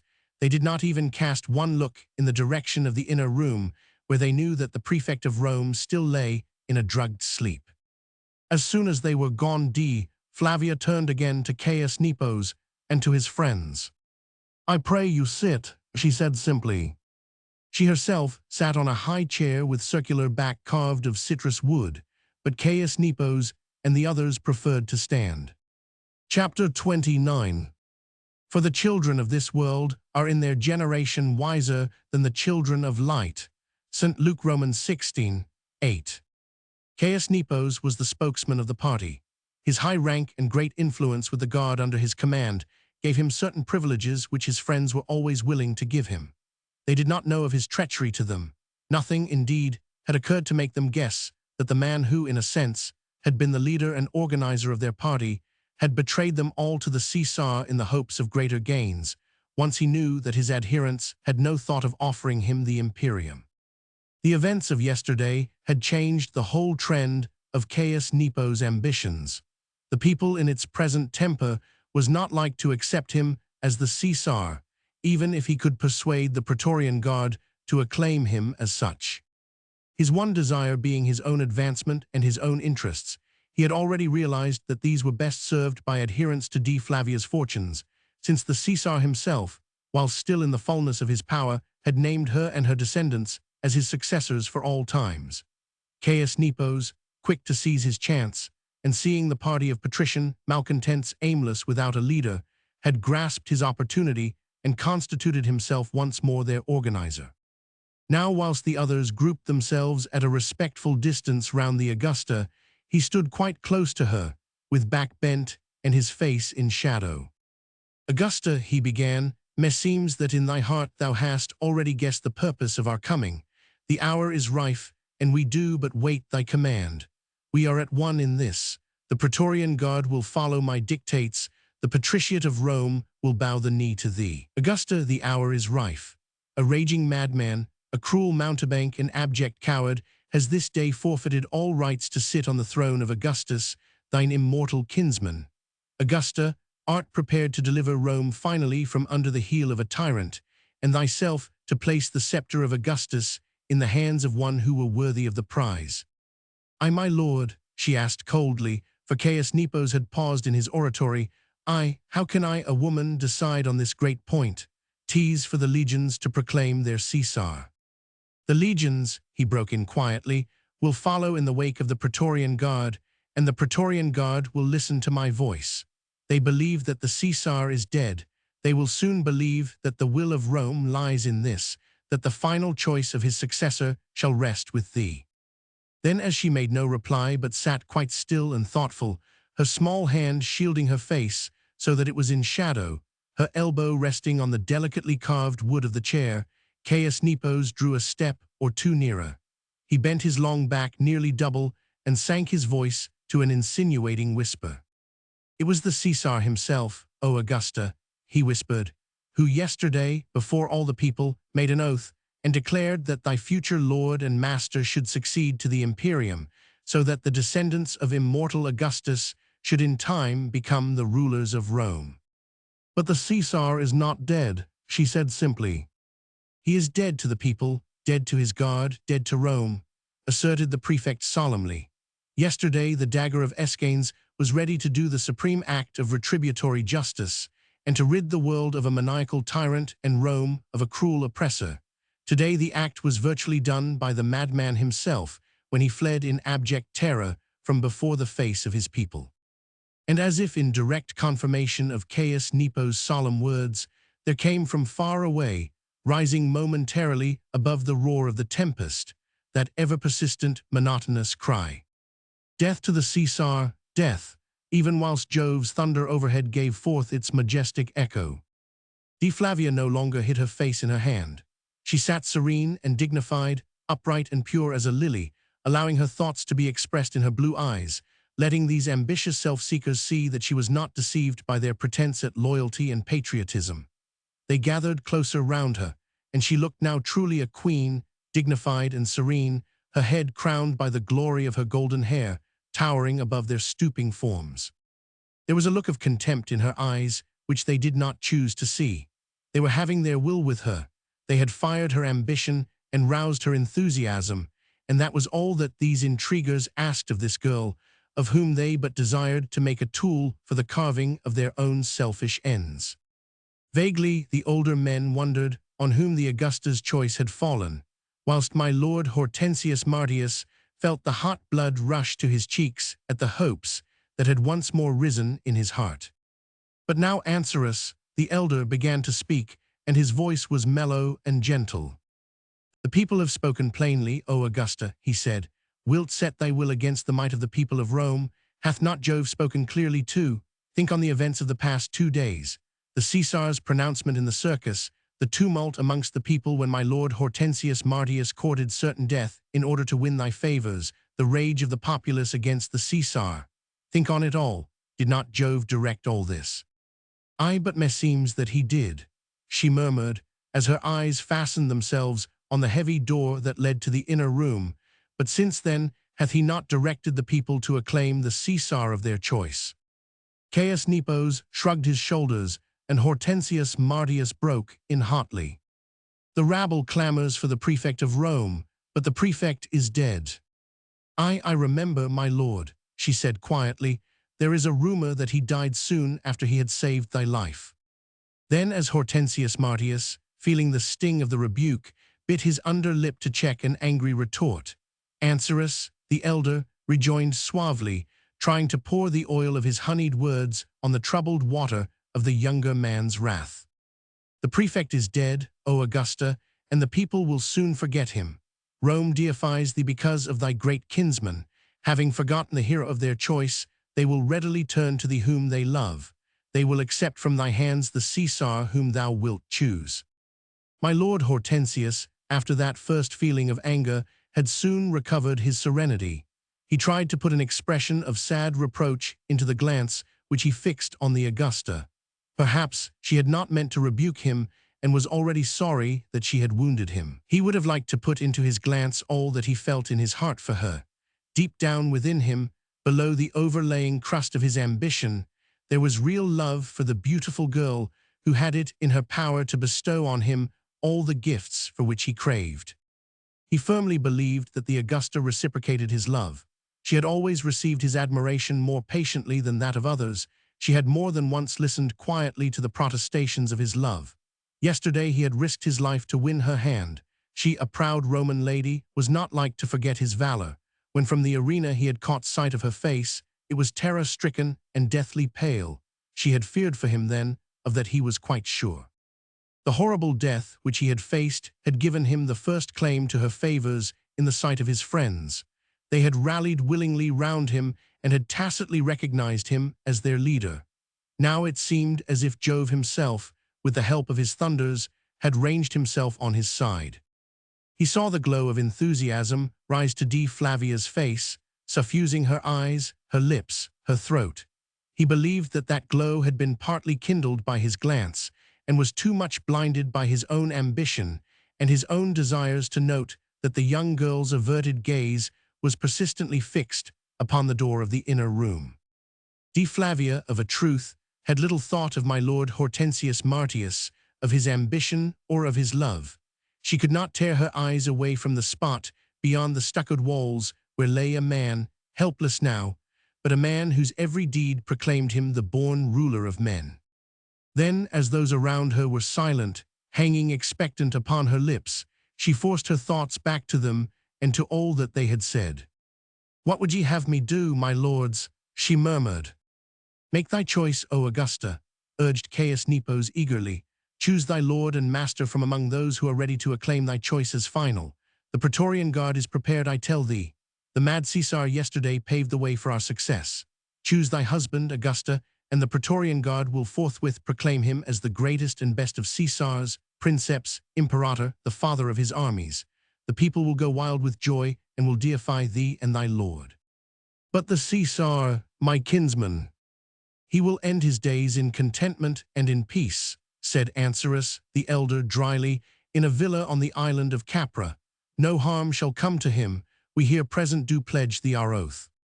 "But I must have time to think," she said earnestly. "'Tis no small matter ye ask of me, my lords. I am but a woman, and still young in years, and ye ask me to weigh the destinies of this mighty empire in the balance of mine own desires. We would not ask it of thee, O Augusta, were thou an ordinary mortal," said Hortensius Martius, speaking with passionate warmth, "but thou art a goddess. The blood of great Augustus doth deify thee." "A goddess, she retorted coldly. "Nay, I am but a lonely woman who hath need of counsel to guide her in this supreme moment of her life." "Are we not here to guide thee?" came in dulcet tones from Ansirus the elder. "We, thy faithful servants, thy obedient slaves, have we not spoken and counseled thee?" "Aye, you have spoken, my lords, and I have read the thoughts that lie behind your words.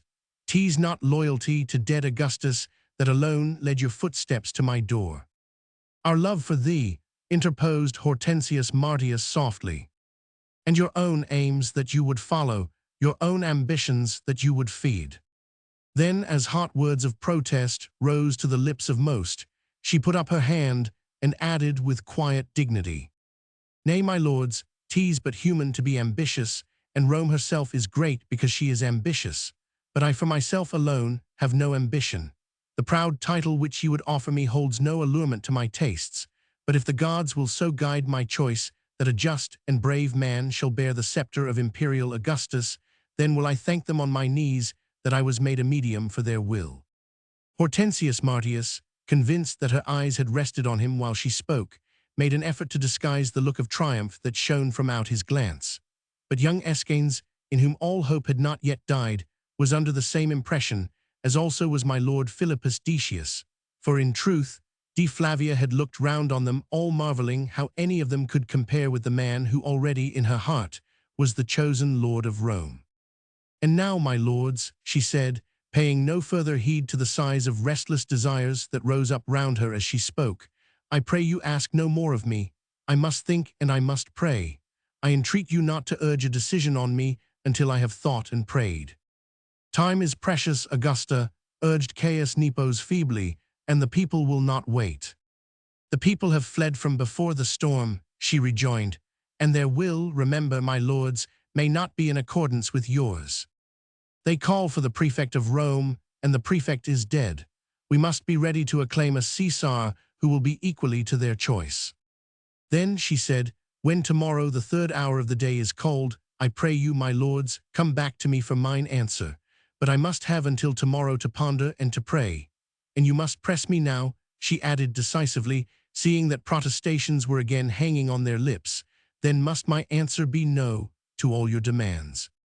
Though in her heart she had already weighed all that she meant to do, yet she would not give her decision without speaking first to the man who already was the elect of her choice. He was sick now, lying in the arms of sleep. In a few hours probably he would be refreshed, and it would indeed be a mighty Caesar whom she would proclaim on the morrow before the people of Rome. "The people will not wait till tomorrow, Augusta," urged Ansirus the elder. "Canst tell a raging tempest to pause or a thunderstorm to bide thy time?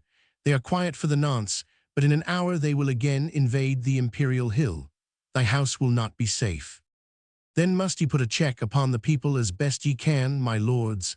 I cannot make my choice at this hour, she said determinedly. If ye cannot wait, and if ye fear the people, then must you make your plans without my help. They consulted with one another in whispers. The Augusta was obdurate, and without her they did not care to act. Her personality was alone powerful enough at this crisis to satisfy the people, and she alone could stand for the success of their intrigues against the people's loud demands for the prefect of Rome. Betwixt two dangers the plotters chose the lesser one. If the populace got once more out of hand, they would, whilst invading the palaces, find the Caesar and no doubt murder him. That act of vengeance once accomplished, they would probably calm down for a while. They would expend their strength in clamoring for the prefect of Rome, but the prefect of Rome was certainly dead, else he would have appeared ere this. The darkness of the night would perforce put a stop to all street rioting. Under its cover, the Praetorian prefect could easily rejoin the guard, and by the 3rd hour of tomorrow, everything would be prepared for the proclamation of the newly chosen Caesar. Not one of these conspirators had any doubt as to who that Caesar would be. Chosen from among their ranks, he would be compelled to reward richly those who had placed him on the throne. Dea Flavia waited quietly while these hurried consultations were going on. Now that she saw that her wishes had prevailed, she once more became gracious and kind. With a sign of the head and a smile that contained a promise, she intimated to them that they were dismissed. I beg of you, my lords, she said, to look upon my house as your own until the morrow. My slaves will offer you food and drink, and prepare you baths to refresh you, and sleeping chambers for the night. Tomorrow you will have mine answer. May the gods protect ye until then, my lords. She touched a small gong summoning Dion and Nolus back into her presence. To them, she entrusted the task of seeing to the needs of these great lords and of watching over their comforts. It would have been churlish and inexpedient after this to insist on further conversation. Moreover, the presence of the slaves put a check on privacy. It was better on the whole to obey. These Sybarites, too, were not averse to the thought of a rich table and of merrymaking in the Augusta's house until the morrow. Her cooks were noted for their skill, and hers were the richest cellars in Rome. Caius Nepos, Ancerus, the elder, and the others all walked out of Dea Flavia's presence backwards, and with spine bent at an obsequious angle. Hortensius Martius was the last to leave. He knelt on the floor, and taking the edge of her tunic between his fingers, he touched it reverently with his lips. She looked down on him, not unkindly. Had he but known that his greatest claim on her graciousness was that his life had been saved by another, he would not have worn that look of triumph as he finally followed the others out of the room. She hath made her choice, my lord, said Caius Nepos amiably, taking the younger man by the arm. A woman was not like to reject such brilliant proposals. I will ask for the prefecture of Rome, murmured Ancerus, the elder, complacently. My lord Hortensius Martius said nothing, but he disengaged his arm from his too familiar friend and walked ahead of all the others, squaring his shoulders and holding his head erect, as one already marked out to rule over the rest of mankind. Chapter 30. Strait is the gate and narrow is the way. St. Matthew Romans 7:14.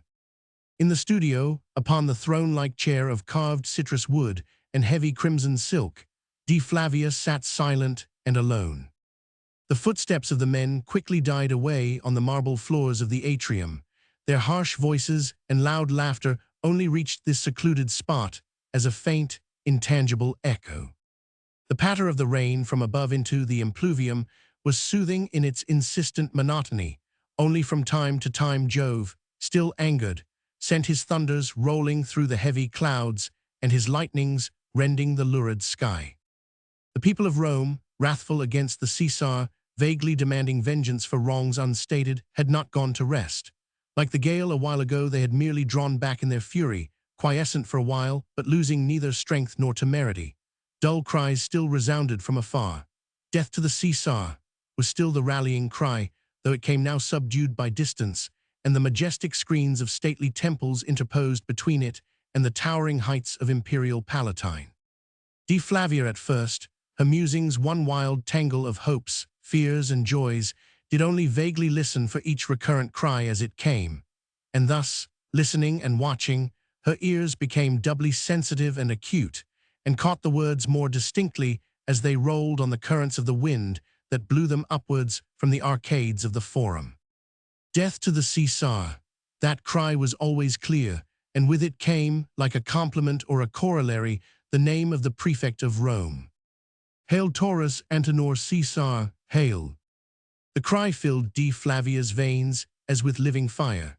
She longed to run out into the streets now, at this moment, with the rain beating about her and the storm raging overhead, and to call to the people to come into her house, in their thousands and tens of thousands, and here to fall down and worship the mighty hero who would rule over them all. The people clamored for him, and because of these clamors, an almighty love for the people of Rome filled the heart of the Augusta. She saw now just what the imperium should be, just how supreme power should sit upon a man. And she loved the people because the people saw it too. They clamored for the one man who would fulfill every ideal of Caesarship and of might. Valor yesterday, the sublimity of self-sacrifice, had appealed to them with irresistible force, even though they did not understand the force that had set these great virtues in motion. The hero of yesterday should be the chosen of today, the god of tomorrow. Let the brutish Caesar be swept from before his path. The people clamored, and did they see the prefect of Rome standing virile and powerful before them, they would fall on their knees and acclaim him princeps, imperator, greater than great Augustus himself. And in this very house, but a few steps from where D sat musing, were the men, the patricians who were ready to accept the decision of the people, who were all-powerful to make the legions acknowledge the new Caesar, and ready to set the seal of official acceptance to the wild desires of the plebs. The patriciate of Rome had combined with the people to place its destinies in D. Flavia's hands. The Caesar's insane pronouncement in the circus yesterday had confirmed the wishes of the conspirators. All envies and jealousies would best be set at rest if the kinswoman of great Augustus chose the future Caesar and secured the inheritance of the great emperor for his descendants later on. And now there was but her choice to be made, and the imperium would descend on the noblest head that had ever worn a crown. D. Flavia felt the hot blood rush to her cheeks at thought that the choice did rest with her, that the man who was so proud, so self-absorbed, so self-willed but a few days ago in the Forum would receive supreme gifts through her, that he would be the recipient, and she, like the goddess, holding riches, power, honor in her hands, that she would shower them on him while he knelt, a suppliant first, then a grateful worshipper at her feet. Ambitious, he must be ambitious. Ambition was the supreme virtue of the Roman patrician, and she had it in her power to satisfy the wildest cravings of ambition in the one man, above all men whom she felt was worthy of the gifts. Those were the first thoughts that merged themselves into a coherent whole in D. Flavia's head after Caius Nepos and the others had bowed themselves from out her presence, and there was her sense of the power of giving, that sense so dear to a woman's heart. As to the thought of love, of the marriage which this same choice of hers would entail, of that greatest gift of all herself, which by her choice she would promise him, that thought did not even begin to enter her head. She was so much a girl still, hardly yet a woman. She had thought so little hitherto, felt so little, lived so little. A semi-deified Augusta, surrounded by obsequious slaves and sycophantic hangers-on, she had existed in her proud way, aloof from the bent backs that surrounded her, loyal to the Caesar, loyal to herself and to her house, but she had not lived. There had never been a desire within her that had not been gratified or that had grown delicious and intense through being thwarted. She had never suffered, never hoped, never feared. The world was there as a plaything. She had seen masks but never faces. She had never looked into a human heart or witnessed human sorrow or joy. Looking back upon her life, D. Flavia saw how senseless, how soulless it had been. Her soul awakened that day in the Forum when first a real living man was revealed to her. Not a puppet, not a mealy-mouthed sycophant, not a tortuous self-seeker, just a man with a heart, a will, a temperament, and strange memories of things seen of which he had told her, though he saw that he angered her. Since then she had begun to live to realize that men lived, thought, and felt, that they had other desires but those of pleasing the Caesar or winning his good graces.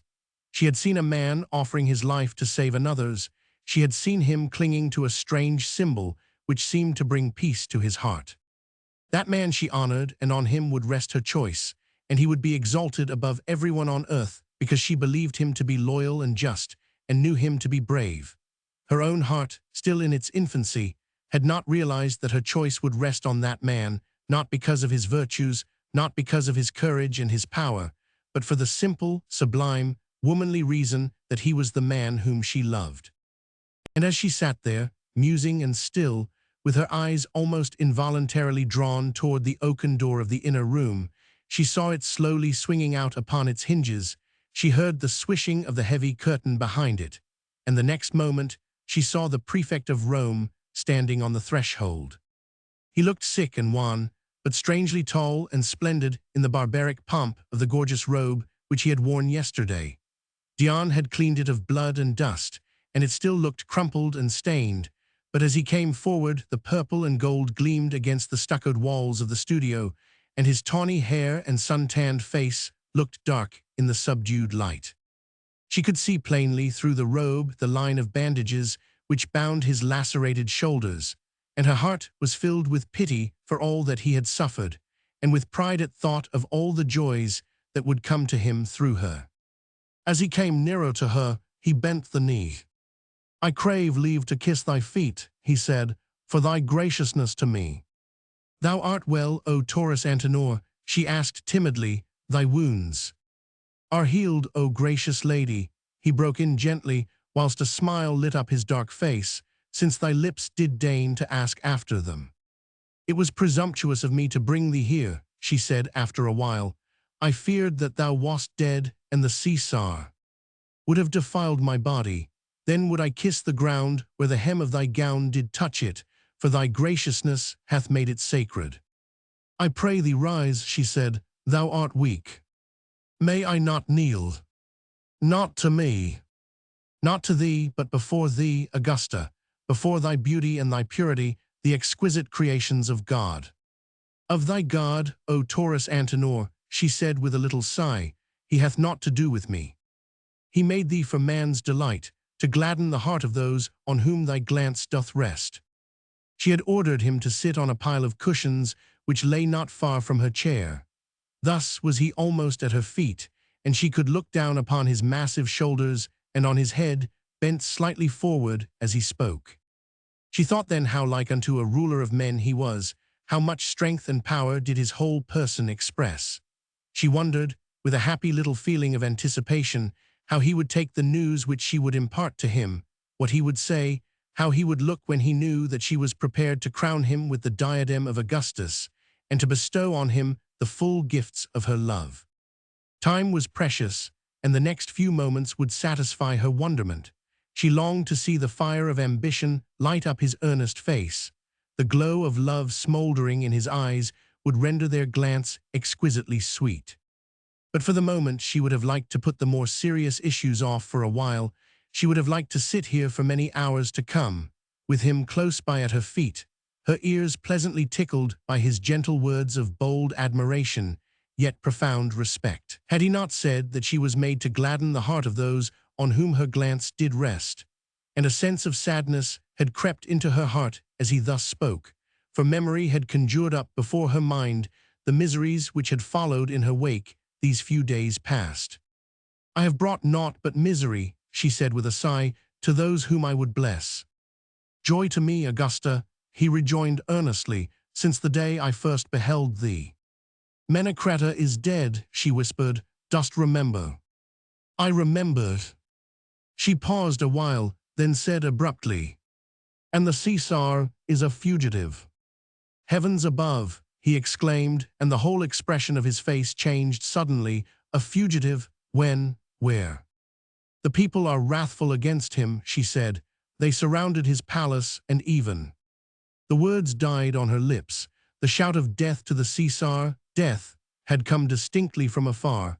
He jumped to his feet, and she saw that his face now looked careworn and anxious. "Where is the Caesar?" he asked hurriedly. He is a fugitive, I tell thee. The rabble fired his palace to force him to come out of it and face them, but he ran away through the secret passage which leads through the house of Germanicus to mine. He is here then. No, he groveled at my feet and begged me to hide him, here, in my private chamber where he thought he would be safe. But I would not let him come, for I thought thee helpless in thy bed, and feared that he would kill thee. Great God! Nay, why shouldst thou call to thy God on behalf of a tyrant and a coward? She said excitedly. Thou shouldst have seen that man cowering at my feet like a beaten dog. I could have spurned him with my foot, as I would a cur. The Caesar, Augusta, the Caesar. I, she rejoined firmly, the Caesar, my kinsman. Were he not that, I would have rushed to my door and called to the people, and would have handed over unto them that miserable bundle of rags which stood for the majesty of Caesar. And I lay a helpless log, he rejoined bitterly, while the destinies of Rome lay in thy hands. I, the destinies of Rome, she said proudly, whilst a glow of intense excitement filled her whole personality, but not in my hands, O prefect, but in thine. In mine. She rose and went up to him and placed her white fingers upon his arm. Listen, she said. She held up her other hand, and thus stood beside him with slender neck stretched slightly forward, her lips parted, a look of intentness expressed in the whole of her exquisite face. Dost hear? She whispered. Obedient to her will he listen too. The cry of death to the Caesar, monotonous and weird, seemed to strike him with horror, for his wan cheeks assumed a yet paler hue and his lips murmured words which, however, she could not understand. Then suddenly the cry was followed by another, indistinct at first, yet gaining in clearness as it rose on the waves of the storm from the forum below.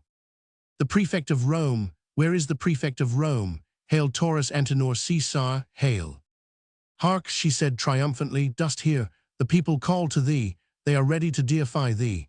They call for thee, dost hear them, O prefect? But though she turned her eager, questioning gaze on him, though excitement and enthusiasm seemed to emanate from her from every pore, the look of horror only deepened on his face, and the whispered prayer did not cease to tremble on his lips. Dost hear them? She reiterated once more. He was looking on her now, and gradually horror faded from his eyes and pallor from his cheeks. A wave of tenderness seemed to pass right over his face, making the harsh lines seem marvelously soft. I hear thy voice, he murmured, soft as the breath of spring among the leaves of roses. The people call for thee. And thy hand is on my arm, and I feel the magic of thy touch. She stood there quite close to him, tall and slender like those lilies which, ever since he first beheld her, had so sweetly reminded him of her. Her simple grey tunic fell in straight folds from her shoulders, not a single jewel adorned her hands or neck, only her hair, in heavy plaits, made a crown of gold above her brow. Never had she seemed to him so beautiful as now, for never had she seemed so womanly and yet so young. Her soul, rising triumphant from its trammels of high rank and artificial living, emerged godlike, opening out to the advent of love, welcoming it as it came, enfolding it in its own ardor and in its purity. With this man's presence near her, with her hand upon his arm, she had suddenly understood. Ambition, power, dominion of the world had vanished from her thoughts. She had found love, knew love, felt its empire and its yoke, and the vista which that knowledge opened up before her was more wonderful than she could ever have dreamed of before. Her cheeks were glowing with enthusiasm, her lips were parted, and her eyes were of a vivid, translucent blue, with the pupils like brilliant sardonyx, full of dark and mysterious lights. She was ready to meet love with a surfeit of the rich gifts which she had at her command. The people call to thee, Taurus Antenor, she reiterated eagerly. They want a man to lead them. They are tired of tyranny, of bloodshed, and of idleness. They want to live, therefore they call to thee. 200,000 hearts were opened to thee yesterday in the amphitheatre. 200,000 tongues acclaimed thee even as in thine arms thou didst hold my lord Hortensius Martius and didst bear him into safety. The people have need of thee and are ready to follow thee whithersoever thou wouldst lead them. They are miserable and oppressed. They want justice. They are starving and want bread. Their fate is in thy keeping, for thou wouldst give them justice, and thou wouldst feed the poor and clothe the needy. All this morning did I hear the moans of the downtrodden, the wretched and the weak, and felt that Rome could only find happiness now through thee. And the Caesar, he said, where is the Caesar? He hath fled like a coward.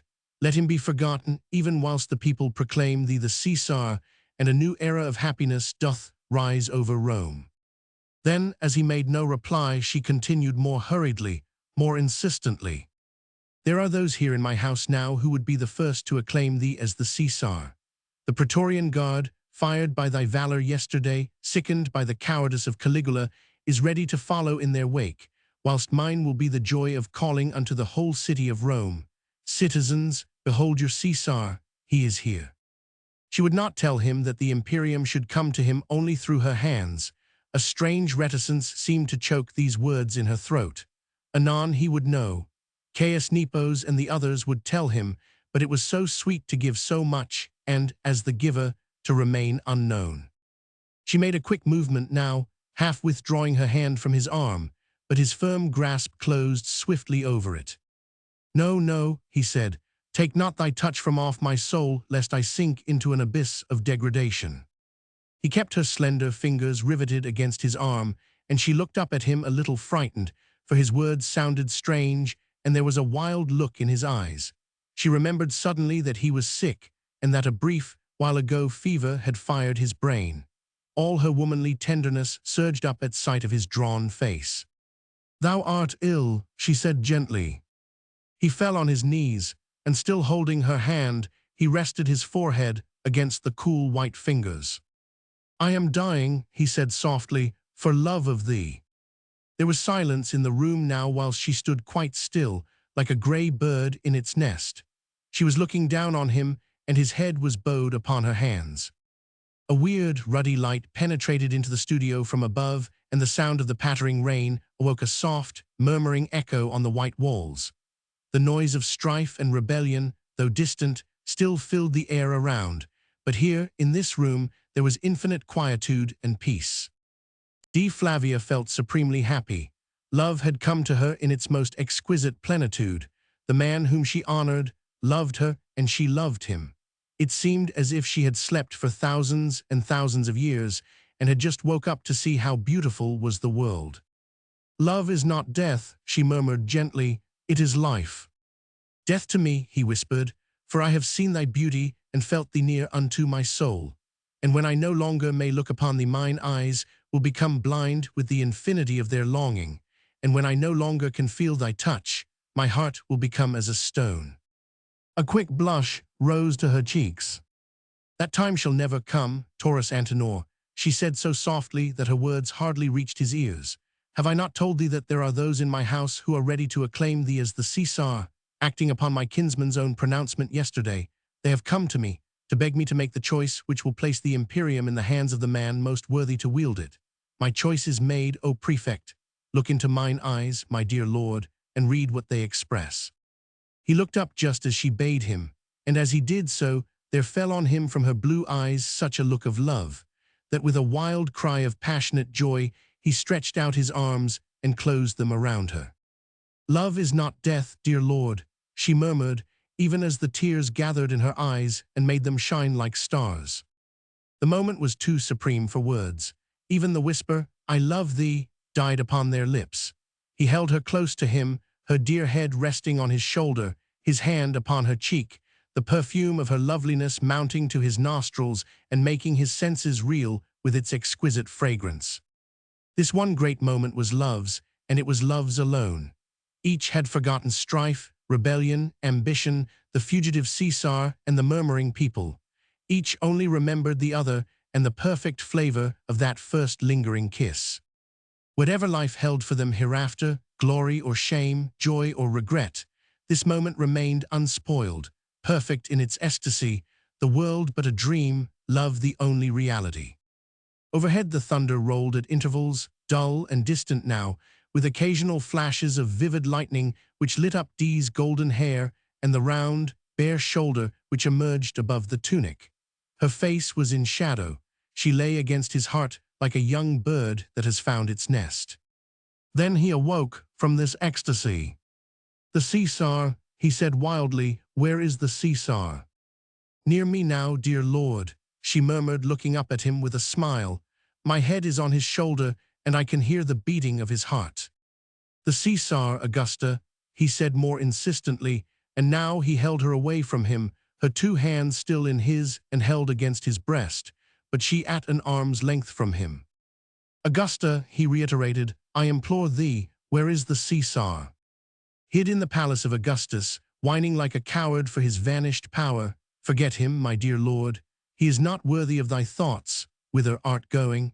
She added suddenly, for with gentle force he had disengaged his hands from hers and had turned toward the door.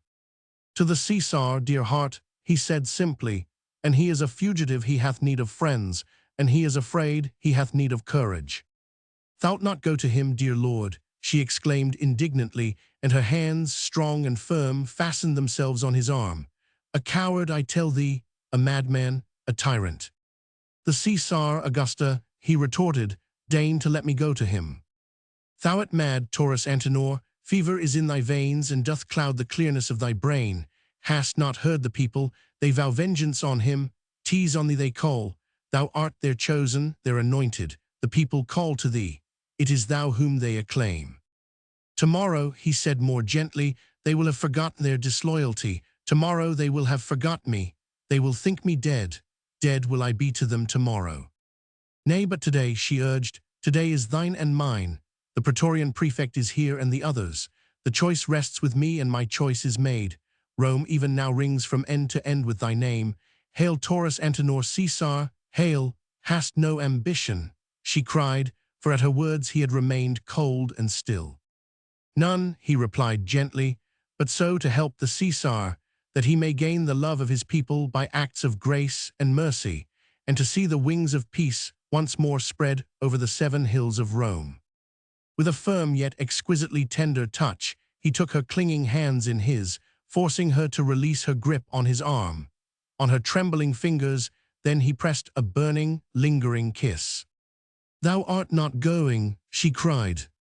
To the Caesar, O my soul, he hath need of me, he has mine oath, my loyalty is his.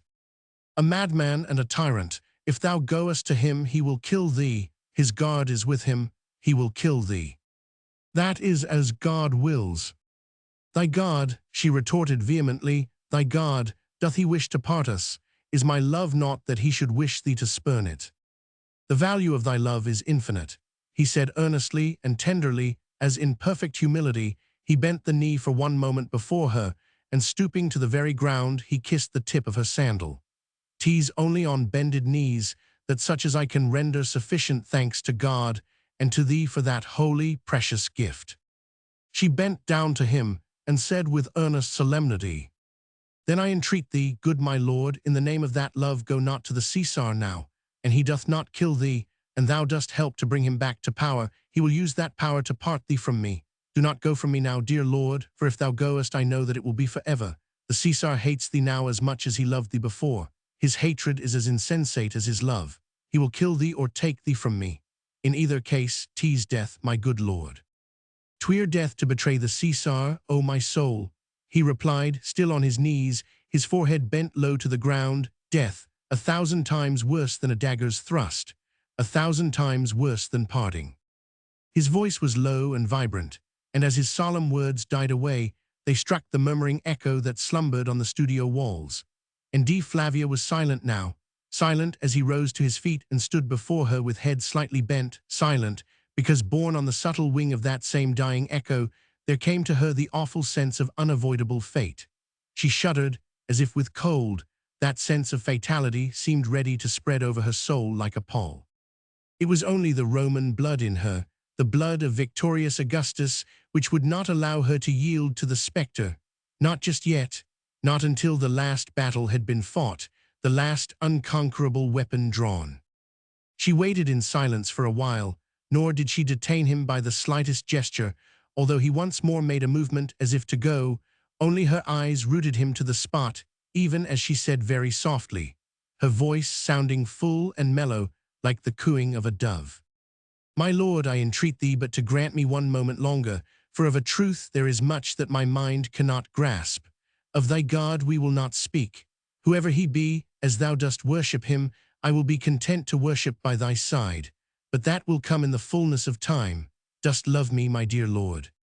With every aspiration of my soul, with every beating of my heart, with every fiber of my body do I love thee, he said, and there was such intensity of passion in his voice, such a glowing ardor in the glance, which seemed to envelop and embrace her whole person, that even she, the proud Augusta, the woman, exacting through the very magnitude of her love, was satisfied. Then, dear Lord, I entreat thee, she said, for one brief moment only think of naught but of our love.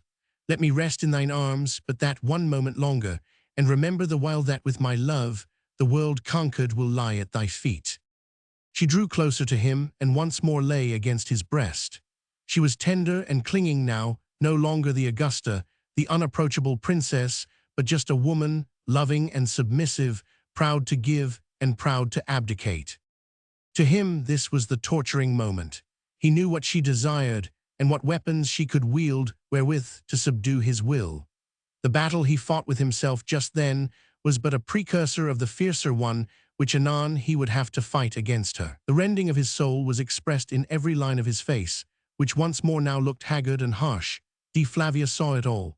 She saw how he suffered, whilst with every passing second the inward struggle became more difficult and fierce. His breath came and went with feverish rapidity, the frown across his brow deepened visibly, and for a while his arms were rigid and his fists clenched, even though she clung to him, her frail body against his, her head upon his breast. "Wouldst lose the world and lose me?" she murmured. "The world is at thy feet, and I love thee." A moan escaped him, as that of a wounded creature in pain. The rigidity of his arms relaxed, and wildly now he was pressing her closer to him.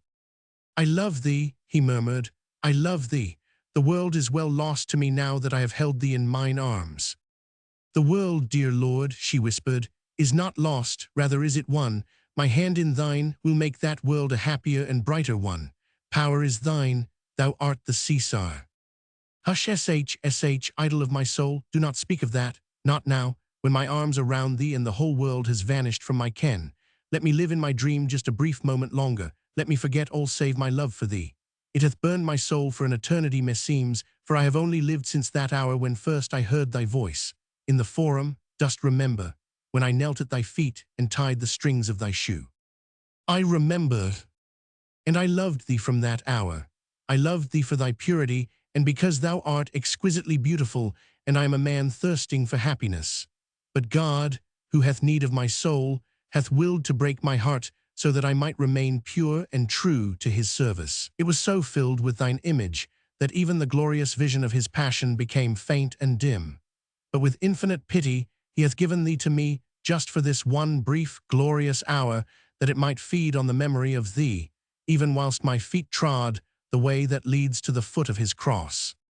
There is but one way, dear Lord, she exclaimed, for thy footsteps to tread. 'Tis the way that leads to mine arms first, and thence upwards to the temple of Jupiter Victor, where stands the throne and rests the scepter of Augustus. The way of which I speak, dear heart, he rejoined earnestly, also leads upwards to Calvary, on the uttermost summit of which stands a lonely, broken cross. The wind and rains and snows of the past 7 years have worked their will with it. They tell me that one of its branches lies broken on the ground, that its stem is split from end to end. But it is there still, abandoned now and alone, but to eyes that can see, still bearing the imprint of the heavenly body that hung thereon for 3 hours in unspeakable agony, so that men might know how to live, and might learn how to die." She said nothing for the moment. Her excitement had not left her, but her lips were mute, because that which was in her heart was too great, too strange for words. She did not understand what he meant. She still thought that fever had clouded his brain. Anon, she felt sure, sane reason would return, and with it ambition, which became every man. But she did not understand that his love for her transcended all human love she ever wot of. It was great and noble and sublime as all that emanated from him, and womanlike, she was content to let other matters shape themselves in accordance with the will of the gods. She looked into the face, which in this brief period of time she had learnt to love, and tried to read that which to her was still hidden behind the earnest brow and the deep-set eyes. In them, indeed, did she read exultation, an ardor at least equal to her own, but an ardor for an object which she, the proud, exquisite pagan, the daughter of Augustus, wholly failed to comprehend. She had shown him the way to the imperium, to the diadem of Augustus, the scepter of the Caesars, yet in his eyes, which were unfathomable and blue as the ocean that girt his own ancestral home of far away, there glowed neither the fire of ambition nor the desire for supreme power, only the fire of love for her and the serenity of infinite peace. "Dear Lord," she said, "when the scepter of Augustus is in thine hands thou canst wield it at thy pleasure. I know not the way of which thou speakest. The mountain of Calvary is unknown to me, and thou speakest of things that are strange to mine ear.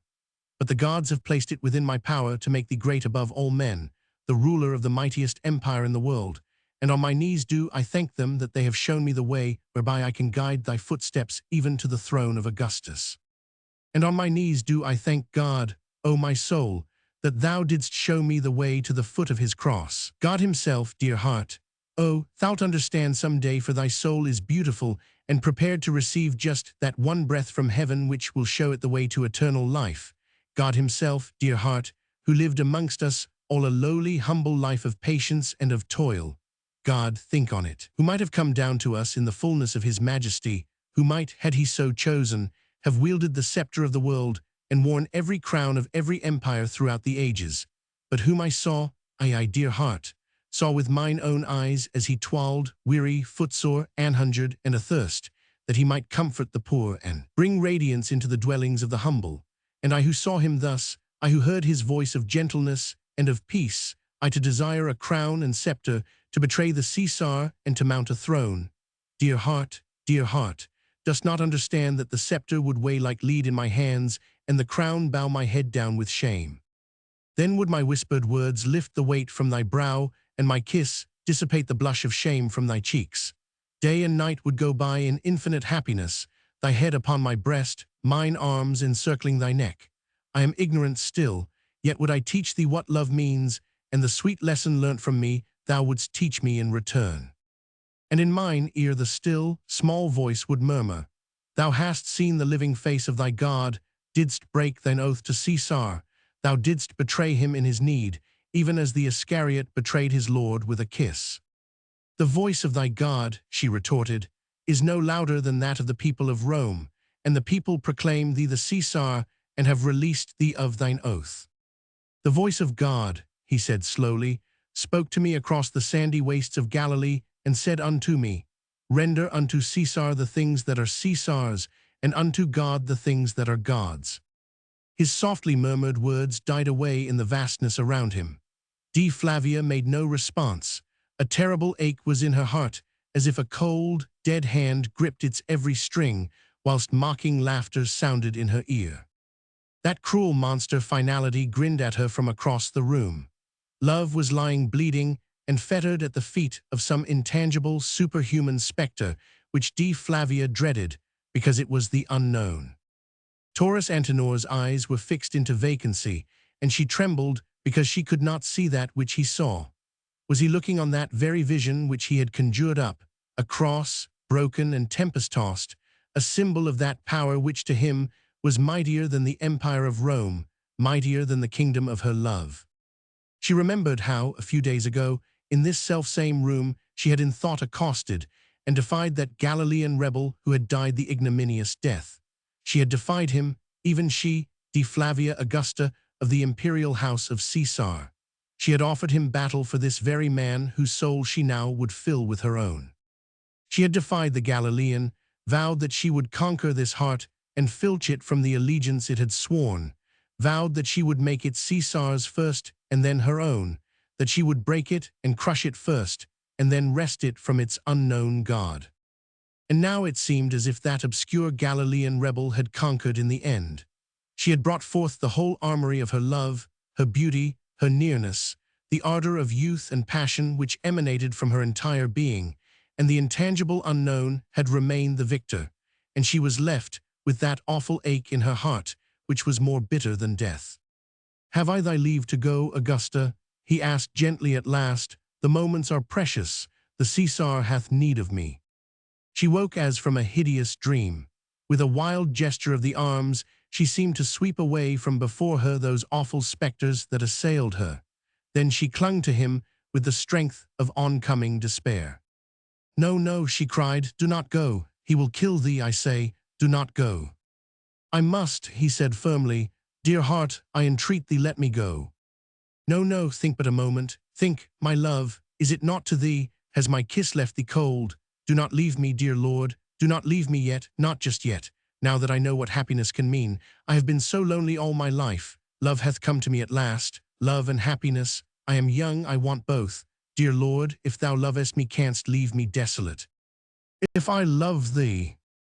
There was so much longing in the one brief phrase, such passion and such tenderness, that all her hopes revived. One more effort and she felt sure that she would conquer. Fever was in her veins now. The walls of the studio swam before her eyes. She fell on her knees, for she could no longer stand, but her arms encircled him, clinging to him with all her might. Her face, lifted up to his, was swimming in tears. Her golden hair, escaping from its trammels, fell in a glowing mass down her shoulders. "I love thee," she murmured. "Canst leave me now, dear Lord? If thou goest now, 'tis forever. Think, oh think, just for one moment. The Caesar restored to power will part me from thee, even if anon in his madness he doth not kill thee. If thou goest, 'tis forever. Think on it ere thou goest, my love. My love, go not from me and leave me desolate, dear Lord, but think on it, of the kisses thou wilt taste from my lips, the ecstasies thou wilt find in my arms. Thine am I, thine my heart that loves thee, my body that worships thee, my every thought is thine. Go not from me, not just now, till thou hast felt once more the full savor of my love." Her arms round his knees, and she was exquisitely beautiful, exquisite in her wholehearted love, her wholehearted abnegation. She, a proud Roman lady kneeling at his feet, her full red lips asking for a kiss. He stood with his face buried in his hands. "O God, my God," he murmured, "do not forsake me now." The thunder crashed overhead, while a human soul fought its desperate fight for truth and eternal life. A vivid flash of lightning lit up the whitewashed walls of the studio, and to the poor fighting soul, tortured with temptation, with longing, and with passion, there came in that swift, bright flash a vision of long ago. The sky lurid and dark, the soil trembling beneath the feet of thousands of men and women, and there, far away, outlined against that sky, a figure stretched out upon a cross. The head was bent in agony, the eyes half closed, the lips livid and parted, the body broken with torments had the rigidity of death. But the arms were stretched out, straight and wide, as if with one last gesture of appeal and of longing, and in this storm-laden air there floated tender words, intangible and soft as a memory. "Come unto me, all ye that travail and are heavy laden, and I will refresh you." It was but a vision, swift as the lightning flash that conjured it, and the words had already died on the stillness of the air. But the tortured soul had found its anchorage. Taurus Antinor's hands fell from before his face. "In thy service, O Jesus of Galilee," he said, and the mighty effort of subjection brought the perspiration to his brow and caused his limbs to tremble. "I saw thine agony, thy sacrifice. It should be so easy to do this for thy sake. Give me the strength to render unto Caesar that which is Caesar's, and do thou take from me all that is thine."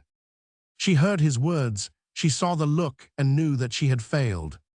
Back on the cruel wings of remembrance came the words of Menecreta, the slave. "May then every deed of mercy be turned to sorrow, and to humiliation, thine every act of pity prove a curse to him who receives it, until thou on thy knees art left to sue for pity to a heart that knoweth it not, and findest a deaf ear turned unto thy cry."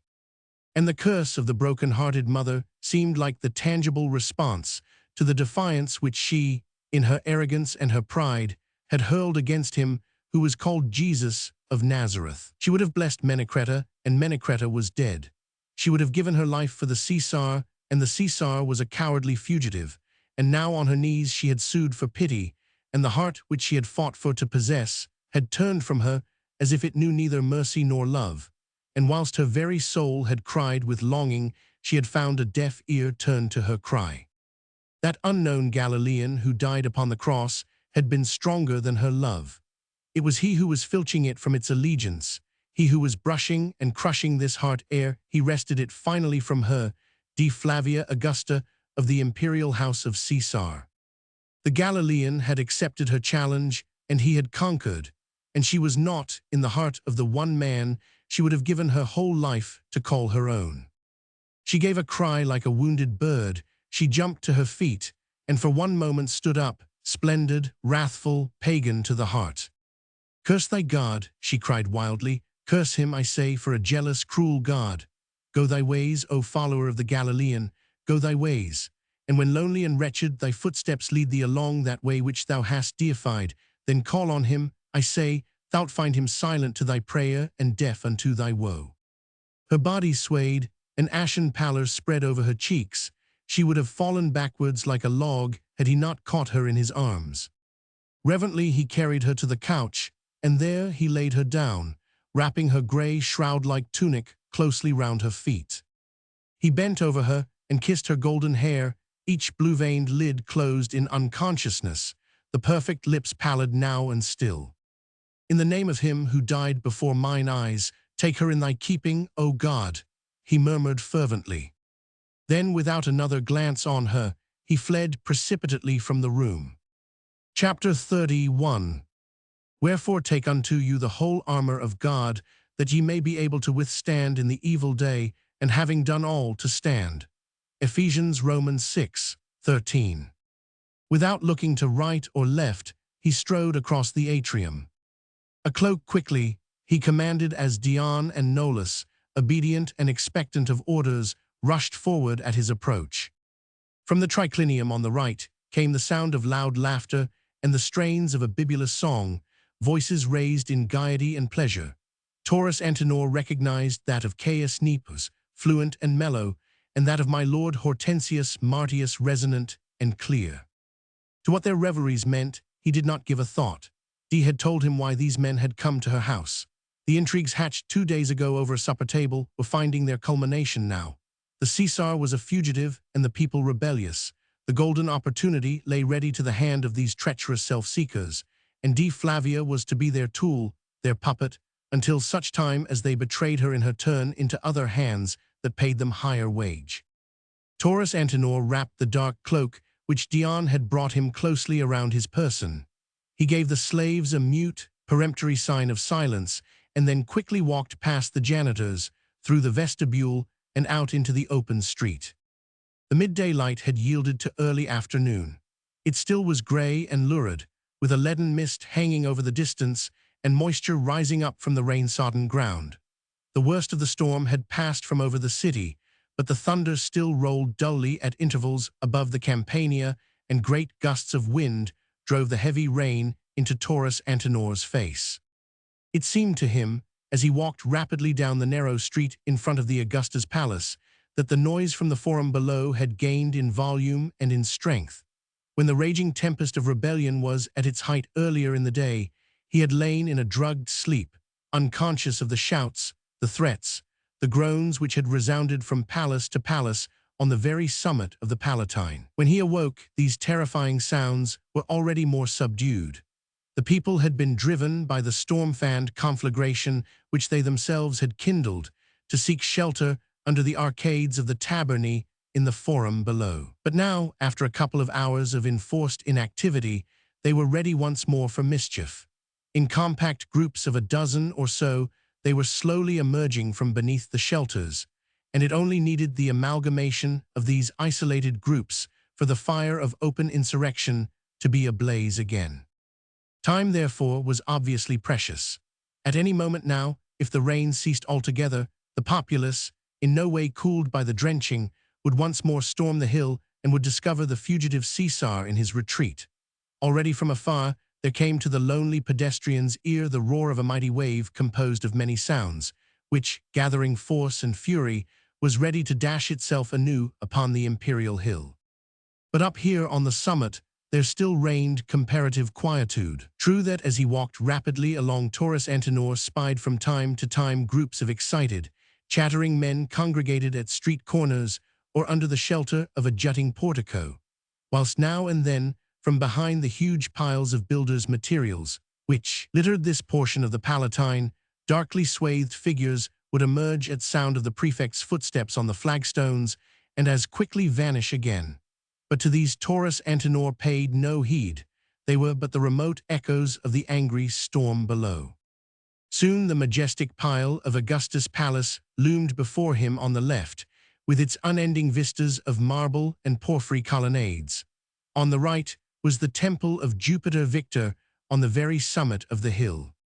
An undefinable instinct led the man's footsteps to that lonely height. He skirted the temple, and anon stood looking down on the panorama of Rome stretched out at his feet, the Palatine sloping downwards in a gentle gradient, covered with the dwellings of the rich patricians, which formed here a network of intricate and narrow streets. Below these, the great circus, redolent of the memories of the past 24 hours. Beyond it, the Aventine and the winding ribbon of the Tiber now lost in a leaden-colored haze. The streets from the valley upwards all round the hill were swarming with men, who from this distance looked like pygmies, fussy and irresponsible, spectral too in the rain-laden mist, as they appeared to be running hither and thither in compact groups, but with seeming aimlessness, whilst shouting, always shouting, that perpetual call for vengeance and for death. The watcher looked down in silence, for that crowd of pygmies was the people of Rome, who at a word from him would proclaim him Caesar and master of the world. The immensity of the sky was above him, the far horizon partly hidden in gloom, but down there were the people whose voice was raised to deify their chosen hero in the intervals of demanding the death of a tyrant. And the people were the lords of Rome just now. Entrenched in the narrow streets, a crowd, 100,000 or more strong, held the imperial hill in a solid blockade. Down below, in and around the circus, steel and bronze glittered in the distant vapors. 1,000 men of the Praetorian Guard, cut off from the Caesar, had been unable to forge a way through the serried ranks of the populace. Dark masses that lay immovable and stark in the open space around the circus spoke mutely of combats that had been fierce and bloody, but the people had remained victorious. The people held their ground. 100,000 fists and staves, a few agricultural and building implements had asserted their mastery over 1,000 swords and shields. The people were the masters of Rome, and they had chosen their Caesar in the hero whom they had already deified. Taurus Antenor's gaze swept over the vista that lay stretched out before him. It pictured the entire political situation of the world city. With treachery lurking on the hill and a determined mob in the valley, the murder of the Caesar was but a question of hours. And after that, the empire of Rome and the dominion of the world for this man who stood here on the watch. He had but to say the word, and that empire would be his. He had but to go back now, to find his way with softly treading footsteps to the couch where Dea Flavia's exquisite body lay stretched out in semi-unconsciousness. He had but to take her once more in his arms, to murmur the words of love that, unspoken, seared his lips even now. He had but to close his ears to the still small voice that was God's, and Rome, the mistress of the world, and Dea Flavia, the peerless woman, would be his at the word. Rome and Dea Flavia, the two priceless guerdons of the earth, they called to him now on the wings of the distant storm, from over the hills and from across the gray, dull mist that obscured the sky. The man stretched out his arms with a gesture of passionate longing. How easy it were to take all, how impossible it seemed to give up everything that made life glorious and sweet. A voice low and insinuating trembled in the air. "Take all," it said, "it is thine for the taking, thine by the will of thousands, thine by the call of one pair of perfect lips. Rome, the unconquered queen, Dea Flavia holding in her white hands a cup brimming over with happiness, all are thine at the word." The silent watcher cried out in his loneliness and his agony. He held his hands to his ears, for the voice grew more insidious and more real. The empire of the world and Dea Flavia, and in the balance what? An oath rendered to a tyrannical madman, the scourge and terror of mankind. An oath which reason itself doth repudiate with scorn. Even thy God would not exact obedience from thee at such a price. His head fell upon his breast, and his knees bent to the earth. It was all so difficult, it seemed well-nigh impossible now. No words escaped his lips. He knelt here silent and alone before the face of Rome that but waited to be conquered, before the face of God veiled to his gaze, and around him the distant roll of thunder and the confused shouts of the people from below. Christian, this is thine hour. In silence and in tears thou must make thy last stand against temptation greater, mayhap, than suffering manhood hath ever had to withstand alone. Everything in the man cried out to him to yield, his love for D and his love for Rome, and that pride of manhood in him that calls for power over other men. Born and bred in luxury-loving paganism, in the worship of might and the deification of the imperium, the Christian had to choose between the world and the master. The battle was fierce and cruel. Gone now was the consciousness of strength, the dignity of the patrician. Here was but a lonely, wretched human creature fighting the tempter for his own soul. He cowered on the ground, the while driving rain beat against the tawny masses of his hair and lashed the proud stiff neck that found it so difficult to bend. The tearing wind searched the loosened folds of his mantle and the purple silk of his tunic, the emblem of patrician rank. His face was buried in his hands, heavy sobs shook his broad shoulders. The face of D. Flavia, exquisitely fair, smiled at him through his closed lids. The warm, mellow masses of her hair entwined themselves around his tear-stained fingers. Her cooing voice called to him with the ineffable sweetness of love. Christian, it is thine hour, and the battle must be fought out in anguish and in loneliness, with no one nigh thee to comfort and to succor, with no one to see the rending of thy soul or the slow breaking of thy love-filled heart. When thou art lonely and wretched, D. Flavia had cried in the agony of her wounded love, call on thy God then, and thou wilt find him silent unto thy prayer and deaf unto thy woe. And the cry was wrung out from the depths of the tortured heart, O God, my God, if thou be willing, take this cup from me. Whilst the man prayed to his God to take his soul into his keeping ere it became perjured and accursed. But God was silent, because the soul, though racked and tempted, was too great for the tasting of an easy victory. God was silent, but he saw the tears that fell heavy and hot upon the ground. He was silent, but he heard the cries of anguish, the bitter moans of pain. Christian, this is thine hour. For when thy soul and heart have suffered enough, when they have been weighed in the crucible of divine love and not been found wanting, then will the peace of God, which passeth all understanding, descend in exquisite comfort upon thee. Gradually the tears ceased to fall, the sobs to shake the massive frame of the kneeling man. His hands dropped from his face, and his gaze went up to the storm-tossed firmament, there where land and sky merged in the grey mists of approaching evening. And on the horizon, as he gazed, beyond the valley, beyond the Aventine and the murmuring Tiber, already wrapped in gloom, a ray of golden light had rent the lowering clouds. It shone serene and bright, illumined from behind limitless depths by the slanting rays of a slowly sinking sun. Taurus Antenor rose to his feet. He looked and looked upon that light until it tore a wider and ever wider gap in the angry clouds, and its golden radiance spread right across the horizon far away. The very mist now seemed aglow. The waters of the Tiber, tossed by the gale, throw back brilliant sparks of reflected lights. From the low-lying marshes among the reeds, two birds rose in rapid flight and disappeared in that golden haze.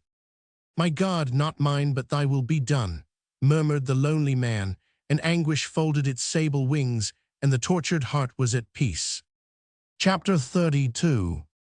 For whom the Lord loveth he chasteneth, and scourgeth every son whom he receiveth. Hebrews Roman 12:6. The gorgeous palace of Augustus appeared quite deserted when the prefect of Rome finally made his way to the vestibule. He crossed the magnificent inner peristylium, the tall, uncut pillars of which, sharply defined against the sky, enhanced its majestic grandeur and its air of mysterious solemnity. As a rule, these vast halls were peopled with scribes, and though shorn of its original imperial splendors, the palace of the great emperor presented at times a certain air of animation and of official bustle. But now these scribes, no doubt awed by the sound of terror and of strife which must have reached even this hallowed spot, had fled into the more remote portions of the palace, or mayhap had even joined the throngs in the forum, on the principle that 'tis better to form an unit in an angry crowd, rather than to be its butt. The peristylium itself, despite its mute and lonely magnificence, bore traces of the turmoil that reigned throughout the city. There were obvious signs that men had lived and worked here but a very little while ago, that they had been afraid and then had run away. The marble floors were stained with mud. The sedate chairs that usually lined the walls were pushed aside and left to stand crooked and awry, the very mockery of their former dignity. Here and there a roll of parchment, an ink-stained pen, a cast-off cloak littered the hall and looked curiously provocative and out of place, an insult to the majesty of the dead and mighty Caesar, who had caused the stately columns to be reared and the massive walls to raise their pure lines upwards to the sky. But on all this Taurus Antinor did not pause to think. On his right he heard sounds which proclaimed the presence of men, and thither did he immediately turn his footsteps. Peering through the long vista of numberless columns, the further ones of which were merged together in the dim light, he saw that the score or so of the Praetorian Guard who had escorted the Caesar in his flight were assembled at the end of the gigantic hall, some lolling against the marble pillars, others lying or squatting on the hard floor, as much at their ease as circumstances would allow. They had not discarded their accoutrements, and each man had his sword by his side.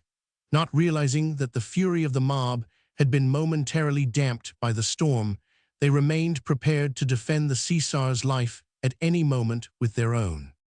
More than one of them had apparently been wounded in one or other of the hand-to-hand combats which they had sustained against the mob earlier in the day, for more than one head was wrapped in a rough piece of bandage, and more than one tunic was stained with blood. All the men looked fagged and dirty, and for the most part worn out with sleeplessness and want of food. As the prefect's firm tread resounded from end to end of the colonnaded hall and woke the slumbering echoes of the deserted palace, weary, lackluster eyes were turned in his direction. And now when his tall figure appeared between two pillars, the men recognized him, for his head was uncovered. One or two of them gave a cry of terror, since all of them had thought that the prefect was dead. And this tall, dark presence, wrapped in a long cloak and with tawny hair still dripping from the rain, looked very like an apparition from another world. "The Caesar?" queried the prefect curtly. Some of the men struggled to their feet. The voice they knew well. It was as of old, loud and peremptory, and not like to be coming from a grave. All did their best to assume a respectful bearing, and one who was in command made ready to show the prefect into the Caesar's presence. "I want no escort," said Taurus Antinor in that same commanding voice which no one in Rome had ever tried to resist. "Tell me only where I can find the Caesar." "In the lararium, O prefect," replied the soldier without hesitation. "He ordered us to remain here." Without looking to right or left, Taurus Antinor walked past the soldiers into the gorgeous tablinum beyond, where great Augustus had been wont to administer justice. This vast hall was deserted, but from an inner room on the left there came to the prefect's ear a curious sound like the snarl of an angry feline creature, a sound which he knew could only come from one human throat. Without hesitation, he turned to whence that sound had come. On the right of the huge semicircular apse, which contained the now vacant throne of Augustus, a narrow door led to the small temple-like room which had once contained the great emperor's household gods. A heavy curtain of embroidered silk masked this entrance. Taurus Antinor pushed it back and walked in. The temple derived its light solely from a small opening in the vaulted ceiling. That light, which came down in a narrow shaft, was gray and dull, and failed to penetrate the dark and mysterious corners of the room. Taurus Antinor's eyes were narrowed beneath his frowning brows as he tried to pierce the gloom that lay beyond that shaft of light. He could hear heavy breathing proceeding from there and the muttering of curses, and anon he was able to spy a bundle of stained silken clothes that lay in a heap and which seemed to shrink and to shrivel, to tremble and to cower on the altar steps. A bundle of rags and a gleam of flaccid flesh, which stood for the majesty of Caesar. All at once there was a raucous cry and a growl as of an animal enraged, and the next second something hot and heavy threw itself with violent force against the prefect, even whilst the sharp blade of a dagger caught a gleam of reflected light. But Taurus Antinor, well knowing the man whom he had come to help, was fully prepared for the treacherous attack. With a rapid movement, he had made a shield of his mantle by winding it closely round his arm and holding it before his face. The dagger glanced against the woolen material, rendered heavy and sodden with the rain, and Caligula, unnerved by the futile effort, staggered back against the altar steps, while the dagger fell with a sharp sound upon the marble floor. "Traitor," came in hoarse gasps from the Caesar's throat. "Hast come to murder me?" "Ho there, my God, my God!" He was trying to shout, but terror was evidently choking him. He struggled to his feet, and still trembling from head to foot, made pitiable attempts to work his way round to a place of safety behind the altar, whilst keeping his bloodshot eyes fixed upon the prefect. "Hast come to murder me?" he gasped. "I came to place my body at thy service, O Caesar," replied Taurus Antinor quietly. "I have been sick for nigh on 24 hours, else I had come to thee before. They told me that thou wast cut off from those whose duty it is to guard thy person, and thou wilt grant me leave, I'll conduct thee to them." "I thou it ready enough to conduct me to my death, thou treacherous son of slaves," snarled the Caesar from behind the safe bastion of the stone altar. "I have learnt thy treachery, even I, who trusted thee. Thou didst lie to me and plan my death, even whilst I heaped uncounted favors upon thee." "On my soul, O Caesar, thou dost me infinite wrong," rejoined the prefect calmly. "But an it please thee, I am not here to justify myself before thee, though God knows I would wish thee to believe me true. Rather am I here to serve thee, and thou wilt deign to accept my help in thy need." "To accept thy help? Nay, by Jupiter, I would as soon trust myself to the snakes that creep under the grasses of the Campania, as I would place my life in the keeping of a traitor." "Had I thought to betray thee, O Caesar," said Taurus Antinor simply, "I had not come unarmed and alone. Even the dagger wherewith thou didst threaten my life lies at my foot now, ready to my hand for the mere picking up of it."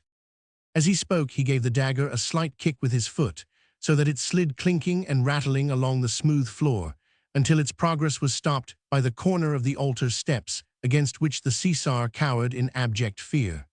"My guard is in the next room," said Caligula with an evil sneer, "and I call but once, and they will kill thee at my word." "That is as thou commandest, and as God wills," said Taurus Antinor, "but remember ere thou strikest, O Caesar, that with my death thou wilt lose the one man who can save thee now." He spoke quite calmly, nor did the tone of deference ever depart from his speech. He stood in the dim light, which came in a straight shaft down through the opening above, his splendid person in full view of the Caesar, who still crouched in the shadow. The power of his individuality imposed itself upon the miserable coward who threatened him. Caligula, tyrant and half-crazy though he was, had sufficient shrewdness in his tortuous brain to recognize the truth of what the prefect had told him. Had this man come with evil intent, he would not have come alone and unarmed. Had he wished to gain his own ends, he would have had but to say a word, and the mob had been ready to wreak its desired vengeance upon the Caesar. "The people of Rome," resumed Taurus Antinor after a while, seeing that Caligula was silent and more inclined to listen to him, "are angered against thee. Thou knowest, O Caesar, what the anger of the people portends. For the moment a violent storm has driven the malcontents away from the vicinity of thy palace. They are congregated under the arcades of the Forum, and nurse there their thoughts of rancor and of revenge. Until such time as my wrath overtakes them," broke in Caligula with one of his most evil oaths, "I am not dead yet, and whilst I live I'll not forget. Rome shall rue this day in blood and in tears." "Vengeance and rancor, sayest thou?" And he drew in his breath with a moist, hissing sound like the snakes of the Campania of which he spoke just now. "Vengeance and rancor will overtake the rebels. My vengeance and my rancor, beside which all others shall pale. Rome can wait, I say, the Caesar is not yet dead." The words fell choked and thick from his quivering lips, nor did Taurus Antinor attempt to interrupt him. But as the Caesar finished speaking, exhausted and breathing heavily, there was a moment's silence in the room, and through that silence could be heard quite distinctly the call of the people from the distance below. "Death to the Caesar, death!" Caligula uttered a loud cry of rage and of fear and struggled to his feet. He staggered forward out of the darkness and into the light, his trembling arms outstretched, his sparse hair plastered against his moist forehead, his eyes, protruding and bloodshot, fixed upon the prefect. "They'll murder me," he cried, as he almost fell on his knees and only saved himself by clinging desperately with both hands to Taurus Antinor's outstretched arm. "They'll murder me. Save me, O prefect, save me, and I'll heap wealth upon thee, money, honors, power, all that thou dost desire. Save me, do not let them murder me, I will not die. I will not, I will not. Cowards, cowards, I am a defenseless man. I will not die, I cannot die. Cowards." Taurus Antinor had to brace himself up against the sickening sense of almost physical nausea that came over him at sight of this pitiful creature, more abject than any cur. Among the many moments of terrible doubt and still more terrible temptation through which he had fought today, this was perhaps the most intolerable, because the worldly man in him cried out against the futility of his own sacrifice. To give up every hope of happiness, every aspiration for the welfare of an entire nation for the sake of this miserable coward, whose thoughts of self-preservation only alternated with those of maniacal tyranny, seemed indeed insensate mockery. Duty could not possibly lie in this. This base creature's worthless life surely could not be weighed in the balance against the countless others, which, despite any promises that might be wrung from him now, he would inevitably sacrifice to his own lust for blood and for revenge. The worldly man, the thinking philosopher, the pagan in fact, faced these propositions and placed them before the Christian. But the time had gone by for mental conflict. The Christian had fought until his numbed soul had almost lost the power of suffering. All he knew now was that he must not reason, he must neither think nor philosophize. The master whom he had seen with limbs stretched upon a cross, in unspeakable agony and humiliation, might also have overturned a Caesar and ruled the world from the heights of a throne. He chose to rule it from a place of infamy, and when his dying lips proclaimed to that same world the supreme finality of its salvation, "It is accomplished," it was not to the sound of triumphal music, with banners flying and the spoils of conquest around. It was to the accompaniment of taunts and of derision, and with bodies stripped naked before a jeering world. "I have offered thee my service, O Caesar," said Taurus Antinor with a mighty effort at deference and calm. "And thou wilt follow mine advice. I can shield thee from the wrath of the people until such time as that which has occurred today lies buried in the bosom of the past." "What must I do? What must I do?" muttered Caligula between his chattering teeth. He was clinging to the prefect with both hands, for his knees were shaking under him, and he would have fallen had he attempted to stand up alone. "Save me, prefect, save me. Do not let them kill me. I cannot die. I will not. And those cowards would murder me." "Wilt trust thyself to me, O Caesar?" "Yes, yes, what must I do?" "Come forth with me into the streets. Wrapped in dark cloaks, the people will not recognize us. They would never expect the Caesar to leave his palace while his life is in danger, and well disguised, thou couldst come with me through devious ways to a house I know of on the Aventine where thou wouldst be safe." But at this suggestion, that he should leave the security of this lonely palace for the open dangers of the streets, Caligula's terrors increased tenfold. His teeth chattered more loudly in his head, and his hands on the prefect's arm became convulsive in their grasp. "I dare not go, prefect," he stammered, and it had been pitiable were it not abject to see the look of insane terror which he cast around him. "I dare not go. They would kill me if they saw me, and I don't want to die." "No one would recognize thee," said Taurus Antinor with ill-restrained patience. "Dressed as scribes, we can mingle with the fringe of the crowd. The shades of evening will be on us in an hour, and our dark mantles will excite no attention. Have no fear, Caesar. No one would suspect thee of running in the teeth of danger." The tone of bitter irony was lost on the dulled perceptions of this miserable coward. "I would not dare," he murmured intermittently. "I would not dare." "Then do I take my leave of thee, O Caesar," retorted Taurus Antinor coldly. "For here alone, with but 20 men to guard thee, I can do naught to save thy person from outrage. If I were quite sure that I could trust thee. That is for thee to decide. I have offered thee my services, and thou'lt not accept them. I crave thy leave to go." "No, no, do not leave me, prefect," cried Caligula with despair, clinging now with all his might to this arm, which every instinct in him told him was staunch in his defense. "Do not leave me. I'll do as thou dost advise. I'll don a slave's garb, and slip out into the street in thy wake, and, after that, thou'lt find temporary shelter in an humble house on the Aventine. There thou canst rest for a few days, even while thy legions, distant from here but 3 days' march, I believe, do approach the city. Yes, yes, my legions, cried the Caesar in a hoarse whisper. I had nigh forgotten them. They are not far, if I could but reach them. A sudden fire of malicious hatred once more lit up the dull misery of his face. At the head of my legions, I can soon show this miserable rabble who is the master of Rome. At the head of thy legions, O Caesar, retorted Taurus Antinor firmly, and preceded by a proclamation of universal pardon for all the events of the past few days, thou wilt make thine entry into Rome amidst the rejoicings of thy people. Pardon, hissed Caligula through set teeth, never. Yet is a proclamation of universal pardon necessary for thy safety, said Taurus Antinor with solemn earnestness. As soon as I have placed thee under the protection of that sheltering roof on the Aventine, I would return to Rome with thy proclamation, and with the news that in 3 days' time thou wouldst enter the city at the head of thy people. The people, frightened at first, would imagine that divine interference had led thee triumphantly out of danger. Thy clemency would allay their fears and fire their enthusiasm. They would soon make ready to welcome thee with rejoicings. But without thy promise of pardon, fear would gain the mastery over those who led this rebellion, and fear quickly would beget despair.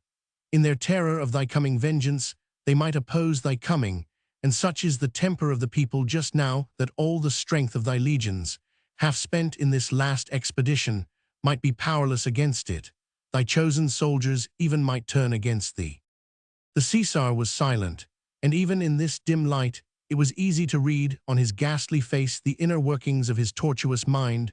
Rage, malice, a raging thirst for revenge fought against his own cowardice, and the steady influence which the prefect's calm and firm attitude was exercising over him, much against his will.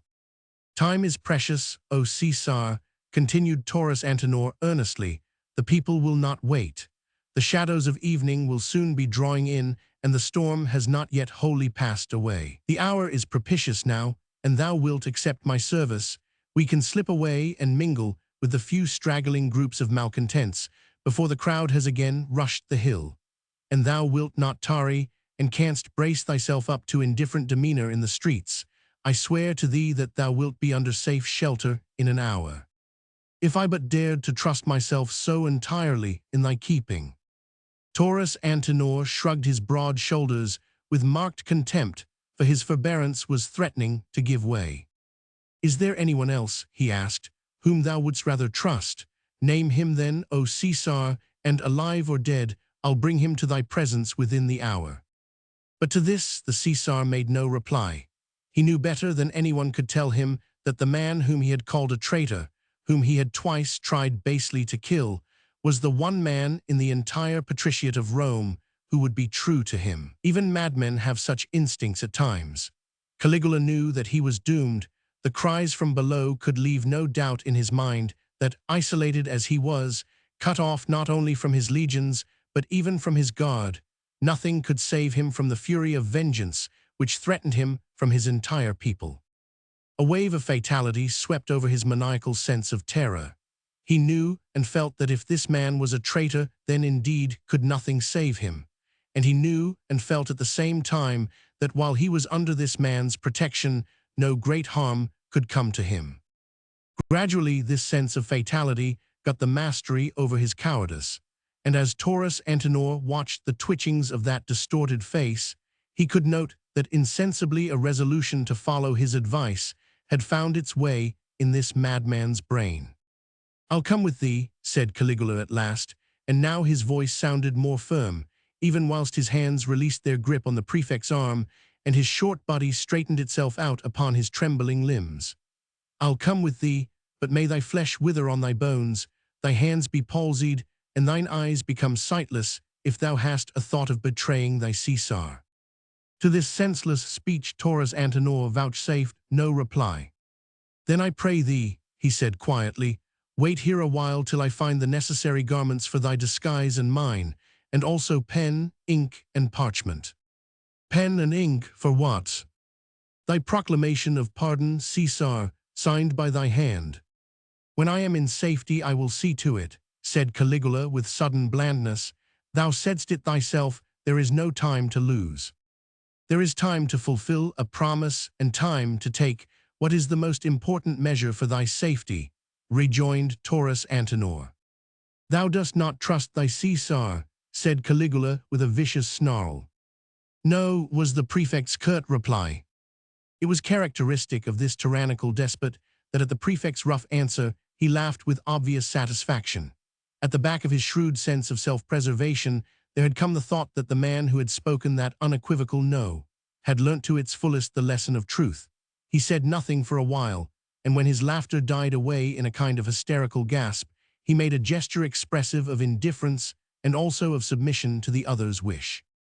Taurus Antinor turned away from the loathsome presence without another word and with a firm step, and Caligula, standing motionless in the middle of the room, waited quietly for his return. Chapter 33. Come, take up the cross and follow me. St. Mark X21. Taurus Antinor had some difficulty in finding the clothes that he wanted, which would serve as a disguise for the Caesar and himself, and he had to explore the huge deserted palace from end to end before he came on the block of the slaves' quarters. Here, in one of the cubicles, he ultimately discovered a few bundles of garments, which had apparently been hastily collected and then forgotten by one of the runaway scribes. These he found on inspection would suit his purpose admirably. Writing tools and desk he had already collected. There were plenty of these littering the building in every corner. Armed with all these necessaries, he made his way back to the lararium without again crossing the peristylium where the soldiers were assembled. Sitting on the altar steps, with the desk between his knees and the light from the narrow shaft above falling full upon the parchment, he wrote out carefully and laboriously the proclamation of pardon which was destined on the morrow to assure the people of Rome that all their delinquencies against the majesty and the person of their Caesar would by him be forgotten. It was necessary so to word it that not a single loophole should remain through which Caligula could ultimately slip and break his word. More than one beginning was made, and whole lines erased and rewritten before the prefect of Rome was satisfied with his work. The Caesar, in the meanwhile, was tramping up and down the tiny room like his own favorite Black Panther when it was in a rage. Throwing his thick, short body about in a kind of rolling gait, he only paused at times for a moment or two in order to hurl a vicious snarl at the prefect. His fingers were twitching convulsively the whole time, with longing no doubt to grasp the leather-thonged whip which they were so fond of wielding. At intervals, he would gnaw his nails down to the quick, while snorts of bridled fury escaped through his pallid lips. But Taurus Antinor went on with his work, absolutely heedless of the Caesar's rage. When the wording of the proclamation satisfied him, he held out the pen for Caligula to sign. He knelt on the floor with one knee, holding up against his forehead, as custom demanded on a solemn occasion, the desk on which rested the imperial decree. He rendered this act of homage simply and loyally, as the outward sign of that sacrifice which the divine master had demanded of him. Faithful to his instincts of petty tyranny, the Caesar kept the prefect of Rome kneeling before him for close on half an hour. All this while volleys of vituperations poured from his mouth against all traitors in general, and more especially against the prefect, whom he accused of selling his services only in order to gain his own ends. It was only when Taurus Antinor had reminded him for the third time that he was placing his life in grave jeopardy with all this delay that he ultimately snatched up the pen and put his name to the decree. After that both the men donned the dark garments of the fugitive scribe. With the proclamation of pardon rolled up tightly and hidden within the folds of his tunic, Taurus Antinor led the way out of the lararium. The afternoon light was slowly sinking into the embrace of evening. The vast deserted palace, with its rows of monumental columns and statues of stone gods, looked spectral and mysterious in the fast-gathering gloom. When exploring the building in search of disguises, Taurus Antinor had taken note of the minor exits, which gave on the more isolated portions of the imperial gardens. To one of these did he now conduct the Caesar, and suddenly the outer air struck on the faces of the two men, and they found themselves in the open, in the waning light of day. Unbroken now by the solid marble walls, which had shut out most of the noise from the streets, the shouts that came from the slopes of the hill struck more clearly upon the ear. The sound, traveling through the mist-laden air, seemed to come more especially from the northwestern front of the palace of Augustus, which here faces that of the late Emperor Tiberius, with the new gigantic wing built recently thereunto by Caligula. Here a vast multitude appeared to have congregated. The cries of death seemed ominously loud and near, and through them there was a dull murmur as of an angry mob foiled in its lust. The Caesar uttered a cry of terror, and his knees gave under him. He cowered on the ground, clutching at the prefect's robe and hiding his face in the folds of his mantle. "They will kill me," he stammered thickly. "I dare not go, prefect. Take me back. I dare not go." Taurus Antinor, none too patient a man at any time, had to clench his fists and drive his fingernails into the palms of his hands, else he could have struck this abject, miserable coward. He wrenched his cloak out of the Caesar's grasp and with a firm grip pulled him roughly up from the ground. "And thou canst not control thy cowardly fears," he said harshly. "I'll leave thee to perish at their hands." And holding the wretched man tightly by the wrist, he quickly sought shelter behind a pile of building material which lay some distance away. He hoped that this cringing dastard would not hear that other clamor of the people which invariably followed the call for vengeance. "Hail, Taurus Antinor, hail!" Did these words perchance reach Caligula's ears, he would no doubt, even at this 11th hour, have refused to trust himself to the prefect. He would rush back into the palace, like a tracked beast that seeks its burrow, and all the sorrow and the renunciation of the past 24 hours would turn to the bitter fruit of uselessness. Fortunately, Caligula's senses were dulled by his own terrors. He heard the shouts and the ceaseless din of rebellious strife, but the only word that he could distinguish was the ominous one of death, and whenever this word struck upon his confused mind, a violent fit of trembling would seize him, and he would stumble and stagger along like a drunken man. Taurus Antinor, however, held him tightly by the wrist, and thus he half led, half dragged him in his wake.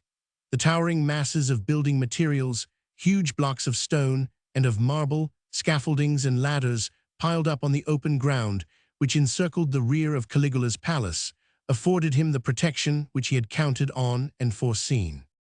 Keeping well within the shadows, he thus gradually worked his way on from pile to pile until he reached the brow of the hill. The crowd which was swarming up the slopes was just beginning to appear in isolated detachments in the roads and streets that led upwards from the forum. Apparently, the mob had not forgotten its former purpose to entrap the fugitive Caesar and to force him to come out and to face his people. The dull evening light creeping up from below, the thin drizzle which had succeeded the heavy rain and which mingled with the rising vapors from the sodden ground, the aimlessness of the onrushing crowd as it spread itself in confused masses all round the foremost palaces on the hill, all favored Taurus Antinor's plans. Emerging from behind a monumental block of granite, looking in their dark clothes for all the world like the scribes who had been seen running about here all the day, the two men attracted little or no attention. Their faces in the gloom could not easily be distinguished, nor did anyone in that excited throng imagine for a moment that the Caesar would leave the safe shelter of his palace and, dressed in slave's garb, affront the multitude who clamored for his death.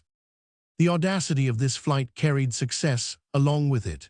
Dragging the quaking Caesar after him, Taurus Antinor soon plunged into the very thick of the crowd.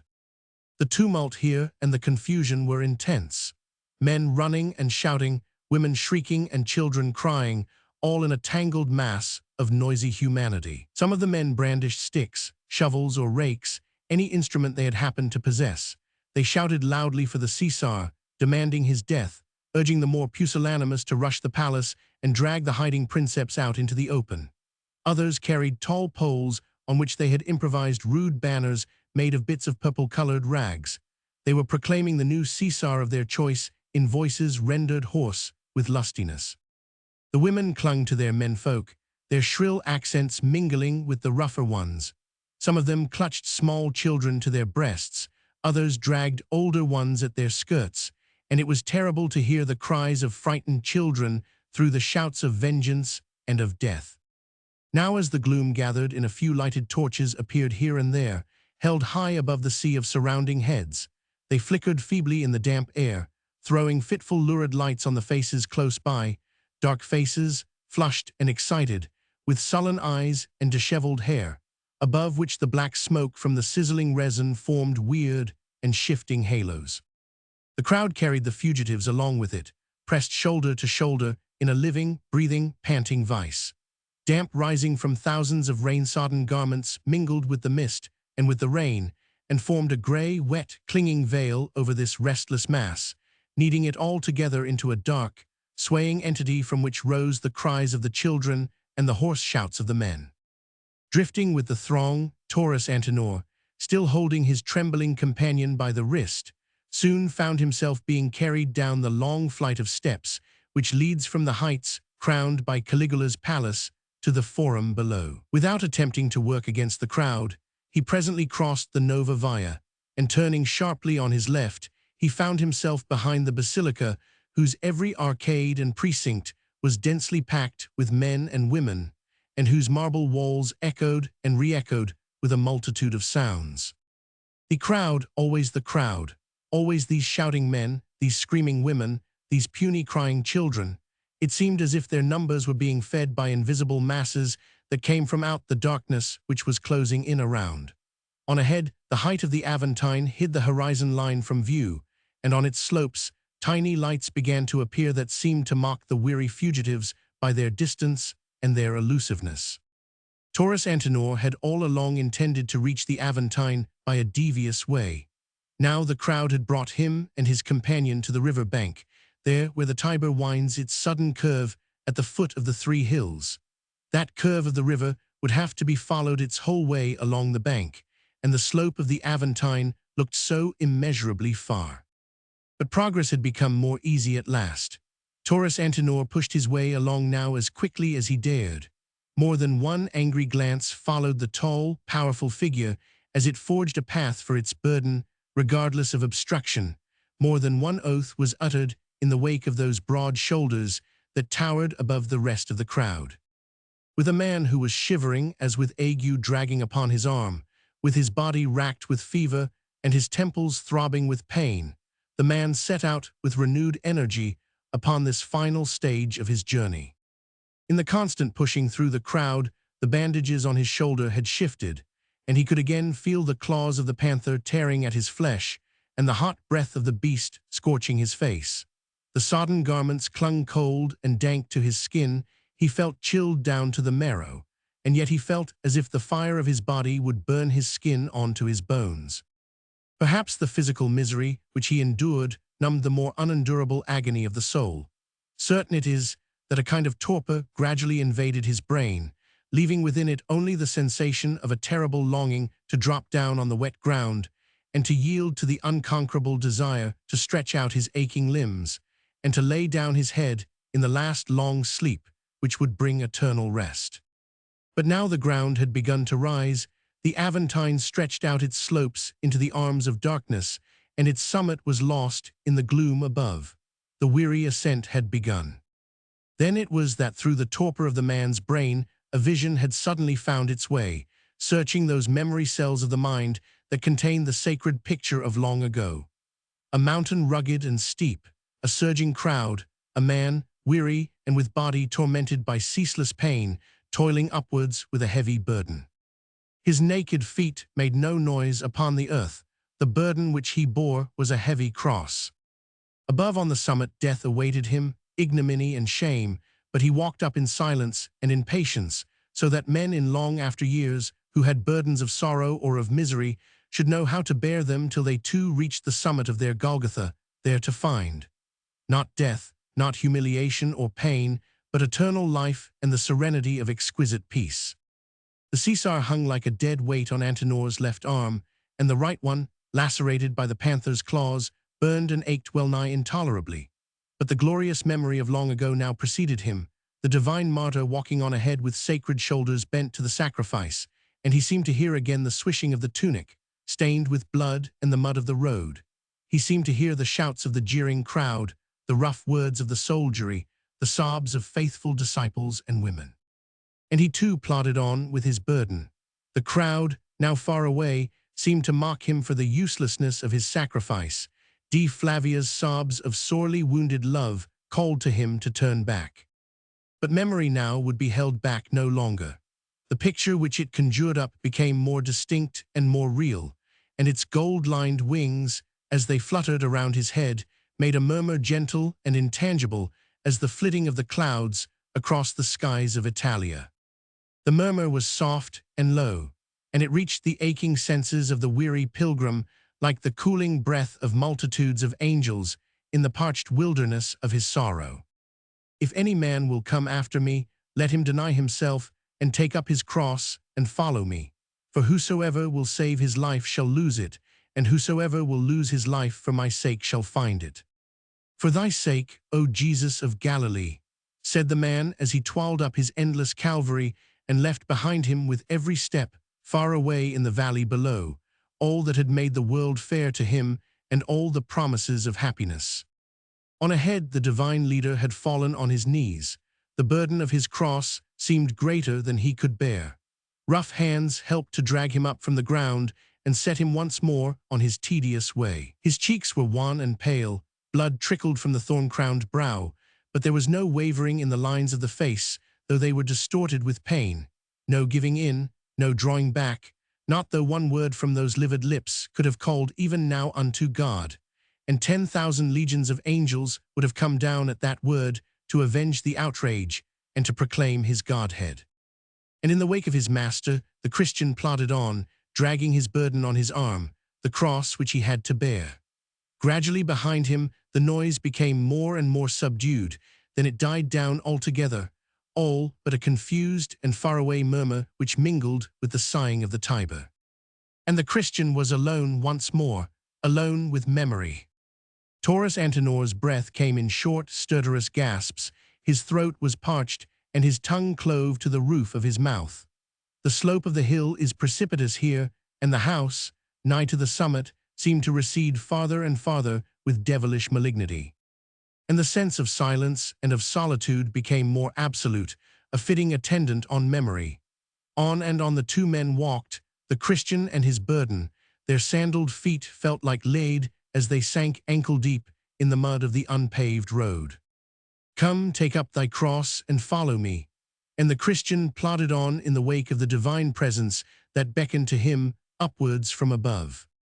From time to time, Caligula's hoarse and querulous voice would break the death-like silence. Are we not there yet? Not yet, very soon, the prefect would reply. I am a fool to have trusted myself to thee, for of a truth thou leadest me to my death. Patience, Caesar, yet a little while longer. May the gods fell thee to the earth. I would I had a poisoned dagger by me to kill thee ere thou dost work thy treacherous will with me. Thou son of slaves, may death overtake thee now. God in heaven grant that it may, O Caesar, said the prefect fervently. Now at last the houses became more sparse. Only here and there up the side of the hill a tiny light glittered feebly. Taurus Antinor's senses were only just sufficiently alert to keep in the right direction. The house which he wished to reach was not more now than 600 steps away. The darkness had become almost thick in its intensity. Even the houses were undistinguishable in the gloom. The two men stumbled as they walked. Loose stones detached themselves under their feet, and their heelless sandals slid in the mud. Once the Caesar lost his foothold altogether, but for his convulsive hold on the prefect's arm, he would have measured his length in the mud. Taurus Antinor felt after the wrench as if this must be the end, as if body and brain and soul could not endure a moment longer and live. A mist akin to the one that enveloped the hills seemed to fall over his brain. He no longer walked now, he just tumbled along, blindly stumbling at almost every step with that dead weight upon his arm which an invisible force compelled him to carry up the precipitous height to the place of safety, which was so far away. "What shall a man give in exchange for his soul?" asked that heavenly murmur on the wings of memory. "For the Son of Man shall come in the glory of the Father with his angels, and then he shall reward every man according to his work." With his burden lying like an insentient log on his arm, Taurus Antinor fell up at last against the door of the house. His foot had stumbled against its cornerstone. A moment or two later, the door was opened from within, and the feeble light of a tiny lamp was held above him, whilst a kindly voice murmured, "Who goes there?" "The Caesar is in danger and a fugitive. He asks shelter and protection from thee," murmured Taurus Antinor feebly, "and I would lay down my burden in thy house, for I am weary, and I would find rest." "Enter, friend," said the man simply. The Caesar, trembling and nerveless, fell forward into the room. The prefect of Rome lay unconscious upon its threshold, but the Christian had laid down his cross at the foot of the throne of God. Chapter 34. Finally, my brethren, be strong. Ephesians Romans 6:10. The younger men were still inclined to rebel. They felt that they were in great numbers and that they were strong. They believed, with that optimism of excited youth, that their will must prevail in the end. In their opinion, the Caesar had done nothing to atone for his crime against the prefect of Rome, or for his dastardly cringing before the power of his people. But the older men, those who had mayhap more than once witnessed street rioting and the bloody reprisals that invariably followed open rebellion, they counseled prudence and acceptance of what had come about, since the imperial decree had been fixed to the rostrum of the great Augustus, promising pardon for all delinquencies. And what would you? But was not the prefect of Rome dead? The consul major had stated it positively to all those who asked the question of him, and he had it on the positive authority of Falses, the prefect's most trusted slave. It was the consul major who, preceded by his lictors, had caused the imperial decree to be read out aloud to the people of Rome from the topmost steps of the Temple of Mars, and it was he who had then ordered the decree to be affixed to the wall of the rostrum. The consul major had received the precious parchment at the hands of the special messenger sent by the Caesar himself. That messenger was none other than Falses, and he had stated positively that the prefect of Rome was dead. It was useless to demand that a man be proclaimed to the Principate if that man be dead. True that some of the malcontents, those young men who were hot-headed and whose raging tempers were not easily curbed, refused to accept the news and loudly demanded the body of the hero so that divine honors might be accorded to it, to the lifelong shame of the Caesar who had so basely murdered him. But the praetor Urbanus had declared that the body of the prefect could not be found, and the rumor had gained ground that it had been defiled and thrown to the dogs. A sullen discontent reigned amongst the people for this, and it could not be allayed by all the promises of pardon and of rejoicings which the imperial proclamation decreed. There had been some calls, too, for D. Flavia. The Caesar had nominated his successor to the imperium in the circus the other day. If the Augusta would but make her choice, the people would perhaps be ready to accept her lord now as consort imperii, with the ultimate hope that a just and brave man would succeed to the principate in due course. But no sound had as yet come from the house of D. Flavia, and the people hung about the forum in desultory groups, discussing the situation. That the gods had intervened in the Caesar's favor no one could reasonably doubt. Even whilst the anger of the populace was at its height, and dense masses had surrounded his palace to which he had been known to flee, he had been spirited away out of the city. His proclamation had come from Etruria, showing that he was already far from his city and on his way to join his legions. How did he succeed in making a way for himself through the dense masses that had thronged the streets for nigh on 48 hours, since first the tumult broke out in the circus when the prefect of Rome was stabbed? Had Jupiter sent down his thunders yesterday, his lowering clouds and heavy showers of rain, only in order to aid the Caesar in his progress? What hand had guided him down the declivities of the Palatine? What arm shielded him from the anger of the people? D. Flavia had heard the news even as soon as the first hour of the day had been called, Yesterday, bruised in mind and heart and body, she had lain for close on an hour in a dreamless, semi-conscious state. It was only when she awoke from that the knowledge of her misery returned to her in full. She had found love, happiness, pride, all that makes life exquisite and fair, only to lose all these treasures even before she had had time to grasp them. Love had been called to life by the look, the touch of one man. Happiness had come when she saw the love light in his eyes, born in response to hers. Pride came with all the rich gifts which she could lavish upon him. Now everything was gone. He had taken everything from her, even as he gave it, and he took everything in order to offer it as a sacrifice to his God. Now her heart was numbed, and her brain tried in vain to conjure up the images of yesterday, the happy moments when she had lain against the noblest heart in Rome. But the only vision that her dulled senses could perceive was that of dying Menecreta speaking that awful curse, or of herself, Dea Flavia, gazing with eyes of anger and of pride into vacancy, wherein her imagination had traced a glowing cross, and uttering words of defiance that seemed so futile, so sacrilegious now. The storm then had obscured the sky, drove the rain in heavy patter overhead. The air was dismal and dark. Now a brilliant sunshine flooded the imperial city with its radiance. The wet marble glistened in the dawn, and a roseate hue tipped the 7 hills of Rome with glory. But in Dea Flavia's heart there was sorrow darker than the blackest night.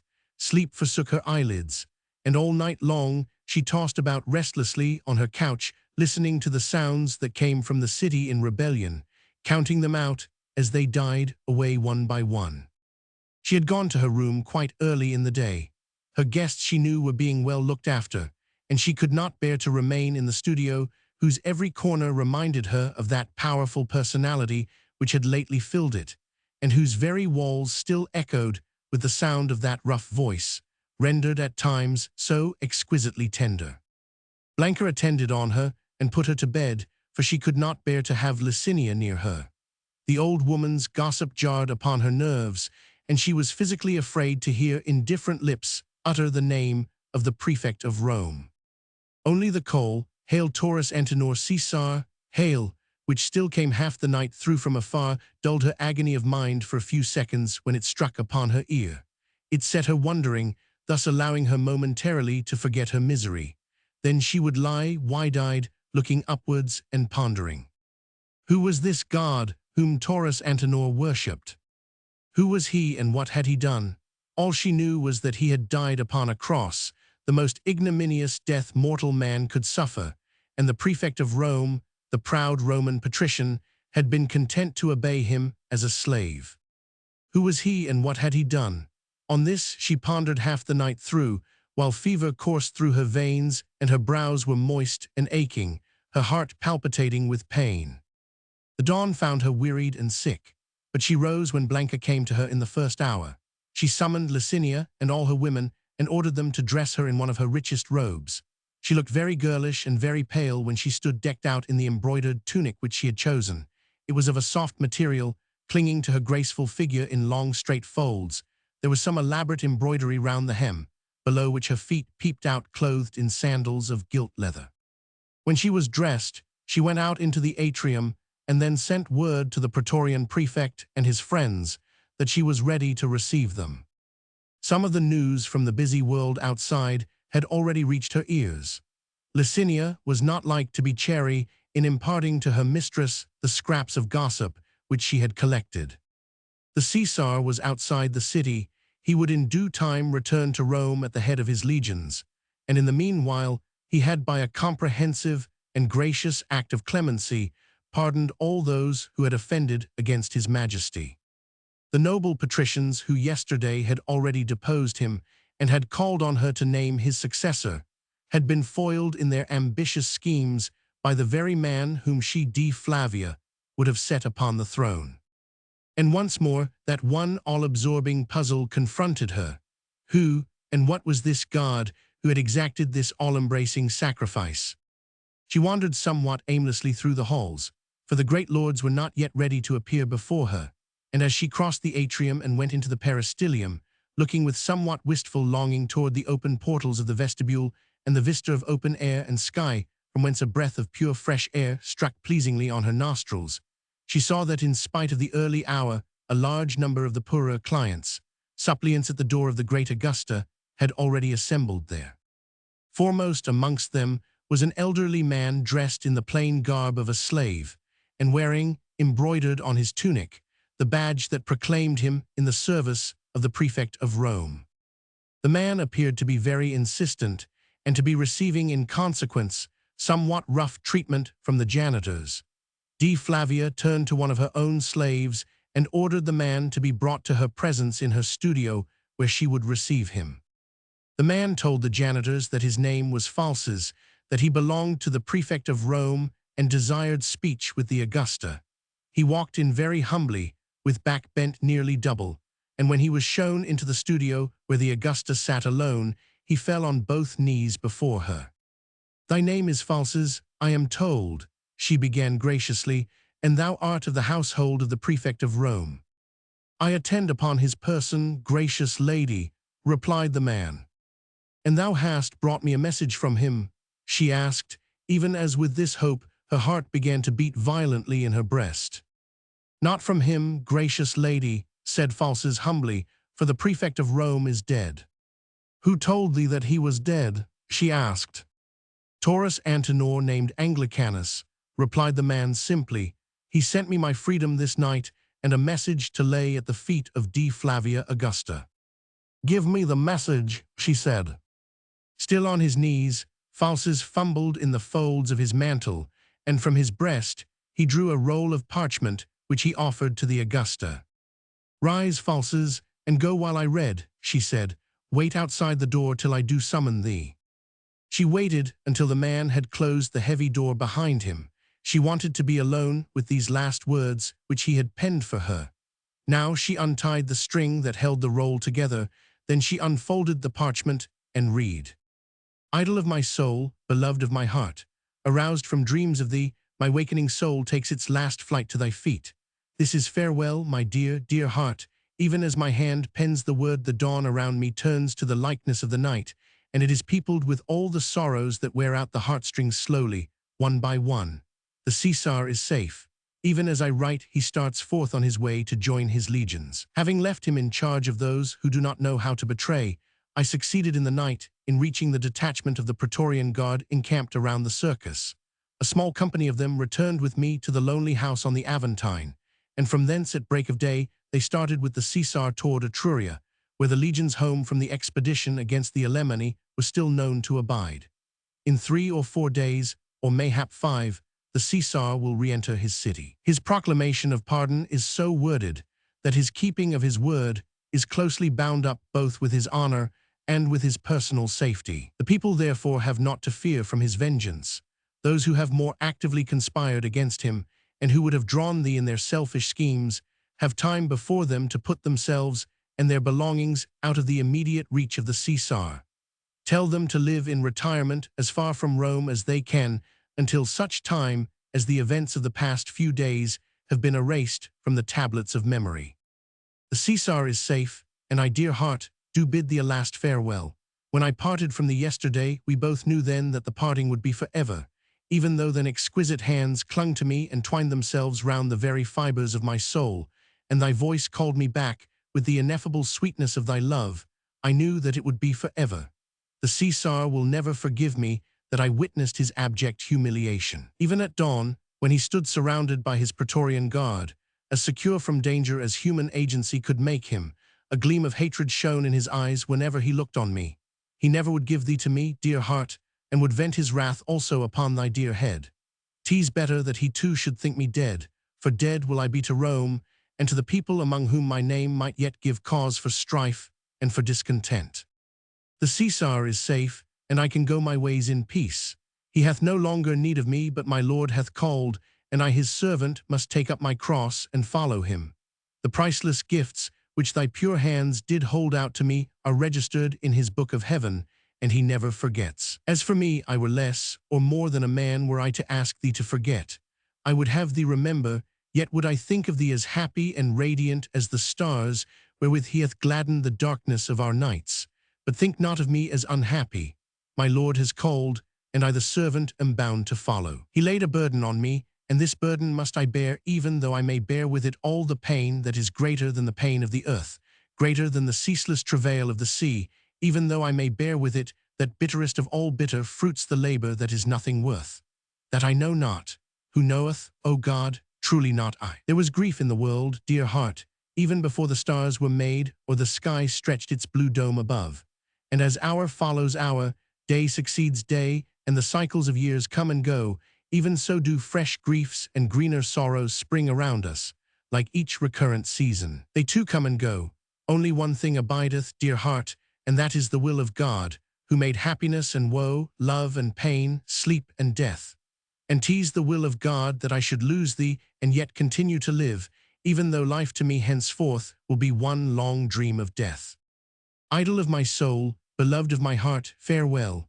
I go to find comfort from that bitter word on the summit of Golgotha, at the foot of an abandoned, broken cross. When my soul hath found peace, then will it be ready for the service of God. Farewell, my beloved. May God have thee in his keeping, even as thy soul hath already been touched with his grace. Farewell. Mine eyes are dim, my hand trembles, hot tears blur the writing on this parchment. And as I look up through the open doorway to where the limitless horizon lies beyond Rome's 7 hills, I see stretched out before me the long vista of years, throughout which my heart will be forever weaving with threads of longing, and of sorrow the tether which binds undying memory to thee. Her hands, which held the roll of parchment, dropped down upon her lap. Her eyes too were dim, and the hot tears fell from them one by one.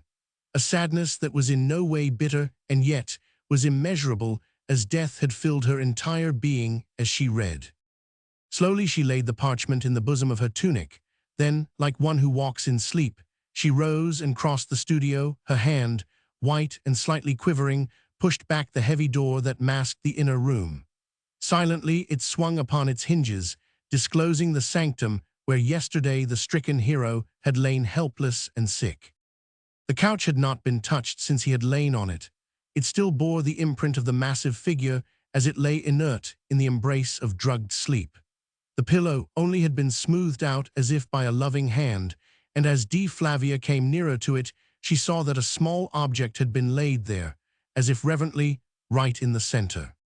The tears in her eyes obscured her vision momentarily, but when they fell one by one down her cheeks, she saw a little more clearly, and having approached the couch, she took up the small object that lay there upon the pillow. It was the wooden cross, which she had last seen held between the clasped hands of the man whom she loved. She gazed on the small symbol, and gazed, even though the tears gathered thick and fast in her eyes, and the image that she saw was scarce discernible as it rested in her hand. How puzzled she had been 2 nights ago when she stole softly into this room and saw him kneeling here beside the couch, clasping this wooden symbol between his fingers, intertwined in a gesture of passionate prayer. She had been puzzled because his actions of the day before had seemed incomprehensible to her. His attitude to my lord Hortensius Martius, an enemy whose life he saved at risk of his own, his loyalty to the Caesar whom everyone abhorred. All this had puzzled her then, but how infinitely more profound was that puzzle now. A riddle more mysterious than any sage could propound lay hidden in the words of the letter which she had just read. The man who had penned that letter had poured out his heart in it, and it was not a heart that was void of pity or of love. It brimmed over with pity, it was bruised with the intensity of love. But crushed and broken though it was, it did not murmur, it only endured. Dea Flavia looked down upon the small object which to Taurus Antinor had been an emblem of that god whom he worshipped, and who had been man, and had died a shameful death. Who was this god whom Taurus Antinor worshipped, for whose sake and at whose bidding he was content to give up all the super heights of ambition to which a Roman patrician could aspire? Who was this god? And what had he done that a man like Taurus Antinor, a man filled with all a man's strength and all a man's heroism, a man worshipped of the people and glorified by an entire nation, should thus give up the lordship of Rome in order to do him service? That he should give it up, too, without a murmur, content to offer this final and absolute sacrifice. Think not of me as unhappy. My Lord has called me, and I, his servant, am bound to follow. Thus had the man written in loneliness and in peace after the sacrifice had been accomplished, even after she, the Augusta, had, with love-filled heart and generous hands, offered him everything that man could desire on this earth. He had written it in loneliness and in peace, having given up the world to follow his God. Who was this God, and what had he done that his power over Taurus Antinor's heart was greater than her own? Yesterday she had cursed him loudly and called him cruel and unjust. 4 days ago she had defied him, and now he had conquered. Taurus Antinor had obeyed him, and she who loved him and whom he loved was left desolate. For this she never doubted. He loved her, that she knew. She was no child now. The last 4 days had made a woman of her. In the past 4 days she had tasted of and witnessed every passion that rends a human heart: love, ambition, cruelty, hatred. She had seen them all. Seen through passion men brought down to a level lower than the beasts, and through passion a man become equal to a god. No, she was no longer a child. She was a woman now, and there was much that if she did not understand she at least could not doubt. The man whom she loved her with an intensity at least equal to that which even now made her heart throb at the memory of his kiss. He loved her, longed for her, would have laid down his life for her even at the moment when he tore himself away from her arms. He loved her and longed for her even whilst his trembling fingers penned this last impassioned farewell. He loved her and he loved Rome, but his God called to him, and he, the proud Roman patrician, the accepted lord of the Augusta and of Rome, followed as would a slave. Slowly she dropped down on her knees just where he too had knelt 2 nights ago, and like unto him she clasped her hands together, scarce conscious that the tiny wooden cross still lay between her fingers. "Thou hast conquered, O Galilean," she murmured, whilst great sobs that would not be suppressed rose to her throat. "At thy call he left everything that makes life beautiful and happy. At thy call he left me to mourn. He left the people of Rome who acclaimed him. He left the throne of Augustus and the empire of the world. Everything he left at thy call. What hast thou in thy nail-pierced hands to give him in return?" For a while now she was able to give way to her immeasurable sorrow. Her head buried in the pillow whereon his head had rested, she sobbed out her loving, aching heart in a passionate fit of weeping. Just like the Christian yesterday up on the heights, so was she, the pagan, alone now with her grief. More lonely than he, she had no anchorage, and in her ear had never sounded those all-compelling words, sublime in their perfect gentleness. "Come unto me." But who shall tell what divine hands soothed her burning forehead, what divine words of comfort were whispered in her ear? Gradually her tears ceased to flow, the heavy sobs were stilled, her aching and bruised body felt numb with the pain in her heart. But outwardly she was more calm. She rose from her knees, and hiding the small cross in the bosom of her gown, she drew forth the letter and read it through once more. "If only I knew," she murmured, "if only I could understand." After a while she bethought her of the slave Falses, the one human link left now between herself and the man whom she loved and who was gone from her. With reverent hands she smoothed out the couch, the pillow which had supported his head, the coverlet which had lain over him. She was loath to go from this room whose every corner seemed still to hold something of his personality and whose every wall seemed to hold an echo of his voice. She would have stayed here for hours longer, talking to that absent personality, powerful and mysterious more than ever now, listening to the rugged voice which she would never hear again. But there was something that she must do ere she gave herself over finally to her dreams. There was a duty to accomplish which she knew he would ask of her. Therefore, after a last, long, all-embracing look on the place which would forever be as a sanctuary in her sight, she went back to the studio at last, and herself going to the door she called Falses back to her. "The prefect of Rome, good Falses," she asked as soon as the man had entered, "wilt see him again?" "Taurus Antinor, named Anglicanus, hath left Rome today on his way to Syria, O Augusta," said the man, humbly insisting on the name of his master. "Dost not go with him. He hath commanded me to stay here and to look after his household until such time as he doth direct." "His household," she said. "I had not thought of that. What is to become of his house in Rome, his villa at Ostia, and his slaves?" "The prefect of Rome," said Falses, "made ere he died a testament wherein he did command the freedom of all his slaves, and ordered a certain sum of money to be set aside, which will enable even the humblest amongst us all to live decently like freedmen. The house in Rome and the villa at Ostia are to be sold, whilst the remainder of Taurus Antinor's private fortune is to be administered by his general agents. He said that he would see to it later on. I am still his slave. He did not confide in me. Yet he asked thee to look after his household. It will take a little time until the manumissio testamento can take effect. In the meanwhile, we all are Taurus Antinor's slaves and must look after his houses until they have been sold. Wilt be happy as a freedman, Falses? Yes, Augusta, replied the man simply, for then I shall be at liberty to follow Taurus Antinor as his servant. She sat quite silently after this, her tear-stained eyes fixed into vacancy. Falses was on his knees waiting to be dismissed. It was some little while before she remembered his presence, then in a gentle voice she bade him go. Shall I take a message back to my master? He asked humbly. I could find him, I think, if I had a message. I have no message, she said. Go, good Falses. Chapter 35. We are unprofitable servants. We have done that which was our duty to do. St. Luke Romans 17:10. Half an hour later, D. Flavia Augusta was in the tablinum. She had received Caius Nepos, the Praetorian prefect, Marcus Ancerus, the elder, my lords Hortensius Martius, Philippus Decius, and the others, and they, who had heard so many conflicting rumors throughout the morning and were beginning to quake with fear, for none of the rumors were reassuring, were grouped trembling and expectant around her. My lords, she began as soon as she had received their obsequious greetings, I know not if you have heard the news. The Caesar hath succeeded in quitting Rome. He is on his way to rejoin his legions, and nothing can stand in the way of his progress. In a few days from now, he will make his state re-entry into the city, and the city will resound from end to end with rejoicings in his honor. We had all heard the news, Augusta, said Caius Nepos, who was vainly trying to steady his voice and to appear calm and dignified, and also that a proclamation of pardon hath preceded the entry of the Caesar into Rome, and hath been affixed to the rostrum of the great Augustus by the consul major himself this morning. And what do you make of all this, my lords? She asked.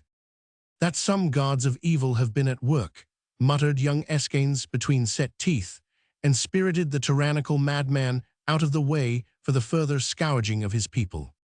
The spirit, my lords, she interposed quietly, that led my kinsman to safety last night was one which actuated the noblest patrician in Rome to do his duty loyally by the Caesar. Then curse him for a traitor, muttered Caius Nepos, whose cheeks had become white with terror.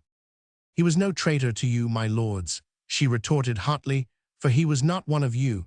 He was true to the oath which he had rendered to the Caesar, aye, even to the Caesar whom we, my lords, all of us here present, had been ready to betray. Then, as she saw nothing but sullen faces around her, and not a word broke the silence that ensued, she continued more calmly. Yesterday you came to me, my lords, with proposals of treachery to which I, alas, did listen, because in my heart I had already chosen one man who I felt was worthy to rule over this great empire. I had made my choice and myself offered him the imperium, the throne of Augustus and the scepter of the Caesars. But he refused it all, my lords, and went forth in the night to place himself body and heart at the Caesar's service. And his name, O Augusta, queried Ancerus the elder. He hath named Taurus Antinor, and was once prefect of Rome. He is dead, broke in Hortensius Martius hotly. He lived long enough, my lord, she retorted, to show us all our duty. There was silence after that, for many a heart was beating spasmodically with fear or with hope. My lord Hortensius Martius sat on a low stool, with his elbow on his knee, his chin buried in his hand. His eyes, glowing with dull and sullen hatred, searched the face of D. Flavia, trying to read what went on behind the pure, straight brow and those liquid blue eyes, deep as the fathomless sea. What is to be done? Said Ancerus, the elder, with a pitiable look of perplexity directed at the Augusta. To make our submission to the Caesar, she said simply, those of us at least who are not afraid of his wrath. For the others, there is still time to seek a safe retreat far away from Rome. But this is monstrous, cried Hortensius Martius, suddenly jumping to his feet and beginning to pace up and down the room in an outburst of impotent wrath. "This is miserable, cowardly, abject. What? Would ye allow that stranger, that son of slaves, to thwart your plans by his treachery? Are we naughty children that can thus be sent, well-whipped and whining to bed? Up, my lords, this is not the end. Caesar is not yet in Rome. The people are still dissatisfied. Hark to the noise in the forum below. Does it sound as if the populace was accepting the news with rejoicing? Up now, my lords. It is not too late. Acclaim your new Caesar. It is not too late, I say. When the legions return with that mountebank at their head, let them find Flavia Augusta and her lord the acknowledged masters of Rome." He looked flushed, excited and proud, feeling that even at this 11th hour he could carry these men along with him if Flavia put the weight of her power on his side. Now he paused in his peroration, standing above his fellow conspirators as if already he were their ruler, and looking from one face to the other with eager, restless eyes that expressed all his enthusiasm and all his hopes. But the two older men had evidently no stomach for the situation as it now was. It had been easy matter enough to murder the Caesar treacherously, and while his legions were 3 days' march away. But now everything was very different, the issues very doubtful. No doubt that a safe retreat away from the city would be by far the wiser course. Caius Nepos, with vivid recollections of his last interview with the Caesar, shook his head with slow determination.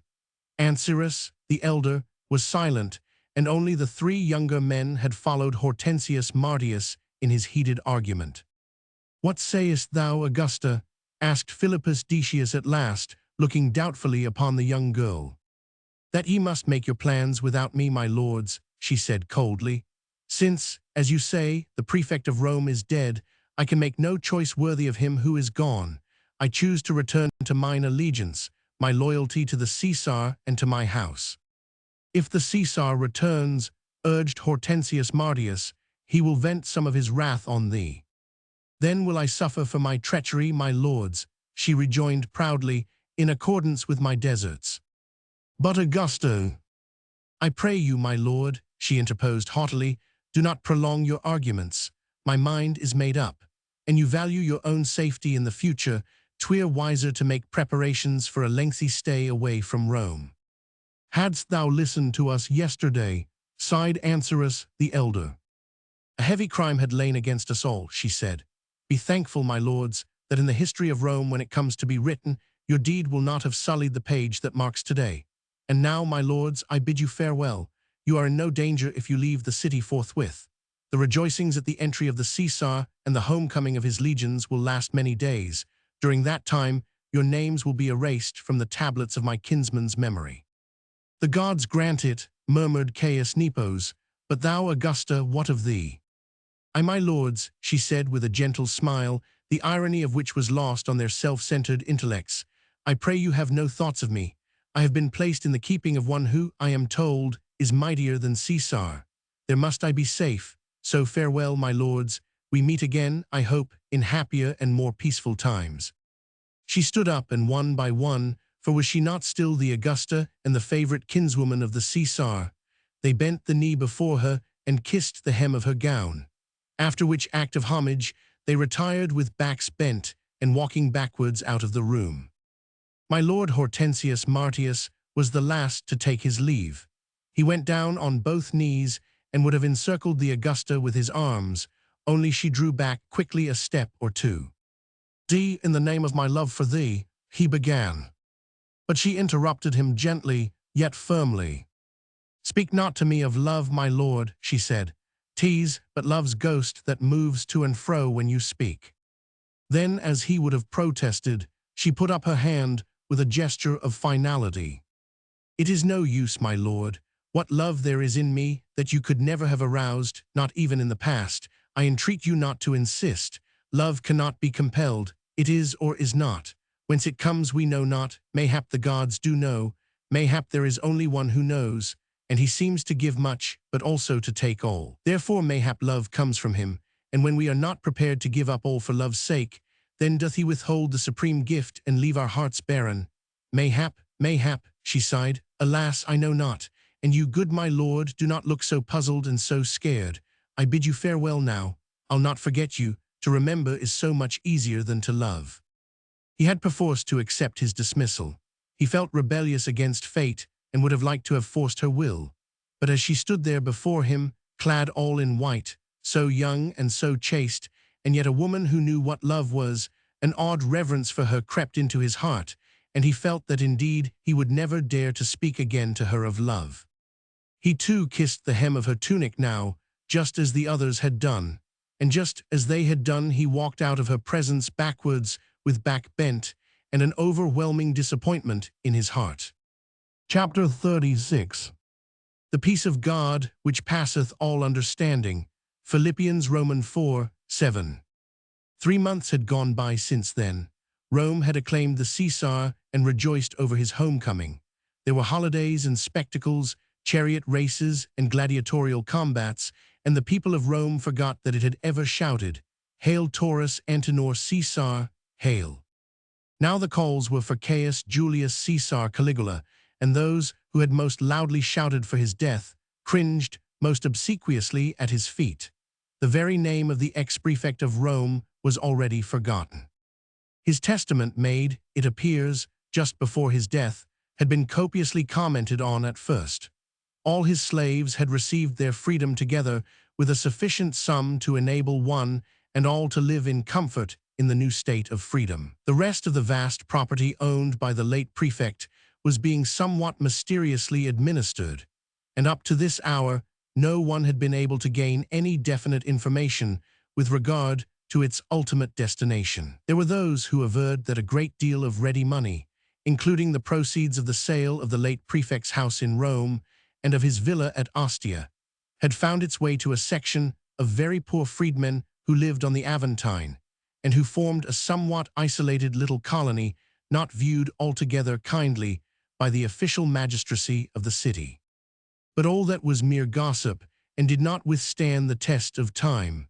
After 3 months, people had plenty of other matters to think of and to talk about. There were the festivals and games which had accompanied the re-entry of the Caesar into Rome. The city had been beflagged and adorned with banners and with garlands. For 30 days did the rejoicings last, and brilliant sunshine shone over the golden glories of autumn and kissed the foliage of oleanders until they blushed a brilliant crimson and tinged the marble of palaces and temples every morning with rose. The games in the great circus went on without intermission for 30 days. There were military and naval pageants, combats between the lions from Numidia and the new hyenas and crocodiles. There were gladiatorial contests and chariot races. Much human blood was shed for the delectation of the masters of the world, much skill displayed, much prowess vanquished by prowess greater, much valor laid to dust. But the Caesar's pet Black Panther did not appear again in the circus. The mighty fist of the dead prefect had mayhap laid the creature low. In any case, it were not safe to reawaken dormant memories. In Caius Julius Caesar Caligula, the father of his armies, the best and greatest of Caesars, showed himself at all these pageants more crazed than ever. He hardly ever spoke now to the people. 'Twas averred that Caesonia, his wife, had given him a potion to cure him of his infatuation for D. Flavia, his kinswoman, whom he had exalted above all the other Augustas, and whose absence from Rome and from all festivities had rendered him half distracted with wrath. He would have liked to vent that wrath on D, but he could not lay hands on her. She had left her palace even before his re-entry into Rome, taking none but 2 of her most trusted slaves with her. The others did not know whither she had gone. Some thought that she had gone on a journey to a villa which she possessed in Sicilia. Others thought that she was living a life of retirement in a lonely dwelling on the Sabine hills, preparatory to devoting her virginity to the glory of Vesta. Caius Julius Caesar Caligula prepared to have her sought for throughout the length and breadth of his empire, and would no doubt have succeeded in time in this search had not a few months later Chaerea, the Praetorian tribune, done the work with his hands which the dagger of young Aeschines had failed to do. The winter had been slow in coming, but it had come at last. An icy wind blew from across the sea. Overhead, the sky was the color of lead, and great banks of clouds chased one another wantonly above the hills that tower over Jerusalem. There was hardly a path up the rugged incline. The rains and winds and snows of the past 7 years had obliterated the marks, which a surging crowd had once made in the wake of the sacred feet. It was close on the 9th hour, and the shadows of evening were already drawing in very fast. A tall figure, dressed in somber garments, walked slowly up the hill, which is called Calvary. His head was uncovered, and he had no wand wherewith to ease his footsteps. The blustering gusts of wind blew the tawny hair over his brow. He held his head erect, and his eyes did not watch the places where trod his feet. They were fixed on ahead, up toward the summit of the hill, there where a cross stood broken and lonely with wooden arms outstretched and the birds of heaven circling all round it. Every day for 7 days now had the pilgrim wandered up the steep, desolate hill. Every day for 7 days he had reached the summit ere the 9th hour was called from the city walls. He lived at a small inn just inside the 3rd wall, and every day at noon he set out upon his pilgrimage and only came home when the darkness of the night lay dense upon the valley. Today he was more weary than he had ever been before. His feet felt like leaden weights that seemed to be dragging him down and ever downwards, and the loneliness of the place had its image within his heart. On the summit he fell on his knees and knelt at the foot of the cross, leaning his aching forehead against the cold, dank wood. "How long, O my God, how long?" he murmured. "The misery is more than I can bear. I am ready to do thy work, O God, to speak thy word where thou dost bid me go, but take her image, dear Lord, from before mine eyes. It stands forever twixt thy cross and me. Break my heart, O God, since her image fills it, and its every beat is not in thy name. Take the cup from me, dear Lord. It is too bitter, and I cannot drink." The night drew in around him. The lights in the city below were extinguished one by one. The croaking birds on the lonely cross had found a home far away in the gloom. The pilgrim knelt against the cross. He could hardly see the objects nearest to him, the small prickly shrubs, the rough grass, the loose stones that looked so white and spectral in the waning light. He could hardly see, for his eyes ached with the dull misery of tears that would not fall. But suddenly, a sound softer than that made by a night bird in its flight struck upon his ear. It was like the drawing of a garment upon the rugged ground. 1 or 2 small stones detached themselves from their bed of wet earth and rolled away from under the tread of feet that walked upwards toward the summit. The pilgrim did not move, and yet he heard the sound. It came nearer to him, and suddenly he was not alone. Something living and warm knelt on the stony ground beside him, and gentle fingers that had the softness and the coolness of snow were laid upon his burning hands. "I came as quickly as I could," said a tender voice close to his ear, "but it has taken me some time to find thee. Had it not been for Falses and his devotion, I might mayhap never have found thee. We came to Jerusalem yesterday. Today at noon I saw thee starting forth from out the city. I followed thee, but the way was rough. I feared I should never reach the summit, and yet 'twas here I wished to speak to thee." All this while he had remained numb and silent. He knew even when first her hand touched his that God had ended his sorrow and taken his aching soul into his keeping at last. But for the moment he thought that sweet death had kissed his eyelids, and that this was the first taste of paradise. Darkness was closing in around them both. He could scarcely distinguish her features, but it seemed to him as if glory shone out of her eyes, glory so radiant that it illumined the darkness and pierced the walls of the night. "Is it thou?" he murmured. "O God, have pity on me.